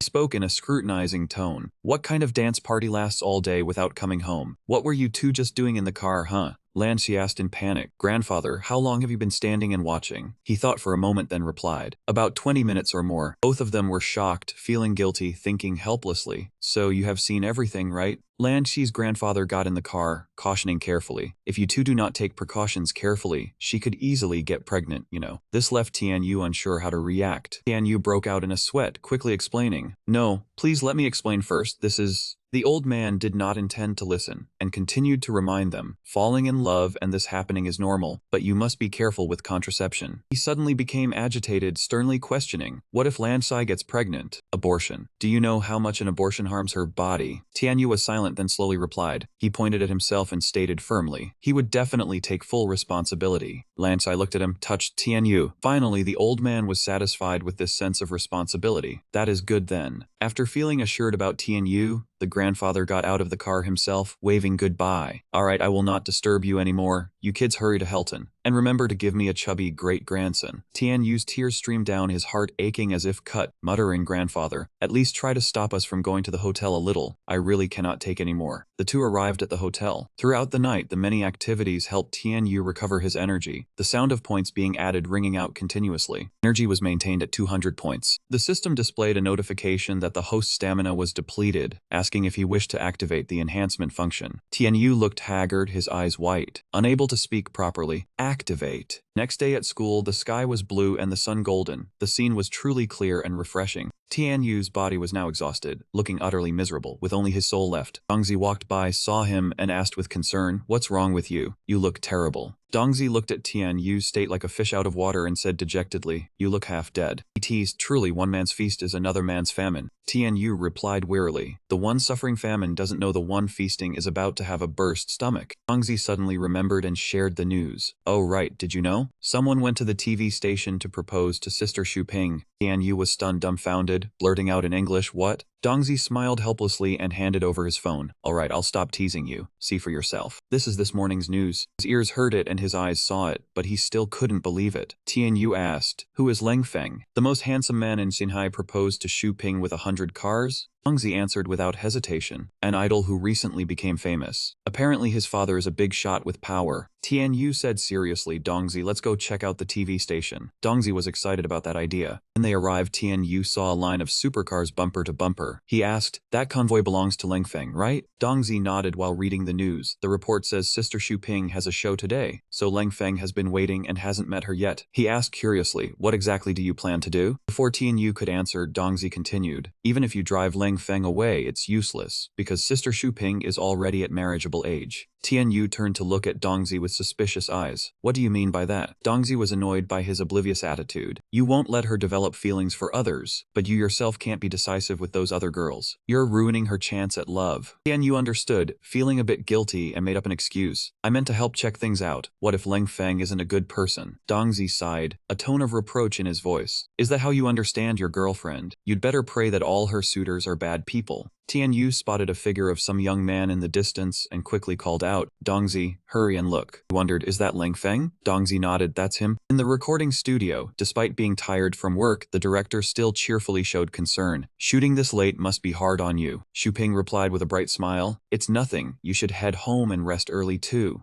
The director worried, "Oh right, that brat who's been causing trouble all day is waiting outside. Should I have someone chase him away?" She kept her gentle smile. "No need for such trouble. I'll handle this kind of thing myself." Director instructed, "Anyway, if Leng Feng dares to start something, you call us immediately, got it?" Xu Ping agreed amiably. At that moment, Tian Yu and Dongzi were struggling to climb over the curb. Dongzi called out, "I can't get up. Give me a hand." Tian Yu sighed helplessly. "What a useless guy. Why did I even bring you here?" He stepped forward and began, "Kid, are you Leng Feng?" Tian Yu's gaze was stern. "Listen up, stay away from Sister Xu Ping. I forbid you from going near her." Leng Feng looked confused. "Who are you? What does my pursuing Sister Xu Ping have to do with you?" Tian Yu raised his voice. "How is it none of my business? I am her." Saying that, he suddenly deflated like a punctured balloon, scratching his head hesitantly. "I am..." Tian Yu lowered his voice and settled on, "I am Sister Xu Ping's younger brother." Leng Feng was overjoyed, smiling brightly. "So you're my future brother-in-law. Don't worry, I will definitely treat your sister well." Dongzi whispered in Tian Yu's ear, annoyed. "Bro, why are you such a coward?" Tian Yu lowered his voice, eyes sad. "Dongzi, you're right. I don't have the courage to promise to love only her for a lifetime. If Sister Xu Ping's happiness has arrived, it's best I don't stand in the way." Leng Feng was gracious. "Brother-in-law, don't be so formal. From now on we're all family." In contrast, Tian Yu's face was as cold as ice. "Don't call me brother-in-law. I came to see if you're worthy of her." Leng Feng still didn't catch Tian Yu's sharp tone, and said earnestly, "I didn't expect Xu Ping to have a brother who cares for her so much." Then he boasted, "After the wedding, just follow me in business, and I guarantee you'll live comfortably for the rest of your life." Even Dongzi couldn't stand it. Look at how arrogant he is. One look and you know he's no good. We should warn Sister Xu Ping to be careful. Without hesitation, Leng Feng took out his phone and called, "Old Zhang, reserve a table at the Tianhuang restaurant. I want to treat Xu Ping's brother to a lavish meal. Bring your friend along too." Dongzi's eyes lit up at the money, excited. That generous? He must be a good guy. Sister Xu Ping wouldn't lose out getting together with him. Suddenly a deep voice came from afar. "So you just hand over your sister to him like that?" It was none other than Xu Ping. She stood behind Tian Yu, her face dark, not the slightest bit reluctant. "Little brother?" Tian Yu jumped in fright. "It's not like that, Sister Xu Ping. I feel that," Xu Ping said petulantly. "You feel that compared to me, you prefer those other girlfriends of yours." Tian Yu stammered out an excuse. "No, you're an outstanding girl. I was afraid I'd waste your youth." Anger was clearly written on her face. Suddenly, Leng Feng knelt down sincerely before Xu Ping, handed her the bouquet he had been waiting all day to give, and gently expressed his feelings. "Miss, I've been waiting outside for you all day. Go on a date with me." Perhaps to provoke Tian Yu, she accepted without hesitation. "Okay, I agree. Leng Feng is both rich and handsome. Who wouldn't like that?" Tian Yu was utterly shocked. "Huh? What is this?" Leng Feng began to doubt their relationship. "What's going on with you two? Are you really siblings?" Ease the tense atmosphere, Lang Feng generously invited, "Alright, let's go. We'll head to the Tianhuang restaurant and talk over a meal." Tian Yu and Xu Ping were still glaring at each other angrily, showing little interest. In contrast, Dongzi cheered excitedly. "Long live brother-in-law." The luxurious and antique Tianhuang restaurant. As soon as Lang Feng walked in, he enthusiastically ordered, telling old Zhang to stick to the old menu, one set meal per person worth 1,000 yuan. He even thoughtfully asked if the girls could eat seafood, or if anyone had allergies. Dongzi's face lit up as if he were about to float, saying, "Don't worry, brother-in-law, it's 1,000 yuan meal, even an allergy would be worth it." Tian Yu could only sigh in frustration. Xu Ping took the chance to shyly praise Lang Feng, while taking a jab at Tian Yu, saying Lang Feng knew how to appreciate things, unlike someone who claimed to like her, but never took her to a fancy restaurant like this. Lang Feng looked at Xu Ping tenderly, saying, "If you like it, I'll bring you here every day from now on." Tian Yu's face darkened, and he let out a bitter, frustrated grunt. He could only think to himself how infuriating. Lang Feng politely pulled out a chair for Xu Ping and invited her, "Come have a seat."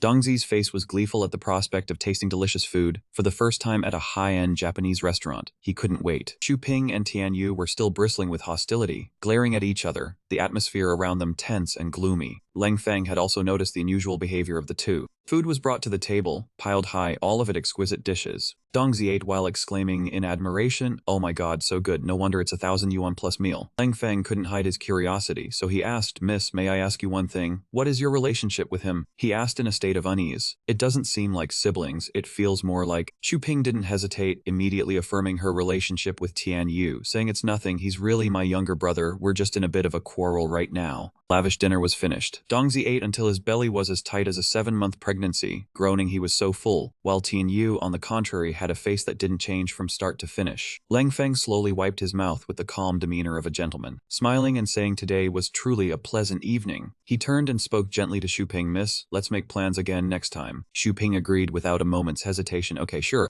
Seeing this, Tian Yu started to sulk. Unable to stand his attitude, Xu Ping slammed the table and stood up to confront him. "Hey you brat, weren't you the one who wanted to find me the right person so I wouldn't waste my youth? So what are you angry about now?" Tian Yu tried to act he was fine, but deep inside his tears were an ocean, saying he wasn't angry. Xu Ping calmly replied, "Not angry. That's good then." She turned to Lang Feng and invited him, "It's still early. Let's go out. Just the two of us." He was quite surprised by the suggestion, "Just the two of us. That would be great. I didn't expect the miss to be so forward." Tian Yu slammed the table in frustration. "Sister Xu Ping, what are you trying to do?" He tried his best to stop them, saying it was past 10 at night, and she called it early, it was too dangerous to go out again. Xu Ping pouted in annoyance and retorted, "This is adult business, kids shouldn't interfere. Besides, it's not like you care anyway." Tian Yu was stunned, stammering, unable to speak. In the end, knowing he couldn't change anything, he let out a helpless sigh. Then he turned around, his steps heavy as he walked toward the door, saying, "Do whatever you want, Dongzi. Let's go." Xu Ping puffed out her cheeks in a sulk. Outside, Dongzi took the chance to taunt, "They always say a hero can't get past the beauty's test." He didn't stop, continuing to tease, "I never thought Tian Yu you would also suffer for love. This is the first time I've seen you lose your temper in front of others like a little girl." Tian Yu couldn't take it, turning around and scolding loudly, "And that's all because of you, damn Dongzi, always giving bad advice. I should have just beaten Lang Feng up and been done with it. Now it's gotten this complicated." Dongzi's expression gradually soured, saying that was a bit unreasonable. "I only spoke the truth. If you don't deal with it today, you'll have to face it sooner or later." Tian Yu seemed to hit a weak spot, only able to sigh deeply. Dongzi was curious and asked in confusion, "I really didn't expect Sister Xu Ping to react so strongly. Isn't it a one-sided crush from you? Just how far have things gone between you two?" Tian Yu scratched his head and honestly recounted, "That night I went to her place. She had just finished showering, and there was no one else at home, so..." He blushed shyly as he said this, "We already had relations." Dongzi's face went blank as if processing complex data. He asked, shocked and suspicious, "Had relations as in that kind of relations? Tian Yu, are you no longer innocent?" Tian Yu didn't know what to say, just kept sighing. Dongzi was devastated. "Tian Yu, you actually got there before me." He immediately turned around and scolded, lecturing Tian Yu, "You little bastard are truly scum for you to have gone that far and still say you don't dare take responsibility for Sister Xu Ping. Your courage is supposed to be your biggest organ, yet you're this cowardly now." Tian Yu didn't know how to explain, so he just blurted out the next earth-shattering truth, "Because I also had relations with someone else." At this moment, Dongzi looked at him with a terrified expression, as if he had been both alive and dead, his worldview shattered, his mouth agape in disbelief. He stammered, asking who? Tianyu answered truthfully, a hand. Dongzi's face drained of all blood, trembling, saying, what can I say, as expected of Tianyu. Tianyu really couldn't handle the consequences, now coming to Dongzi for help. Give me some advice. Help me figure out what to do. Dongzi gave blunt but honest advice. Scum like you better just shave your head and become a monk. Stop going out to ruin other girls' lives. Tianyu disagreed, shaking his head vigorously, saying becoming a vegetarian and chanting Buddha's name was unrealistic for him. Dongzi was at a loss with him too, saying this is my fault, I shouldn't have judged Tianyu from a normal person's perspective. He raised 3 fingers to the sky and swore, I don't know what else to advise besides telling you to follow your heart. I'm never meddling in your affairs again. Tianyu was suddenly dazed and confused. He pondered, follow his heart. He seemed to decide what he needed to do. Alright then. Tianyu acted on it immediately. I'm gonna see Lang Feng now. Dongzi cheered from afar, go for it. Watching his fierce figure rush off, he could only sigh helplessly at Tianyu's way of life, hoping Qiang wouldn't learn this from him and ruin a child's worldview.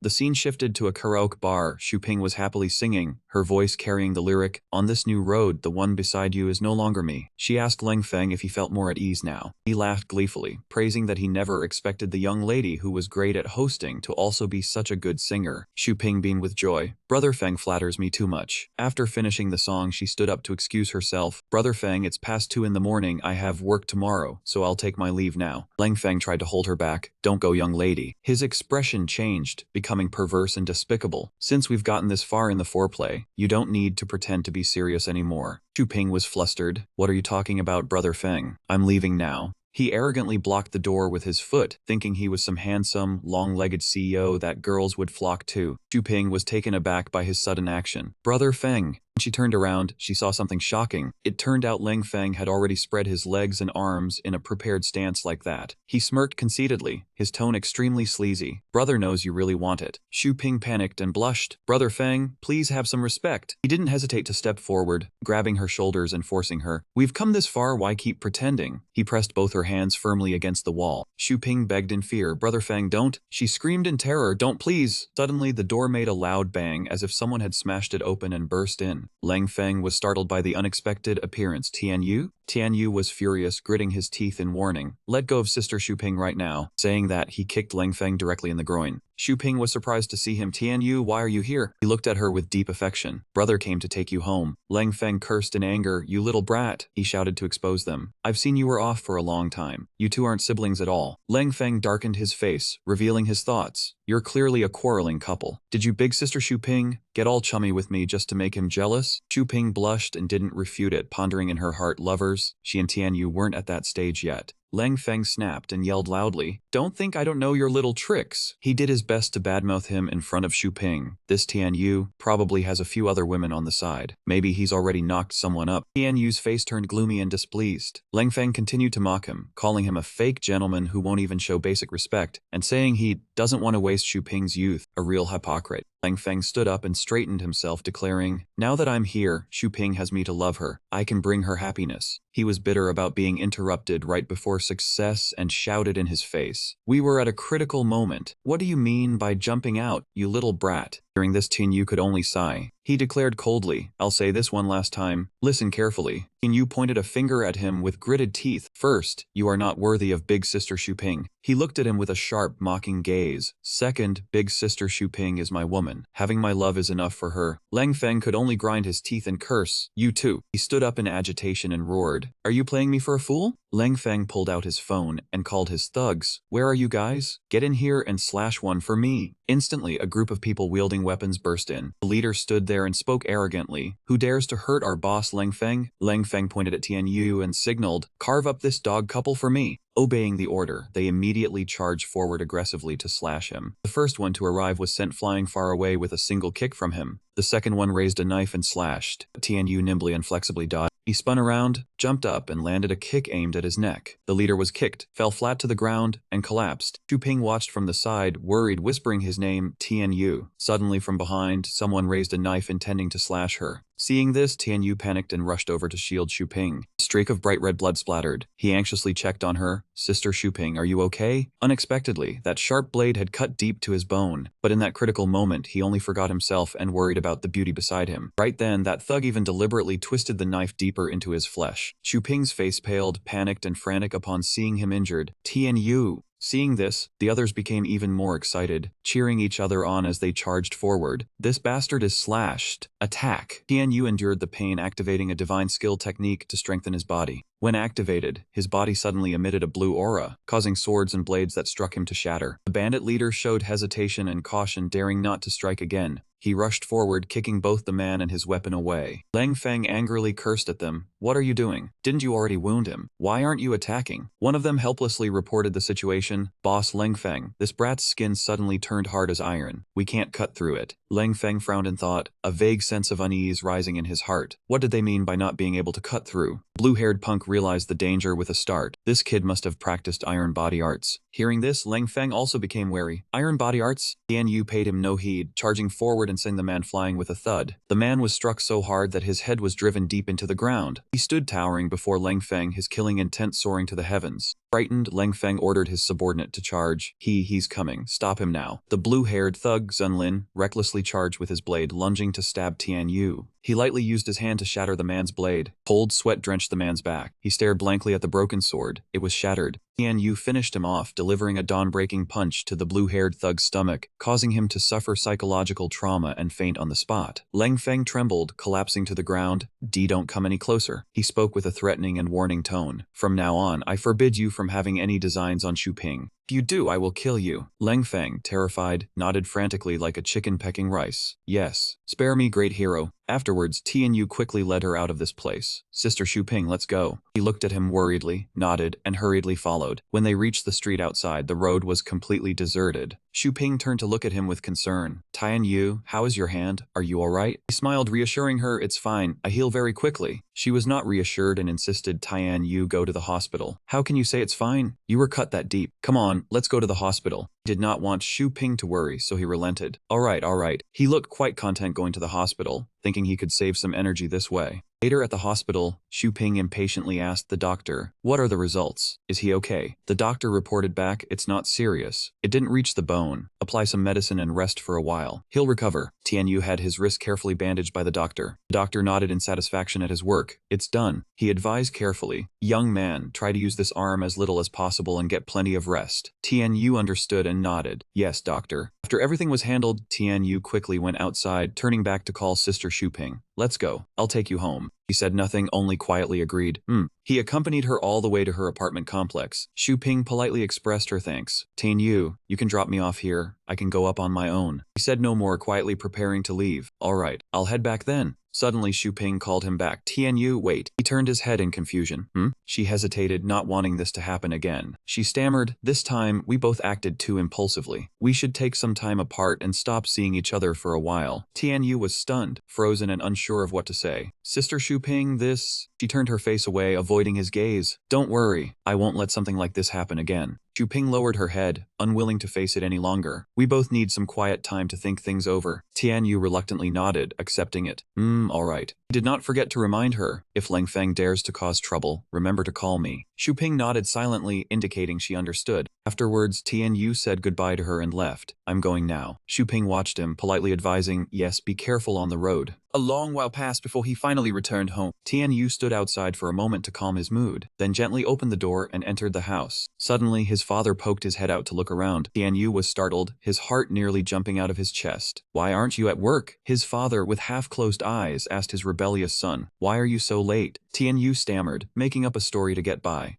Sister Xuping's TV had a problem, so I went over to help. His father bluntly exposed his lie. Then how come I heard from Dongzi that someone was trying to court Xuping, so you ran over there and beat them up? Tianyu muttered a curse under his breath, wondering how that Dongzi could be so careless. The old man had already caught on. He glanced at Tianyu's injured arm and asked, what happened to your hand? He tried to brush it off, not wanting to tell the truth. It is nothing, just a scratch. The stubborn father pulled Tianyu's arm closer. Let me take a look. He grew anxious, sweating nervously. Damn it, if Dad finds out he got slashed, he would definitely get chewed out. Suddenly, the man gripped his wound tightly, holding it fast. Tianyu felt the pain and quietly used his superpower to heal the injury, activating the super-grade treatment. The father moved like lightning, tearing off the bandage to check, but was startled to see the hand completely healed without a trace. He was annoyed and sneered dismissively, "That little imp, it was just a torn shirt, and he wraps it up like that." Early in the morning, Dongzi stood at the doorstep, shouting loudly, "Hurry up and wake up, brother. It is almost 7:30. Dongzi stood on the street, speaking loudly without shame. "What did you Feng yesterday and then battle 300 rounds with Sister Shuping all night?" He was brushing his teeth, opened the door and scolded Dongzi, "You little punk, what are you jumping around for? Who battled 300 rounds all night? I am awake now, see." Dongzi was amused and kept teasing Tianyu. "It is okay, brother, I will ask for leave for you. Say you spent the night with a girl and need to rest, or you might die from exhaustion." And in the end, he got a ladle of water splashed right on him. He was irritable and threatened Dongzi. "Have you gone too long without a beating that you are getting bolder?" He straightened up, regretting having provoked Tianyu. "Remember to bring me a change of clothes when you come downstairs." After that, they both went to school. He gently reminded Chengdong, "Keep your mouth shut, do not talk nonsense." He made a zipping motion with his hand, "Relax, my lips are sealed." Suddenly, Dongzi turned to ask him about Lang Feng's condition. "Oh brother, how badly did you hit Lang Feng yesterday?" Tianyu replied casually, "I was just messing around, only kicked him once, not too hard. But his men did slash me once." Dongzi was surprised to see no injury on Tianyu. "You got slashed, are you okay?" He boasted, dismissing the wound. "It is fine, I have magic, it heals very fast." He was still haunted by Lang Feng's vengeful nature, hoping that kick did not hurt him badly. "Otherwise we would not be able to go to school today." Tianyu did not care, acting as if nothing was wrong. "That guy does not have the guts." Suddenly, the sound of a police car siren rang out near him. Tianyu looked on confused. "Huh, a police car? Why is it parked in front of our school gate?" A policewoman stepped out and stood before the two, interrogating. "Hello, are you the student Tianyu?" Tianyu was puzzled, his face full of question marks, unsure what he had done. "Yes, that is me, what is the matter?" She announced the case sternly. "Someone has reported you for beating another person to a second-degree disability. Please come with us." Tianyu was suspicious. "Is that guy insane? I did not hit him that hard, just one kick." Dongzi held his head. The situation was already too troublesome. He knew it but did not expect it to come so fast. "Oh heavens, I knew it would not be peaceful. Looks like we are skipping school today." He was annoyed and sent Dongzi off to school and asked him to request leave for him. "What are you yelling about? It is not like the police are arresting you. Go if you want. Just ask for leave for me for one session." Dongzi agreed and then scrammed. "Okay." Tianyu got in the car and headed back to the police station to settle the matter. He found the policewoman quite unfamiliar and started a conversation. "Miss, are you the local officer? Why have I never seen you before?" She was focused on driving and answered politely, "I just got transferred here." She asked curiously, "From what you say, I take it you are a regular at the police station. Should be studying at your age. Why are you causing trouble everywhere?" Tianyu stated seriously, "Miss, it is not me causing trouble. That guy dared to have designs on my sister, so I hit him. That is just self-defense." The policewoman nodded, a look of suspicion on her face. He was sure of himself, nodding fiercely. "That is right, an innocent person should not be framed. I know all the cops here. Everyone knows Tianyu is a good kid who champions justice." She sighed and said to reason, "All right, we will get your statement first, then I will verify what you just said." After a while, they both arrived at police station. As soon as he stepped into the station, Tianyu greeted cheerfully,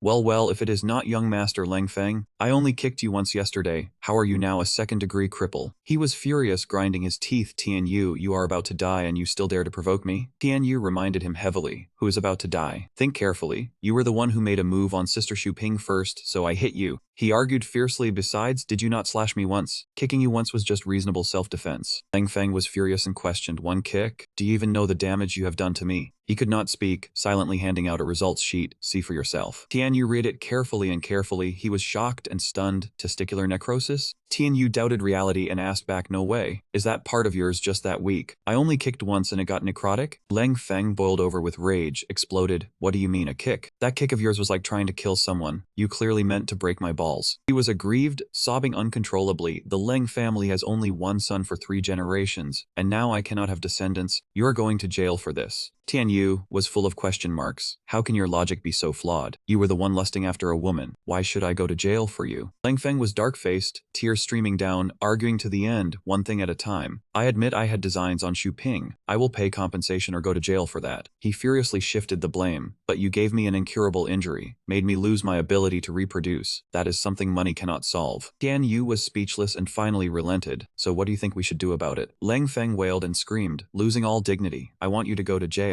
I want you to die a miserable death." Tianyu warned with a serious face, "Come on, be rational. The whole thing was recorded by the room's camera. I am not guilty, I will never go to jail." After thinking for a while, he sighed and propped his head on his hand, offering a solution. Fine, even though you are a real scumbag, I was indeed wrong to break your balls. He proposed bluntly, now take off your pants and let me see, I will heal you. Lang Feng froze, unable to believe his ears. Was he? He flew into a rage, wanting to kill everyone. The entire police station only heard Lang Feng's desperate shout. What the hell are you talking about, you brat? I went to the biggest hospital for a checkup. What makes you dare say you can cure me? Tian Yu was calm, confidently stating, I can even bring the dead bed back to life. Your trivial little problem is nothing. He felt insulted, stood up abruptly, unable to swallow his anger, so he struck first. I'm so mad. QZ, a Yao, get in here and teach this brat a lesson for me. Tian Yu cracked his knuckles, sneered, the oppressive aura around him diminishing a bit. I just kicked you into sterility, and now you want to fight again? Lang Feng was cold, acting like a crime boss, promising with great vigor. This time I'm fully prepared. A few thugs walked in looking tough, covered head to toe in gear, looking like they were about to go into battle against Goku. Tian Yu smirked, taunting, oh, so this is your preparation? He was smug, bragging, this is the best blast-resistant armor. Even if you have a knife or a gun, it's useless. The hardest bulletproof material. Pepper spray, stun guns, all the latest weapons. Tian Yu was curious, blinking once and lunging at the nearest thug with extreme speed. Oh, so this is the hardest blast shield, huh? QZ was startled, caught off guard because it was too fast. He threw a straight punch into the shield, unexpectedly shattering it to pieces. Lang Feng froze, bewildered as if struck by lightning, thinking he saw wrong. A single punch shattered it. Yao viciously used a dirty trick, grabbing a spray bottle and charging forward. Bastard, taste this. Tian Yu smiled faintly, contemptuous of the enemy. Electricity and guns can't do anything to me. Let's see what other tricks you have. Unexpectedly, he quickly sprayed the contents of the bottle straight into his eyes. It turned out to be pepper spray. Tian Yu's eyes had no defense. His eyes were bloodshot, swollen, burning in pain, tears streaming like rain. Oh my god, my eyes! The policewoman was flustered, quickly rushing in to intervene. Stop it right now! What are you people doing? This is a police station. Tian Yu couldn't see a thing. He turned around following the voice, unexpectedly bumping into the policewoman. Both lost their balance, falling to the ground in a bizarre way. Tian Yu accidentally kissed the policewoman on the lips, causing her to freeze, stiff as if sprayed with glue, unable to react. After a moment to react, Xiao Yang's face turned red, looking at him in surprise. Tian Yu, do you dare to ambush a police officer? He quickly explained, it's a misunderstanding, officer. They sprayed pepper spray in my face. The two sides were arguing when a man's voice cut through. Enough. What kind of spectacle is this? Brawling in the police station. It was Director Leng. Seeing someone to back him up, Lang Feng happily cried out, Dad, you're here? Director Leng coldly ordered. Lang Feng's men, all of you get out. Lang Feng then pointed at Tian Yu, starting to complain to his father. This brat is about to die but still refuses to repent. He even dreams of curing my illness. He's insane. Hearing his son say that, he only then noticed the young man beside them. What? Director Leng looked at Tian Yu, frowning in accusation. So you're the brat who made me lose my descendants? Tian Yu remained calm as he replied. I was a bit heavy-handed, but it was an accident. If you don't mind, I can cure your son. Director Leng was furious, feeling mocked. Arrogant nonsense. Captain Lei, lock this brat up immediately. Seeing the tense situation, Captain Li quickly stepped in to mediate. Oh, Director Leng, please calm down. Why don't you listen to what Brother Tian Yu has to say first? He said he can cure your son. It's not a lie. Director Leng still looked unconvinced. He asked suspiciously, Captain Li, you are the police captain, yet you believe the nonsense of this brat? Captain Li smiled and seriously explained, Director Leng, Tian Yu is no ordinary kid. He is an old acquaintance of ours. He has helped us solve many cases. He recalled and gave an example. A few days ago, the former president of the New Sea Chamber of Commerce was stabbed by a villain. Fortunately, he stepped in and saved her life. Upon hearing this, Director Leng fell silent, looking at the captain with suspicion. He frowned and confirmed again, relying on this brat? Tian Yu merely smiled at this, saying nothing more. Director Leng moved closer to Tian Yu, asking doubtfully, can you really cure Lang Feng? He smiled brightly, confirming, of course. Not only can I cure him, but I can also make him much more virile than before. After hearing this, Director Leng glanced at Lang Feng and suggested, son, why don't we just give it a try? Lang Feng was helpless now, so he gritted his teeth and obeyed. Since you said so, father, I'll have to try. Tian Yu stood before Lang Feng, giving instructions. His face still showed some caution. How are you going to cure me? Tian Yu looked Lang Feng straight in the eye. Let me see your injuries first. Just hearing him say that, Lang Feng's face turned red, embarrassed. Huh? You want me to take off my pants for you to see? Seeing Leng Feng blush, Tian Yu became mischievous, teasing him. Why the hell are you blushing? You don't need to take your pants off, just spread your legs. Leng Feng was stunned, confused. Spread my legs. Then he spread his legs, looking foolish. Like this? Tian Yu knelt down, looked at Leng Feng's thigh and requested. A bit wider, spread them a bit more. Watching the awkward movements of the two, everyone was left speechless. Xiao Yang spoke up anxiously. Captain Li, this weird atmosphere is a bad influence on our police image. Hearing that, Captain Li could only smile wryly. No, it's fine. Our job is to help them reconcile. Look, aren't they reconciling now? He shielded him, speaking up for him. Don't worry, my bro Tian Yu will handle it. Hearing that, Xiao Yang said nothing more. She was somewhat relieved, turning back to continue watching with a look of existential crisis. Tian Yu was still focused on examining Leng Feng, his hand on his chin as he instructed. Lift your leg a bit.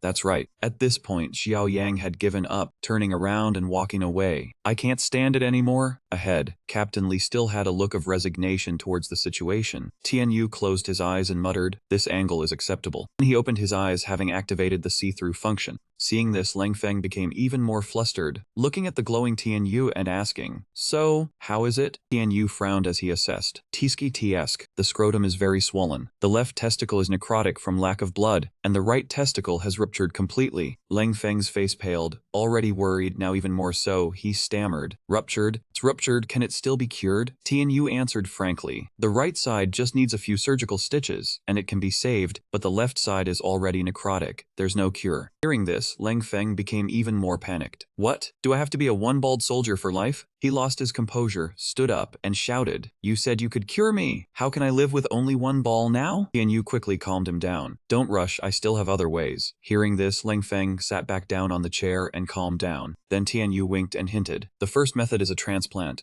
Leng Feng was a bit surprised. Huh? You can transplant that too? Tian Yu put his hands in his pockets and continued to explain. Of course. As long as we find a suitable ball, it's done. After the transplant, I guarantee the function will still be healthy and normal. Saying this, his face became tense. But there is a small problem. Leng Feng grew anxious. What problem? Tian Yu crossed his arms and explained. If you transplant a testicle, your future child will only have a 50% chance of carrying your genes. The other 50% is very likely to carry the genes from that testicle. Leng Feng opened his mouth in shock and asked, what? You mean after transplanting the ball, the child born won't be mine? But that ball's? Tian Yu shrugged and shared some knowledge. Don't get angry. In genetic theory, this child isn't yours, but you can still love it like your own. Besides, the chance is only 50%. After all, your other ball is still working fine. Leng Feng was displeased and firmly refused. No way. This method is too ridiculous. Are there any other ways? Tian Yu frowned slightly in hesitation. As for the second method, your ball won't be cuckolded, but has other side effects. He eagerly anticipated it. What method? Then Tian Yu began to describe it, strengthening the remaining ball to make it function like two balls. Leng Feng nodded approvingly. I think this method works, but what are the side effects? Tian Yu emphasized somberly. I can keep your ball strong, but the human body has limits. Once you indulge excessively, it will break down completely. So if you use this method, you must restrain your sexual desires. Leng Feng hesitated. Restrain? Director Leng, who had been silent all this while, also spoke up. Use the second method. Son, you can endure some restraint. Why let someone else's family have our inheritance? Hearing his father say that, he looked dumbfounded and aggrieved. But I'll have to restrain myself a lot, Dad. Director Leng looked at his son seriously. What's wrong with you? Isn't it just restraining your desires? He began recounting the past. After your mother died, I also endured for many years, and my body is still as healthy as an ox. You little brat should also endure a bit, instead of running around wasting money all day. He was scared and quickly pleaded. No, Dad! The Ming family is rich. Find me some suitable ball sources for a transplant. Leng Feng stood up abruptly. Besides, the child born still has a 50% chance of being mine. As long as we don't do a test, we can just treat it as our own blood. Seeing his son still refusing, Director Leng furiously slapped Leng Feng across the face. Nonsense. Leng Feng covered his face and cried out in grievance. Dad, why did you hit me? Director Leng pointed a finger straight at his son's face, enraged, and scolded. Is our Leng family so stupid as to hand over our assets to another man's descendants? There's nothing to discuss here, we are going with the second method. With that, Director Leng was about to hit him a few more times, but fortunately, Captain Li stopped him. Mr. Leng, this is a police station, stop hitting. Leng Feng glanced at Tian Yu for help. Tian Yu, do you have any other methods? These two of yours are too hard for me. Tian Yu calmly looked at him and asked carefully, "Your dad just said, ever since your mother died, he's been restraining his desires, right?" I suddenly thought of a way that could satisfy both you and your father. Lang Feng listened quietly. Lang Feng raised his eyebrows in anticipation. "You mean?" Then Tian Yu turned to look at Director Lang in disgust. "Mr. Lang, you want Lang Feng to have children, and Lang Feng wants a rich sex life," he explained carefully. "If we can transplant your cells into Lang Feng, his necrotic ball will recover." Director Lang listened silently. This was the most effective last resort, so upon hearing it, he quickly agreed. "Do the transplant." Tian Yu then looked at Lang Feng and scheduled it. "Come to the city hospital the day after tomorrow. I'll arrange the surgery for you." He slumped helplessly, only able to agree. "The day after tomorrow? Fine." Afterward, things temporarily settled down and the father and son, Lang Feng, hastily left first. As soon as he left the police station, he hastily made a call to arrange things. "Hello, old son. It's Tian Yu. I need an operating room. Please arrange it for me." It was exactly the appointed time at the hospital. Before getting to the main matter, Tian Yu deliberately walked past President Gu's room. He looked at Madame Hailong's condition and nodded. It seems President Gu has recovered a lot more. Then he hurried to the operating room, where the doctors and Tian Yu were already ready, fully prepared with instruments to begin. He was the lead surgeon, extremely professional, working meticulously with every detail: forceps, scissors, suturing blood vessels and arteries. After 10 hours of surgery, it was already dark. This time, Tian Yu expended 600 energy points. Just as he left the operating room, Tian Yu was so tired he sat down on the ground and sighed. "This time I spent 600 energy points. Lucky I was drained dry by Lan Shi for a whole day and night back then, earning several thousand points. Otherwise I would have died from depletion." He stood by the hospital bed, looking at Lang Feng, who had just finished surgery. Next day, Lang Feng woke up. Tian Yu asked with concern, "How do you feel? Does the wound still hurt?" He grinned excitedly. "Your medical skills are divine. Just one day, and I'm itching to go already. How long until I can be discharged?" He leaned close to Lang Feng's ear and instructed him, "You can be discharged whenever you want. We used absorbable sutures. No need to remove stitches. The wound will absorb them itself. Just be careful when moving around. Don't let the wound tear open." Hearing this, he jumped up happily as if he hadn't had surgery yesterday at all. "Hoo! Awesome! I'm getting discharged." Tian Yu, "No, my true brother, from now on you are my big bro. Just say whatever you need." Director Lang was so happy that 2 streams of tears fell. "Go, son. Go expand the Lang family bloodline. Your father's prestige rests on you." Tian Yu's phone rang incessantly. "Who is it?" As soon as he answered, a voice that even made him turn pale spoke. "Tian Yu, hurry and get over here. Brother Liang is about to be beaten to death by his older brother at the school gate." He answered hastily as he left, "I'm on my way." 2 hours earlier at a construction site, the people on the survey were chatting lively. "It wasn't easy, was it?" A person in the group spoke excitedly. "A construction project this big, and it was us, the Avalanche team, who built it." Suddenly, someone lurking silently behind a wall. Who is that?" Shalai, emanating murderous intent, stepped out from behind the wall and spoke. "Little brother, after I gave the Avalanche team to you, your business has been doing well, hasn't it?" Liang was so moved he stuttered. "Brother, when did you get out?" He flashed a fake smile, then asked, "What's wrong?" Big brother pulled back, not allowed to pick him up. Shalai pressed in close, forcing Liang to issue a warning. "A killer like you? Get out of my construction site now." He felt insulted, so he tensed up, his hands bulging with veins, his strength increasing tenfold. Shalai grabbed Liang's arm and twisted it hard, as if trying to crush the bone. Liang's arm was severely injured, seemingly broken. He clutched his arm and screamed in pain. "Ah!" Seeing this, his brothers grabbed sticks and charged forward, shouting, daring to hit Brother Liang. "Brothers, get him!" He tensed his body, which was enveloped in a mysterious purple light, beginning to reinforce his skin and flesh. All the blows landed on Shalai's body shattered, but his body remained intact without a scratch.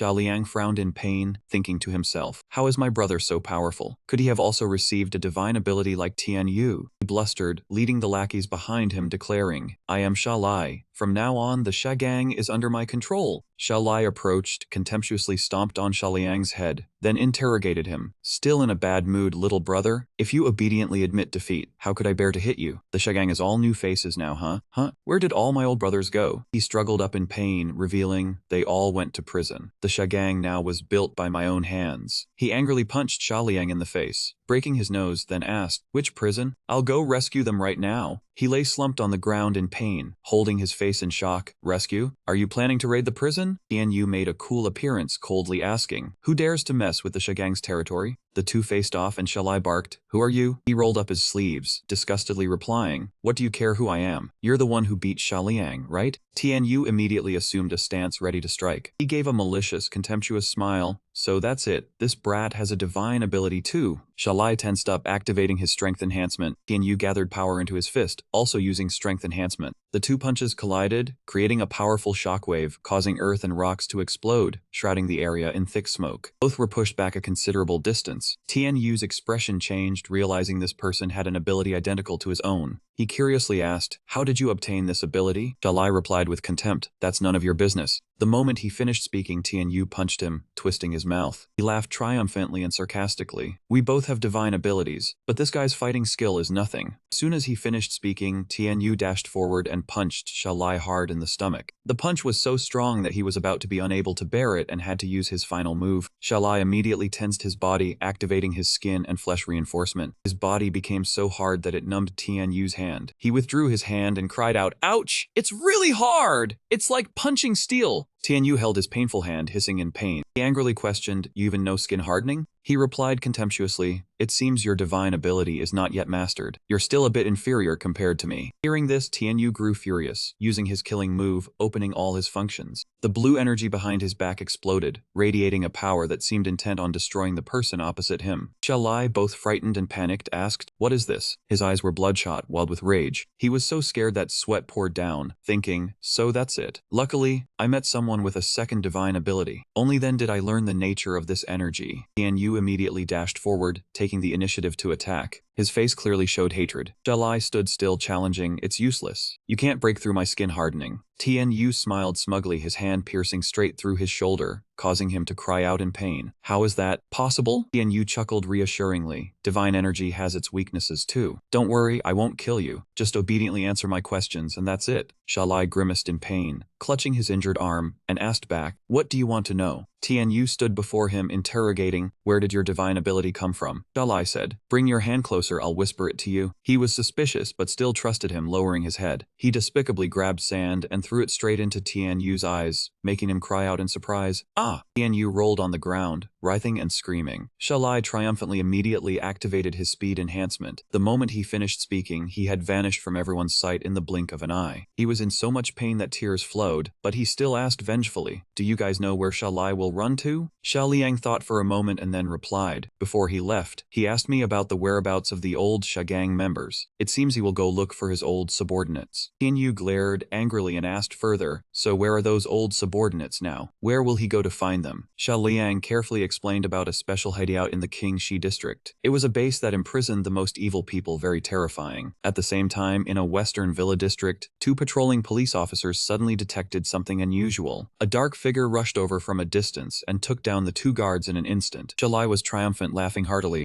The alarm blared urgently. Everyone had to pay attention. Someone had launched a surprise attack and infiltrated the prison block. He rushed into the detention area, deliberately knocking over everything in his path. Stepping up to the iron door holding the criminals, he brazenly greeted his brothers. "Big brother is here to save you guys." Shalai strained himself once more, activating his superpower. Tianyu and Xiaoliang arrived a step too late, hearing the earth-shaking explosion from the solitary confinement cell from afar. Inside, his underlings were overjoyed, shouting loudly, "Boss, you finally come!" Xiaolai pulled out a bunch of fountain pens from his hand that exuded a dangerous aura. He smugly distributed them and laughed loudly. "Take these, we'll dominate Sinhai together." A squad of police had been lying in ambush for a long time, waiting for them to walk out. Everyone shouted in unison as a warning, "Hands up, don't move." Shalai smiled sinisterly, then concentrated his strength to activate his superpower. All the underlings also simultaneously used super enhancement, including combat, healing, speed, and stamina. And Tianyu ran over, seeing everyone lying flat on the ground. He asked worriedly, "What happened?" A police officer lying weakly on the ground struggled to reply. "Someone destroyed the base, released all the criminals." Hearing this, he immediately mustered his energy, activating his olfactory ability. Tianyu perceived that Shalai was leading his group of underlings, breaking out of prison and escaping. Horrified, he realized that besides him, there were 7 more super ability users. tears. Tianyu could only sigh helplessly. We can't chase them anymore. We're no match for them. A mysterious voice cut in. Never thought those fountain pens would cause such a disaster. It startled and surprised him, his face changing color as he asked, "Who are you? How do you also know about the fountain pens?" The man in the black suit, wearing a hat that covered most of his face, claimed to be the creator of the fountain pens. "We were the ones who made them." Tianyu gaped in astonishment, wanting to confirm, "So you are the culprit behind everything?" He curled his lips in a comforting smile. "Don't panic, my friend. We've been watching you for a long time. As long as you don't do anything bad, we won't take back your ability. To us, having a fountain pen is fine, and not having one doesn't matter either." After hearing this, he became even more surprised. "Did you come here specifically to take back Shalai's ability?" The creator of the fountain pens nodded firmly. "Yes. We accidentally lost those pens, letting evil people find them and harm society, so we have to deal with it." Tianyu immediately asked to go along. "I'll go with you." Then he turned to say to the people behind, "Shaliang, you guys go back first." The scene shifted to a nightclub. The two of them walked over briskly, purple light casting through the glass door. The blonde girl draped her arm around Shali's neck, acting coy. "Don't leave me again." Shalai looked at her and smiled promisingly. "I'll never leave you. Anyway, we have more money than we can spend now." A few underlings hefted an ATM on their shoulders, watching the two amorously lounging on the sofa. One of them looked at the ATM and ordered, "Gather all the women from the nightclubs across the city here. Brothers need to recharge their energy." The creator of the fountain pen stood observing in front of the nightclub. According to the energy display, all 8 abilities were inside this building. The two walked inside together. The scene was extremely unspeakable. How come there are so many women collapsed here? Those people were absorbing a purple energy source from the women. Tianyu was horrified by the sight. These bastards dare to openly collect energy. Can we defeat 8 people who are fully charged? Hearing this, the man in the black suit pointed a finger at him. Beep, received 100,000 energy points. Tianyu gaped in shock. 100,000 points? Seeing his stunned look, the man curled his lips. 100,000 points should be enough, right? You go up first. If you can't fight them, I'll step in. Shalai looked at the two with contempt. "Oh, chasing me to my doorstep again. This time I have helpers. All of Xinhai is mine. Did you come to throw your life away?" Tianyu ignored his words, immediately activating all functions. When he finished activating, green energy surrounded him like blazing flame. Shalai ordered his accomplice, "You go up first, test the waters." The bespectacled man with an unpleasant face stepped forward, reciting a command like Tianyu, "Activate super speed." He was stunned upon hearing this. Super enhancement? Does his ability have different functions from mine? His feet levitated in the air, purple light surrounding his legs. Then there was no sign of him, only trails of purple light darting back and forth quickly. Suddenly he rushed out from behind Tianyu. He spun around without any wasted motion, throwing a powerful punch at the man. Seeing the situation was bad, Shalai called to his accomplices. "Everyone, attack together." Another man rushed forward upon hearing the command. Tianyu did not hesitate and struck his hand through that man's arm. That man was not scared at all, even showing a sinister smile. Super healing. Taking advantage of his distraction, another man rushed out from behind and held him tight. Super enhancement. Then the man whose arm Tianyu had just pierced retaliated with a punch straight to his face. Super strength. Tianyu was punched flying onto the floor, creating a hole in the ground. Tianyu's face was covered in sweat. He gritted his teeth in pain, struggling to stand up. The pain felt like his skull was about to explode. Seeing this, Shalai sneered smugly. "Keep going, he's about to die." The three of them charged simultaneously towards the lying Tianyu. Although beaten ragged, his consciousness hadn't faded. He could feel the enemy's aura. All 3 of them charged together, nearly reaching where Tianyu lay. Shalai started. He lunged forward, hitting Tianyu repeatedly with both fists, thinking he would just lie there and take it. But unexpectedly, Tianyu lightly tilted his head to dodge, causing him to punch the floor instead. He was stunned, his face full of disbelief, already knowing his skill. Suddenly, Tianyu kicked Shalai flying into the air while he was caught off guard. Shalai was kicked and stuck against the wall. He gritted his teeth, using one hand to hold the other tightly. Several of his underlings were shocked by the scene, panicking and shouting, "Boss." At this moment, Tianyu had already stood up, his brows furrowed, looking up at Shalai from below. Then he slightly crouched down to gain momentum. He jumped high, charging forward like a gust of wind. Tianyu shot up, striking Shalai's neck with 4 fingers while driving his knee into his stomach. He said slowly, "To catch a gang, first catch the leader." Shalai's eyes widened. He spat out a mouthful of fresh blood. Then he lost consciousness, his body thudding heavily to the ground. His mouth hung open, his head lolled to one side. He had fainted. The underling couldn't believe it, exclaiming in shock, "How could this be? The boss is down." The man with glasses saw the situation was bad, so he proposed a plan of the 36 strategies. Running is the best. How about we retreat with the boss now? They still have one more person. What if he's even stronger than Tianyu? Another man, hearing that cowardly plan, was unwilling. Now everyone has superpowers. Why fear him? Don't be a coward. Charge forward. He crouched low, ready to launch himself forward. Tianyu calmly raised his hand, staring intently at him. Dark sky was silent. The man about to charge suddenly screamed in pain as his arm was broken. Tianyu coldly turned back to look at them. Anyone else? They were terrified, quickly kneeling down and begging for mercy. Spare us, hero. He nodded in satisfaction, turning to the inventor of the fountain pen. It's done. Behind Tianyu, a large dark figure suddenly appeared, its eyes flashing red. Shalai sprang up, a powerful surge of energy around him swirling and being drawn into his body. He roared majestically, "Brothers, transfer all your powers to me." The violet figure shot past. Tianyu was stunned, staring blankly. He was so fast that he reacted before he could, already charging in to deliver a thunderous punch to his stomach. The punch sent Tianyu flying, crashing through several walls in the nightclub. Tianyu was slammed violently into the wall, cracking a large section of it. He sat slumped on the ground, unconscious, his body limp, blood flowing from his mouth, violet electric sparks emanating around him. Seeing he was defeated, Shalai clenched his fist and laughed triumphantly. Tianyu. He let his guard down, exclaiming, "This is the end result of opposing me." He prepared to raise his leg to stomp on him. Suddenly, a man in a suit appeared from somewhere, blocking it with his leg. Shalai turned his head to look. He was startled, looking at the man in confusion. "Who are you?"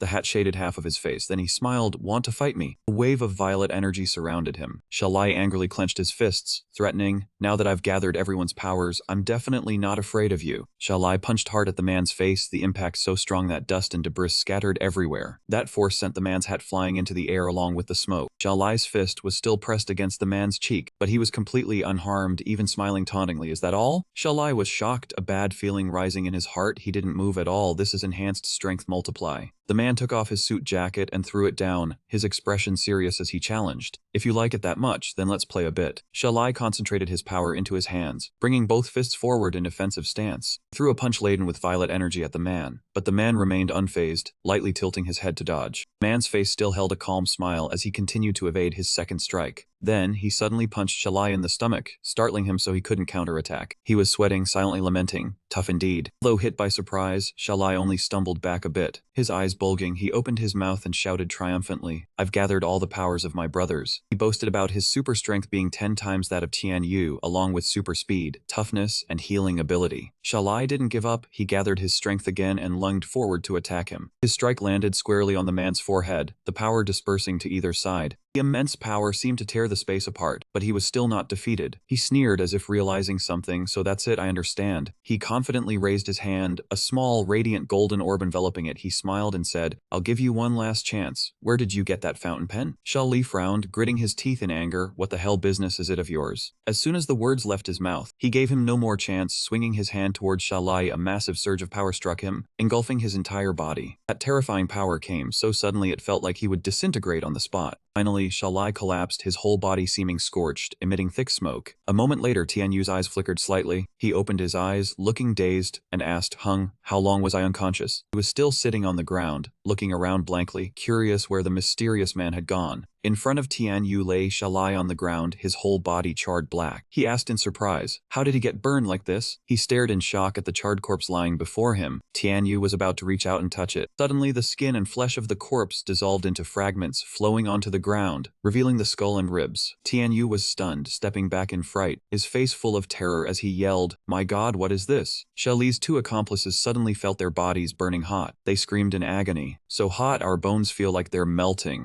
Then, both of them melted like Shalai, no longer human-shaped, leaving only a sticky puddle on the ground. A few girls who had just woken up witnessed the horrific scene. They screamed in fear and ran away. One shouted, "Someone's dead, there's a murder." Over here, Tianyu sat on the ground, one hand holding his stomach, the other rubbing his head with a pained expression. Shalai's accomplices are dead, and the mysterious man left this mess behind and disappeared. He ignored everything and rushed away from the place, thinking, if the police come, it'll be hard to explain. All the witnesses are dead, so I should get out of here too. The next day, at a construction site of the Sha Gang, a figure leaped through the air. That person advanced toward Sha Liang and Heng Zhuo. It turned out to be Tianyu. He landed softly on the ground. Seeing him, Sha Liang called out happily, "Tianyu." He looked at Tianyu with concern and pressed, "Is the matter settled?" "My brother, what happened to him in the end?" Tianyu closed his eyes and let out a helpless sigh. He recounted the entire story that had just happened to everyone in the Sha Gang. After hearing it, Sha Liang sighed calmly. "That man was a bastard, but he was still my brother. I think I should buy him a grave and give him a proper burial." Heng Zhuo added, "His accomplices were also seniors who once guided us. Even though they didn't lead us to the right path, they gave me a meal when I was starving to death." Tianyu closed his eyes and nodded in agreement. agreement. Alright, go ahead and bury them as you see fit. At the cemetery, where the deceased rested, several new graves had been erected. Xia Liang had a thoughtful look on his face, gazing at his brother's tombstone. Tian Yu stood beside him and spoke, "What's wrong? First time seeing you with that expression. Don't tell me you're missing Xia Li." Xia Liang tilted his head and replied, "I'm just thinking about my parents. It's been almost 20 years since I last went home. Now that Xia Li is dead, I'm wondering how to break the news to them." Tian Yu glanced at Xia Liang and encouraged him, "If you want to go back, just go. What's there to be shy about in meeting your own parents?" He took out a lighter and lit a cigarette, slowly recounting, "In my first year out in the world, I went back once. But my father knew I'd joined the underworld, so he beat me and wouldn't even let me into the village." He took a drag of his cigarette and let the smoke drift out as he continued. "Since then, I've been in the underworld for decades without going back once."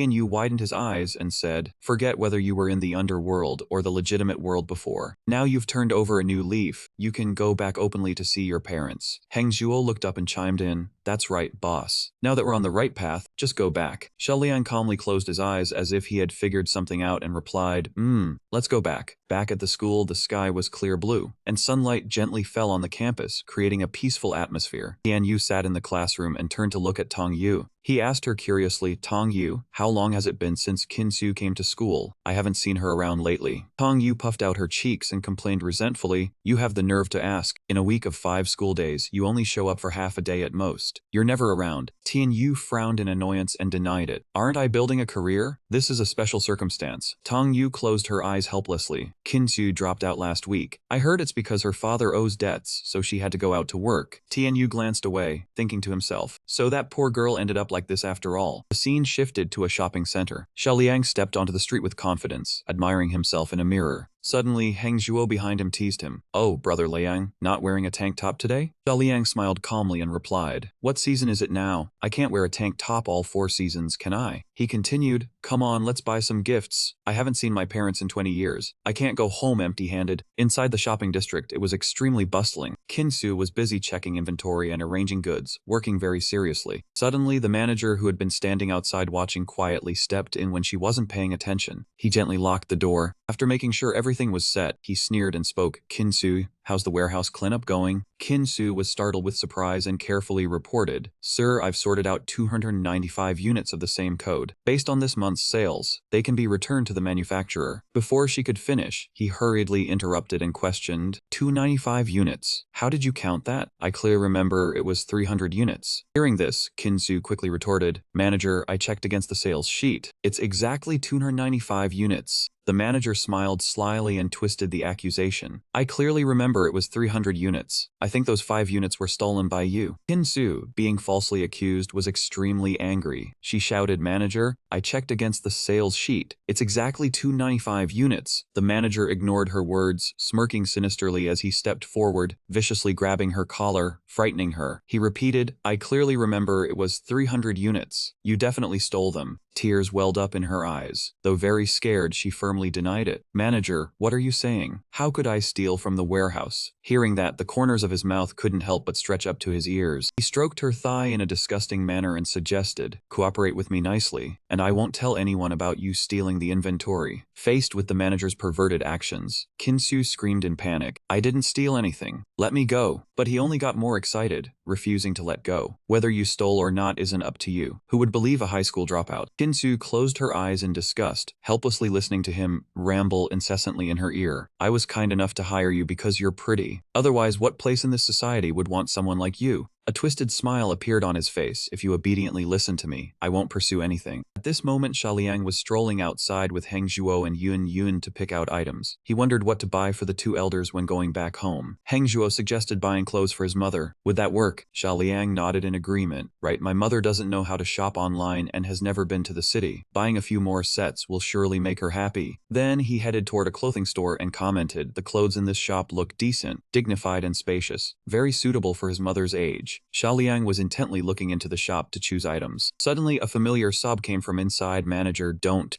Liang was startled to recognize it was Kinsu's voice. Inside, Kinsu faced the manager. She was extremely frightened and curled up in a corner. He smiled sinisterly, reached out toward her, telling her not to struggle anymore and to please him. Just then, the door behind him was smashed open, cutting off his dark scheme. Liang stepped in and saw the scene before him. The manager, startled, turned his head and warned, "Who are you? What are you doing here? Don't meddle." Seeing this, a flame of rage ignited in Liang's heart. Before he could react, he lunged and punched him hard in the chest, making him cry out in pain. The manager fearfully held his bleeding nose, angrily demanded, "What do you mean? Why do you hit people as soon as you arrive?" Seeing him, Kinsu was extremely surprised. "Liang, why are you here?" Liang was just surprised, asking her back, "Kinsu, why are you here?" Liang frowned, his gaze sharp, as he glared at the manager and shouted, "Get lost." Seeing his terrifying gaze, the manager scrambled to his feet and hurriedly ran out on all fours. Seeing Liang, Kinsu was still tear-stained, but the fear on her face had lessened. She asked him why he was here. He did not answer her, only asked back why she was working in a place like this, why she wasn't in school. Hearing this, Kinsu lowered her head, her face full of helplessness. "My father gambled and owed debts, couldn't repay them, so I dropped out and came here to work." The two stood in silence facing each other.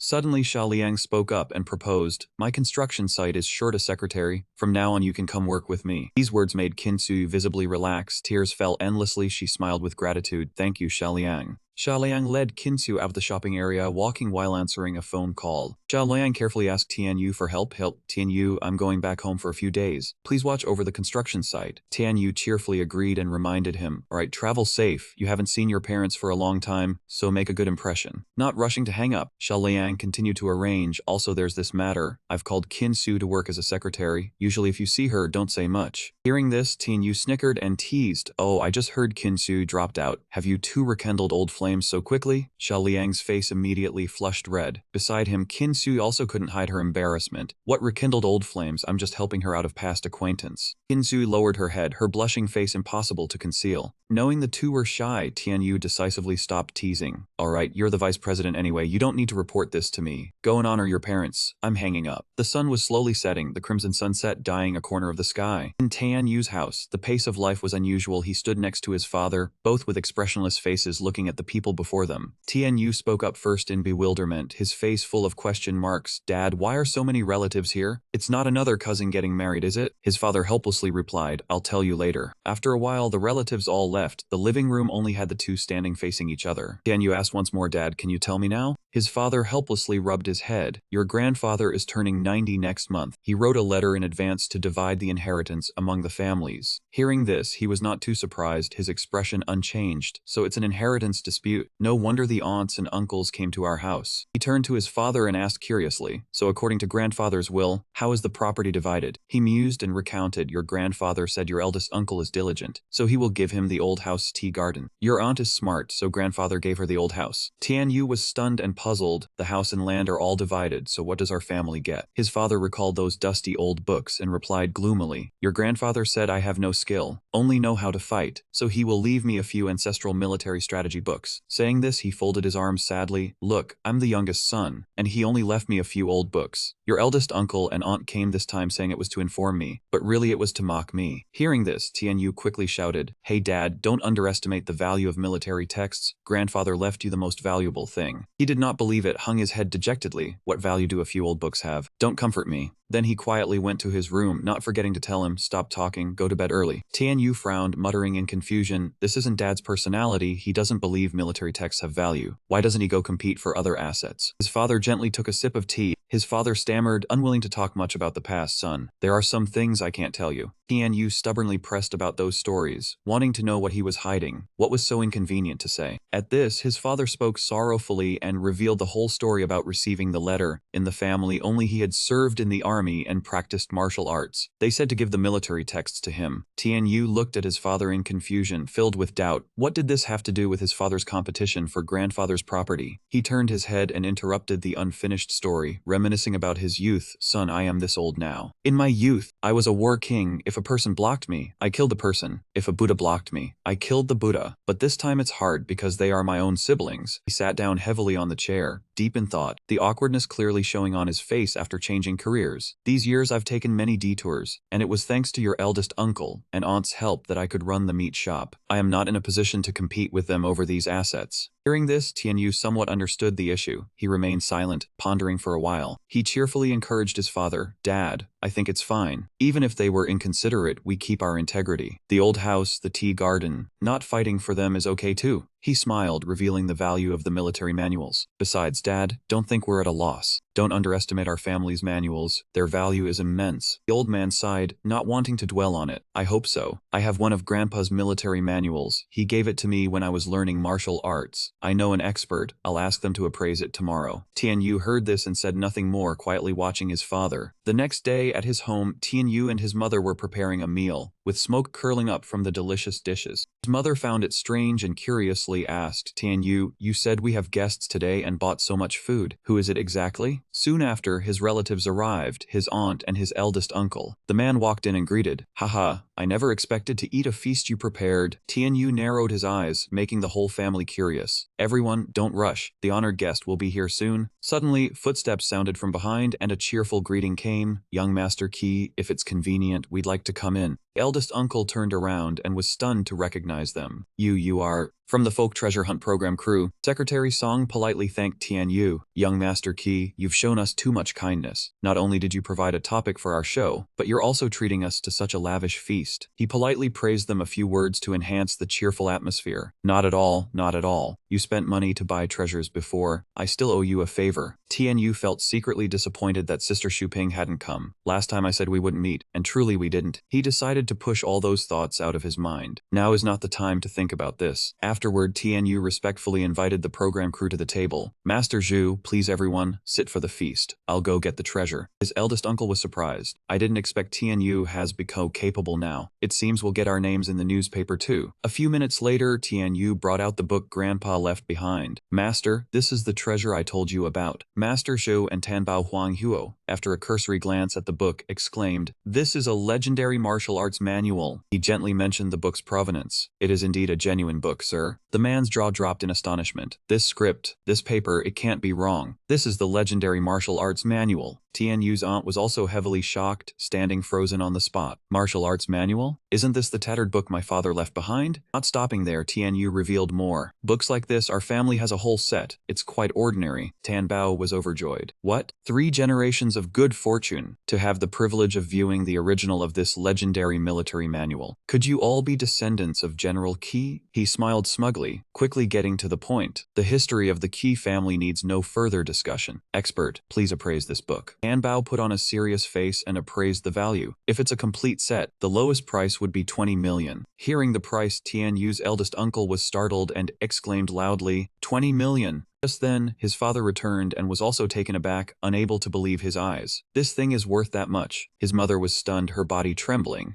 20 million? Our family has such a treasure? A long while later, the house was empty of people. After the meal, all the guests had gone home. Tianyu's father pressed him firmly. "Why didn't you tell me earlier? You made me worry all night for nothing." Tianyu sighed at a loss for words. "I did tell you, Dad, but you didn't believe me." The old couple hugged each other in boundless joy. "With 20 million, we won't have to worry for the rest of our lives." His mother asked, "Son, what do you plan to do with this book? How should we sell it?" Tianyu was stern, resolute in not selling. "This ancient book is a heirloom of the Qi family. We cannot sell it." Old man was confused and surprised. "Not sell? What's the use of keeping this thing?" Tianyu recounted with interest. "The book is precious not just for its historical significance. What's more valuable is the secret martial skills recorded inside," he said, helplessly repeating himself. "Even though I've studied it for 10 years, just one manual from our family, I haven't cracked it yet. If I mastered the whole set, I would have the skill to roam the world unchallenged." Tianyu's father completely trusted his son. "Study it if you want. Since the manual is useless in our hands, keeping it might increase its value later." The scene shifted to the road back home for the eldest uncle and aunt. He was focused on driving after the meal at Tianyu's house. The expressions on their faces were anything but pleasant, their hearts full of disappointment. Tianyu's aunt began comparing the assets Grandpa had divided. "That old house of mine is worth at most 3 million at best. Adding in his tea garden combined it still wouldn't reach 20 million. The man felt wronged, driving while complaining. Father was truly unfair to keep such a valuable treasure and not give each family one copy. Suddenly, Tianyu's aunt pulled out Tan Bao's business card to show the eldest uncle. "I managed to get this business card from that treasure hunting expert earlier," she schemed maliciously. "That expert said he's willing to pay 28 million to buy that brother's set of books." The man pondered, already understanding her meaning but pretending to ask, "What are you suggesting?"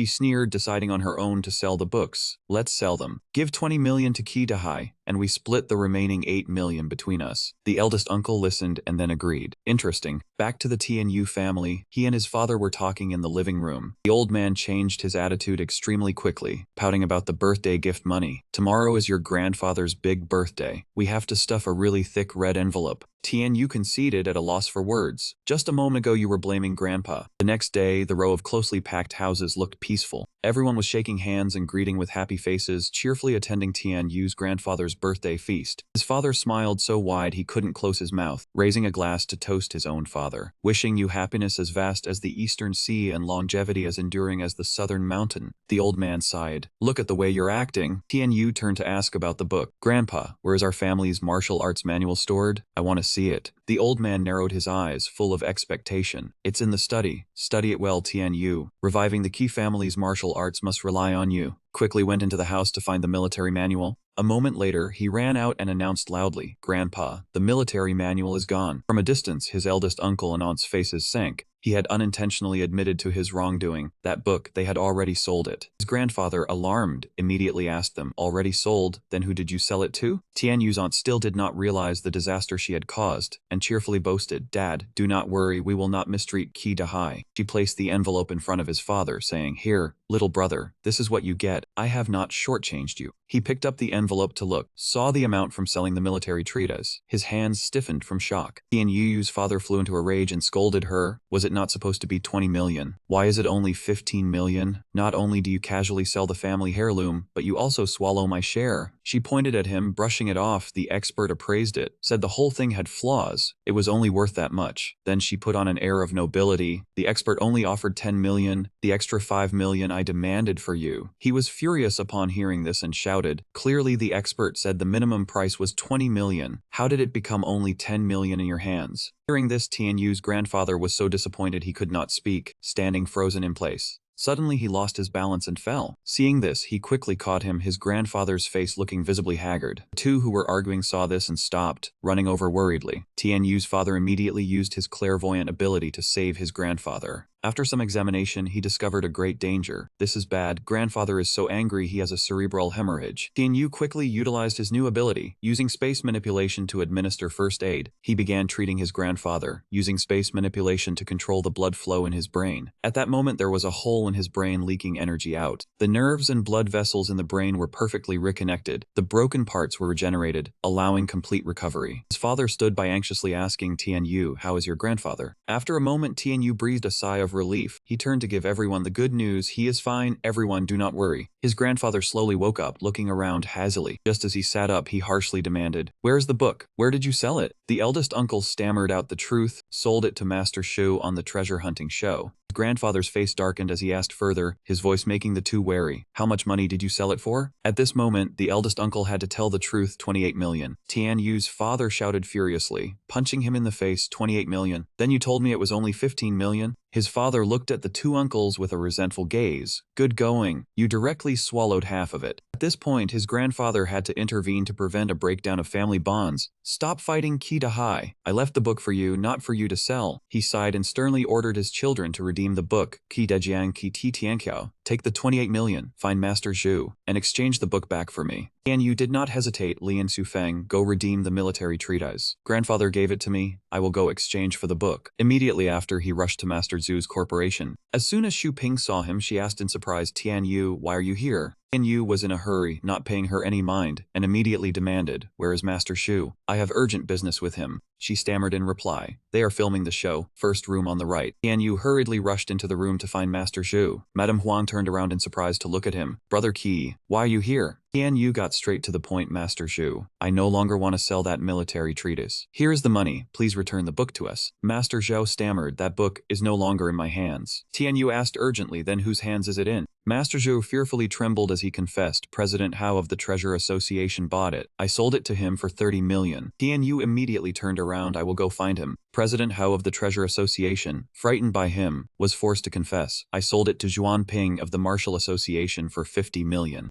Zhuan Ping's place in the Martial Association, his face bruised and battered, he recounted. The martial record was taken by the president for 80 million. After that, Tianyu quickly appeared before him, demanding the return of the military treatise. President of the Martial Association, this martial record is my family heirloom. I ask you to kindly return it. Martial Association president looked displeased, seemingly unwilling to return it. I paid 80 million for this book. What makes you think you can just take it back? Tianyu replied sternly, I have already spoken with several authorities, and they have agreed to return your full payment. That man remained stubborn, questioning him loudly. If it was a treasure, you should have taken care of it. You yourself did not cherish it. Now that you have sold it, you want it back. His expression changed, looking at him coldly. So what does the Martial Association president mean? That man turned away, deliberately making things difficult. I have been searching for this martial record for decades. I finally got it. How can I possibly return it? He clenched his fists, warning him, then do not blame me for being discourteous. That man laughed, thoroughly amused to meet someone as fiery as Tianyu after so long. I did not expect there is still someone in Xinhai who dares to threaten me with force. Without further ado, he directly lunged forward, leaping and kicking straight at him. Being the Martial Association president, he did not flinch, immediately engaging Tianyu in combat. He unleashed an unexpected reverse spinning kick, forcing him to step back and dodge. That man's hand went numb from the blow, inwardly shocked, such powerful leg strength. Tianyu showed no mercy, preparing to lunge again. Suddenly, several martial arts disciples in the hall heard the noise and rushed in. President, what is going on? That man did not want any more trouble, so he signaled them to calm down. It is nothing. I am just having a little exchange with this young man. Tianyu showed him no respect, directly challenging the entire martial association. It does not matter how many of you there are, I am here to retrieve the martial record. A disciple looked at him angrily. What does this brat mean? Striking the president casually and speaking insolently. The martial association president spoke up to stop him. Enough. If you want to fight, do not fight here. That man also offered him a compliment and proposed a sparring match. Kid, I see you have some skill. If you can defeat my disciple, then you will prove you are worthy of this book. Heard about the good deal and immediately sealed it. The Martial Arts Association president truly kept his word. He led the way and invited him to the martial arts exchange venue along with the Taoist priest and me. After that, the group moved to the martial arts hall, which was very spacious and airy. Inside was an enclosed room used for challenges and friendly exchanges. He briefly introduced the match beforehand, saying a master was here today to test the skills of his disciples and asking if anyone wanted to accept the challenge. Hearing this, one of his disciples immediately stepped forward to accept the challenge. The president turned to look at him and nodded in satisfaction. He stepped before Tianyu, introduced himself as Dongfang and asked for guidance. He did not even bother and directly replied Tianyu. He stood in the center of the arena and waved his hand to signal the start. After the signal, he immediately entered a combat state, ready at all times. At the start, Dongfang struck first with the hidden dragon fist, a punch soaring through the air with great power. The attack flew toward Tianyu but was blocked by him with one arm. Tianyu was surprised by the force just released, wondering what kind of skill could produce such loud sound before the fist even landed. Dongfang was smug and proudly revealed that the hidden dragon fist was a secret technique of the hidden style, famous for its fist speed, and through long training could surpass the speed of sound. He explained that the sound just now was a sonic boom created when the fist exceeded the speed of sound. Hearing this, Tianyu was intrigued and challenged him, saying that was it. Come on, he would take a punch head on. Dongfang smirked and said yeah, he was underestimating him. At that moment he channeled a new technique and a vigorous aura enveloped Dongfang. He directly unleashed the hidden dragon fist at his opponent's face. Tianyu did not dodge, smiled to himself and used his superpower to activate reinforcement. The punch slammed straight into his face, but instead Dongfang's hand recoiled from the force, his fingers twisting as if about to break, and he screamed in pain. The association president outside broke out in cold sweat and declared the first match won by Tianyu.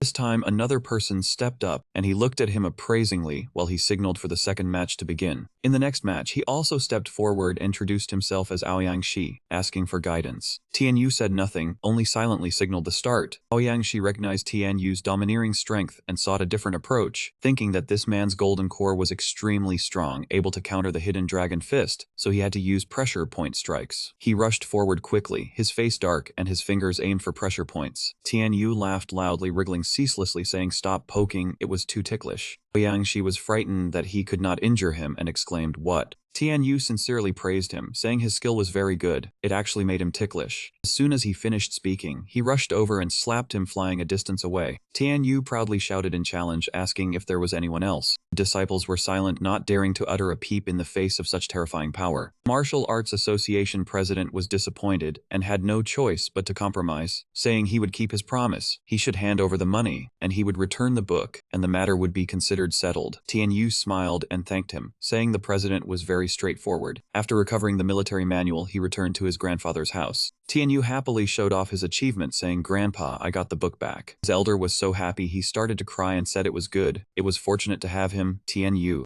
The eldest uncle and aunt did not look very happy, secretly feeling ashamed. Suddenly, he received a phone call. The caller's voice came through with sobbing Tianyu. He asked in surprise, "Hello Lanshi, why are you crying? What happened?" On the other end, she cried out loudly, "I am pregnant." Tianyu was shocked to hear Lanshi was pregnant and quickly asked, "Pregnant? Whose is it?" She raised her voice in anger and accused him, saying he was truly ungrateful, and who else could it be but him? Tianyu was surprised and turned away, whispering, "No way, was she pregnant from just that one time?" Lanshi blushed and brought up the past, saying he said he was going to die so she fell for his trap. He asked quietly in worry, "Does anyone else know about this?" She pouted and said her sister did the pregnancy test for her and had not told their grandfather yet. He was troubled, not knowing what to think, and just told Lanshi to abort, saying maybe she should do it quietly and not let the adults know. She was disappointed and hesitated, asking if she really had to abort Tianyu. This her first time. Suddenly Lan Qian, standing behind and listening uncomfortably, snatched the phone and said, "Oh, what was she jumping about? Let her talk." Lan Qian held the phone and cursed him harshly, saying, "Tianyu, did he count as a man? He did not promise lights before." Tianyu tried to cover up, saying sister he was still in school, he and Lan Shi were not married, and the pregnancy was for Lan Shi's own good. He used her career to justify himself, saying Lan Shi was still young, and having a child early would hinder her future. Lan Qian could not stand it and retorted, asking if he was making excuses, and did he know how big an effect abortion had on a woman? He had to take responsibility, and could not just casually say the simple word abort. He was lost in thought for a while, his heart in turmoil, finding it hard to answer. At this point she had calmed down and asked seriously, "Tianyu, tell me, what do you plan to do now?" He thought back to his promise to her grandfather. Lan Shi had reminded him about the pregnancy matter a long time ago. Even Dongzi had warned Tianyu, and always had opinions about his rheumatism. Perhaps he really should do something. He was standing at the boundary, forced to choose a side and make a decision. Tianyu picked up the phone, seriously replying to Lan Qian, "Hello Lan Qian, I've thought it through." He frankly admitted his mistake and would take full responsibility, respecting Lan Xi's opinion and following her wishes. If she wanted to have the baby, he would wholeheartedly raise the child with her. Lan Qian's expression softened, her aggressive tone gone. Lan Shi, sitting beside her, blushed, seemingly very embarrassed about the pregnancy. She sighed in relief, saying loudly throughout the room, "So, the test has been passed." Stood frozen at the word test. "What? A test?" Lan Qian cheerfully explained that it was all just a family test for him. "That's right, Tianyu, Lan Xi's parents are back, and we came up with this to test the future son-in-law." He breathed a sigh of relief when he found out nothing major had happened. "Ha, really? That scared me to death." Suddenly he blushed with embarrassment and asked back, "Hey, so what happened between me and Lan Xi in the car that day? You guys knew all about it?" Lan Xi sat in a corner, face red, just scolding him. "Tianyu, stop talking, I'm dying of embarrassment." He also felt awkward, so he stopped in time. Lan Qian on the other end of the line then solemnly invited Tianyu. "Are you free now? Lan Xi's parents want to meet you. Why don't you come over?" Tianyu exclaimed, "Lan Xi's parents? Are they the legendary foreign archaeologists?" She nodded in confirmation. "Yes, they really want to meet you now." At this moment Tianyu was a bit hesitant about going there. He turned away, temporarily refusing to meet. "I'm holding a birthday celebration for my grandfather in the countryside right now. I can't go." But things didn't go as planned. Lan Qian revealed the schedule to Tianyu. "It's fine, Lan Xi's parents are here for 2 weeks. Come whenever you're free." Hearing this, he could only sigh and accept to come meet. Then I'll come when I have time." The call ended after a few tense seconds. As soon as he entered the house, his father asked about the situation. "What's wrong, son? What's got you so down?" Tianyu sighed helplessly. You almost got to be a grandfather." The man was shocked. "A grandfather?" Afterwards, he cleared himself up, explaining the misunderstanding to his father. Ki Dahai was speechless and sighed. "That Lan girl really knows how to joke. Almost made me think you said Lan Si was having an abortion." He suggested that he completely resolve the matters on the mountain first, then deal with matters at the foot. Stay on the mountain for the next couple of days. Celebrate your grandfather's birthday happily. As for the Lan family matters, talk about it after you come down the mountain. Tianyu said nothing, only agreed with him, yes. At the bus station, people were coming and going in a bustling crowd. This moment, Xiaoliang had gotten off the car and returned to his hometown. He looked very refreshed, enjoying the feeling of returning. The air of my hometown is still so sweet. Heng Zhuo stood beside him, unable to stand the smell of gasoline there. It's clearly just the smell of a gas station. The two walked to the bus stop right beside them. He chose a bus heading to the village. After walking a bit, a girl began to tail them. She followed him onto the bus and sat right behind Xiaoliang and Heng Zhuo. The bus started its wheels and headed to the next stop. Suddenly, a 7-seater car sped over to block the front of his bus. Inside, that car was empty, with no one at all. Xiao Liang noticed that car. What's wrong? Did that van break down? Suddenly the bus window was shattered, fragments flying everywhere. The window pane broke into a hole, making the people inside clearly visible. The driver was hit by a bullet from a few robbers, blood flowing profusely, lying unconscious. The man in yellow holding a catapult came out to threaten the whole bus. People on the bus, if you don't want to get hurt, obediently hold your heads and sit down. We're just robbing for money. If you don't want to end like that driver, be honest. Heng Zhuo panicked and asked Xiao Liang for his opinion. Bro, what do we do? He looked at the gang of thugs before him with discomfort. We used to do this ourselves. Didn't expect to meet fellow professionals in Quan. Xiao Liang signaled Heng Zhuo to go to the back and lie in ambush. Go to the back and hide. Wait for my signal. The yellow-clad leader looked up defiantly. Then he and his minions got on the bus, arrogantly ordering, first empty their pockets, then take the luggage and suitcases. Xiao Liang pretended to ask him, Boss, have all your men come on the bus? He glared at him with arrogance. Who told you to stand up? All the big shots are on the bus. What do you want? He leisurely stood up, starting to warm up gently, signaling Heng Zhuo to act. Good then, Heng Zhuo closed the door. Xiao Liang's expression changed rapidly. He sneered at the gang of thugs. Close the door, release the dogs. The man still didn't know fear, continuing to rush at Xiao Liang to threaten him. Is this brat's head stuck in the door? He held a knife and called out to his minions. Brothers, take him out. He didn't waste words, charging straight in to fight them. First one was hit hard in the mouth by Xiao Liang. The man screamed in pain. Ah, my nose! Boss, this guy knows martial arts. Xiao Liang laughed mockingly. Ha, don't talk nonsense. I don't know martial arts. My bones are just hard. I've been in a few fights. The leading thug, confident of victory, taunted. If you're so tough, try fighting all 10 of us alone. He ordered the rest. Brothers, all of you charge. All of them raised their mallets and charged at Xiao Liang simultaneously. He showed no fear and charged forward, using his bare hands to fight them all. Whoever Xiao Liang brushed past instantly collapsed to the ground. A man in yellow lunged forward aggressively, attempting to stomp on him. Xiao Liang did not dodge. He let the man stomp directly onto his body. He looked up at him with a murderous glare. Xiao Liang was forced back a few steps by the stomp. Taking the opportunity, he grabbed the man's clothes and pulled hard. He mustered his strength and flung the man backward, causing him to lose his balance and fall headfirst onto the ground. Heng Zhuo, who had been watching from the sidelines, cheered excitedly and couldn't sit still. Brother Liang is fighting so well, I have to join the fun too. Heng Zhuo stepped forward and delivered a solid kick to that man's back, causing him to roll several times on the ground. The leading thug held his face, terrified and regretting not choosing a better day for robbery, shouting, it hurts so much. He was bitter but powerless, only able to grind his teeth and curse. Damn it. Then, he immediately shouted for his accomplices to flee. Brothers, let's get out of here. Before leaving, he tossed back a threat. Don't let me see your faces again. The passengers on the bus were all elderly, and they breathed a sigh of relief. Phew, they're finally gone. So scary, so scary. An elderly couple in the front seats praised Xiao Liang endlessly. Young man, you did very well. Thanks to you, we kept our belongings. He scratched his head sheepishly and replied humbly, not at all, not at all. I was just defending myself. I wouldn't dare call myself a hero. The girl sitting behind had been watching Xiao Liang all along, a faint smile curling at the corner of her mouth. Suddenly, someone from behind recognized him. Xiao Liang, you're Xiao Liang, aren't you? He turned his head in confusion to look. Uncle, you are... Memories came flooding back, and Xiao Liang joyfully recognized him as his third uncle. Third uncle, it really is you. His third uncle also laughed heartily. Ha, after more than 20 years, you've finally come back. After that, the bus continued on to the next stop. At a rest stop in the forest, everyone got off the bus to attend to their own matters. The driver, his wounds carefully bandaged, came out to thank Xiao Liang. Brother Xia, this time you saved my life. He humbly declined the thanks. Not at all, it was just a helping hand. Those bandits wouldn't have dared to kill you anyway.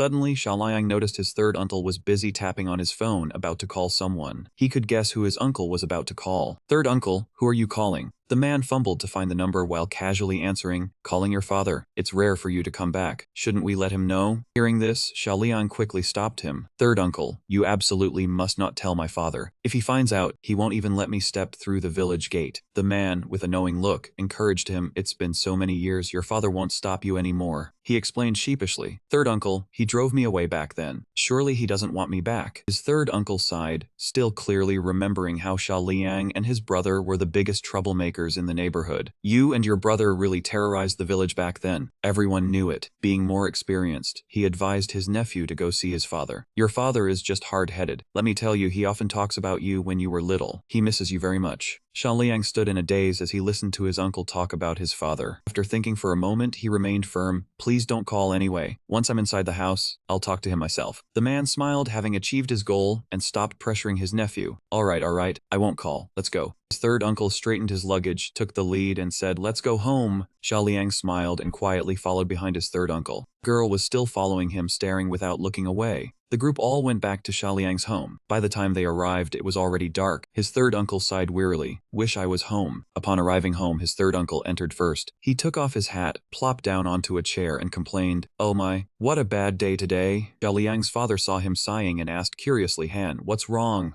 Seeing that the fish had taken the bait, his third uncle began his story. I ran into a gang of bus robbers today. Xiaoliang's father took a sip of tea, intrigued. Bus robbers? Are there still people doing such things in this day and age? His third uncle grimaced and said woefully, exactly. Those thugs were all scar-faced and terrifying. He started to paint a picture of Xiaoliang. Luckily, there was a young man who stepped up and single-handedly sent them all fleeing. His father exclaimed in admiration, oh, that kid is quite capable then. Seeing the fish hooked, he reeled it in. Of course he is. That young man looked a lot like our own Xiaoliang too. Upon hearing that, Xiaoliang's father's face darkened. Don't mention him. I kicked him out back then. Would he really have the nerve to come back now? Suddenly, Xiaoliang appeared and called out, Dad. He slowly walked up in front of him. I'm home. His father froze, his eyes welling up with tears, on the verge of crying, but he still stubbornly held on to his hostile attitude. You little brat, what are you doing back? I told you, you are no longer allowed to set foot in this house. He ignored the scolding and sincerely said to his father, I have changed. I won't repeat my past mistakes. Xiaoliang's father remained unmoved after hearing this. You say you've changed, so you have? I don't believe it. Suddenly, the girl who had been following Xiaoliang all along also stepped into the house to defend him. Uncle Xiaoliang really has changed. It turned out that person was none other than Kinsu. Xiaoliang was stunned to see her there. Kinsu, why are you here? His father looked at Kinsu with a puzzled expression. Is this our daughter-in-law? Xiaoliang quickly responded. That's right, Dad. You have a daughter-in-law now. In a few years, you'll be holding a grandchild. Are you still not going to let me into the house? The girl blushed with embarrassment and quickly scolded. Xiaoliang, what nonsense are you talking about? Why are you bringing up holding a grandchild? He rubbed his face nonchalantly. It's only a matter of time. Hearing this, she could only cover her shy face. Xiaoliang's father sighed, understanding the situation, and said no more. He smiled, his anger dissipating, and told him to stay for a few days. Xiaoliang happily agreed. Yes, sir. Afterwards, they all chatted happily together. The moonlight was beautiful. Xiaoliang and his family sat down for a warm meal, a harmonious family reunion. Next day, the scene shifted to the city. At the Tianyu residential complex, Tianyu was preparing his clothes. He looked very handsome. His father poked his head in and asked curiously, oh, why are you dressed so sharply today? Tianyu replied happily and nervously, going to meet the parents. His father was shocked, huh? He said nothing more, puffed out his chest confidently, and walked out of the house. At the Lan family's villa district, known as the Lam Jia estate, Tianyu confidently entered the villa. Her family had already come out to welcome him. Father praised upon seeing Tianyu's demeanor. So you are Tianyu, truly an outstanding talent. He humbly replied, not at all, not at all. Uncle, you flatter me. Then everyone entered the living room together. Lan Xi's father got straight to the point. We won't beat around the bush any longer. We'll speak plainly with you. Hearing this, Tianyu suddenly became tense. He smiled and said, we are very satisfied with you as our son-in-law. But the reason we came back this time is that we heard you have a divine ability, so we have a favor to ask. Tianyu breathed a sigh of relief, thinking the matter of him having many girlfriends had been exposed. Suddenly, he pulled out a mysterious treasure and presented it before him. I have something to show you. The item was placed right in front of Tianyu. He recognized the danger at a glance and immediately warned, Uncle, this thing is ominous. Lan Xi's father smiled reassuringly. Tianyu, don't be afraid. This bronze statue was not discovered domestically. He was surprised. Not discovered domestically. This is a bronze figurine from the Sangsingdui Mounds. Uncle, you found this abroad? Analyzed, look closely. Overall, this bronze statue resembles the Sangsingdui ones, but many details are different. He was almost certain this might be an artifact from another civilization contemporary with Sangsingdui. Tianyu hesitated and declined. Uncle, I have valued treasures before, but professional archaeological excavation is something I cannot help with. He then clearly stated his purpose. Lan said you have a clairvoyant ability to see meridians and treat people's illnesses. Lan Xi's father requested, can you use your clairvoyance on this bronze statue for us? We suspect there are secrets hidden within. Tianyu's face darkened. He had no choice but to admit it. He was annoyed. He had clearly told Lan Xi to keep it a secret, so why had she told her parents? Then he proposed, Uncle, I can help, but I ask that you keep the matter of my ability a secret for me. Lan Xi's father assured him, rest assured, we will definitely keep it a secret and not tell outsiders. Tianyu nodded in relief, yes. He immediately stared intently at the bronze statue and silently activated his clairvoyance skill. With his ability, Tianyu saw that a red gemstone was contained inside the statue. He was extremely astonished. An ancient artifact with such sophisticated craftsmanship, Tianyu described slowly. Uncle, inside the statue, there is a mysterious red gemstone and a complex mechanical structure. After hearing this, Lan Xi's father was stunned. A red gemstone machinery? Could our translation be correct? He asked with deep concern. Tianyu, this bronze statue can probably be opened by a mechanism to retrieve the gemstone. Can you see how to open it? Tianyu stepped closer. Let me take a look. He reached out his finger and touched the ear of the statue.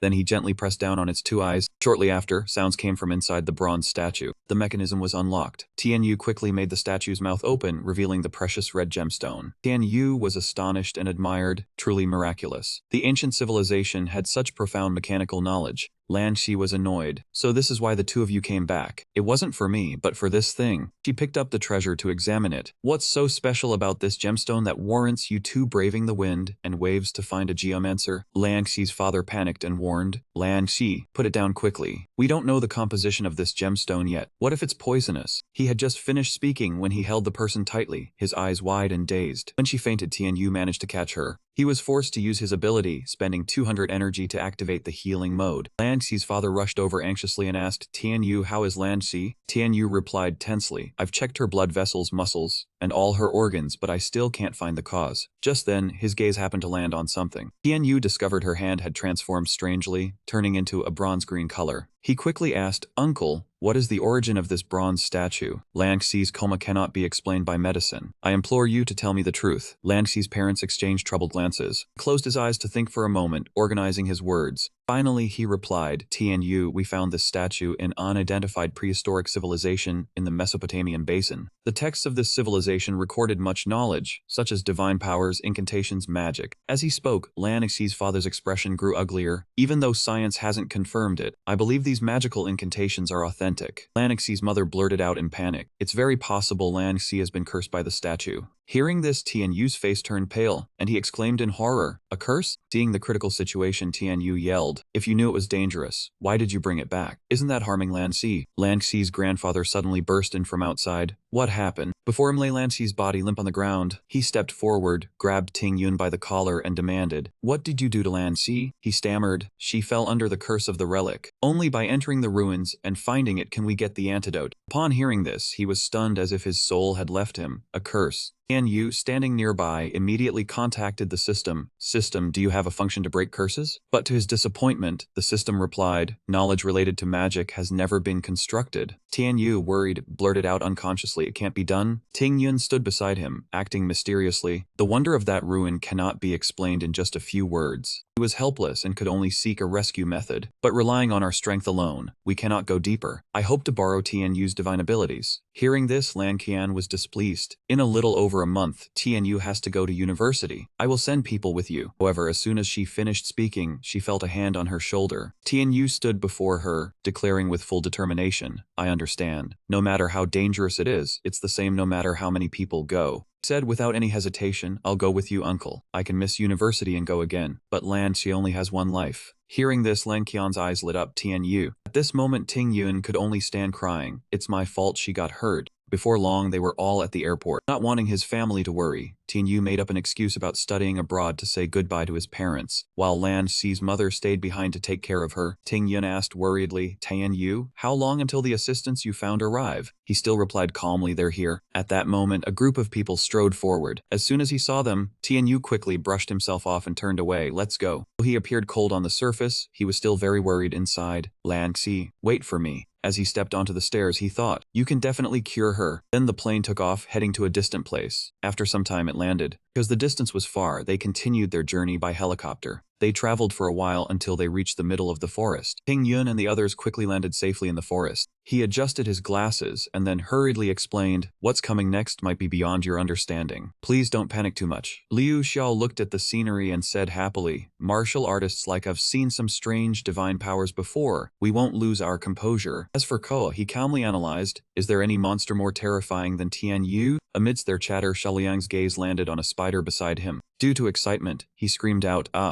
this gave Tianyu a headache. That spider is huge. I never expected Sha Liang to be the biggest burden. Didn't stop there. A moment later, Sha Liang cried out again, there's a snake. Annoyed, someone said, let's hurry up. It's not biting you. Liu Xiao, witnessing this, was also speechless. I didn't expect his stamina to be so good. Tianyu sighed, that's right. I'm getting a bit worn out from this mountain climbing. A short while later, they arrived. Tingyun pointed ahead and said, like a tour guide, my body must have been affected by the ruins, becoming tougher than normal. Up ahead is the ruin. Tianyu looked at the scene, slightly worried. Your attributes are almost on par with Shaliang's now. Could this ruin have an attribute boosting effect? As they advanced deeper into the village, they were lost in thought. This ancient village is so old. He looked around, mind wandering. Aside from civilians, there are quite a few soldiers. They're probably all mercenaries of the Lam family. They seem friendly enough upon contact. Tingyun pointed ahead and declared, it's this place. He narrated like an expert, this pyramid, we've already surveyed the upper 8 floors, but the locals say there are another 40 floors underground. Tingyun grew more tense as he spoke. We've invested a lot of manpower. So far, we've only surveyed down to the 7th floor. That bronze statue was discovered on the 7th floor. Tianyu received this important information and quickly asked, how long did you take to survey the 7th floor? However, his pale face seemed to say it all. Explaining this period of time is a bit complicated. He was frozen stiff upon hearing that. How could such a thing happen? Tingyun's expression grew more serious. The flow of time inside this ruin was vastly different from the outside. Saying this, he recounted an old tale. Legend said many youths in the village went exploring, and 10 years later they came out as old men over 60. Tingyun related to himself. Last time my teammates and I felt we were in the tower for 3 months, and the equipment showed the same. But the harsh truth came when we received news. Upon leaving the tower, we discovered the actual time was only half a day. Liu Dazhuang heard this and thought of a scenario. Isn't that good, Tianyu? This way you'll make it in time for the college entrance exam. On the contrary, Tianyu's face went blank. This ruin has time control technology. How terrifying its scientific level must be. Just then, someone pulled a cart of hot items over. Boss Lam, I'll leave your gear here. King Yun looked at the pile of weapons and said contentedly, good. Thank you for your hard work. He sternly instructed the team. Though everyone has their special skills, there are many monsters beyond imagination under the pyramid. Since they had to face great obstacles, Ting Yun had prepared supplies for them. It was better to be fully armed. Before entering the battle, they coincidentally spotted a crow. Though this bird symbolized bad luck, none of them backed down. Ting Yun still used all his analytical skills. Once we enter the pyramid, the main door will seal for 3 days. For those inside, that means 3 months of staying.